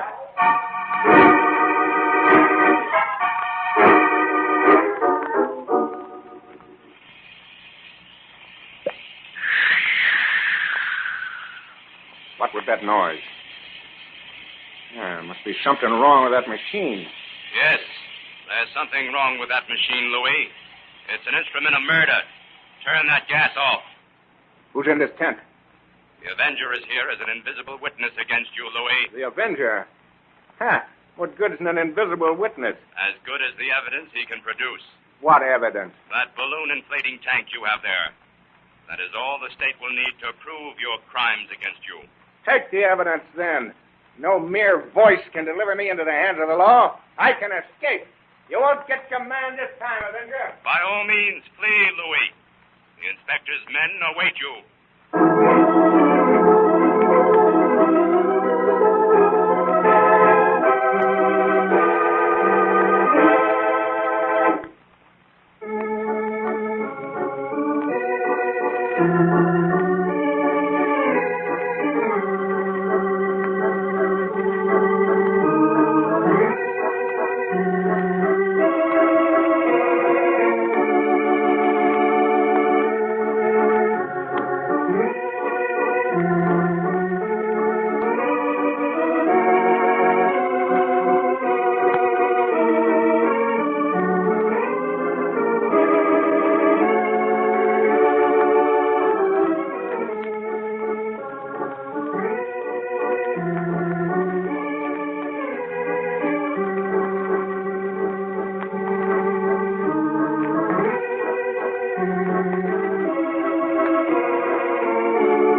Jim. The show was good tonight.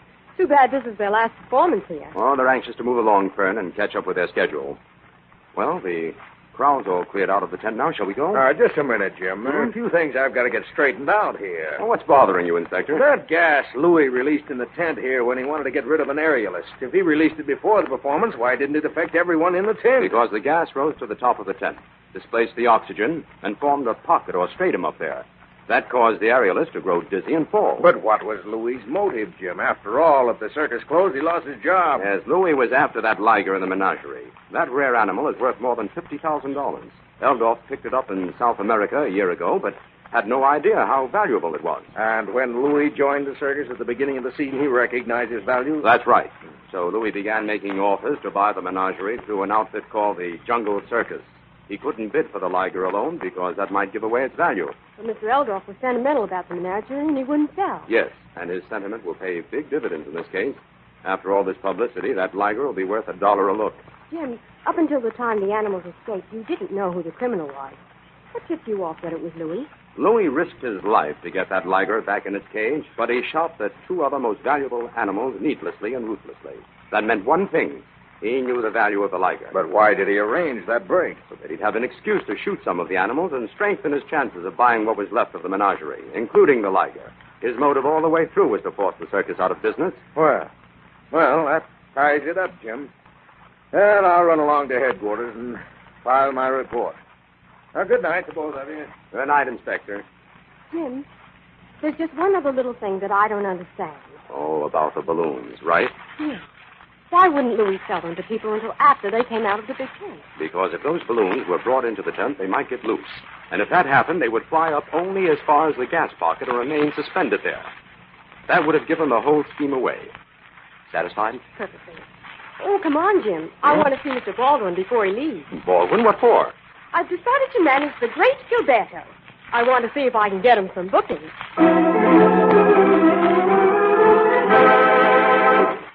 All characters, names, places, and plots used in the Avenger program are fictitious. Any similarity to persons living or dead is purely coincidental. This is a thought. A thought. A thought. Remember, listen for another adventure of... The Avenger.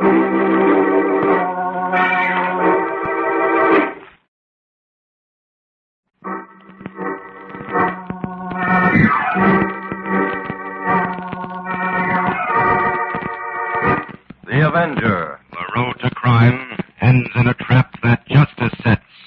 Crime does not pay.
The Avenger, sworn enemy of evil, is actually Jim Brandon, a famous biochemist. Through his numerous scientific experiments, Brandon has perfected several inventions to aid him in his crusade against crime as the Avenger. Most remarkable of these inventions is the highly secret diffusion capsule, which cloaks him in the black light of invisibility. Brandon's assistant, the beautiful Fern Collier, is the only one who shares his secrets and knows that he is the man the underworld fears as the Avenger. And now... The Avenger and the Hooded Circle.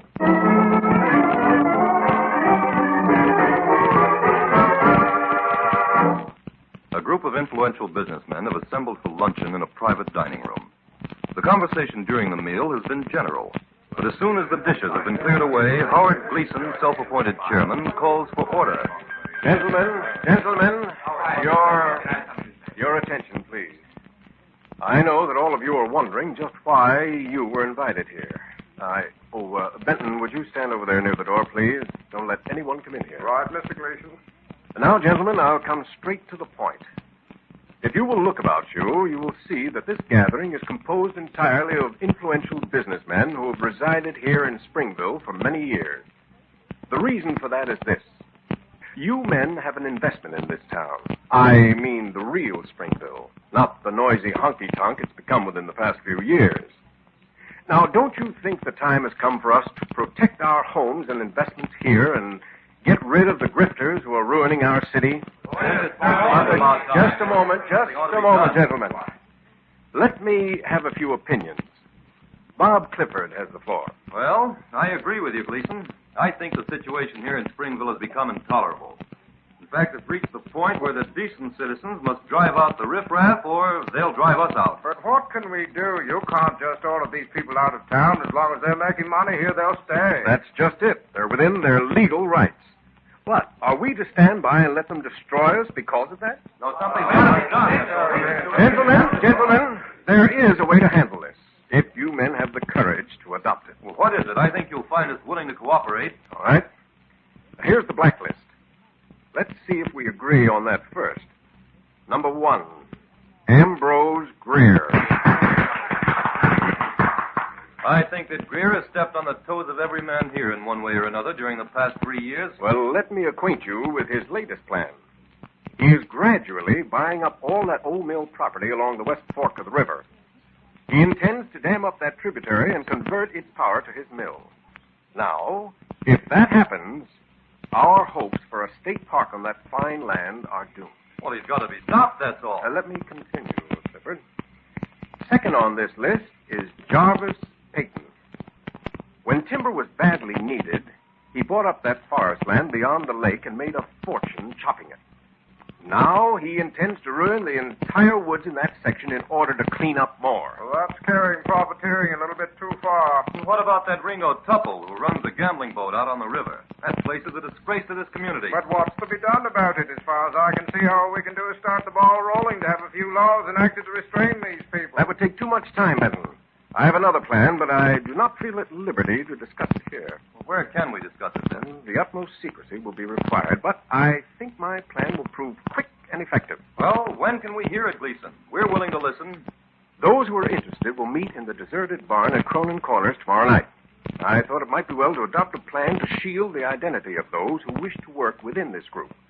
There is a package here for each of you. It contains a robe and hood. Wear them tomorrow night. Otherwise, you cannot be admitted to the Hooded Circle.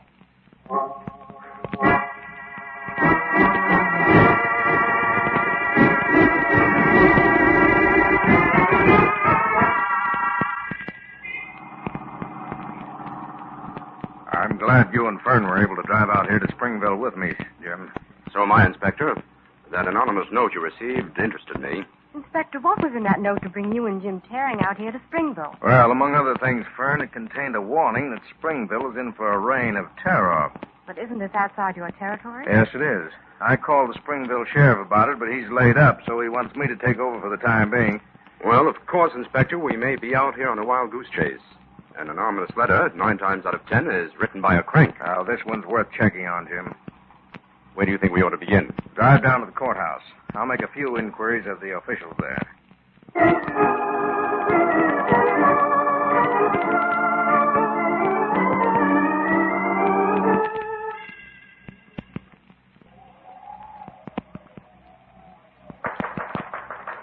Who's there? It's number 14, bringing in Ringo Tupple.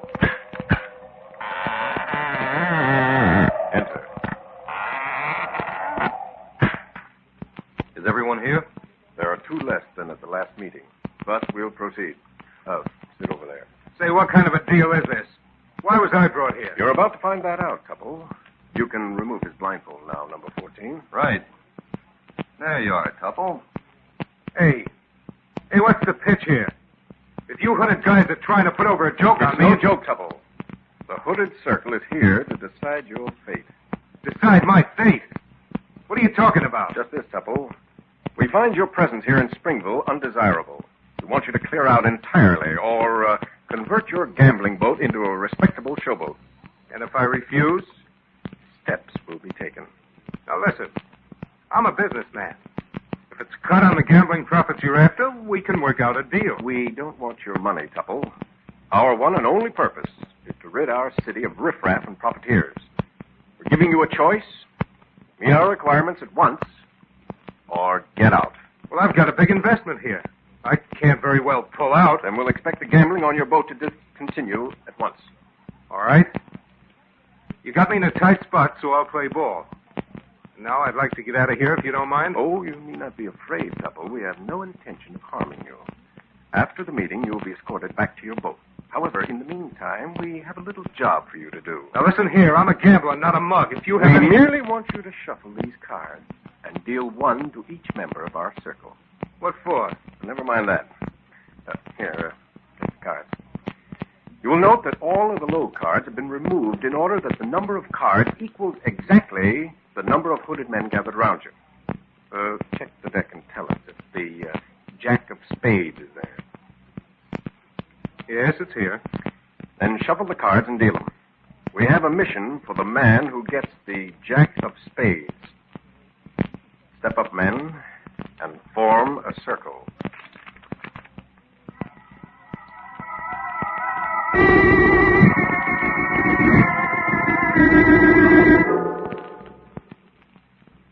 Number 14, did you lock Tupple up in that small shed at the end of the barn? Yeah, that's been done, but we'd better keep our voices down so he can't hear us. Then listen carefully, all of you. One member of this hooded circle was dealt the Jack of Spades. Only the man who received that card knows that he has it. And it is to him that I direct the following instructions. Go at night, disguised as you are now, to Ambrose Greer. Give him 3 days to clear out of Springville. You may go armed for your own protection, but no violence will be sanctioned. The Hooded Circle will meet here again on Thursday night when the next assignment will be given. Good luck, Jack of Spades.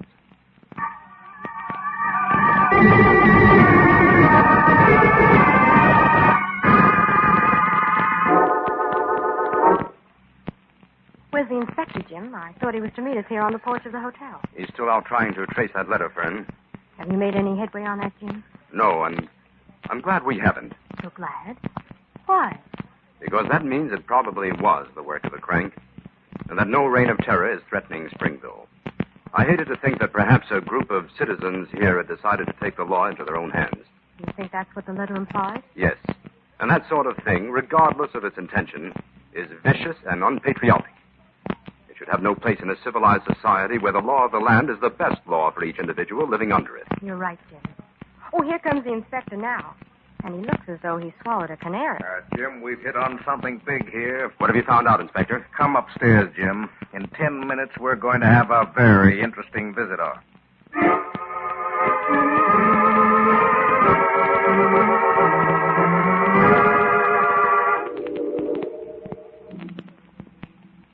You're sure nobody saw you coming here, Tupple? No, I came in the side entrance and used the service elevator. Good. Sit over there and we'll get down to business. Thanks, Inspector. Now, Tupple, repeat that story you told me to Brandon here. Well, it's like this, Mr. Brandon. I run that big gambling boat on Calla River. Last night, some guy waylays me on the dock, sticks a gun in my back, and blindfolds me.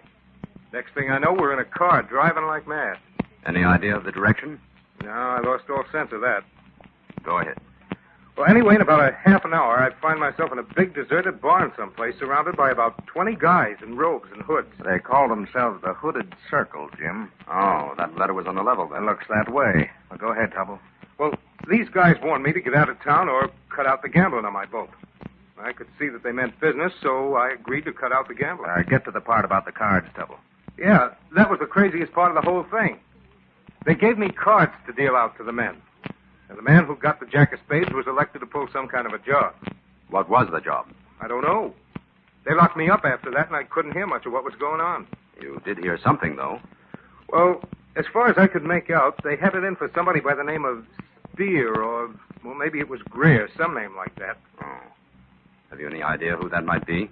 No, I've been trying to figure that one out all morning, but I can't tie that tag up with anybody I know around here. Well, thank you, Tupple. You've been a great help to us. We'll go right to work on this. For the time being, Tupple, and for your own safety, you'd better not take a chance on getting in touch with us directly. But keep your ears and eyes open. I sure will, Mr. Brandon. If anything develops, suppose you telephone Miss Collier here at the hotel. Veil your message carefully.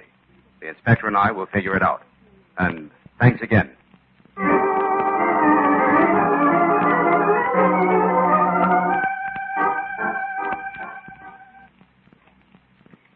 That's the address, Jim. 14 West Maple Street. Well, Fern, I hope we have more luck with the Greers than we had with the Spears. Yes. Which Greer is this? Ambrose. I'm being systematic and taking them in alphabetical order. Oh, good. Say, this is quite a pretentious-looking place. Well, come on, let's take the bull by its horns. Well, according to the telephone book, this Ambrose Greer owns a whole string of sawmills. Well, that sounds respectable enough. Doesn't seem to be anyone at home, Jim. Oh, well, it must be. I can see a light burning on the back of the house. Maybe you'd better try the door, Jim, just in case anything might be wrong in there. I think I will. The door's open, Fern. Come on. Anybody home? He would hardly have left the door unlocked if he went out, would he? I don't think so. Let's investigate that light on the back of the house. All right. Through the hall here. Fern, stay back. Don't come in here. What is it, Jim? Go to the telephone, quick. Call Inspector White. Tell him we found the first victim of the Hooded Circle. He's been murdered.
Now, back to the Avenger and the Hooded Circle.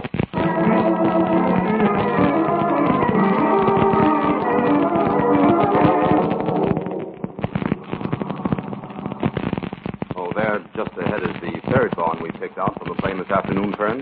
This one's in a much more deserted section than the other two, Jim. Well, let's pull up and see. There's been some cars around here recently. Look at those tire marks. Hopeful sign. Come on, Fern, let's investigate the barn. This is the place. I'm surprised that the door isn't locked. It's got a big latch here on the inside. We'll leave the door open so we can see.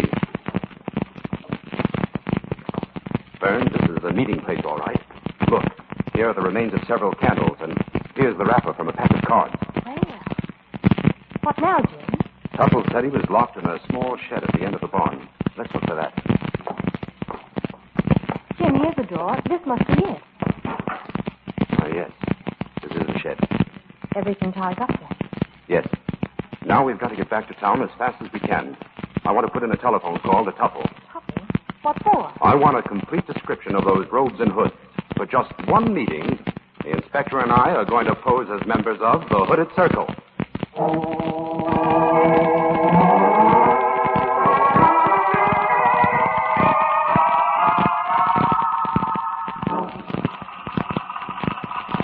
Well, how are you making out with your sewing, Fern? Oh, I seem to do all right on the straight seams, but I get ahead of myself on the sharp curves. Well, this robe looks as if it might hold together for one meeting anyway. Now, Inspector, no remarks from you.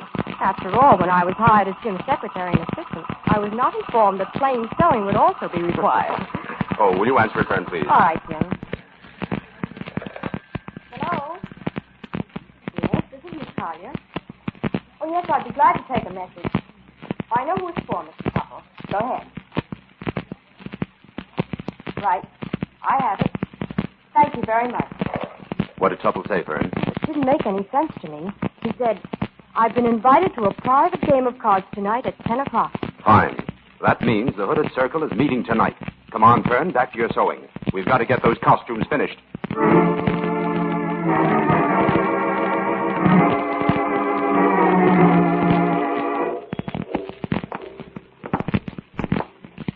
Here's the shed where we hide, Inspector. Hey, Jim, would you mind explaining why we came out here to this barn before 9 o'clock when the meeting isn't scheduled till 10? We had to be the first arrivals, Inspector, in order to get in here. When meeting time rolls around, they probably have a guard stationed at the door. They may even have a password of some kind. No use taking a chance on being challenged. Yeah, I guess you're right at that, but I'm not so sure we'll get away with this anyway, Jim. Our chances are good if we're careful. Ringo Tupple said there were about 20 members of the Hooded Circle. I don't think 2 more are likely to be noticed.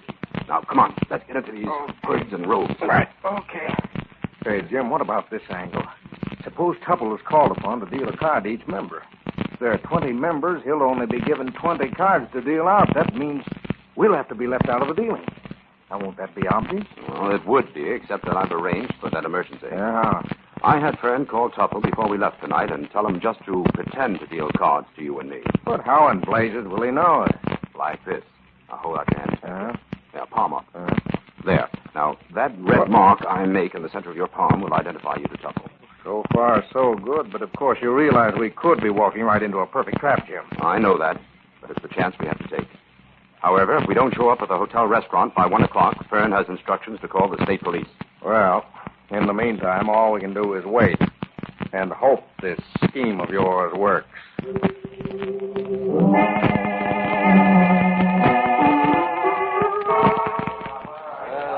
Quiet, please. Quiet. The meeting of the Hooded Circle is called to order. The first and most important matter to be brought before this meeting is the unfortunate fate of Ambrose Greer. The circumstance would indicate that someone present here tonight killed Greer. I find it very difficult to believe that.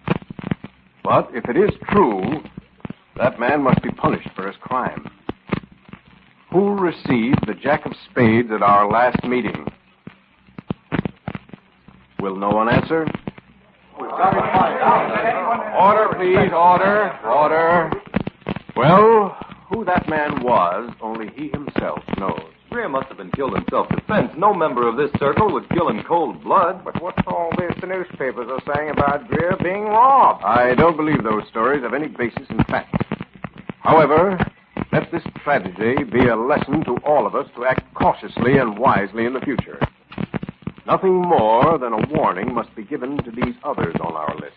Well, who's next? Let's get this over with. Jarvis Payton. Tell him his timber-cutting days in Springville are over.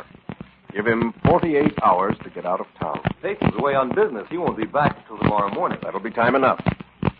Now, bring in Tupple. We'll let him cut the cards. Right. The man who gets the Jack of Spades will handle this next assignment. And I would caution him once more. Give Payton a warning. Nothing else. Here's Tupple. Oh, here you are, Tupple. 20 cards. Each man will leave as he receives his card. Now, shuffle and deal them, Tupple. For a better Springville.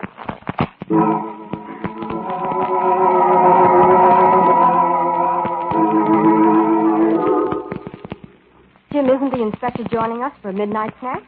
No, Fern, the inspector went to bed. Looks like we're going to have a big day tomorrow. He found out plenty at that meeting tonight. We did.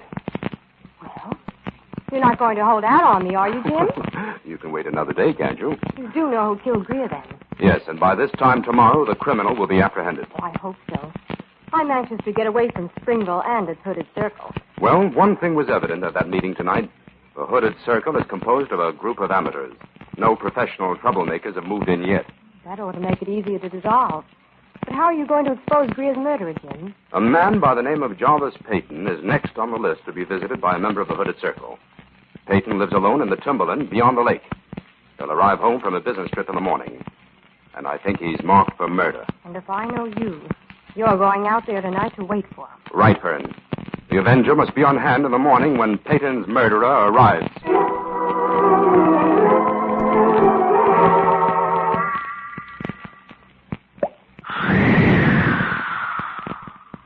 Jarvis Payton. What was that noise? Who's there? It's the Avenger, Payton. What do you want with me? I committed no crime. Your crimes are many, Payton. And avarice and greed are not the least of them. I've broken no law. You've nothing on me, Avenger. That is true. That's why I've come here to protect you. Protect me from what? From the same fate as Ambrose Greer. Murder? That is right. But it can't be prevented if you will do exactly as I tell you. What? Tell me what to do. Lock yourself in the cellar of this house. And don't come out until I tell you to. All right. And hurry. Your murderer may arrive at any moment.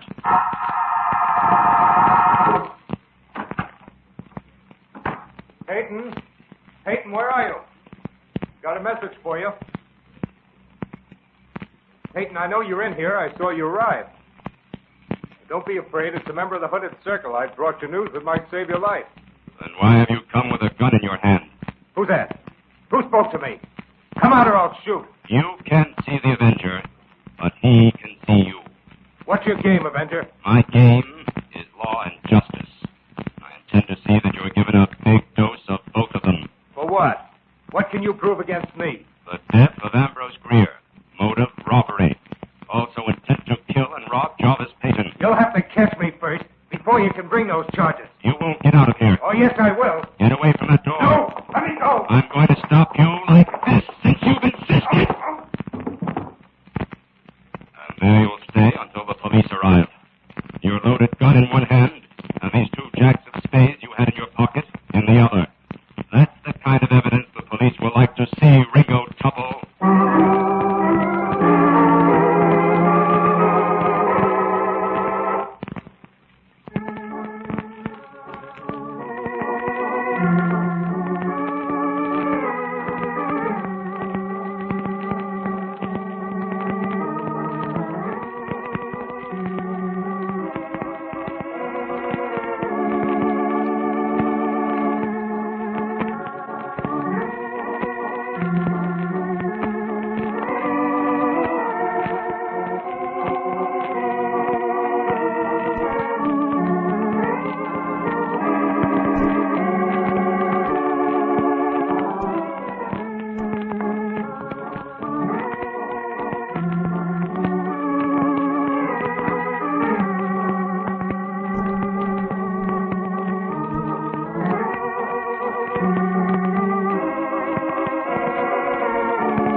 Proved to the satisfaction of this court that the members of the hooded circle were only inadvertently connected with the crime of murder for which Ringo Tupple has been convicted.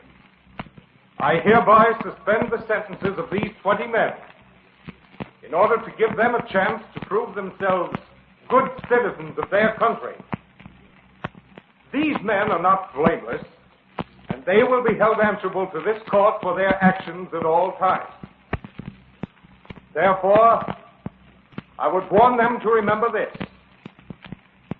Pride in one's native city is not sufficient reason to set oneself up as a good citizen. The laws of your land must stand above all the petty aims of prejudice and pride. Let the lesson in good government that you have learned here at this trial banish from your minds all that is not tolerant and just and right for all. Those who hide behind a mask to impose their will on others have robbed themselves of the great protection of the laws that countless men have suffered to create and to preserve down through the centuries. Guard those laws. Do not tamper with them. Case dismissed. Well, Jim, I guess that winds up our assignment in Springville. Yes, Fern. Come on, let's duck out this side door. Right. Somehow one would never expect to encounter a clever criminal like Tupple in a town like Springville. He was clever, all right. I'll admit he had me buffaloed at the beginning. What first led you to suspect him, Jim? You never told me. When the inspector and I attended that meeting of the Hooded Circle, I saw Tupple palming a card as he dealt them. I realized then that he himself was taking the jack of spades. That way he was able to commit the crime, rob his wealthy victim, and at the same time deceive the members of the Hooded Circle into thinking that one of their own number was guilty. Tupple informed on the Hooded Circle just to throw sand in your arm? Right. That anonymous letter was sent by one of the men who attended the first meeting of the circle and then became frightened. Jay. Well, Jim, look. Those men are starting a big bonfire in the courthouse yard. Yes, it's the ex-members of the Hooded Circle. They're burning their robes in public. Well, Fern, I guess this town's growing pains are over. Springville has come of age.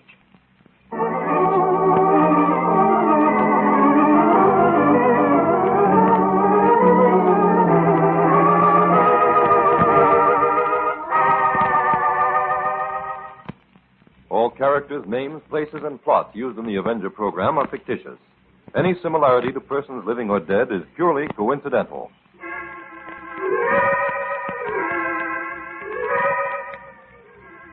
This is a thought.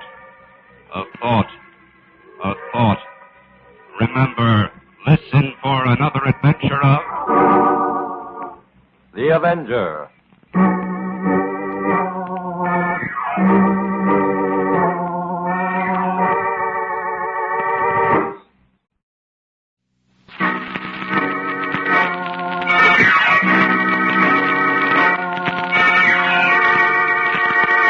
The Avenger.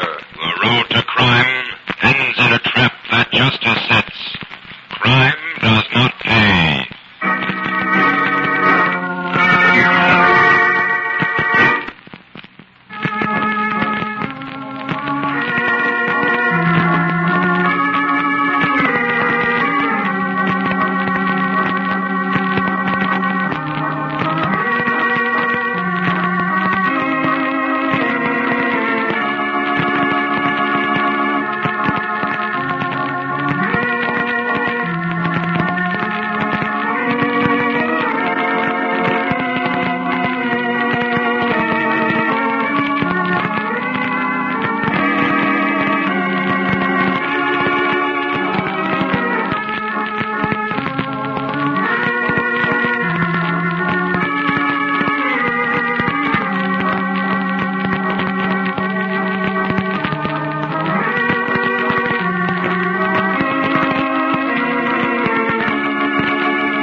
Sworn enemy of evil is actually Jim Brandon, a famous biochemist. Through his numerous scientific experiments, Brandon has perfected several inventions to aid him in his crusade against crime as the Avenger. Most remarkable of these inventions is the highly secret diffusion capsule, which cloaks him in the black light of invisibility. Brandon's assistant, the beautiful Fern Collier, is the only one who shares his secrets and knows that he is the man the underworld fears as the Avenger. And now, the Avenger and Death rings the bell.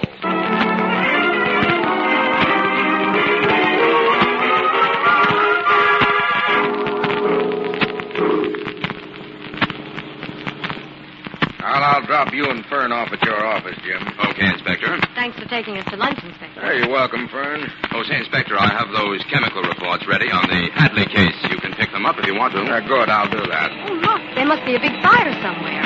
Sure looks that way. Say, the whole fire department's out.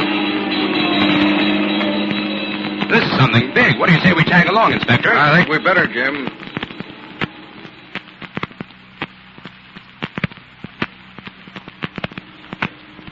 There it is.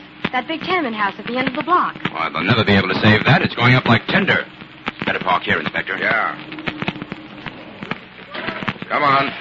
Gosh, I hope no one was in that house. It's an inferno, all right. That building's ready to collapse. They're turning the hose on the next house. Might as well. That first one is a goner.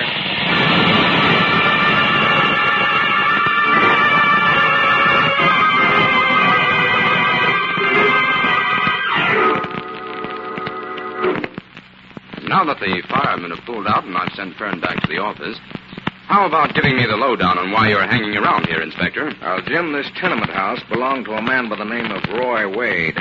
And it just happens that this is the fourth house owned by Wade to burn down within the past few months. Well, that's certainly a good enough reason for a thorough investigation.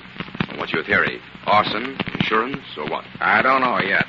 But in two of those other fires, a light was lost. If the same thing happened here today... Now, don't tell me you'd be willing to call it murder, Inspector. Well, even if we couldn't find a thing to substantiate such a theory in those other cases, if anyone died in this fire, I'm not going to be satisfied there was an accident. How the worm has turned. Hey, maybe I should make you convince me of that. Come on, Jim. Let's give this place a good going over.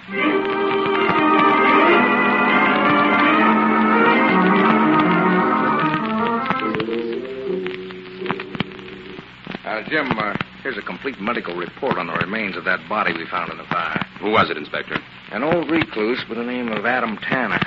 He'd lived in that house of Roy Wade's for almost 20 years, but the important thing is that Tanner was dead hours before that fire broke out. Oh, I thought so. Yeah, the doctor says he was killed by a blow on the head at least 4 hours before the fire started. Well, I suppose you've called in Wade for questioning. Yeah, I got him waiting outside. I wanted you to be here when I put him on the grill. Fine, bring him in. Right. Okay, Wade, in here. Now, listen here, Inspector. What's the idea of having me picked up like a common criminal? If you had some questions to ask me, why didn't you Sit just... down, Wade. Mr. Brandon and I will ask the questions. This happens to be a murder investigation. Murder? Whose murder? Adam Tanner's your tenant. He didn't die in that fire. He was killed beforehand. Well, that's too bad. I didn't have any use for Tanner. He didn't like you either. Now, during the past year, he wrote several letters of complaint to the Board of Health about the rundown condition of that house of yours he lived in. Tanner was a crank and a troublemaker. Always behind in his rent, too. And it wasn't because he didn't have the money. He had plenty. Do you have any idea who might have killed Tanner? No. I only saw him once a month. Oh, when did you see him last? About a week ago. Was that when you threatened to have him put out? Well, yes. We had an argument. What are you two getting at? Do you think I killed Tanner? We're not ready to bring any charges yet, Wade. But there's no doubt about it. Tanner's murder puts you in a bad spot. That's only your opinion, Inspector. I'm in no spot. All right, take a look at the facts, Wade. Within 5 months, 4 heavily insured houses belonging to you have burned down. 3 lives were lost in those fires, and we can prove that at least one of those persons was murdered. Well, you can stack up those facts any way you want to, Inspector. I am getting a lawyer, and I won't answer any more questions unless he tells me to. And the next time you bring me down here, you'd better have a warrant for me, or you'll be in trouble.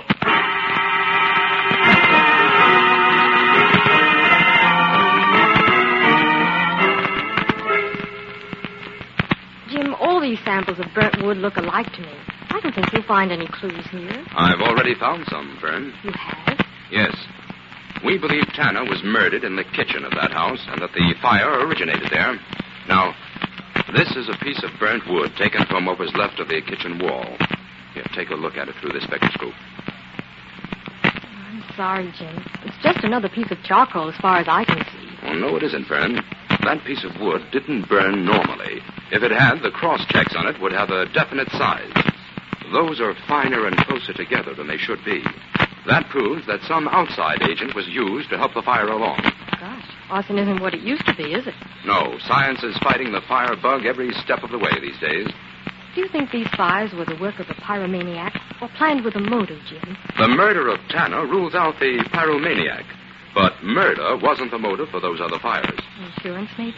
Well, 90% of all arson cases are attempts to collect insurance, so we can't disregard that.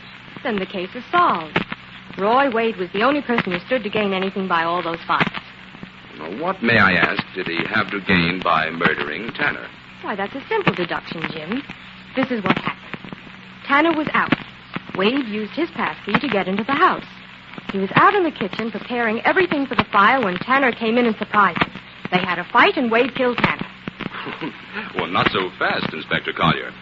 It's been proved that Tanner was killed 4 hours before the fire broke out. Well, Wade was terrified. After he killed Tanner, he fled. When his terror wore off, he realized that he could destroy all evidence of the murder merely by setting fire to the house. He went back and did just that. Okay? No, flimsy. Flimsy? Why? Because so far we haven't been able to place Wade at the scene of the crime. Oh, I'll take it, Fern. Hello? Inspector White, Jim. I just wanted to tell you I've closed the Wade case. You've closed it? Yes, sir. Sewed it up tight. Well, how? Well, I found 2 witnesses who saw Wade leaving Tanner's place a few minutes before the fire broke out. How do you like that? Well, I'll admit that looks bad, but I've sent my men out to pick up Wade on suspicion of murder. Let's see him trying to talk himself out of that. Inspector, not so fast. I certainly scooped you on this one, Jim. So long. Inspector! Oh, he hung up. Oh, what was it, Jim? The inspector's arresting Wade on suspicion of murder. You see, it's just like I said. I knew Wade was guilty. Well, you may be right, but so far all the evidence is circumstantial. And the inspector won't be able to hold Wade long on the strength of it. Well, after all, Jim, there aren't any other suspects. You mean we haven't uncovered any other suspects? Now, that doesn't mean there aren't any. Come on, Fern. Let's set up that microtome. I'm going back to work.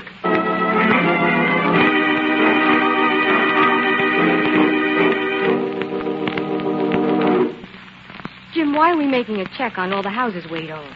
I'm just not satisfied with the set pattern of this case, Fern. A man in Wade's position would have to be awfully stupid to believe he could get away with 4 fires and a murder. And Wade is far from stupid. Well, here's the last address on our list. Oh, look, Jim, there's an antique shop in the basement. Yes. It seems to be either selling out or moving.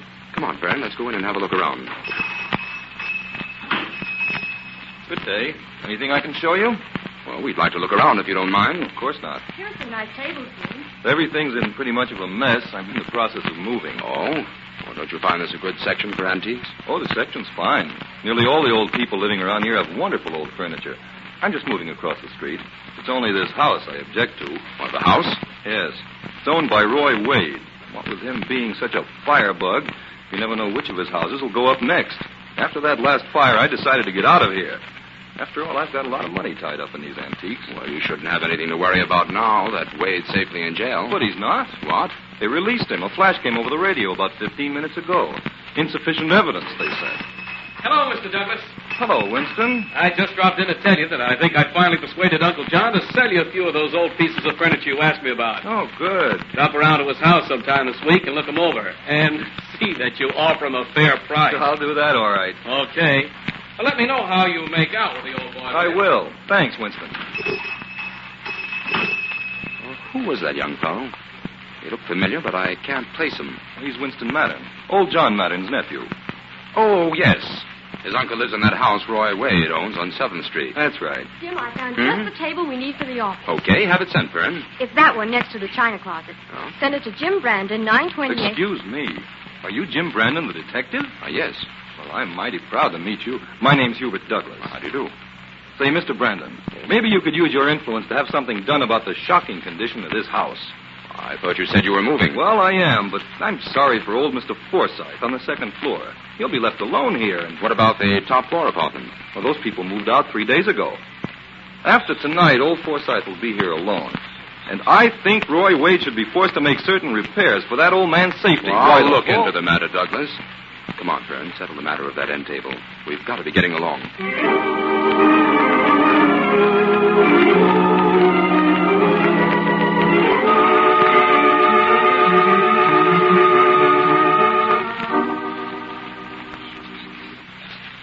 Jim, you had the Board of Health summon Mr. Forsyth for an interview so we could examine this house, didn't you? That's right, Fern. Now, we'll take this empty top apartment first and work our way down. I felt like a thief sneaking in that back window. Jim, why are you so interested in this particular house? Because the facts concerning it tally with those of the other Wade houses that have burned down. Jim, would you open that window, please? It's stifling in here. Okay, Fern. Fern, look who's coming toward the house. Why, it's Mr. Wade. What do you suppose he wants here? I don't know, but I intend to stick around and find out. Oh, Jim, if Wade finds us here, there'll be fireworks. Now, don't worry. There's no reason for him to come up to the empty apartment. Look, Jim, he's leaving. Get us. Yes. Come on, Fern, let's continue with our investigation. We haven't any time to lose. Jim, is it my imagination or do I smell smoke? Well, you're right, Fern. We'd better get out of here. Here, this way. This door leads to the stairway. Ooh! Fern, get back! The whole floor below us is in flames. Jim, what are we going to do? We're trapped.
The Avenger, and death rings the bell.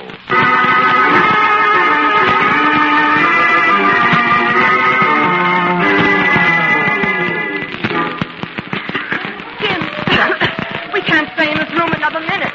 The whole wall's burning. The engines have arrived, Fern. They'll have the ladder up in no time. It's awful. Fern, over here. That wall's kicking in. Here. Roll out on the ledge.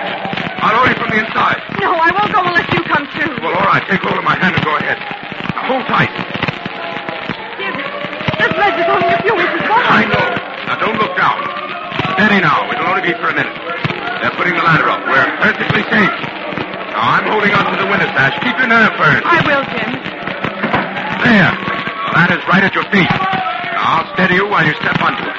Okay? I'm all right. Come on, Jim.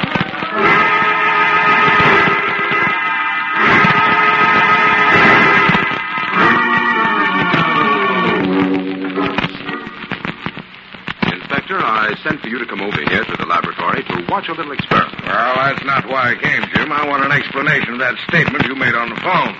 Oh, you mean my warning that you'd be making a fool of yourself if you arrested Wade again? Yes. Now, you yourself admitted that you saw Wade at Forsythe's house just before the fire broke out. I said in front of the house, not inside it. Oh, Wade must be guilty, Jim. Now, why don't you try to help me prove that instead of fighting me every step of the way? Because I know now how those fires were started. And there's an even chance that someone is trying to frame Wade. Come out to the kitchen and I'll show you. The kitchen? Yes, Fern and I have everything ready for the demonstration. Oh, it better be good. One more fire and I'll be back in the harness, pounding a beat. Hello, Inspector. Well, hello, Fern. What are you up to in here? You'll see. Over here, Inspector. Take a look at this doorbell. This is where it rings when anyone presses the bell out front. Oh, Jim, what does your doorbell have to do with an arson and murder case? Do you notice anything peculiar about this bell? No. Good. Because right inside that bell, I've rigged up a tiny container of sulfuric acid. Directly underneath is this wastebasket containing paper and rags soaked in oil. And when the bell rings, the hammer breaks the acid container. The waste ignites, and presto, our fire has a good start. Now, if I really wanted to make sure this whole house would burn down rapidly, I would spray that wall with gasoline, gunpowder, or flashlight powder. In a matter of seconds, the whole place would be in flames. Are the fire extinguishers ready, Vern? Yes, sir. Now, here, you take one of them, Inspector, and I'll take the other. Be ready to put out the blaze in that basket. Okay, Vern, you can go out and ring the bell now. Right, sir. Well, in a case like this, Jim, a perfectly innocent person might press the doorbell and set the fire going. Precisely the point of this demonstration, Inspector. That's why I didn't want you to arrest Wade again until we're certain he did the rigging as well as the ringing. There, how do you like that? Well, I'll... Hurry, Inspector. Get that extinguisher working. I haven't much insurance.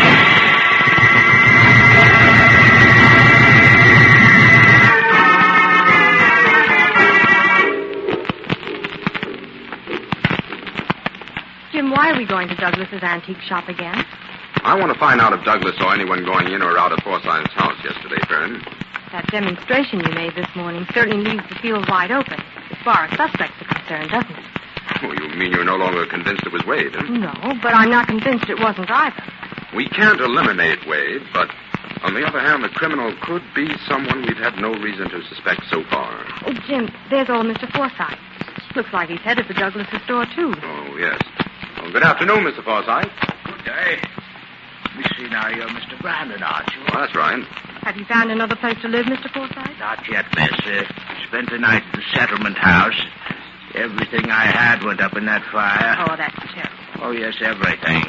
Even my wife's antique jewelry. I'd held on to it all these years through thick and thin. And Was it valuable jewelry, Mr. Forsythe? Oh, yes, indeed it was. Mr. Douglas offered me $2,000 for it more than once, but I could never bring myself to sell it. Oh, here's Mr. Douglas's shop. Are you coming in? Oh, yes. He's the only friend I have. The only one who's ever bothered to be very kind to me. Oh, Mr. Douglas, it's Forsythe. Be right with you. Oh, he has some wonderful old furniture here, hasn't he? Often bought old pieces from Hello me. there. Oh, Mr. Brandon. Good afternoon, Douglas. Oh, Douglas, I came in to see if you could let me have some of that old furniture back I sold you. I thought maybe I could rent a little room someplace, you see. Oh, I'm sorry, Mr. Forsythe. All that furniture has been sold. Oh, that's too bad. I was hoping... Now, look, Mr. Forsythe, I have a little room on the second floor that I don't use. Why don't you stay there for the time being? Very kind of you, Douglas. Don't mention it. Go up now and take a look at it. It's right at the head of the stairs. All right. I won't impose on your kindness long. I'll try to find someplace. Now, Mr. Brandon? Douglas, did you see anyone entering or leaving Forsythe's house yesterday before the fire? Well, I wasn't going to say anything about it, but I did see Mr. Wade going toward the house just before the fire broke out. No one else? No. Well, I guess your hunch was right. You moved just in time. There's no cure for a firebug, Mr. Brandon. I wouldn't live in one of Wade's houses if he paid me rent for the privilege. Well, thanks, Douglas. Come on, Fern. Well, clues seem to be a disappearing commodity these days. Forsythe gave us a clue, Fern. Indeed. I'll tell you later. Right now, we're going to call on John Madden. What for? Madden lives in the last remaining house that Wade owns. I know, but you checked in on him the other day.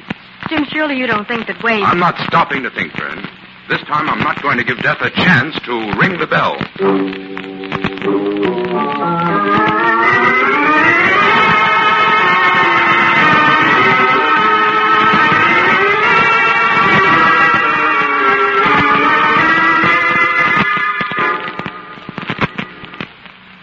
Well, there's old John Madden's house, Jim. He doesn't live in that big place all alone, does he? Yes. His nephew Winston has an apartment on the other side of town. I'm going to use the knocker on this door just to play safe. Jim, you don't think Wade intends to burn down this lovely old house, do you? No, Fern, I never said any such thing. What do you want, please? You're Winston, John Madden's nephew, aren't you? That's right. Oh, I saw you in Douglas's shop the other day. I suppose Douglas sent you to pick up the furniture he bought. That's it, there in the hall. Oh, Mr. Douglas did buy that furniture from your uncle, then? Well, of course. Say, aren't you from Douglas? No. Where is your uncle? Uncle John was taken ill last night. He's in the hospital. May we come in, please? I'm Jim Brandon, connected with the police department. Well, what do you want? I'm busy packing. I'm taking Uncle John to live with me. We're coming in. Step aside. Step aside. Come on, friend. Now, Winston, what's wrong with your uncle? I don't know. There's something he ate, the doctor said. Anyway, it's none of your business. Are you moving your uncle's things out of here with or without his consent? Now, this is a private matter. I don't like your attitude, Brandon. Get out of here. No tobacco without a warrant. Okay. That's the way you want it. Well, Mr. Brandon, I think that is what is known as the bum's rush. Uh-huh. Fern, go back to the office and call the inspector. Tell him to stand by for a call from me. Okay. Jim, it's that nephew, isn't it? He's the guilty one. You'll know everything within a few hours, Fern. Now, run along.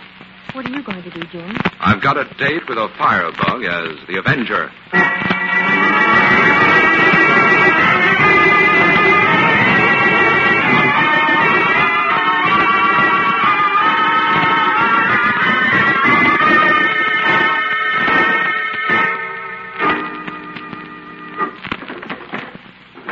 I know old Mattern kept all his money in this bureau. Gotta be here somewhere. What's that? Who's in here? It's the Avenger, Douglas. I've been waiting for you. The Avenger? What do you want here? I've taken the precaution of removing the money and valuables you hope to find in this apartment. I don't know what you're talking about, Avenger. I bought this furniture from Mattern. It belongs to me. You took the furniture you bought out of here an hour ago when Winston went to visit his uncle. Then you came back to rob and burn this house. I'll make you wish you didn't know so much, Avenger. You might as well give up, Douglas. The house is surrounded. Oh, no. I have another plan. When the police ring the bell, they'll set this house afire. We'll be trapped here, Avenger. You'll die with me.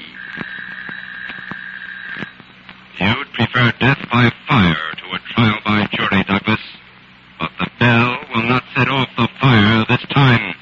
The Avenger removed the acid from the bell. Your schemes are over, Douglas.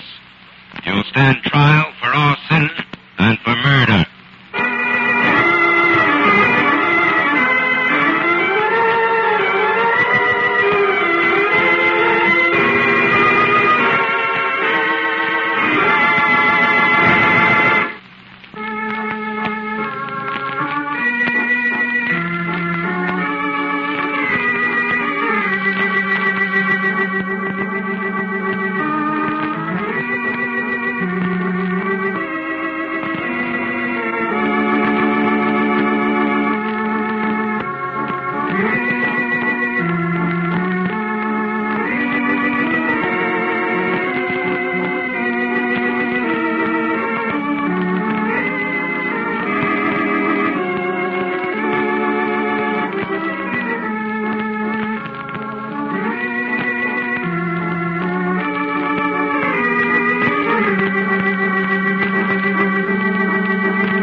Did Douglas confess, Jim? Yes, Fern. And you were partly right in your deductions about the death of Tanner. Except that I accused Wade instead of Douglas of his murder. Yes. Douglas's motive throughout was robbery. He used his antique business as a means of getting into the homes of old people he thought had money. Under the pretext of examining various pieces of furniture, he found out where the valuables were hidden. Then, later when he went back to load the furniture, he stole the valuables, rigged up his fire device, and left. The first person to ring the bell set off the fire, and all the evidence went up in flames. Right. Then those first two persons who died really were caught in the fire. Yes, but Adam Tanner got wise to what Douglas was up to, and Douglas killed him. But what led you to suspect Douglas, Jim? Douglas had bought furniture from every house where a fire occurred. That in itself was suspicious, but not conclusive. Old Mr. Forsyth gave me the real clue. He told us Douglas knew about that antique jewelry he had. I knew that jewelry hadn't been burned because we had put the ruins of that fire through the sieve. Therefore, the jewelry had been stolen. And since Douglas knew of its existence and value, he was the logical one to suspect. But why did Douglas concentrate on Roy Wade's houses? For several reasons. He knew it would be easy to throw suspicion on Wade because Wade's houses were insured for all the traffic would bear. They were perfect fire traps also. Besides, Douglas knew enough about Wade's business to know when he made his rent collections. You mean he deliberately staged some of those fires so that Wade would be the one to ring the bell? Exactly, Fern. But, Jim, what made you so sure you could trap Douglas at Madden's house? Well, I wasn't sure, Fern. As a matter of fact, I wasn't sure until I discovered that Douglas had bought that furniture from Madden. Then I knew the stage was set. Now, who do you suppose that is? Probably the inspector bringing us the afternoon papers. His picture's on the front page of every one of them.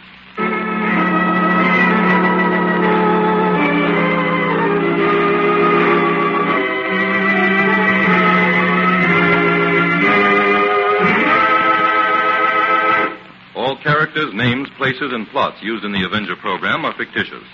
Any similarity to persons living or dead is purely coincidental.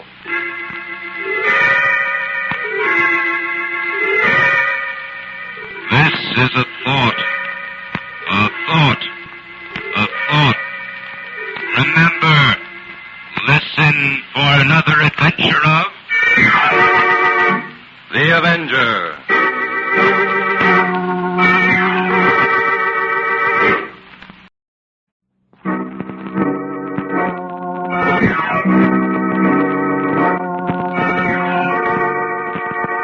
The Avenger.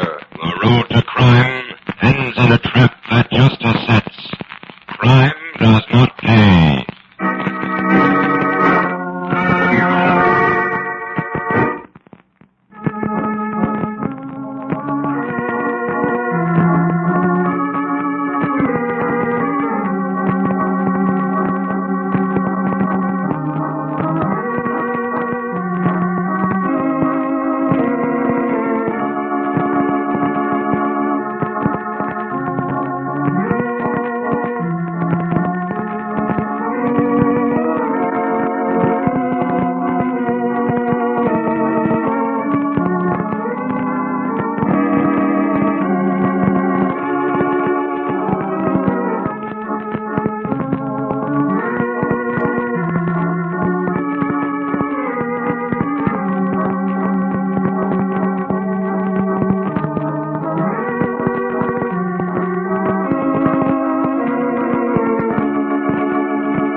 The Avenger, sworn enemy of evil, is actually Jim Brandon, a famous biochemist. Through his numerous scientific experiments, Brandon has perfected several inventions to aid him in his crusade against crime as the Avenger. Most remarkable of these inventions is the highly secret diffusion capsule, which cloaks him in the black light of invisibility. Brandon's assistant, the beautiful Fern Collier, is the only one who shares his secrets and knows that he is the man the underworld fears as the Avenger. And now, The Avenger and the Subway Ghost.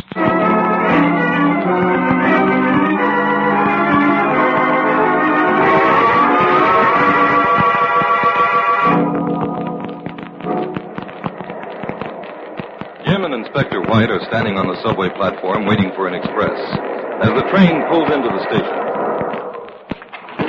Come on, Jim. Let's hop aboard this front car. Right, Inspector. Now, we'll let the train pull out before we go into the motorman's booth. Yeah, I want this little visit to come as a surprise. Okay. Come on. I'll open the door and you can take care of the introductions. Mike, Larry. That's me. They were you out of this booth. No passengers. Police, Larry. Police? Yes, I'm Inspector White, and this is Jim Brandon. We're riding with you on this trip. I get it. You're after the ghost. That's right. Did you ever see the ghost, Larry? No, I never did. It's very little stock I put in the story they tell of it. Well, 3 motormen on this line swear they saw it, and their stories check on the place where it appeared. Oh, I didn't know it appeared in the same place all the time. Well, it did, approximately anyway. This particular run is 5 minutes between stops. Each of those men claims he was 2.5 minutes out when he saw the ghost. Say, it's right around the spot where that track walker was killed 2 years ago. Larry, what's that red light just ahead there? Yeah, it's a track inspector, most likely. Yeah, he's swinging his lantern. That's a signal they use to show they're off the tracks.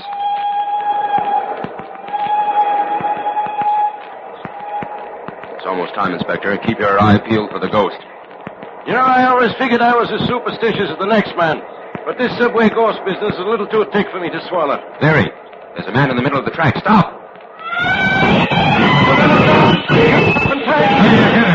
Come on! Watch out for that third rail. He won't go far.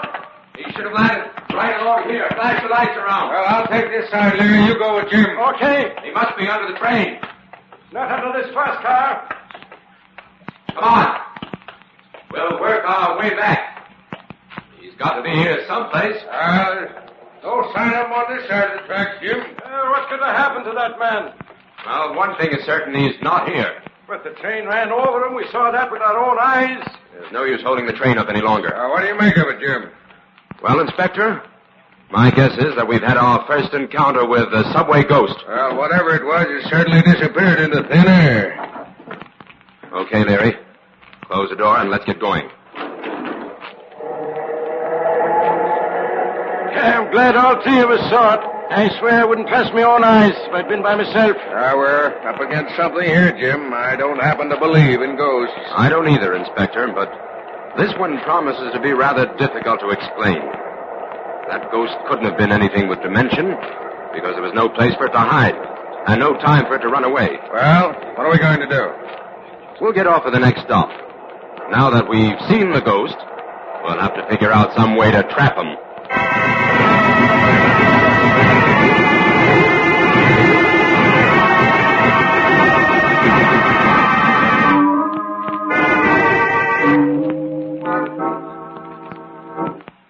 This is a fine mess, Jim. While you and I spend the afternoon in the subway chasing after our ghost, the biggest bank in town is robbed. That's tough luck, Inspector. But the commissioner himself assigned you to investigate that subway affair. Well, ghost or no ghost, I'm not wasting any more time in the subway.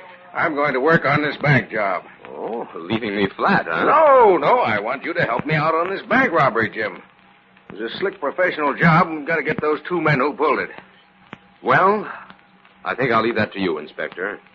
I'm going to stick with the ghost for a while at least. Oh, that can wait, Jim. But this robbery... Those bank robbers will be duck soup for you, Inspector. Regular routine stuff. You won't need me on that. But this ghost So you would walk out on me just to satisfy your curiosity about some silly trick that somebody's playing in the subway. Now, Inspector, there's no reason to lose your temper. We just have different opinions about the importance of the... Don't bother me anymore about that ghost. I've got more important things to think about. All right. I'll send in my report when I close the case. Ghosts. Jim Brandon, you prove you're no friend of mine. Now get out of here and let me work.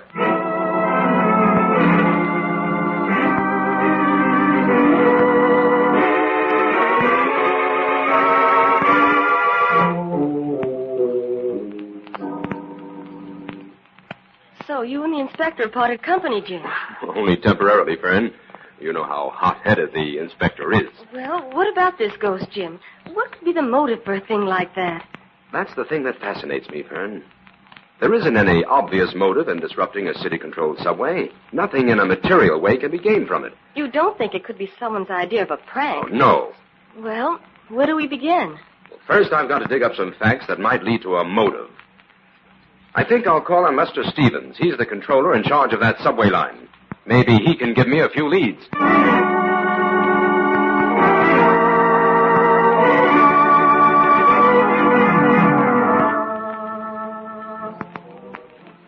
Yes, Mr. Brandon, all told, that ghost has appeared 4 times. And I don't mind telling you it's playing havoc with our schedule as well as my nervous system.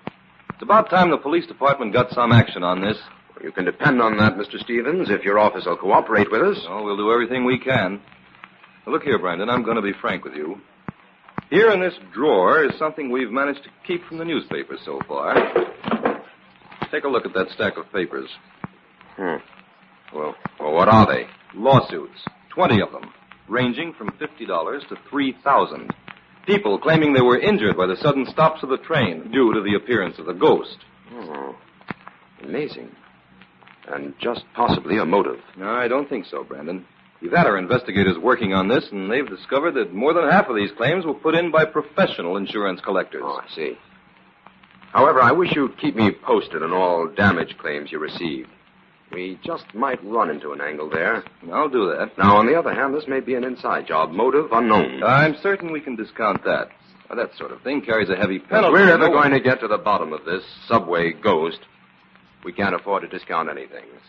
Now, Mr. Stevens, we could test that possibility in short order if you'll arrange to change the train schedule every day and... Mr. Brandon, you're asking the impossible. I have no authority to do a thing like that. Then I'll have to ask the mayor to give you the authority, Mr. Stevens. This city can't afford to pay off in lawsuits because of a ghost.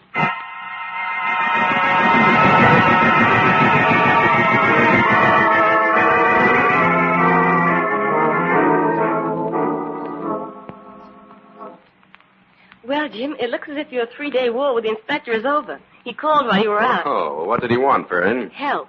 This sudden crime wave has him completely stumped. According to the newspapers and radio, there's been a major robbery every day this week. You've been so engrossed in your ghost, I wondered if you realized that. Well, that ghost has appeared 9 times now to various motormen. But, Jim, I really think you should forget it's the ghost for the time being and give these robberies a little consideration. You're right, Fern. Oh, I've saved all the newspapers for you. They'll bring you up to date on the details of what's been happening. Good girl. Now, before I call the inspector back, we'll just run through those papers.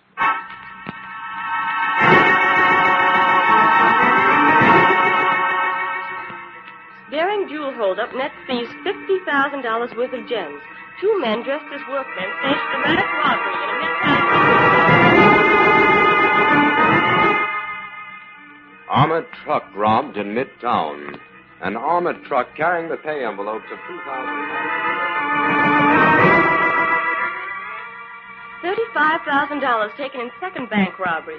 2 men believed to be the same thieves who robbed the Crichton Street bank. Civil authorities appeal for more police, unable to cope with the rising tide of the Midtown crime wave.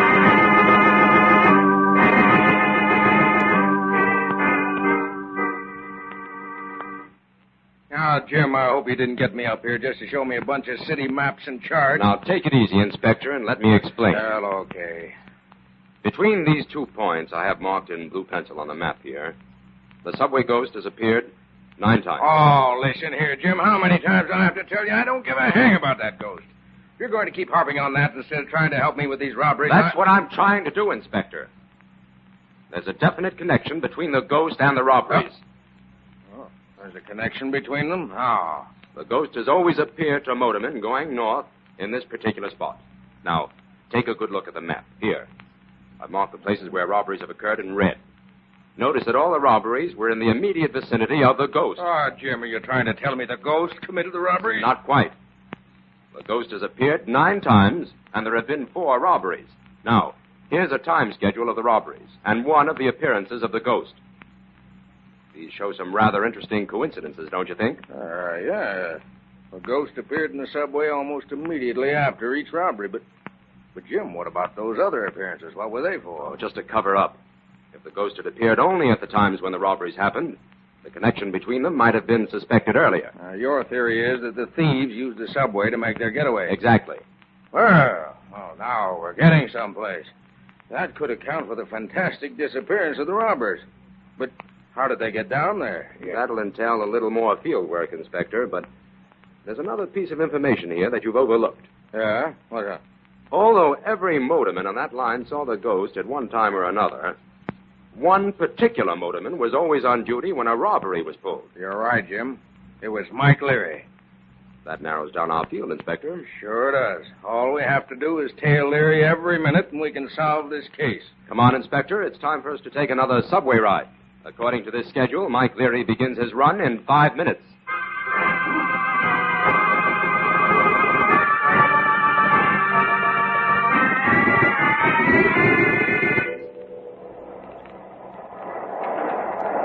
Hello, Leary.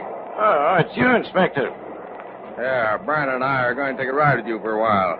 Here, you've seen the ghost quite a few times lately, Leary. That's right, Mr. Brandon. I don't mind telling you, I'm getting fed up with that ghost. So are a lot of other people. And I told Mr. Stevens this morning, if I see it again, I'm going to quit. Well, I can't say that I blame you. Say, there's that track inspector again. He's waving his lantern to you, Leary. Sure, like I told you the last time. The track walkers always signal us that way. Do you know who this particular man is? No, why should I? This is the place, Inspector. Okay, Larry, stop the train. I can't do that. Stop it, I said. Quick, police orders. All right, but I won't be responsible. Now, we're getting out here. This time we're going to investigate that ghost before it appears. Come on, you too, Larry. I'm coming. Now, the place where the ghost walks is just ahead there, Inspector. Well, come on, let's see if we can find anything. We got 5 minutes before the next express is due on this track. Oh, say, did you just feel something filmy hit your face, Inspector? What was that? Oh, a flash of light above us. It's only cobwebs, Jim. They're hanging down from that big girder up there. That's mighty strange. Cobwebs. Listen here, I can't hold this train up any longer. Police or no police, I got to escape. Somebody shot Leary. There goes a man, Jim. He's crossing the tracks. That train man. I'll go after him. Take care of Leary, Inspector. Careful, Jim. A local's coming on that middle track.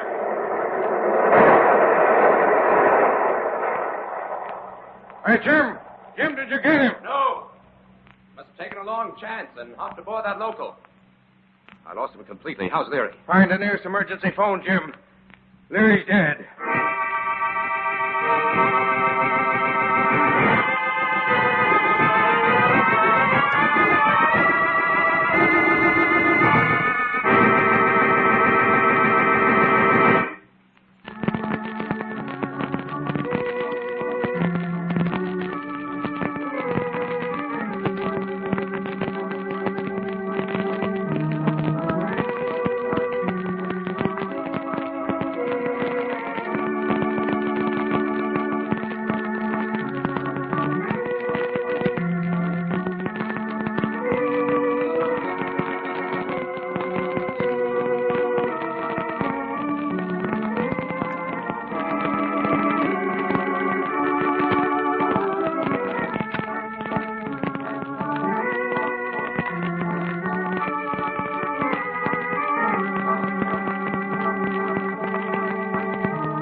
Now, back to the Avenger and the Subway Ghost.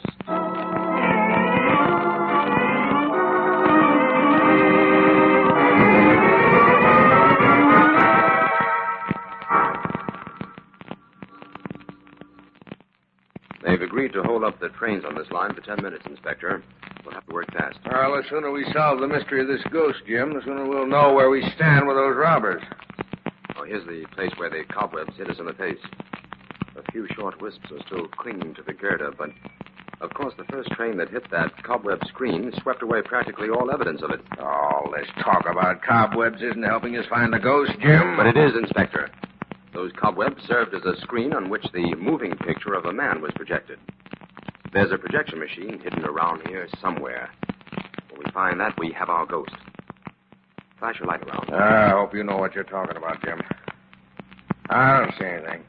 It's probably hidden in that next girder or maybe along the wall. Only the tip will be showing.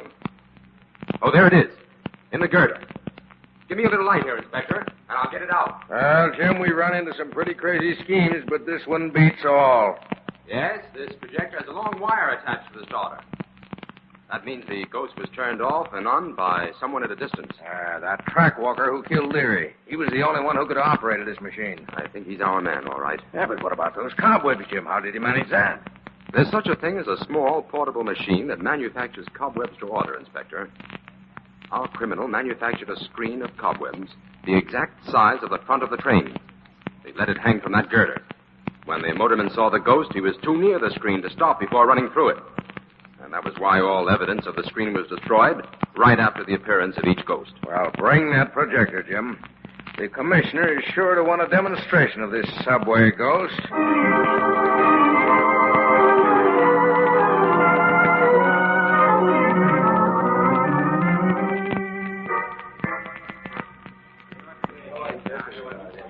It's about time you showed up, Freddie.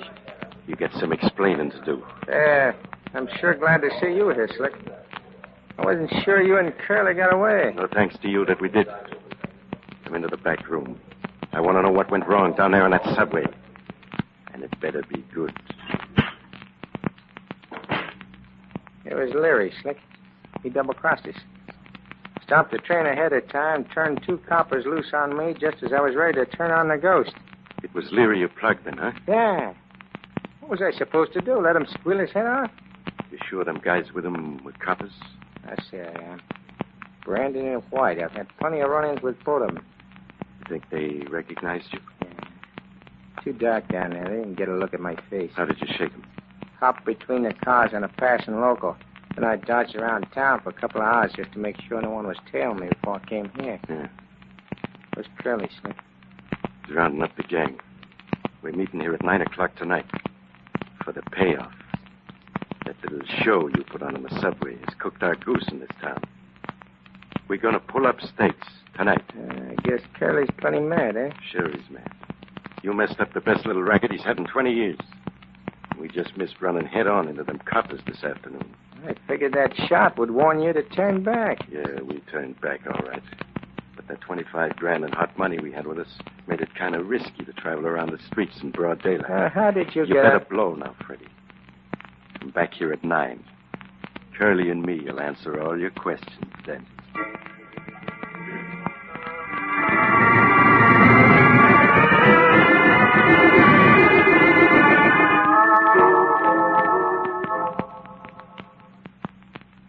Yes? That was the information I needed, Stevens. Thank you very much. Oh, I don't think you'll be troubled with any more ghosts. Goodbye. Well, Jim? It's just as we thought, Fern. That man who killed Leary wasn't connected with the subway in any way. No workmen was scheduled in that area. He was a member of the gang, then? Yes. In fact, he's the only known link between Leary and the gang. And what's puzzling me is how we're ever going to pick up his trail. Jim, are you certain Leary was working with the gang? Maybe... Leary was in this up to his neck, Fern. Not only was he on that run every time the appearance of the ghost coincided with the robbery, but that phony trainman gave him the signal that everything was set. No trainman ever showed to those other motormen who saw the ghost. Well, those facts seem to tie up. But why should that criminal have killed Leary? He thought Leary had double-crossed the gang when he stopped the train too soon. Oh, I see. Well, what are you going to do, Jim? The only chance we have to pick up the trail of these criminals is through the dead Leary. I'll call the inspector and we'll go right to work on that angle. If Leary left a single clue behind him, we've got to find it.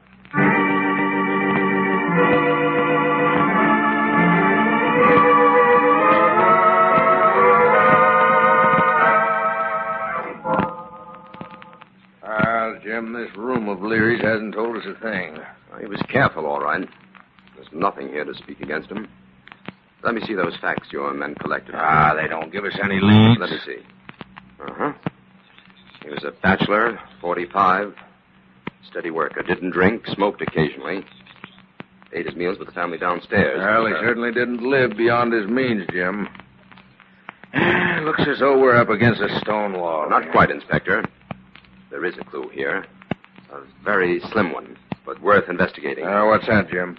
That book of matches there on the bureau. They're from a tavern on Delroy Street. That's more than a mile away from here in a very tough section of town. If Leary didn't drink, why should he have gone to a place like that? That's no clue, Jim. He probably stopped in there to buy some smokes. Tell you what, Inspector. I'm going to have a look at that tavern. In the meantime, I think it might be a smart move for you to assign an extra squad of men to the Midtown District. If we don't round up this gang tonight, they'll slip right through our fingers.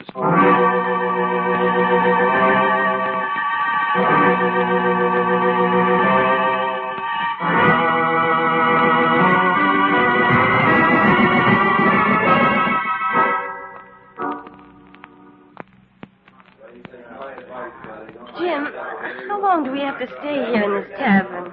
We may be here until closing time, Fern. Closing time? What about dinner, Jim? I'm afraid you'll have to go on a diet for a few hours, Fern, but I'll make it up to you later.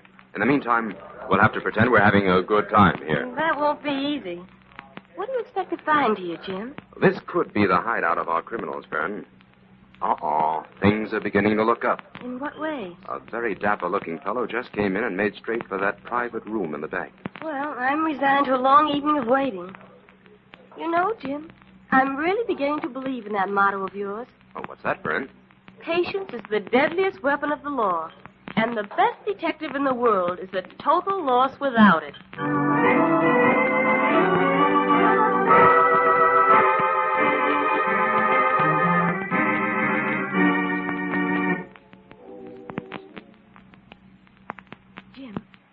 Jim, do you think those three men who just went into the back room are members of the gang, too?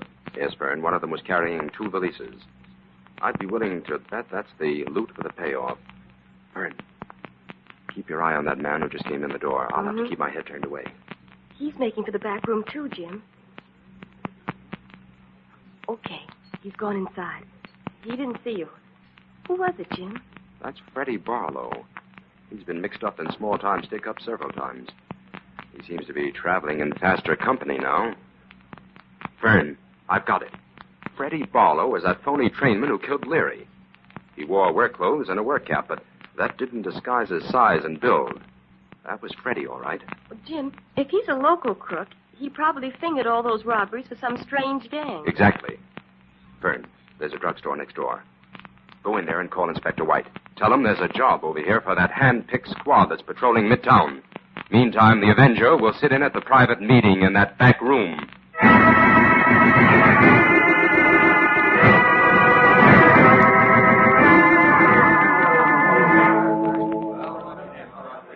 Listen, Freddie. That's the cut we agreed on, and that's all you're getting. Take it or leave it. What about Leary's share? Can we all get a cut of that? That has nothing to do with... Keep quiet, Slick. Somebody just opened that door. What was that noise? Put that gun away, Freddie. I'll take care of this. Hey, you're wacky. There's nobody here. The door just flew open, that's all. Divvy up that door. Let's get out of here. No use to bother doing that. The police are outside. Who's in here? Where did that noise come from? Somebody must be hiding in that closet. I'll fix him. Open the closet door, Slick.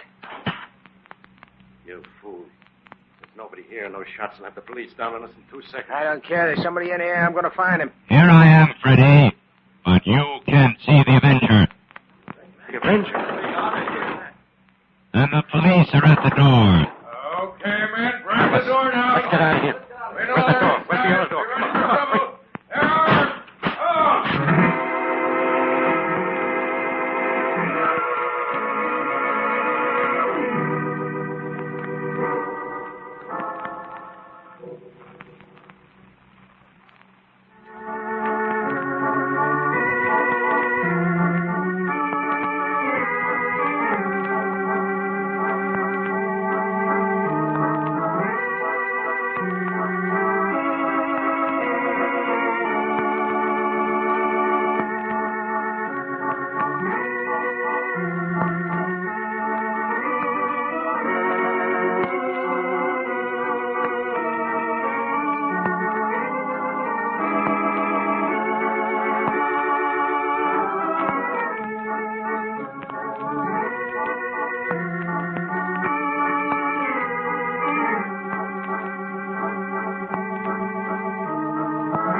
understand how the ghost was produced, and that the purpose of it was to stop the train between stations so that the criminals could hop aboard and make a quick getaway.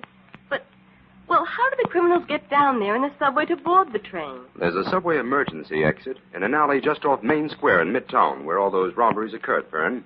The criminals entered the subway through that. But those emergency exits are always locked on the inside. That's where Freddie Barlow came in. Leary dropped Freddie off the subway near that exit well in advance of the robbery. Freddie prepared everything for the appearance of the ghost, except the cobweb screen, which had to be put up at the last minute.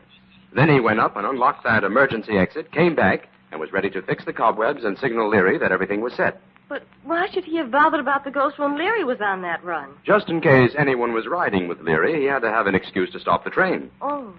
So all the robbers had to do was hop aboard the end of the train and make their getaway underground while the police were combing the streets for them. Exactly. And they took the added precaution of dressing like workmen so they wouldn't be spotted when they entered through the exit or hopped on the train. Well, now that ghost can rest in peace in the archives of the Commissioner's office. Yes, and I can take you to that dinner I cheated you out of last night. Yes, I was wondering when I was going to get invited to break that diet. All characters, names, places, and plots used in the Avenger program are fictitious. Any similarity to persons living or dead is purely coincidental. This is a thought. A thought. A thought. Remember, listen for another adventure of... The Avenger.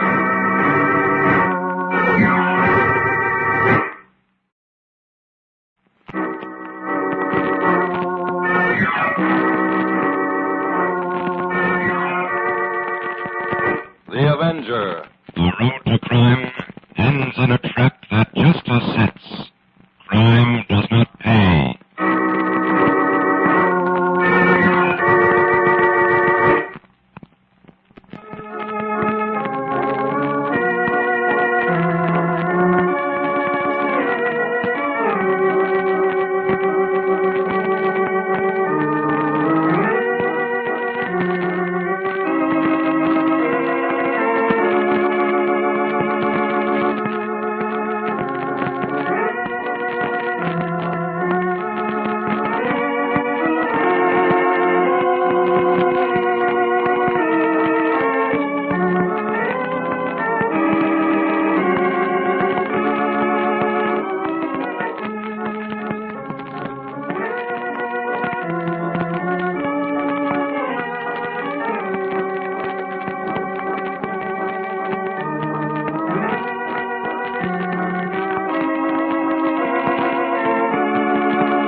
Sworn enemy of evil is actually Jim Brandon, a famous biochemist. Through his numerous scientific experiments, Brandon has perfected several inventions to aid him in his crusade against crime as the Avenger. Most remarkable of these inventions is the highly secret diffusion capsule, which cloaks him in the black light of invisibility. Brandon's assistant, the beautiful Fern Collier, is the only one who shares his secrets and knows that he is the man the underworld fears as the Avenger. And now... The Avenger and the Cradle of Doom.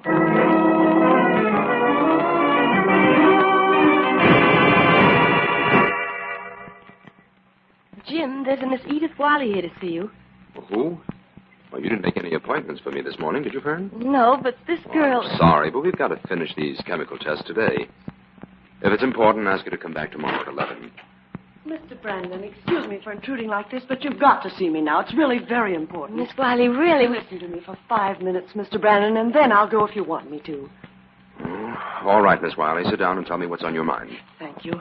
I've come about my fiancé, John Martin. He's been framed by his brother, Tobias, and is being held incommunicado at White Ridge. White Ridge? Where's that? It's a small private sanitarium about 3 miles from here, out on Larkspur Road. Oh, I see. You'd better take this down in your book, Fern. Right, Jim. Now, Miss Wiley, You're telling me your fiancé has been committed to White Ridge by his brother? Yes. John's perfectly sane, Mr. Brandon. But Tobias wants to collect his share of the Martin estate. And this is the method he's using to do it. That's a very serious charge. Anyone found guilty of such a crime faces a penalty for kidnapping and extortion. I know. Believe me, I wouldn't be making these accusations if I weren't sure. Exactly what does Tobias Martin stand to gain by this? Several $1 million worth of John's holdings. You see, when John's father died about a year ago, he willed an equal share of stock in the Martin steel mills to each of his 2 sons. This stock cannot be sold, but if either of the sons dies or is declared incompetent, the entire holdings pass into the hands of the other brother. How long has John been at White Ridge? Almost 2 weeks. Why didn't you report it to the police immediately? Because I hoped the whole thing would be settled quietly. I thought I could get John out of White Ridge and placed in my custody. And when that failed, I tried to reach Tobias, reason with him. You haven't seen Tobias, then? No. I went to his home several times, but his secretary told me he was ill. Wouldn't even let me in the house. Who's in charge of White Ridge Sanitarium? A man by the name of Dr. Marcus Falco and his wife. Have they many patients? Only a few, I think. From what I can gather, the doctor limits his service to the very rich. Mr. Brendan, can you help me? Can you get John out of White Ridge? Well, I'll certainly look into the matter, Miss Wiley. Where can I get in touch with you? I've taken a little cottage just west of White Ridge to be near John. 1215 Larkspur Road. The telephone is Larkspur 9000. Thank you. I'll call you the moment I have anything to report. I don't know how to thank you, Mr. Brendan. Well, never mind that, Miss Wiley, and don't worry. If John Martin is sane, he'll be released, and the law will take care of everything else.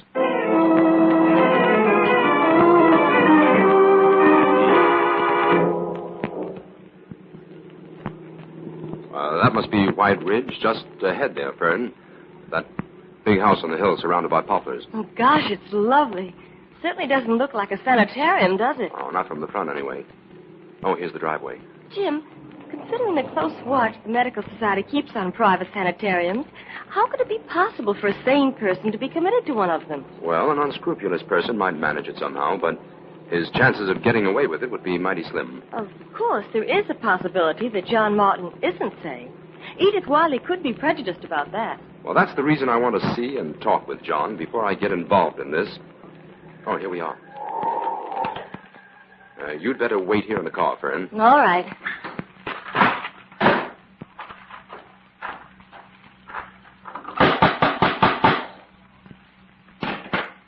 What is it, please? My name's Brandon. I've come to see John Martin. Oh, I'm sorry. Visitors are not allowed, except on Sundays. Oh, this is urgent. I'd like to speak to Dr. Falco, please. The doctor's busy. I'm Mrs. Falco. As I said, you may visit Mr. Martin on Sunday. No one... What is it, Joanna? Who's at the door? Mr. Brandon to see John Martin, Marcus. Dr. Falco? Yes? Well, this is a matter of extreme importance, Doctor. I must see John Martin at once. Are you a relative? Well, as a matter of fact, no, I'm not. The visit is out of the question.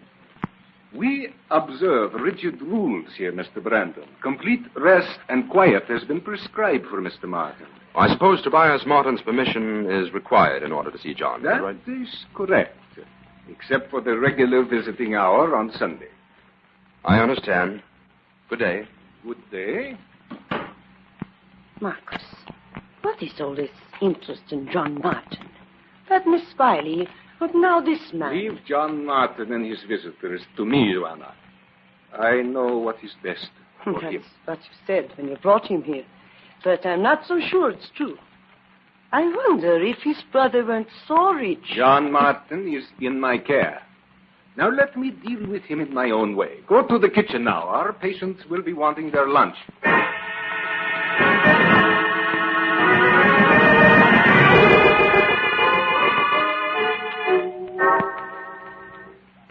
Not very hospitable, were they, Jim? Oh, that place is fortified with regulations, Fern. Well, what do we do now? Call on Tobias? Oh, not yet. Let's drive down the road to Miss Wiley's place. I want to ask her a few more questions. Jim, do you suppose that Dr. Falco could be a phony? Well, no, Fern, not in the usual sense, anyway. He's a licensed physician. Took his degree in Vienna 30 years ago. Oh, you looked him up before we came out here. Certainly. He's been specializing in psychiatric cases and unusual nerve disorders for the past 10 years. There's always the chance, though, that he may have turned unscrupulous. In John Martin's case, there's a lot of money at stake. Now, Fern, don't jump the hurdles before we come to them. There's Miss Wiley's cottage, Jim. 1215, that was the number. Oh, there she is in the garden. Hello, Miss Wiley. Oh, hello. I wasn't expecting to see you so soon. Won't you come in? Why, no, we haven't time. We've just come from White Ridge. Did you see John? How is he, Mr. Brandon? I don't know. They wouldn't even let me inside the place. But you're connected with the police. You could have forced them to let you see him. Yes, but I understood you wanted this matter handled quietly. Oh, I do. Then I suppose I'll have to wait until Sunday to see him. You know, there is one way you could talk with John without their knowing it. Oh, what's that? Well, the patients' rooms are all on the second floor in the back of the house. John's room is the one right next to the fire escape. After dark, you could climb up there and talk with him through the bars without anyone knowing it. That sounds like a good idea, Jim. Yes. I think I'll do that very thing tonight. Thanks, Miss Wiley.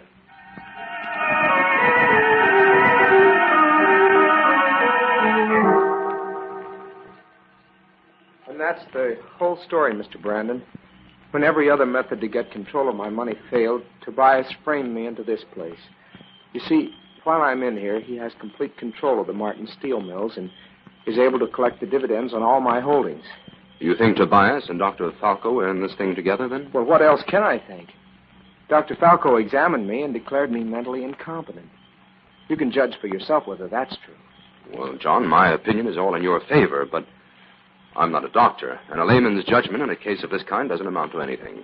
Only a physician's verdict would stand up in court. Well, then go to Dr. Stanley Myers. He's been my doctor since childhood. Less than a month ago, he gave me a complete going over and told me I was in perfect condition. He has a complete case history on me from the time I was 6. That's exactly what we need. I'll go to see Myers first thing in the morning. You think I'll be out of here by tomorrow, then? No, it may take a few days to straighten out the technicalities. You see, I want to make certain your exit from here is strictly legal. Otherwise, we might run into trouble when we bring charges against your brother. All right. I'll try to be patient, but work as fast as you can, will you, Brandon? This place is worse than a prison. Sometimes I think this Dr. Falco is really trying to drive me mad.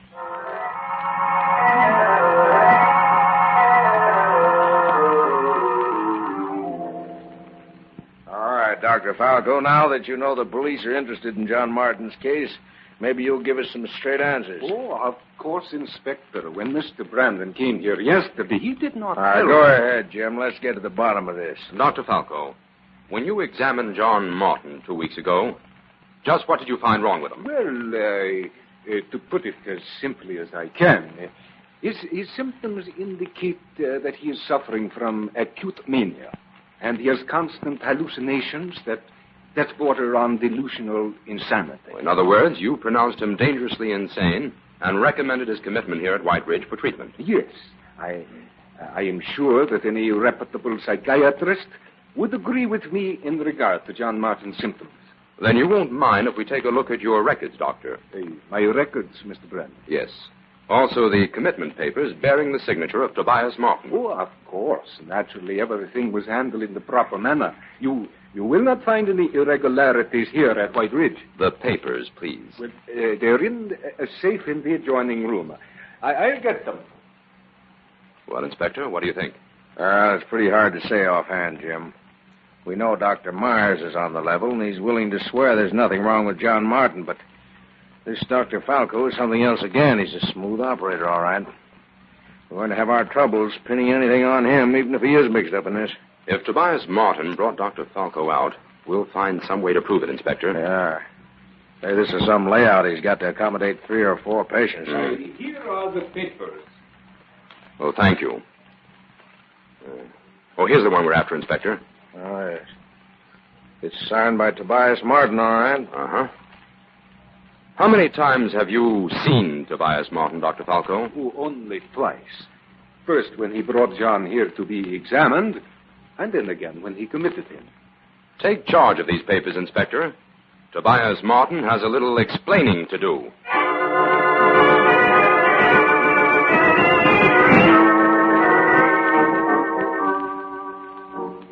But tell you, Mr. Martin is ill. He can't see anyone. No, who are you? Well, I'm Charles Burton, confidential secretary to Tobias Martin. Well, Mr. Burton, we're the police. Step aside. We're coming in. Police? Oh, why didn't you say so? Where is Martin? Well, the room at the top of the stairs. I'll tell him you're coming. We'll be right behind you. Come on, Jim.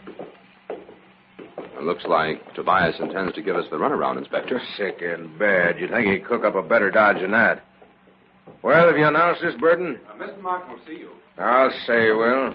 In here, please. Tobias Martin? Yes? What is all this? Well, I'm Inspector White. This is Jim Brandon. We're here about your brother. John. What's he up to now? At the moment, he's rather anxious to be released from Dr. Falco's sanitarium. Oh, so that's where he is. Look, Mr. Martin, let's not waste time. You know where your brother is and how he got there, and you probably know what the penalty is for falsely committing a person to an institution of that kind. What? What are you talking about? Yes. John Martin's commitment papers signed by you. Preposterous. I never signed this paper. You deny that's your signature? Well, no, I can't very well deny that. It's my writing, all right. But to the best of my knowledge, I never laid eyes on this document before. Now, what about you, Burton? Do you deny all knowledge of this, too? Well, I certainly do. That signature must have been forged. There's one way to prove whether you signed that paper or not, Martin. How? The signature was witnessed by Dr. Falco. It's just a matter of bringing you two face to face. But Mr. Martin is too ill to leave his bed. The doctor left him in my care, and I can't take the Then we'll bring Dr. Falco here. We'll soon find out who's lying.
To the Avenger and the Cradle of Doom.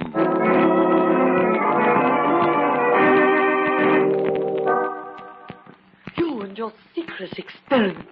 You see where they've landed us, under the surveillance of the police. Will you keep quiet, Joanna? My experiments have nothing to do with it. The police are merely checking on John Martin. That's what you say, Marcus. But how do I know? For years, you've kept your experiments a secret from me. That room in the tower that is always locked. And what of that big motor in the basement? What are they used for? I have told you, just part of my experiment. A wonderful experiment that may be the salvation of all the mental unfortunates in the world. I do not believe you, Marcus. I think that you have bartered science for gain. Either that, or you yourself are mad. Joanna. Hear me out, Marcus. All these years I've labored at your side for what I believe to be a great and humane cause. My faith in you was quite complete, but it was also blind, and you have failed me in it. No, I haven't. I'm warning you. I will not stand beside you now to face I do not know what explanation. Joanna, stop. And listen to me for a moment. I have nothing to hide from you or anyone else. It is only that my experiment is in its infancy, and I wish to keep it a secret until its worth was proved. Come to the tower room with me. I will show you. The mind becomes unbalanced. It can no longer cope with the problems and the complexities of life. Therefore, to heal it, one must work backward, smooth away the burdens, lighten all the pressures that experience has inflicted. Let the mind revert to the tranquility and to the peace it knew in babyhood. Then it must be built up again from there. Stronger, firmer, more assured. But how can that be done, Marcus? What part did this tower room have in that experiment? Look about you, Joanna. This would seem to be an ordinary room. It is furnished so that it would look that way. But it is not. This room is a large-sized cradle where my tired patients were rocked into a state of complete relaxation. A cradle? Yes. This entire room is suspended from that ridge pole in the roof. A huge belt line is hooked to that and runs down through that chimney to the motor in the basement. When the motor is turned on, the patient can be rocked without his being conscious of it. And that swaying movement of everything about him produces the same soothing effect as rocking an infant in the cradle. But the furniture? It is all clamped to the floor. Come, I will show you. Here, this heavy bureau. Why, Marcus, those clamps have been broken. What? Yes. Help me examine the other furniture, Joanna. Marcus, someone has closed the door and locked it. But that cannot be. The patients are all locked in the rooms. It's locked, all right. What are we going to do? I don't know. I can't understand this. Who would want to lock us up in here? I'm afraid, Marcus. What if someone turns the motor on? This heavy furniture would mangle us. Joanna, Oh. the cradle is rocking. Someone has turned the motor on full force. Be careful, the bureau. Marcus, I'm dizzy. Oh. Joanna, help!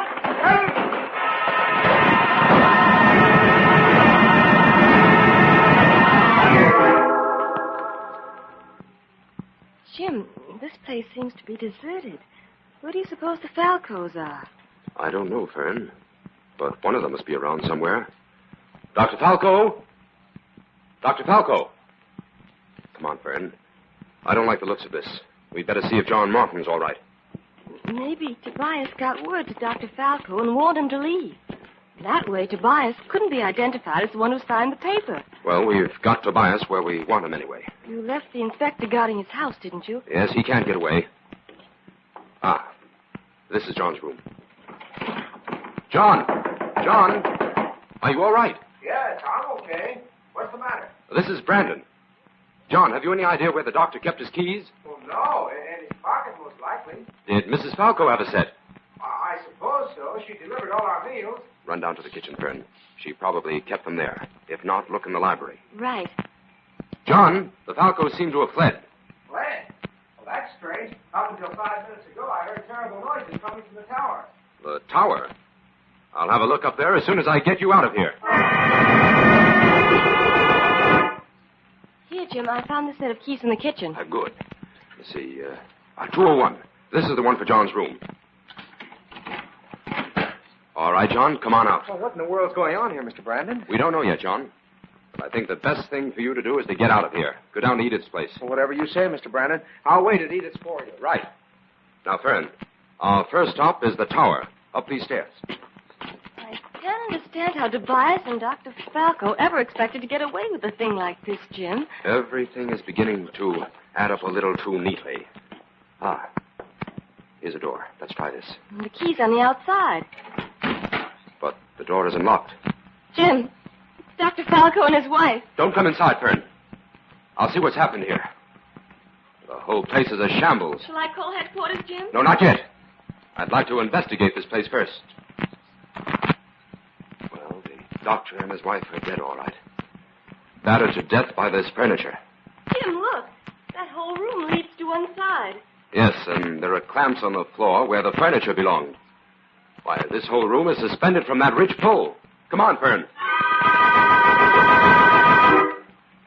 Jim, now that you've discovered that motor in the basement, and you know how the Falcos were killed, why do you want to examine the rest of the house? To find out if any of the patients could have left their rooms. But they couldn't have. All their rooms have special locks that can only be locked and unlocked from the outside. It must have been suicide, Jim. Well, as soon as we finished here in John's room, we'll report this. Doesn't seem to be anything unusual here. No, it's exactly like all the others. Jim, it stands to reason that if the Falcos had been murdered, the tower room would have been locked from the outside. That door wasn't locked. They could have gotten out if they'd wanted to. Yes, unless the murderer unlocked the door after they were dead. Jim, what was that you just picked up? A small piece of cellulose tape. It was sticking to the floor here by the door. Oh, I thought it might be a clue. It is. Fern, drive into town and call the inspector. Tell him to bring a squad of men out to 1215 Larkspur Road. What for, Jim? The Avenger will deliver a murderer to them there.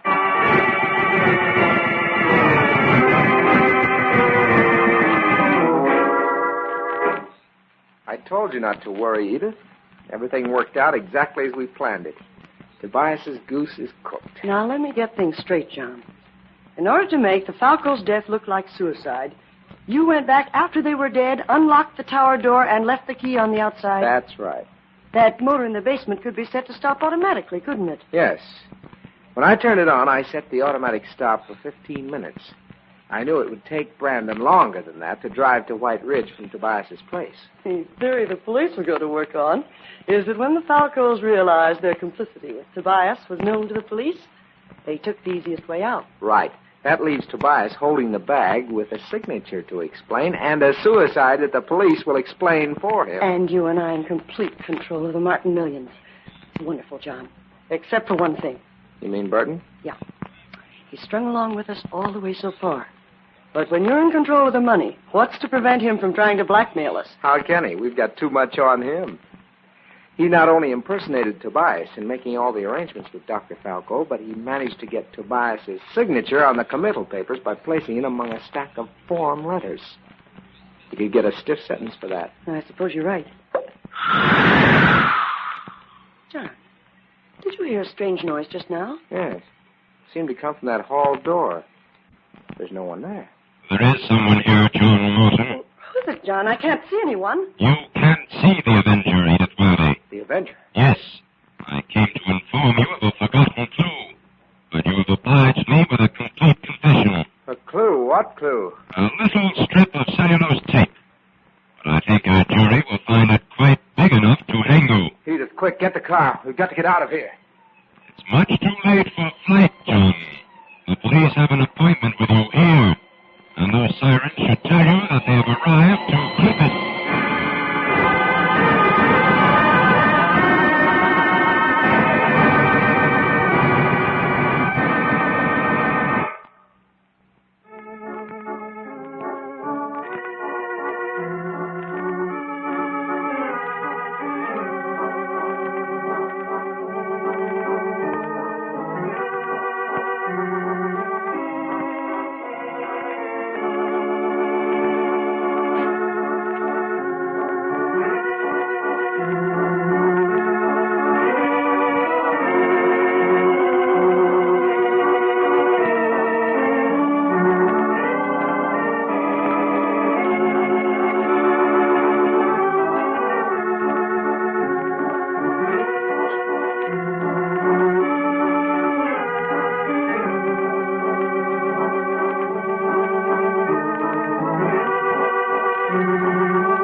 Did you send those notes of Dr. Falco's to the Medical Society? Yes.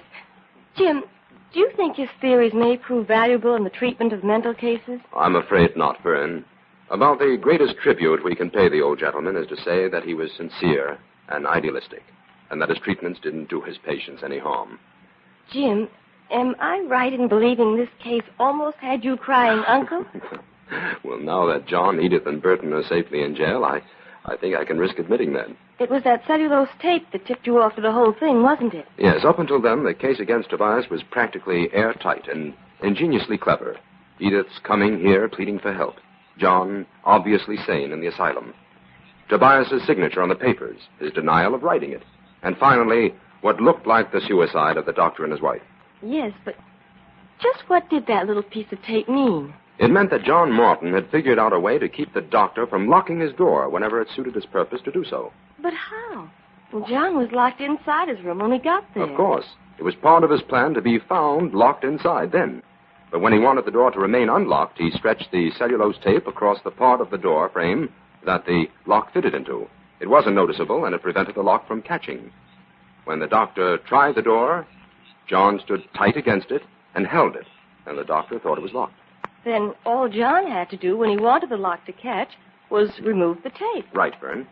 But how did John know exactly when to kill Dr. Falco? Burton called Edith and told her I was on my way to bring the doctor to identify Tobias. She went to White Ridge and warned John from the fire escape. And John pretended he was insane when Burton, impersonating Tobias, took him to Dr. Falco to be examined. Yes.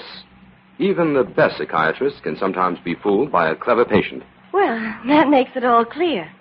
Oh, Jim, before you go, will you sign that stack of mail? And you'd better form the habit of reading all your letters before you sign them.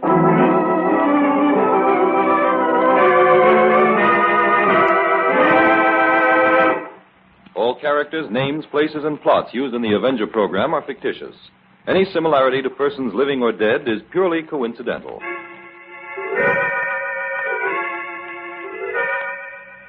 This is a thought. A thought. A thought.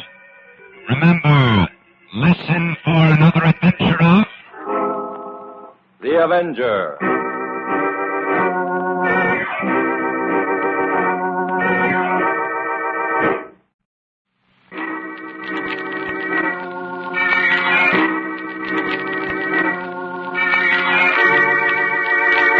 The Avenger. The road to crime ends in a trap that justice sets crime does not pay.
The Avenger, sworn enemy of evil, is actually Jim Brandon, a famous biochemist. Through his numerous scientific experiments, Brandon has perfected several inventions to aid him in his crusade against crime as the Avenger. Most remarkable of these inventions is the highly secret diffusion capsule, which cloaks him in the black light of invisibility. Brandon's assistant, the beautiful Fern Collier, is the only one who shares his secrets and knows that he is the man the underworld fears as the Avenger. And now, the Avenger and Death meets the boat.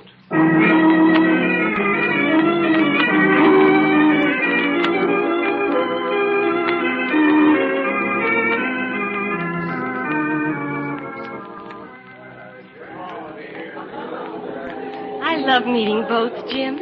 I'm glad you decided to come down to welcome your old friend, Dr. Ludlow, home. Oh, he's been in Australia doing research for 3 years, Fern. I'm eager to have a talk with them. Oh, there's something thrilling about a boat that's just landed from far-off places. Look at all these people, Jim. Every single one of them looks excited and happy. You're an incurable romanticist, Fern. Oh, there's Dr. Ludlow. With a crowd of reporters around him. Oh, I suppose we ought to wait until the interviews are over before we barge in, huh? Well, Dr. Ludlow isn't the only celebrity aboard. There's the cameraman taking pictures of a pretty girl. Let's walk over and watch them. All right, Fern. Do you think she's a movie star, Jim? I haven't the faintest idea. That big hat she's wearing hides part of her face. Okay, Miss Austin, that's fine. Now, just one more shot. Suppose you hold on to the rail with one hand and pretend you're waving to someone with the other. You mean like this? Swell. Hold it, Miss Austin. Oh, thank you. Now, a few questions, if you don't mind. Well, Is this your first trip to the States? Why, no, I was born here.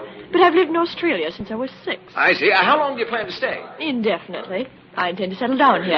Pardon me, but you're Miss Claire Austin, aren't you? Yes. I'm Copley, miss. Oh, the chauffeur? Yes, miss. I was with your late father for more than 10 years. Well, I'm glad you've come, Copley. I was beginning to wonder if anyone was going to meet me. What about your luggage, miss? Well, it's all through the customs. You can put it in the car. I'll show you where it is. Oh, Miss Austin, thanks a lot for those pictures. I'd like to interview you for a feature story later. Will you be in town for a while? I think so. Goodbye. Goodbye, and look for your picture in the Morning Herald tomorrow. I will. Jim, ask that reporter who she is. Okay, Fern. You do hate to miss a celebrity, don't you? Hurry, ask him. He's getting ready to leave. Say, Scoop. Yeah? Who is that young lady? Oh, that was Claire Austin. Claire Austin? Yeah, the gal that's going to inherit the Austin millions when she comes of age in 2 days. Swell-looking dish, isn't she?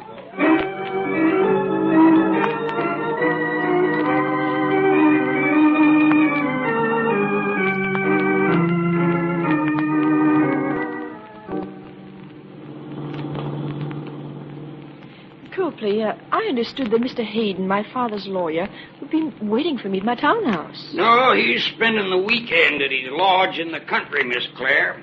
He asked me to drive you directly out there. Well, we could have unloaded some of this luggage in town. Well, frankly, miss, that never occurred to me.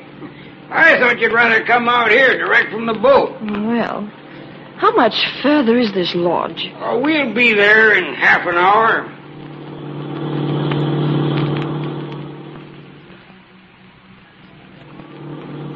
Is that the lodge just ahead there, Copley? Yes, miss.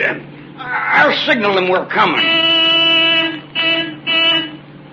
This certainly is a secluded spot. Yes, miss. It's a sort of hideaway. Hideaway? Well, what I mean is it's quiet and restful, miss. Here we are. We'll have to get out on that side, miss. There's a high fence over here. All right. Now, this way. I'll get someone to help me with the luggage. Well, hello, Miss Austin. Welcome to the States. Oh, thank you. I suppose you're Mr. Hayden, my lawyer? No. Come in and I'll explain myself. Tell me, did you have a good trip? Yes, thank you. Where is Mr. Hayden, please? All in good time, Miss Austin. To be quite frank, there's been a slight change in plans. Well, I should think so. I expected to meet Mr. Hayden in town.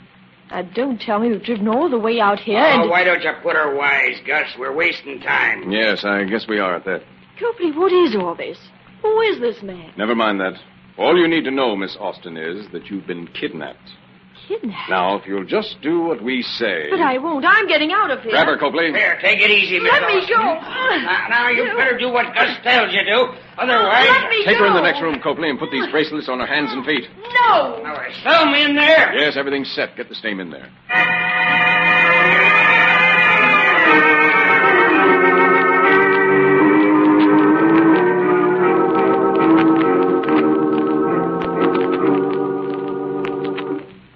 Say, Gus, that Austin dame's a wildcat. Did you get those bracelets on her? Yeah, but it wasn't easy. Well, as soon as Thelma gets a line on her voice and speech, we'll get going. Say, Gus, Yes? those two dames look enough alike to be twins. Where'd you find that Thelma? She worked for me once before on a job in Canada. When you showed me those pictures of Claire Austin, I was struck by the resemblance. And all we had to do with Thelma was bleach her hair. Well, what about the accent? Can she handle that? Oh, that's easy. She's passed herself off as an English blue blood more than once. Now, Copley, let's get down to business. Did everything at the boat go without a hitch? Well, not exactly, Gus. Some newspaper guy took Austin's picture before I could get to her. What? Well, I couldn't help it. But that can't hurt anything, Connor. These two dames look exactly alike. Don't be a fool, Copley. It's little mistakes like that that ruin the best kind of setups. What paper was that reporter from? The Morning Herald. Oh, good. Since it's a morning paper, that'll give us time to get that picture. Copley, see if Thelma's ready. We've got to get into town at once.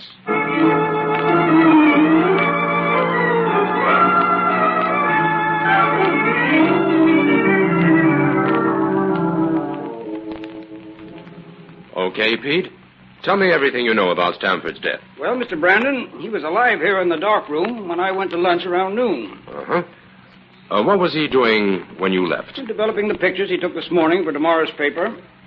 Is there any way to find out if Stamford had a visitor, Pete? No, those back stairs are the only way in and out of this dark room. They lead right out to the street. Oh. Now, there's no connecting door into the newspaper office. No, sir. Well, what do you think happened to Stamford, Pete? I figure he broke that bottle of acid accidentally, when the fumes overcame him, and he fell as he hit his head against the corner of that shelf. Uh-huh. Almost too simple, isn't it? Well, that must have been the way it happened.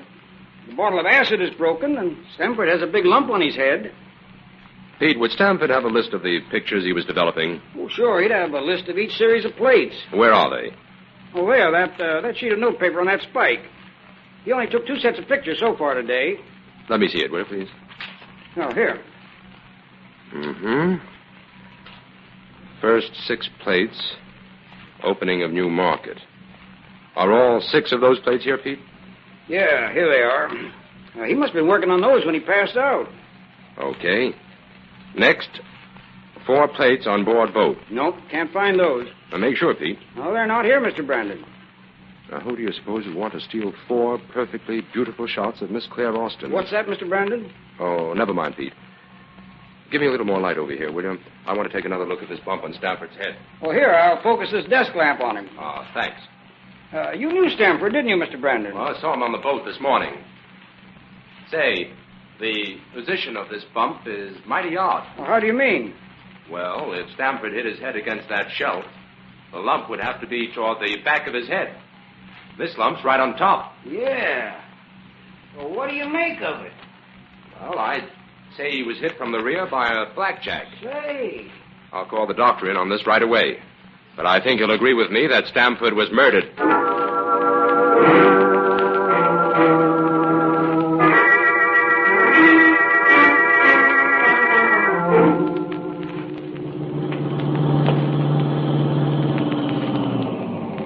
Well, there's Claire Austin's townhouse, Fern. Now, I'll wait here in the car while you play reporter and try to get an interview. But, Jim, you say you don't suspect Claire Austin of murdering Stamford, so why should we waste time on her? Those stolen plates bearing Miss Austin's picture are the only clue we have, Fern. Maybe they tie up in some way with a motive for this murder. How many days' grace did the Herald give you? 3. I promised them a scoop if they'd call it an accident that long. Then you don't want me to mention anything to Miss Austin about Stamford's death? No. Keep the interview general. Try to find out if she has any friends or enemies in this country. What she plans to do when she inherits her money and things like that, you know. It's just possible that someone is trying to blackmail her. All right, I'll do my best. But I still think we're barking up the wrong tree, Jim. Now, here's your camera.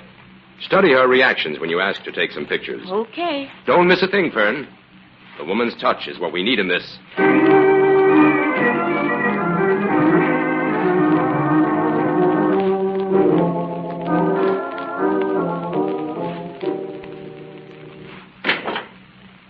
Fern, what happened? I wasn't expecting you back so soon. Jim, start driving. Quick. Fern, what is it? You're shaking like a leaf. Jim, that girl in there posing as Claire Austin isn't the same girl we saw on the boat. What? I knew you wouldn't believe me, but she isn't. Well, what makes you think so? Well, I'll admit she looks exactly like her, and she sounds exactly like her, but it's not the same girl. Now, Fern. It's not, Jim. I can tell by her fingernails. Her fingernails? Yes. That girl on the boat had very short nails. I remember thinking that she looked as though she bit them. I got a good look at her left hand when Stanford had her wave in our direction. Well, go ahead. Well, that girl inside there has nails as long as an Oriental dancer. Well, Fern, I hate to dampen your enthusiasm over your great discovery, but Claire Austin has had 5 hours to put on artificial nails since that boat docked this morning. But they're not artificial, Jim. I asked her. Well, if that's the case, we've got a motive. That girl could be posing as Claire Austin to collect Claire's inheritance. But what happened to Claire? I don't know, but I think we'd better get in touch with Neil Hayden at once. Oh, yes, he's the lawyer in charge of the Austin case, isn't he? Yes. Jim, all this adds up to the fact that the real Claire may have been kidnapped, doesn't it? I'm afraid it does, Fern. And if we can't locate her before midnight tomorrow when she comes of age, she'll be in danger of her life.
Back to the Avenger and Death Meets the Boat.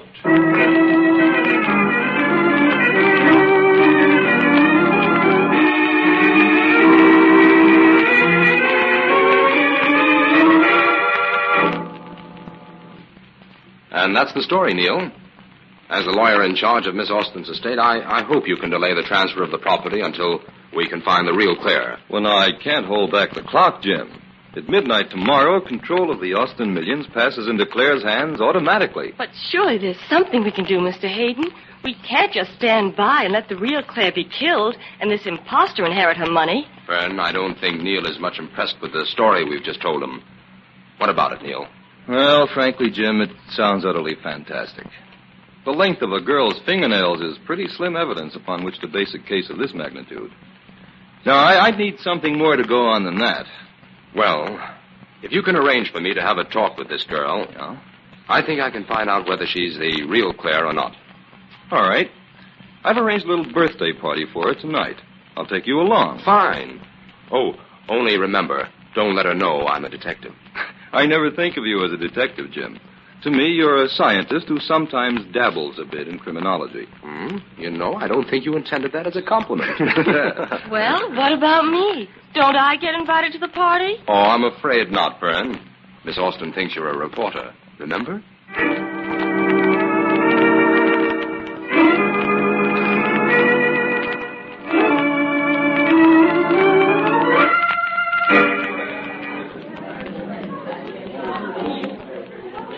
Well, Jim, have you managed to talk with Miss Austin yet? No, I haven't.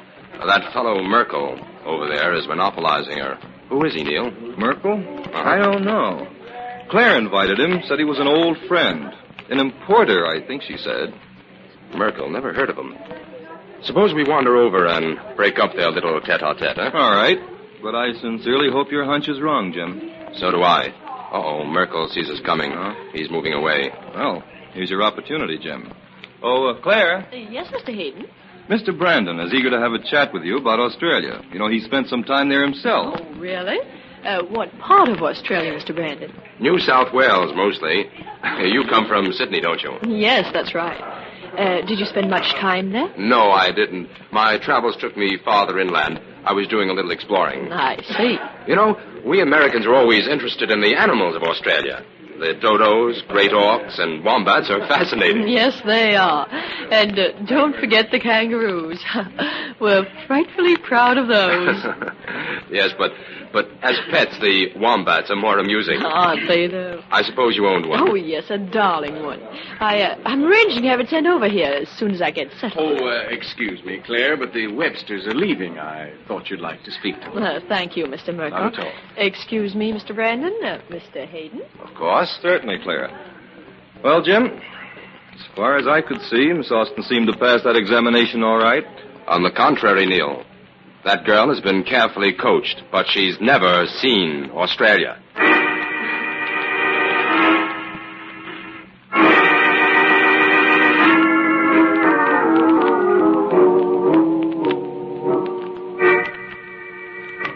Some party. You mean to tell me that's what the millionaires call having a good time? I'm afraid you'll have to get used to it, Thelma. I will not. As soon as I come into that money, Gus Merkel, I'm going away on a long vacation. We'll talk about that later. Oh, that must be Copley. Come in. Have all the servants gone to bed, Copley? Sure. I waited till the coast was clear. Okay. Now, let's get down to business. First of all, what was that guy Brandon talking about tonight, Thelma? Australia. He's traveled there. What? Ah, don't worry, Gus. I handled him all right. I let him do all the talking. I just followed suit with the generalities. Okay. But steer clear of people like that until your coaching is over. Tomorrow, Thelma, you'll develop a headache and stay in your room all day. Suits me. Now, that brings us to the real Claire Austin. If everything goes without a hitch, we've got to get rid of her right after midnight tomorrow. You should have done that first thing, Gus. Why are you waiting until the last minute to bump her off? Because there's no point in hanging her murder around our necks until we're sure we pulled this job off. What's the difference? You might just as well be hanged for 2 murders as 1. Nobody calls Stanford's death murder. Even the paper he worked on called it an accident. I was plenty careful to make it look that way. Well, who's going to take care of this Austin dame? And how? Copley, you know the plan.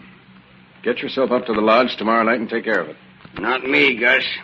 That's your job. I only agreed to finger this layout. You'll do what I say, Copley. I tell you I won't do it. I can't, Gus. I knew our old man for 10 years. This isn't the time to turn soft, Copley. From here on in, I'm the boss, and you take orders from me. Not that order. Oh, then maybe a good mussing up will change your mind. Gus, not here. Here and now. Either he does what I say, or I'll lay him out flat. Well, take your choice, Copley. All right. Let me alone. I'll do it. Gus, I'd feel safer about that Austin girl if you took care of her. Copley might get cold feet at the last minute and gum up everything. Yeah. Yes, I'll have to go with him, I guess, and see that he carries out his assignment.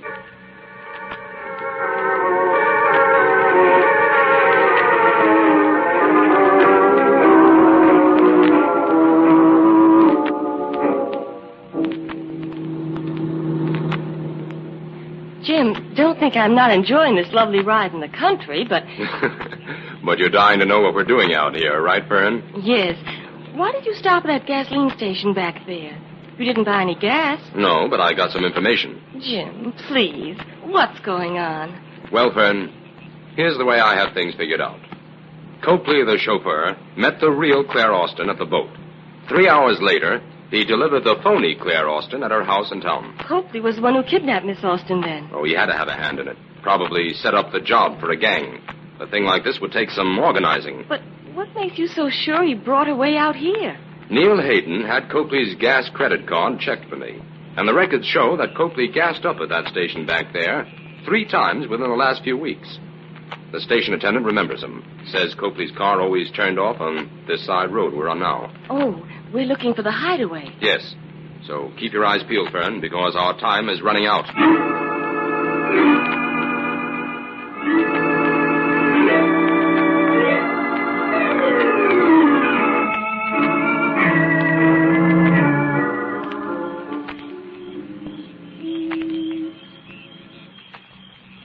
Jim, it's past midnight.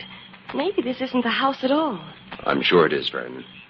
There are 2 husky fellows guarding the front driveway. But how do you plan to get inside the house, Jim? When the criminals arrive, I'll go right in with them as the Avenger. But what if the criminals should call up the guards here and tell them to kill Claire? They can't, Fern. There are no telephone wires leading into that house.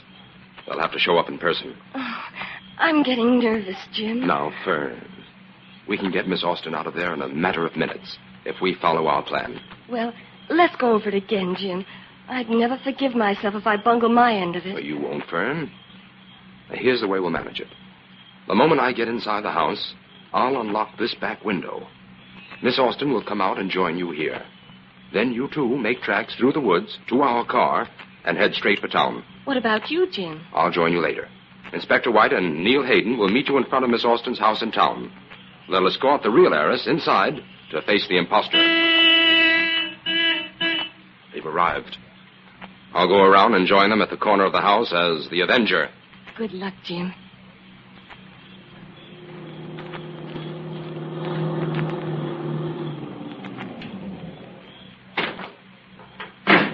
Come on, Copley.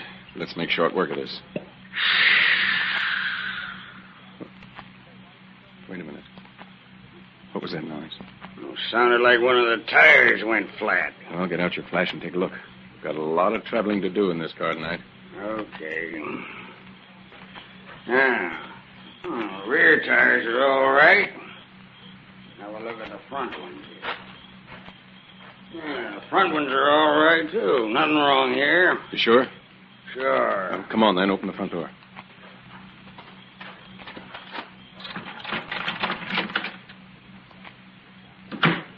All right, Copley. Go into the next room and get the Austin dame. Take the bracelets off her and see that there are no marks where she was fastened to the bed. And don't use the blackjack until we get her in the car. Why not? It'd be easier. I want those 2 guards outside to see her alive when she leaves here. The less they know, the safer we are. Go ahead now, bring her out. All right. Oh, you come back, Copley. Yes, Miss Austin. We've decided to take you away from here. Where? Where are you taking me? Now, hold still. I'll take these handcuffs off your hands and feet. Well, it's a relief anyway. Miss Austin, through that window, quickly. Who's that? Who's in here? It's the Avenger, Copley, and this is for you. Oh. Hurry, Miss Austin. Through that window. Go with the young lady outside. All right. What's going on in there, Copley? Copley, can you... What happened? Where's the girl? Copley! He's out cold, Merkel. And here's something for you, too. From the Avenger.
Susan's birthday party is a great success, Jim, even if it is a few days late. Well, she can thank you for being alive to celebrate it, Fern.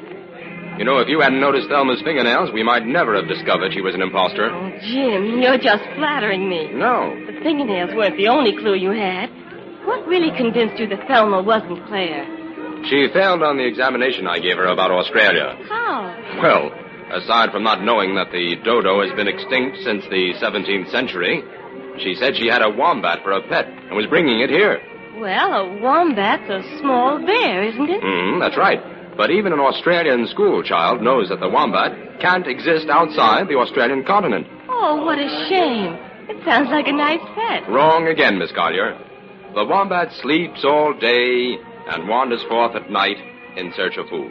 Now, hardly the general conception of a pet, don't you think? All right, teacher. Did the real Claire Austin pass that test? With flying colors.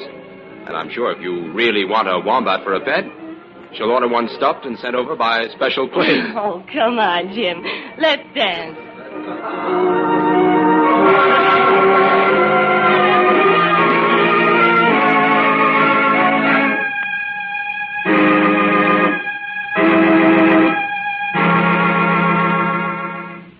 All characters, names, places, and plots used in the Avenger program are fictitious.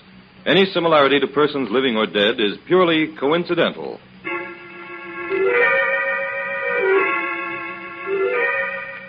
This is a thought. A thought. A thought. Remember, listen for another adventure of... The Avenger.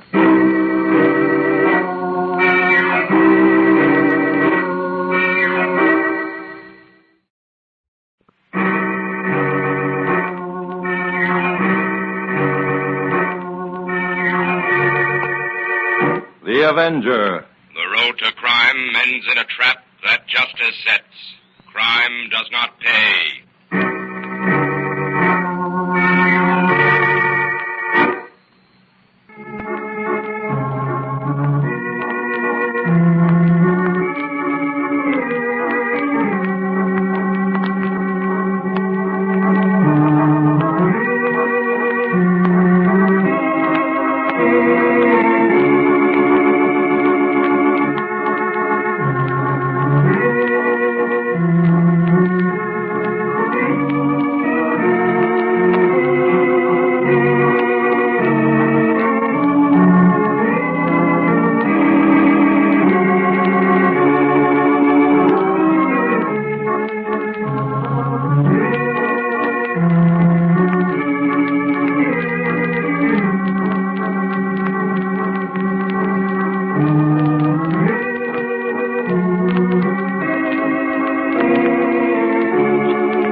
The Avenger, sworn enemy of evil, is actually Jim Brandon, a famous biochemist. Through his numerous scientific experiments, Brandon has perfected several inventions to aid him in his crusade against crime as the Avenger. Most remarkable of these inventions is the highly secret diffusion capsule, which cloaks him in the black light of invisibility. Brandon's assistant, the beautiful Fern Collier, is the only one who shares his secrets and knows that he is the man the underworld fears as the Avenger. And now, the Avenger and murder hits the jackpot. $5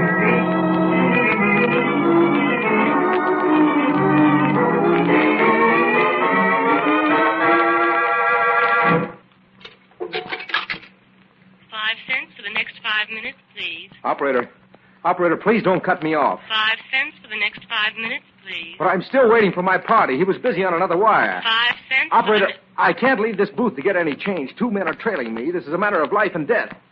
Operator! He thinks I'm a crank. I'll just have to take a chance and get some change. All right, Judson. Outside. March, or I'll let you have it in the back right now. Hank, The big guy's waiting outside in his car. Go ahead. Hank, what is this? Shut up. Get in the car, Judson. In the back. Hello, Judson. Griff, tell this gorilla of You yours... sit here in the back with us, Hank. Sammy will drive. Okay. Step on it, Sammy. Cut across that back road to Keystone Meadows. Now, what were you saying, Judson? So you're taking me to Keystone Meadows? Yeah, that's a nice deserted spot. I gotta keep you away from telephones, Judson. I didn't talk to anybody, Griff. Honestly, I didn't. That Secret Service man was busy on another line. I know you didn't get to him, Judson. Hank would have blasted you right through the door if you had. But you can't blame us if we don't take any more chances with you. Well, I'm not going to beg for mercy, Griff. Huh? I won't give you the satisfaction. You admit you were all set to double cross us? Yes. It's the only way out that I could see. This latest racket of yours forced my hand. I hadn't bargained for that. Now, who tipped you off, Judson? Nobody. I stumbled onto your setup in the factory today. Oh, that's too bad. It doesn't give me any choice. It's you or me. Here's a place, Sammy. Turn in here. Stop over there near that clump of trees. Well, Judson, this is the end of the line for you. Okay. Get out, Judson. Might as well go through his clothes, Hank. If we can make this look like robbery, so much the better. Right. Turn out the headlights, Sammy. I'll keep my flash on them. He's well healed, all right. This wallet... Hurry it up, Hank. We haven't got all night. Okay, he's clean. Well, what are you waiting for, then? Give it to him.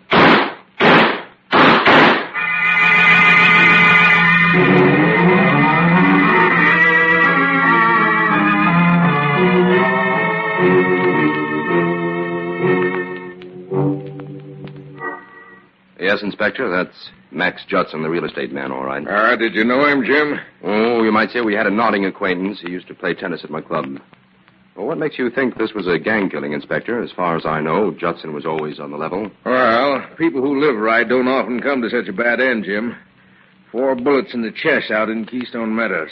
Yes, but he was robbed, too. Don't forget that. There's no doubt about it, Jim. This was a gang murder. Now, here, take a look at this. We found it in his left hand. A nickel. Yeah. Well, according to the best tradition of the underworld, a nickel symbolizes the fate of a double-crosser. That's it, Jim. You mind if I keep this nickel, Inspector? I suppose you want it for your coin collection? Well, that's right. It's a Buffalo, 1922. I haven't got any of those. Okay, take it. I don't suppose Judson's heirs will sue you. Thanks, Inspector. Well, where do you think we should start on this, Jim? Oh, a lot of routine checking will have to be done first. Why don't you go to work on that? What about you? I've got a hunch that may lead us to the motive for Judson's murder. Oh, suppose you let me in on it. I'll need a little time to work on it. Come around to my lab at 4 o'clock this afternoon, Inspector. Maybe I'll have something more definite by then.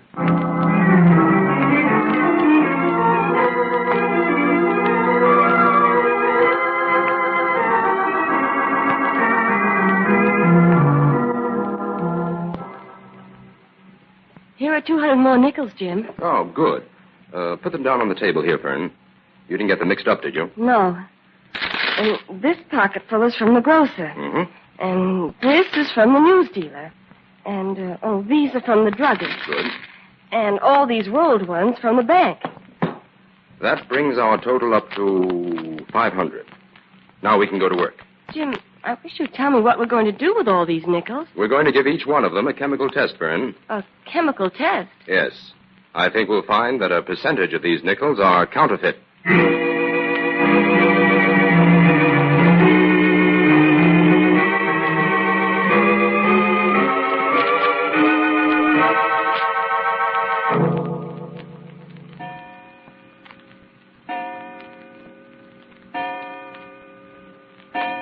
Hello, Inspector. You're right on time. Yeah, well, I hope you've had better luck than I have, Jim. I haven't been able to get anywhere on Judson's death. Jim thinks he's found the motive for it, Inspector. He has. Yeah, what is it, Jim? Counterfeit money.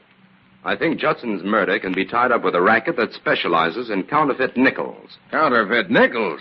Well, that couldn't be much of a racket, Jim. Wouldn't be worth it. To the contrary, Inspector. It would be a very smart racket and a very profitable one. Huh? How do you figure that? Well, according to a little preliminary test we made this afternoon, About 1/10 of the nickels in circulation in this neighborhood, at least, are counterfeit. Well, if that's so, why haven't the banks discovered it? Because these fake nickels are so well turned out, it's impossible to tell them from the real ones. Oh, here, Inspector. Take a look at these 2 nickels. Now, one is counterfeit, and one is good. Can you detect any difference?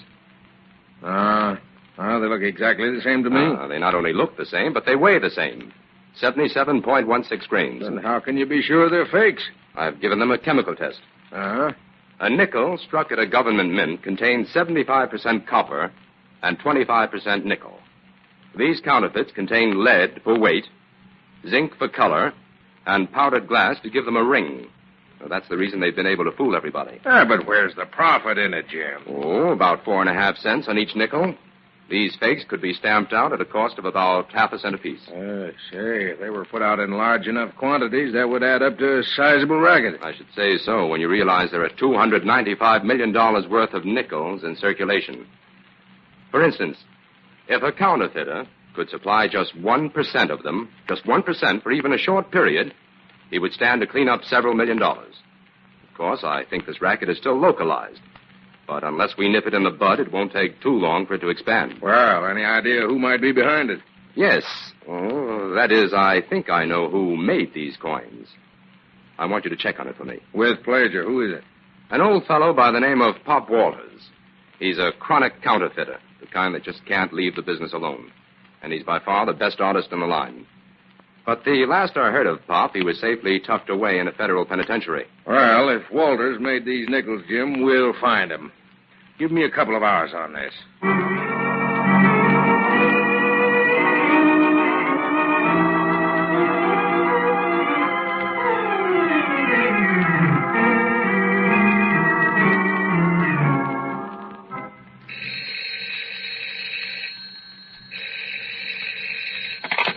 Hello? Jim, Inspector White. Oh, yes, Inspector. I got a line on Pop Walters, Jim. Good. It isn't so good. He was released from the federal pen 8 months ago. They figured he was too old and feeble to do any more harm, so they sent him to a rest home. Oh? Where? Upstate. But he disappeared from the home 3 weeks after he arrived. I guess that means he's back in operation, all right. Yes. And this time, I don't think he's working alone. He's probably hitched up with some local gang that has the proper setup to unload the nickels. Anyway, Pop Walters wasn't a killer. Well, I'll put some of my best men on the job right away, Jim. I'll be able to locate him. Okay. I'll go to work on the other angle.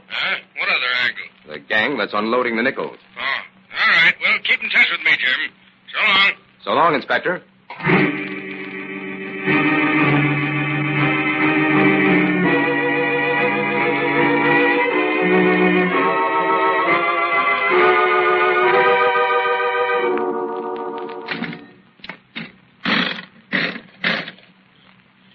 Anything, Griff? Nope. And the suckers won't take much away from this new slot machine, Hank. How much does it pay off? Only about 20%. Just enough to keep them coming. I think you're going to run into some trouble installing them new machines, Griff. What are you giving me? Our customers will take them and like them. Nope. We're in for some headaches, Griff. Yeah? Now that Judson's gone, some of the customers that occupy store space he owned are stepping out of line. Oh? How? 3 of them had out-of-order signs on their slot machines today. Well, what did you do about it? I tore down the signs and told them to lay off. But it didn't scare them none. Judson's dead, and they figure they can't be dispossessed now. 2 of them had the nerve to tell me to get the machines out of the place. Well, we better go to work on this right away. Those guys are dealing with Griff Catlin now, and I guess it's about time I let them know who's boss. Tell Sammy to get the car out, Hank. Right. I got a little job for you 2 boys.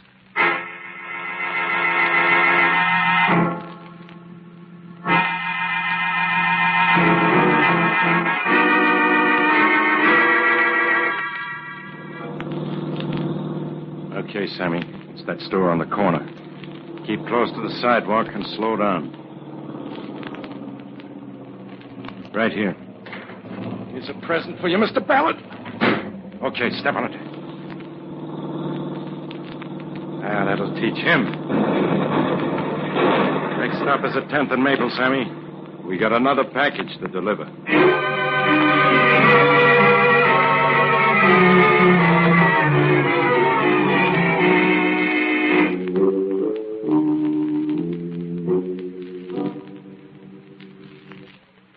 Well, there isn't much left of this store, Inspector. Were there any customers inside when the bomb was thrown? No, Ballard, the proprietor, was the only casualty, Jim. Looks like we're right in the middle of an old-time gang war. Yeah, we haven't been up against anything like this in years. Got any ideas, Jim? Yes. I think there's a definite connection between this bombing and Max Judson's murder. Well, how do you figure that? Judson owned several dozen corner stores in this city, and this was one of them. Protection racket, maybe? Oh, I wouldn't be surprised. But I still can't figure out where the counterfeit nickel fits into all this. Yeah, we're up a blind alley on Pop Walters. The old fella seems to have vanished into thin air. Keep your men working on it, Inspector. Meantime, Fern and I will get busy on a little field work.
Back to the Avenger, and murder hits the jackpot.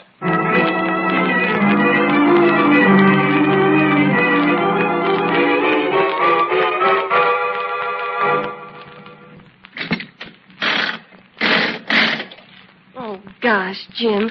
We lost again. Put another nickel in, Fern. I'll get some more change. All right. Oh, I don't think it's possible to win on these slot machines. How'd you do, Fern? Jim, you're just wasting money on these things. So far, we've put in over $10 worth of nickels in various machines and only got $2 back. Mm-hmm. That's about the average payoff, Fern. Only the suckers expect to win. Put one more nickel in it, and then we'll move on to the next door. Okay. Oh, Jim, look, I won. Not the jackpot, though. Oh, help me gather up the nickels, Jim. Uh-huh. Oh, that was a 20-nickel win, Fern. Here, put them in this pocket. I'm keeping the nickels we won separated from the ones we got in change from the storekeepers. I'm tired of these games, Jim. Can't we go home now? Not yet. We have 3 more stores to cover. Then we'll go back to the lab and find out how many counterfeit nickels we've collected. Come on.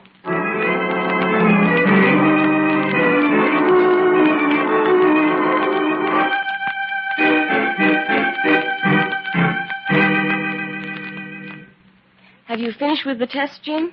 Yes, Fern. 8 out of 10 of those nickels we collected in the slot machine stores were counterfeit. They're seeping into circulation through those stores, then. Right. Jim, it doesn't seem possible that all those storekeepers could be crooked. Well, it doesn't necessarily follow that they are, Fern. But if they're handing out fake nickels for change, they must be. No, there's another angle to it. Those slot machines are serviced by a fellow by the name of Griff Catlin. How did you find that out? One of the storekeepers admitted it. Griff's men deliver the nickels each morning, and the storekeeper pays for them in bills. Well, now we're getting someplace.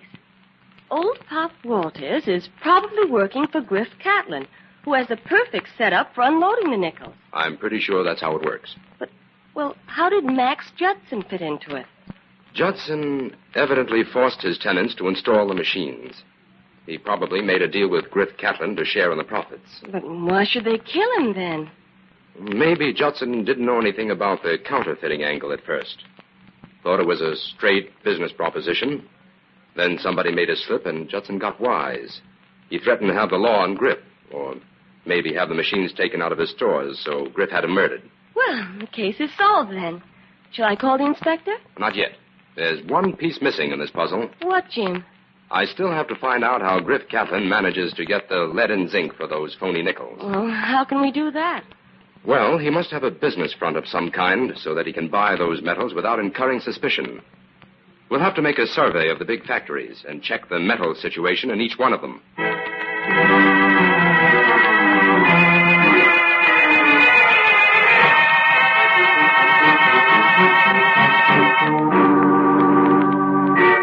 The Wells Manufacturing Company is on the level, Fern. Production and purchases check here at the Highland Mills. Progress Cutlery has a clean bill of health. You can check Western Plateware off the list, Fern. Everything's in order at the Garfield plant.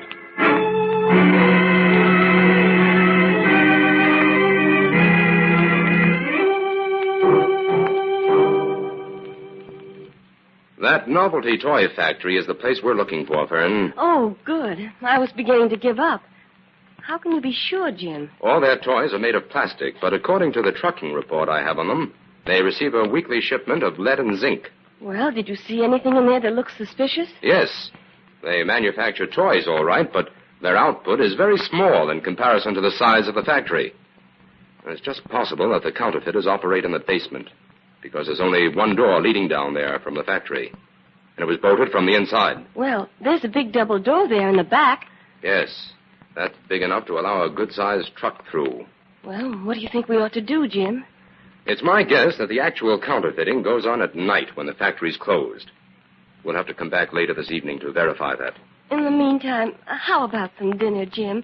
I didn't say anything about skipping lunch, but I'm famished. Okay, Fern. How about a nice big steak with all the trimmings?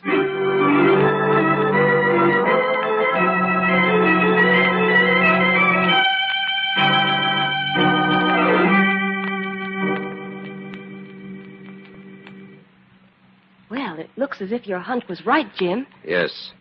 There are some lights in that basement, all right. The shutter of that one window isn't tightly closed. Can you see anything, Jim? No, it isn't open far enough. How do you plan on getting in? Oh, I can jimmy open that window easily enough. What do you want me to do, Jim? Go up to the drugstore on the corner and wait for me. If I don't join you there in an hour, call the inspector. All right. Jim, do you think this is a job for the Avenger? I don't know yet, Fern. I'll go in there and get the lay of the land first. Now, run along. It's time I went to work.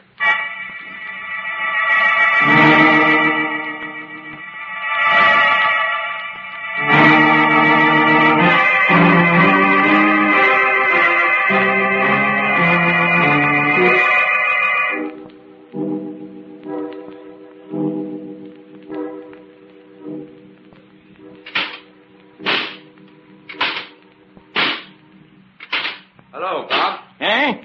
Oh, hello. Say, I didn't hear you come in, young fella. Who are you? A friend of Griff's. Oh. Do I know you, son? No, but I've heard a lot about you, Pop. You have? Who from? Oh, Griff and the boys. Judson liked you, too. Judson? Don't think I know him. Well, he was in business with Griff. Come closer, son, so I can get a gander at you. My eyes ain't what they used to be. Your eyes are okay, Pop. Those nickels you're making are better than ever. Yeah, they are, aren't they? I sure fooled them treasure guys, didn't I? I'll say you did. Old Pop Walters is true, they said. Too old and too feeble to do any harm. Here I am, turning out better nickels than the mint. Nope, old Pop ain't through yet. Not by a long shot. Why, you'll be engraving bills one of these days, Pop. Not me. Nickels is safer.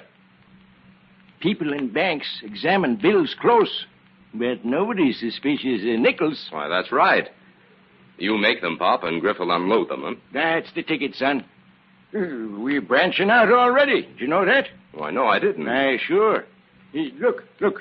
There's $5,000 worth of nickels over there, right over there, ready to be trucked out to Avon City tomorrow. Well, at that rate, you'll be a millionaire one of these days. Oh, not me. When you get to be my age, money don't mean anything to you. All I want is to stay out of jail and be left alone to do my work. Oh, with you, it's art for art's sake, huh? Eh? What's that, son? Nothing, Pop. Say, wouldn't it be easier to stamp out all the nickels from one plate? Oh, no. That'd give them all the same date. The banks would get wise to that in no time. Well, what dates do you cover? Well, my specialty is the buffalo nickel, son. So I run most of them from 1913 to 1936. How did you manage to get all those plates made so soon? You've only been out of the penitentiary 8 months. Look. I'll tell you something. Yeah? Listen to me close now. Mm-hmm. I had nearly all these plates buried, son. All I had to do was dig them up and go to work. Say, that's pretty smart. Say, Pop, got a 22 nickel on you? No, only had a few of those. Uh-huh. Well, what was that noise? Well, I guess that's Griff. He generally comes in around this time. This is a job for the Avenger. Hello, Pop. How's everything going? Oh, fine, Griff, fine. Well, we're going to move you over to Avon City tomorrow, Pop. Avon City? What for? Things are getting hot here, that's all. Well, that's too bad. Yeah. Say, them Treasury men ain't on to us already, are they? No, not yet. That's good. Oh, I say, Griff. Uh-huh. This young fella's been here. He's waiting to see you. What young fella? Where is he? It's mighty funny. He was here a minute ago, sitting right on that stool, talking to me. You're loony, Pop. There's nobody here. It's lucky for you there isn't. Well, I can't make it out. You know I wouldn't have anybody meet me here. Nobody but you and me and some of the boys know what's going on in this place. And the Avenger, Griff.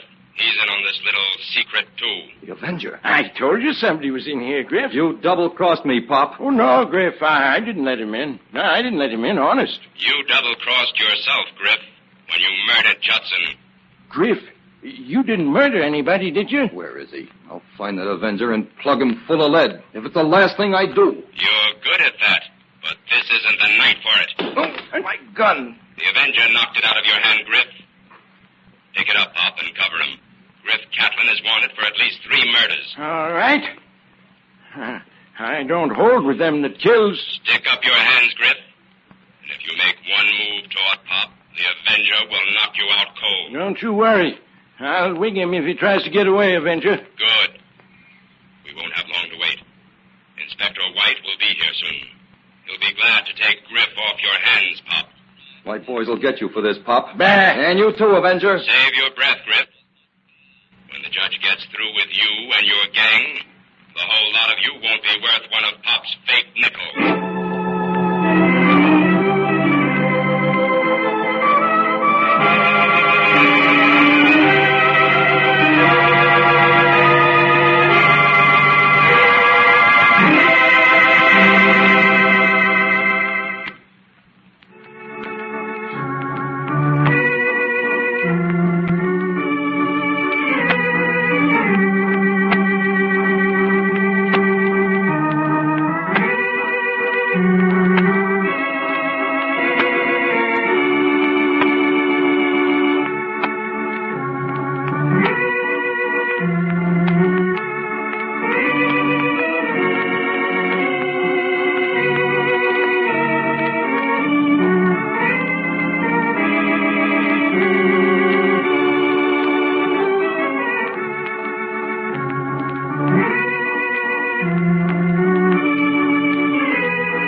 Jim, tell me, has Griff Catlin confessed?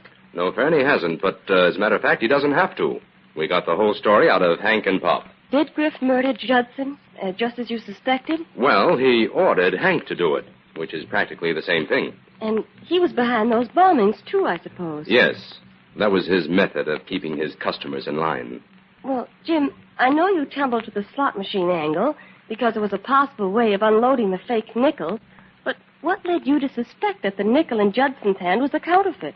Fern, that nickel in Judson's hand was a 1922 nickel. Mm-hmm. Well, it just happens that the Mint didn't make any nickels that year. They didn't. Why not? Well, there were plenty of nickels in circulation at that time, so the Mint took a holiday and didn't coin a single nickel. Oh, I guess Pop Walter was older and feebler than he thought. Oh, no. As a matter of fact, he'd only printed a few of them when he discovered his mistake. But somehow Judson got hold of one of them, and that's what put him wise to the counterfeiting racket Griff was operating through the slot machines. Oh, my, it's almost 3 o'clock. I'll have to run along. Well, say, what's in that heavy suitcase? You can hardly lift it off the floor. It's full of nickels, Jim. All the good ones we accumulated in our field work. I'm going to unload them at the nearest bank.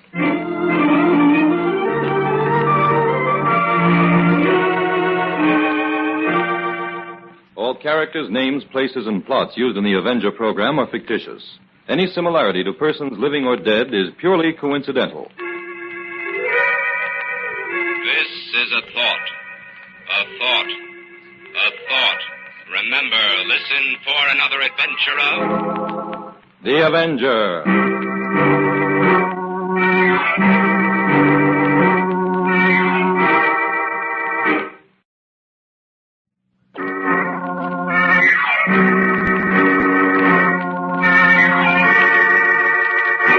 The Avenger. The road to crime ends in a trap that justice sets.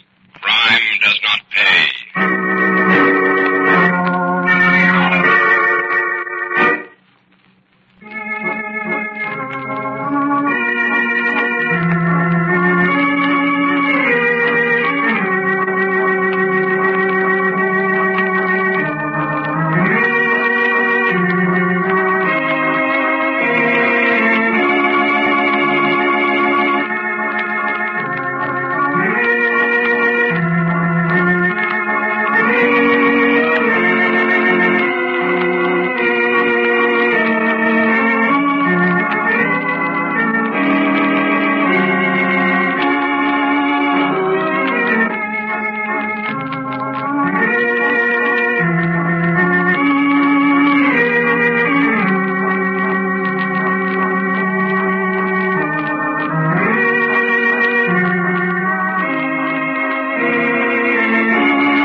The Avenger, sworn enemy of evil, is actually Jim Brandon, a famous biochemist. Through his numerous scientific experiments, Brandon has perfected several inventions to aid him in his crusade against crime as the Avenger. Most remarkable of these inventions is the highly secret diffusion capsule, which cloaks him in the black light of invisibility.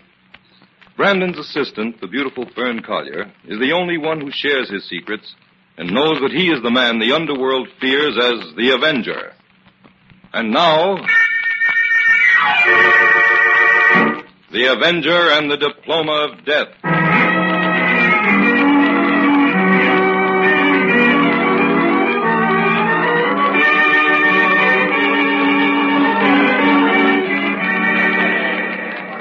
Well, Jim, Founders Day here at Rockland College certainly has brought out the distinguished alumni in full force. Yes, Fern can point out all the celebrities to you, Inspector.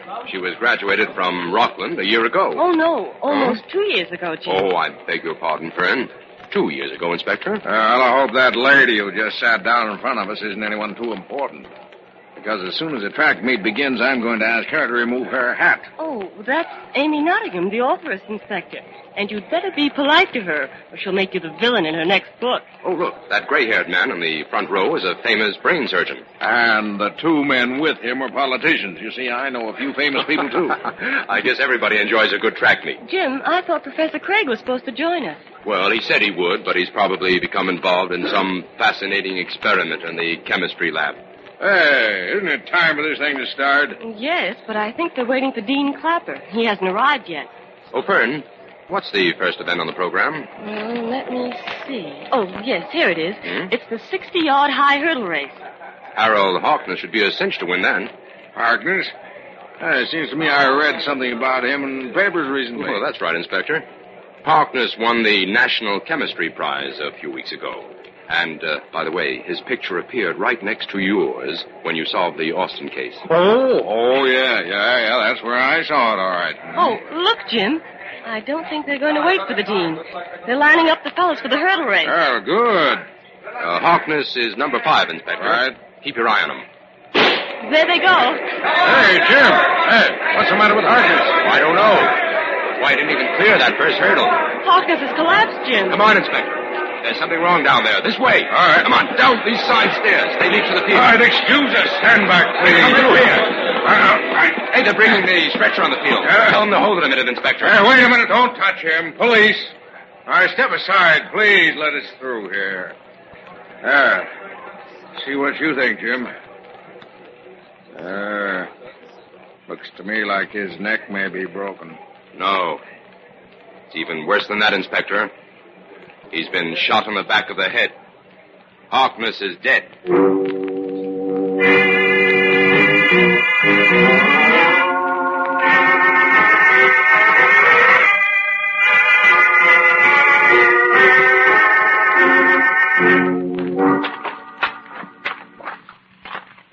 Jim, what in the world are you looking for here under the grandstands? Do you think the murderer may be hiding in here? It's possible, Fern. But I think it's more likely that he changed his clothes in here and has already made his getaway. Jim, it was the starter who shot Harkness, wasn't it? Yes, only one shot was fired. The one that started the race. But in that case, well, why didn't Harkness fall right on the starting line? Because he was a trained runner, primed for the race. When the shot hit him, he was off to an automatic start, and he ran forward with a kind of reflex motion. No one even noticed that anything was wrong until he tripped over that first hurdle. Well, old Jake Norton is the starter, Jim. Why, he's been working here at the college for 10 years. Oh, I just can't believe he killed Harkness. Listen. What was that? Why, it was a groan. Come on. It seemed to come from behind those benches in the corner. Jim, it's a man. What? He's all tied up and gagged. He's badly hurt, Fern. Why, Jim, that's old Jake Norton, the starter. He was slugged from behind. Here, help me untie him, Fern. All right. Jim, Jake always wore a jockey cap and a yellow sweater when he was on the job. Yes. Someone must have stolen those clothes and impersonated Norton out there on the field. His gun's not here either. Shall I get the inspector, Jim? Yes, but call an ambulance first. Norton's in bad shape. I doubt if he'll pull through this.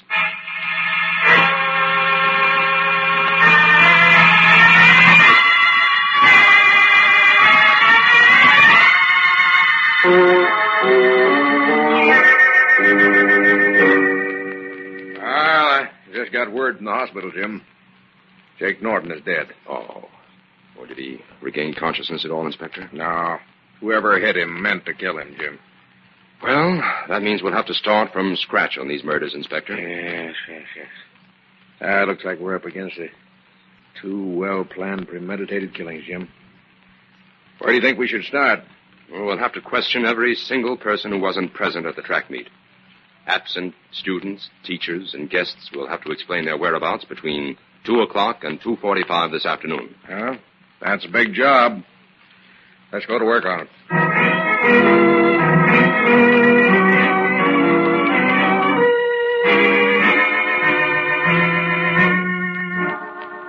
Now, you 2 men were called back here for further questioning in this murder case. Because we have not been able to substantiate the alibis you offered earlier this afternoon. I'll expect you to answer all questions carefully and truthfully. I'm warning you that any discrepancies in your stories will have serious consequences. Who's first, Jim? Robert Atwood, student. According to earlier questioning, Atwood claimed he was in the library from 12 o'clock to 3 doing chemistry research. This has not been substantiated by the librarian on duty. Okay, Atwood, how do you explain that? Well, you see, sir, I was up in the cupola of the library. I was consulting some rare old manuscripts and books that are kept up there. How does it happen that the librarian didn't see you? The cupola is reached by a back staircase.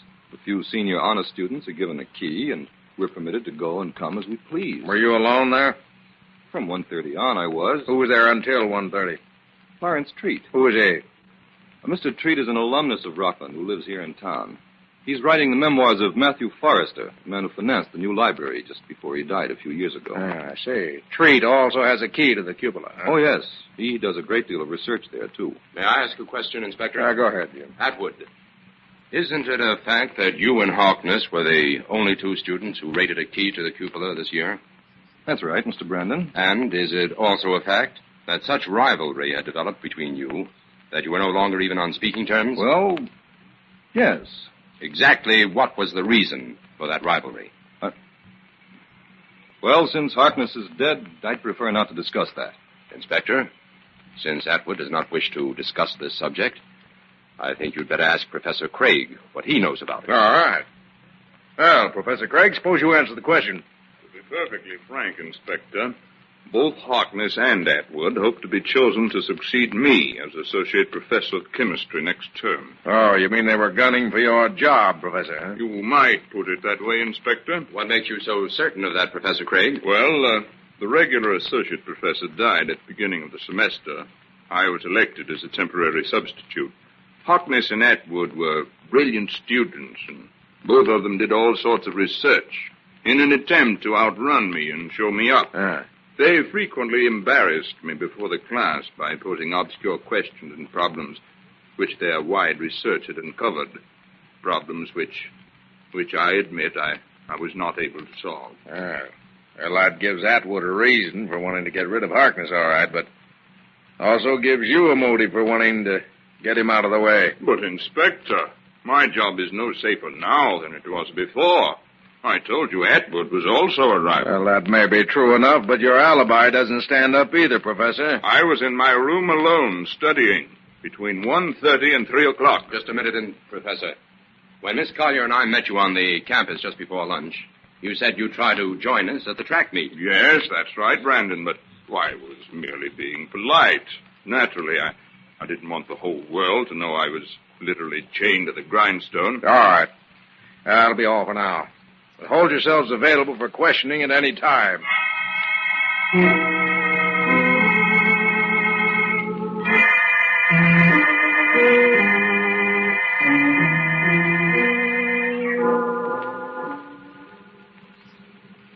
Well, thank you, Mr. Treat.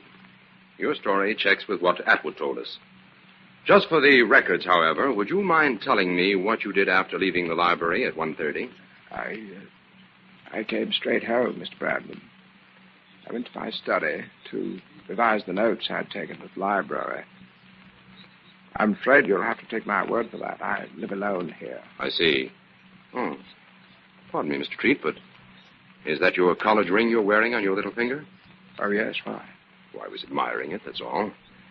Well, thank you very much, Mr. Treat.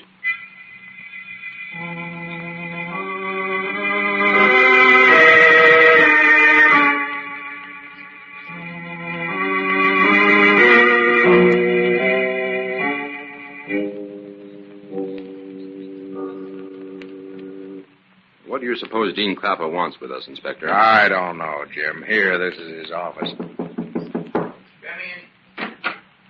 Inspector White, Mr. Brandon. Come in, please. Sit down. Thank you. Why did you want to see us about Dean Clapper? I've just been informed that you have subjected Robert Atwood and Professor Craig to a second questioning, and I wish to protest it. Protest it? Yes. You will not find the murder of Harkness and Norton here at Rockland College, gentlemen. There are no murderers here. Rockland is almost 100 years old. The breath of scandal has never touched it.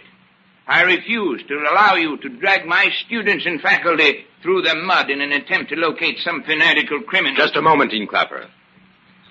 This is a police matter, and it's not within the realm of your authority to dictate who shall be questioned. 2 men were murdered here in cold blood this afternoon. And we intend to find out who murdered them. Surely a respectable honor student and an esteemed faculty member should be above suspicion in a violent criminal case of this kind. No one here at Rockland or anywhere else is above suspicion, Dean Clapper. In fact, I have a few questions for you to answer. What did you say? The inspector would like to know where you were between 2 o'clock and 2:45 this afternoon, Dean Clapper. Well, of all the impertinent... I'm afraid you'll have to answer. Yes, you weren't at the track meet, I know that. I was at home in my study, preparing an address I'm to deliver tomorrow. Who knows you were in the study at that time? No one except myself. My wife and daughter had gone to the athletic field. When did you first hear about the death of Harkness? My daughter came running home to inform me. What time was that? Oh, I don't know. And I refuse to subject myself to this foolish inquisition another moment. Then you'd better get yourself a lawyer, Dean Clapper, because we intend to get to the bottom of these murders.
Now back to the Avenger and the Diploma of Death.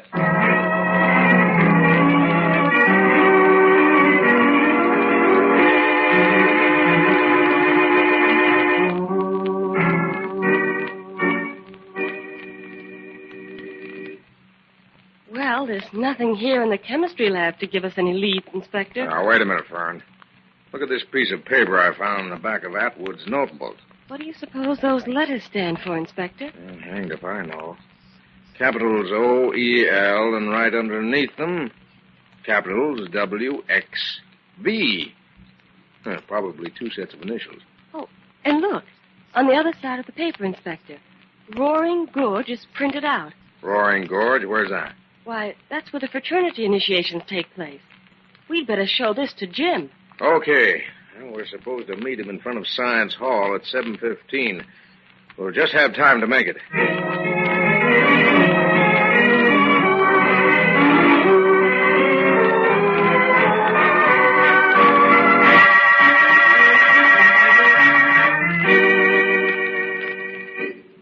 Capitals O-E-L over W-X-V. Written simply without any curlicues. What do you suppose those initials stand for, Jim? They're not initials, Kern. They're not? What are they, then? Look, if you turn this paper upside down, there, what do those letters become? Why, Jim, the WXV becomes the Greek letters for Lambda Chi Mu, and the OEL becomes 7:30. That's right, Kern. I don't get it. Lambda Chi Mu is an honorary club for Rockland graduates, isn't it? Yes. And I heard today that both Harkness and Atwood were pledged to it. Where's Roaring Gorge, Fern? Well, it's about a 20-minute drive from here. Although we could make it through the woods on foot in about 10 minutes. Let's take the car, Jim. All right, but we'll have to hurry.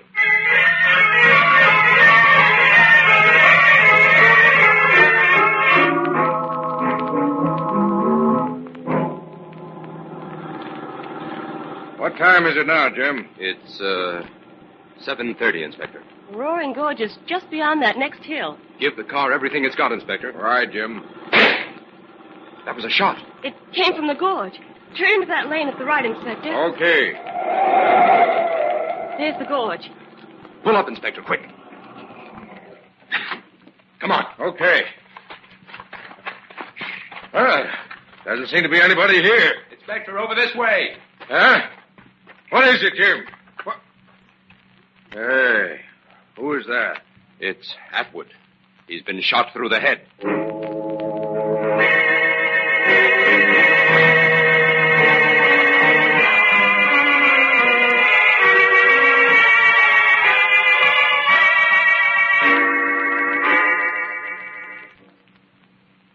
Professor Craig must be guilty, Jim.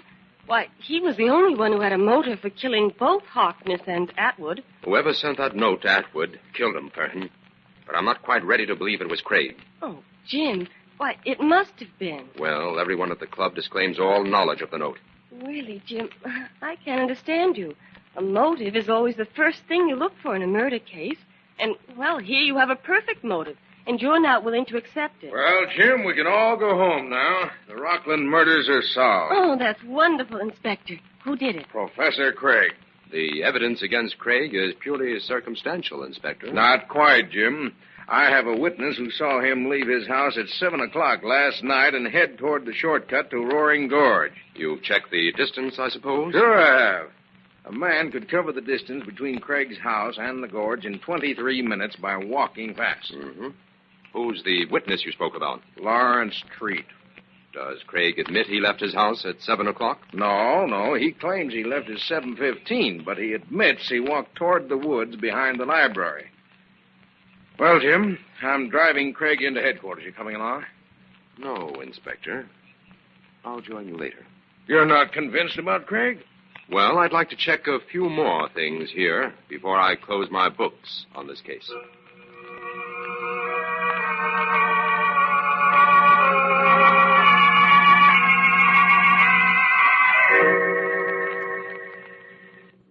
Now, let me get these facts straight, Mr. Treat.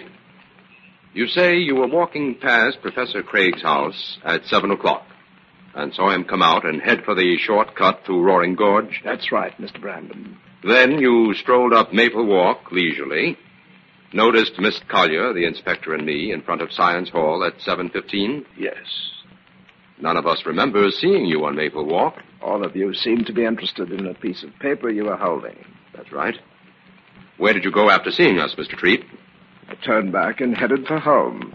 Craig claims he left his house at 7:15. But since you were opposite Science Hall at that time, you must have passed Craig's house 10 or 15 minutes before that. You see, the whole question of Craig's innocence or guilt hinges on that time element. I understand. If Craig didn't leave his house until 7:15, he couldn't possibly have arrived at Roaring Gorge at 7:30 when you heard the shot. That's right.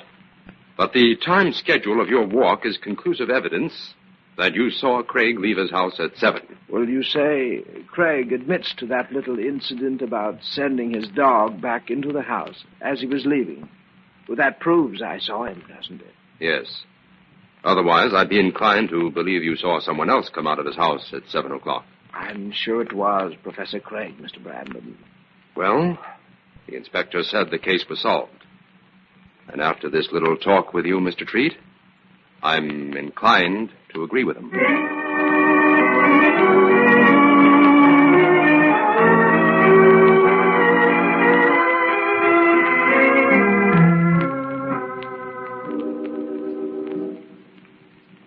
Jim, what in the world do you expect to find up here in the tower at Founders Hall? I want to get a bird's eye view of the entire campus, Fern. What for? There's a strange angle to this case that Fern, I've got it. The library cupola is the focal point, and it's within 10 minutes walking distance of the gorge. The library cupola? What does that have to do with it? Come on, Fern. I have Atwood's key. We're going to take a look at that cupola.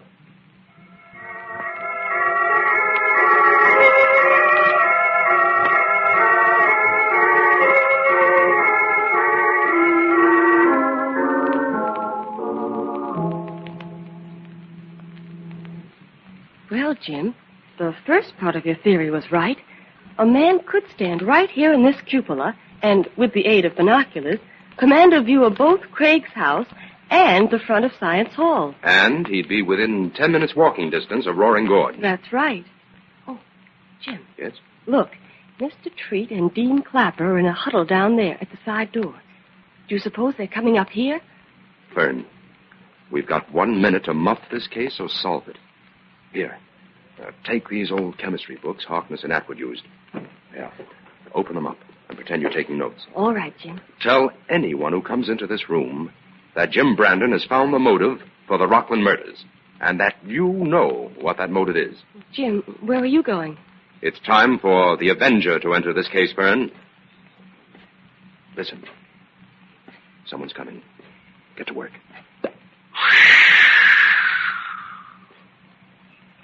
Now he will think you are alone, for he can't see the Avenger. Why, Miss Collier. What are you doing here? I'm doing some research work for Jim Brandon, Mr. Treat. Research work?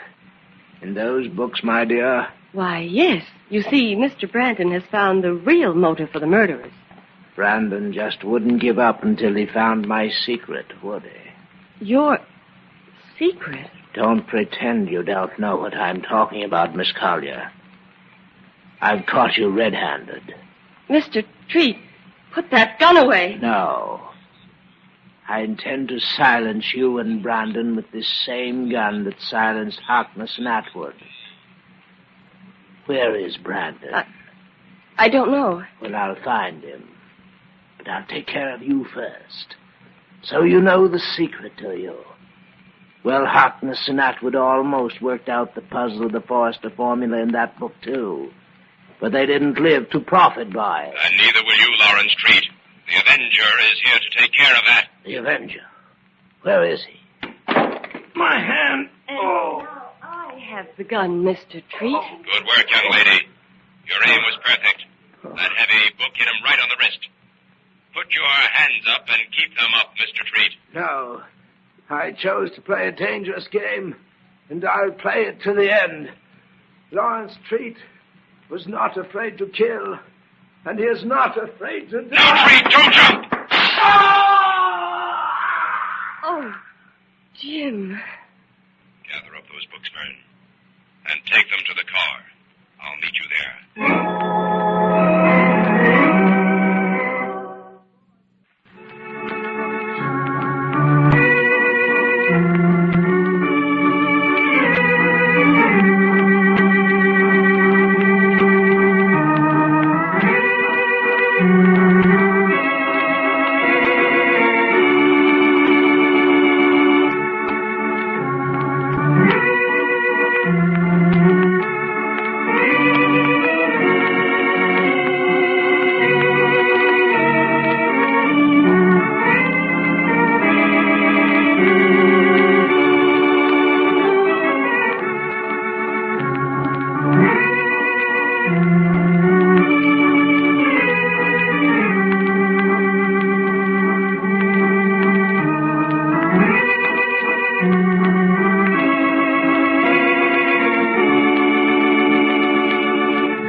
Well, Jim, Now that you've figured out the formula, what does it mean? It's the famous Forrester formula for dyes, Fern. Everyone thought that old Forrester had taken it with him to the grave. How did Treat get it? Treat stumbled on references to it in Forrester's journals when he was writing his memoirs. He discovered that the key to the formula could be found in one of those old chemistry books Forrester had donated to the library. What was the key, Jim? Certain words and chemical formulas throughout the book were underlined in indelible pencil. But that information had to be arranged in a certain order to make sense. Treat went to work on it, but discovered that both Harkness and Atwood were working on those underlined passages, too.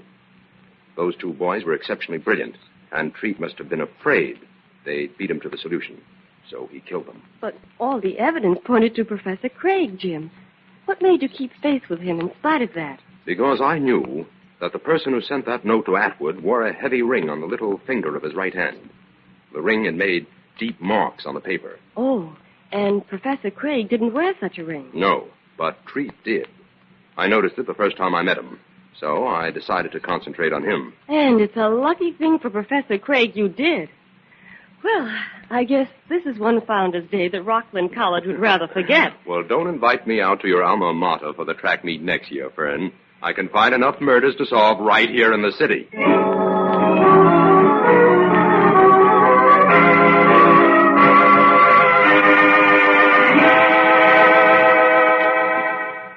All characters, names, places, and plots used in the Avenger program are fictitious. Any similarity to persons living or dead is purely coincidental.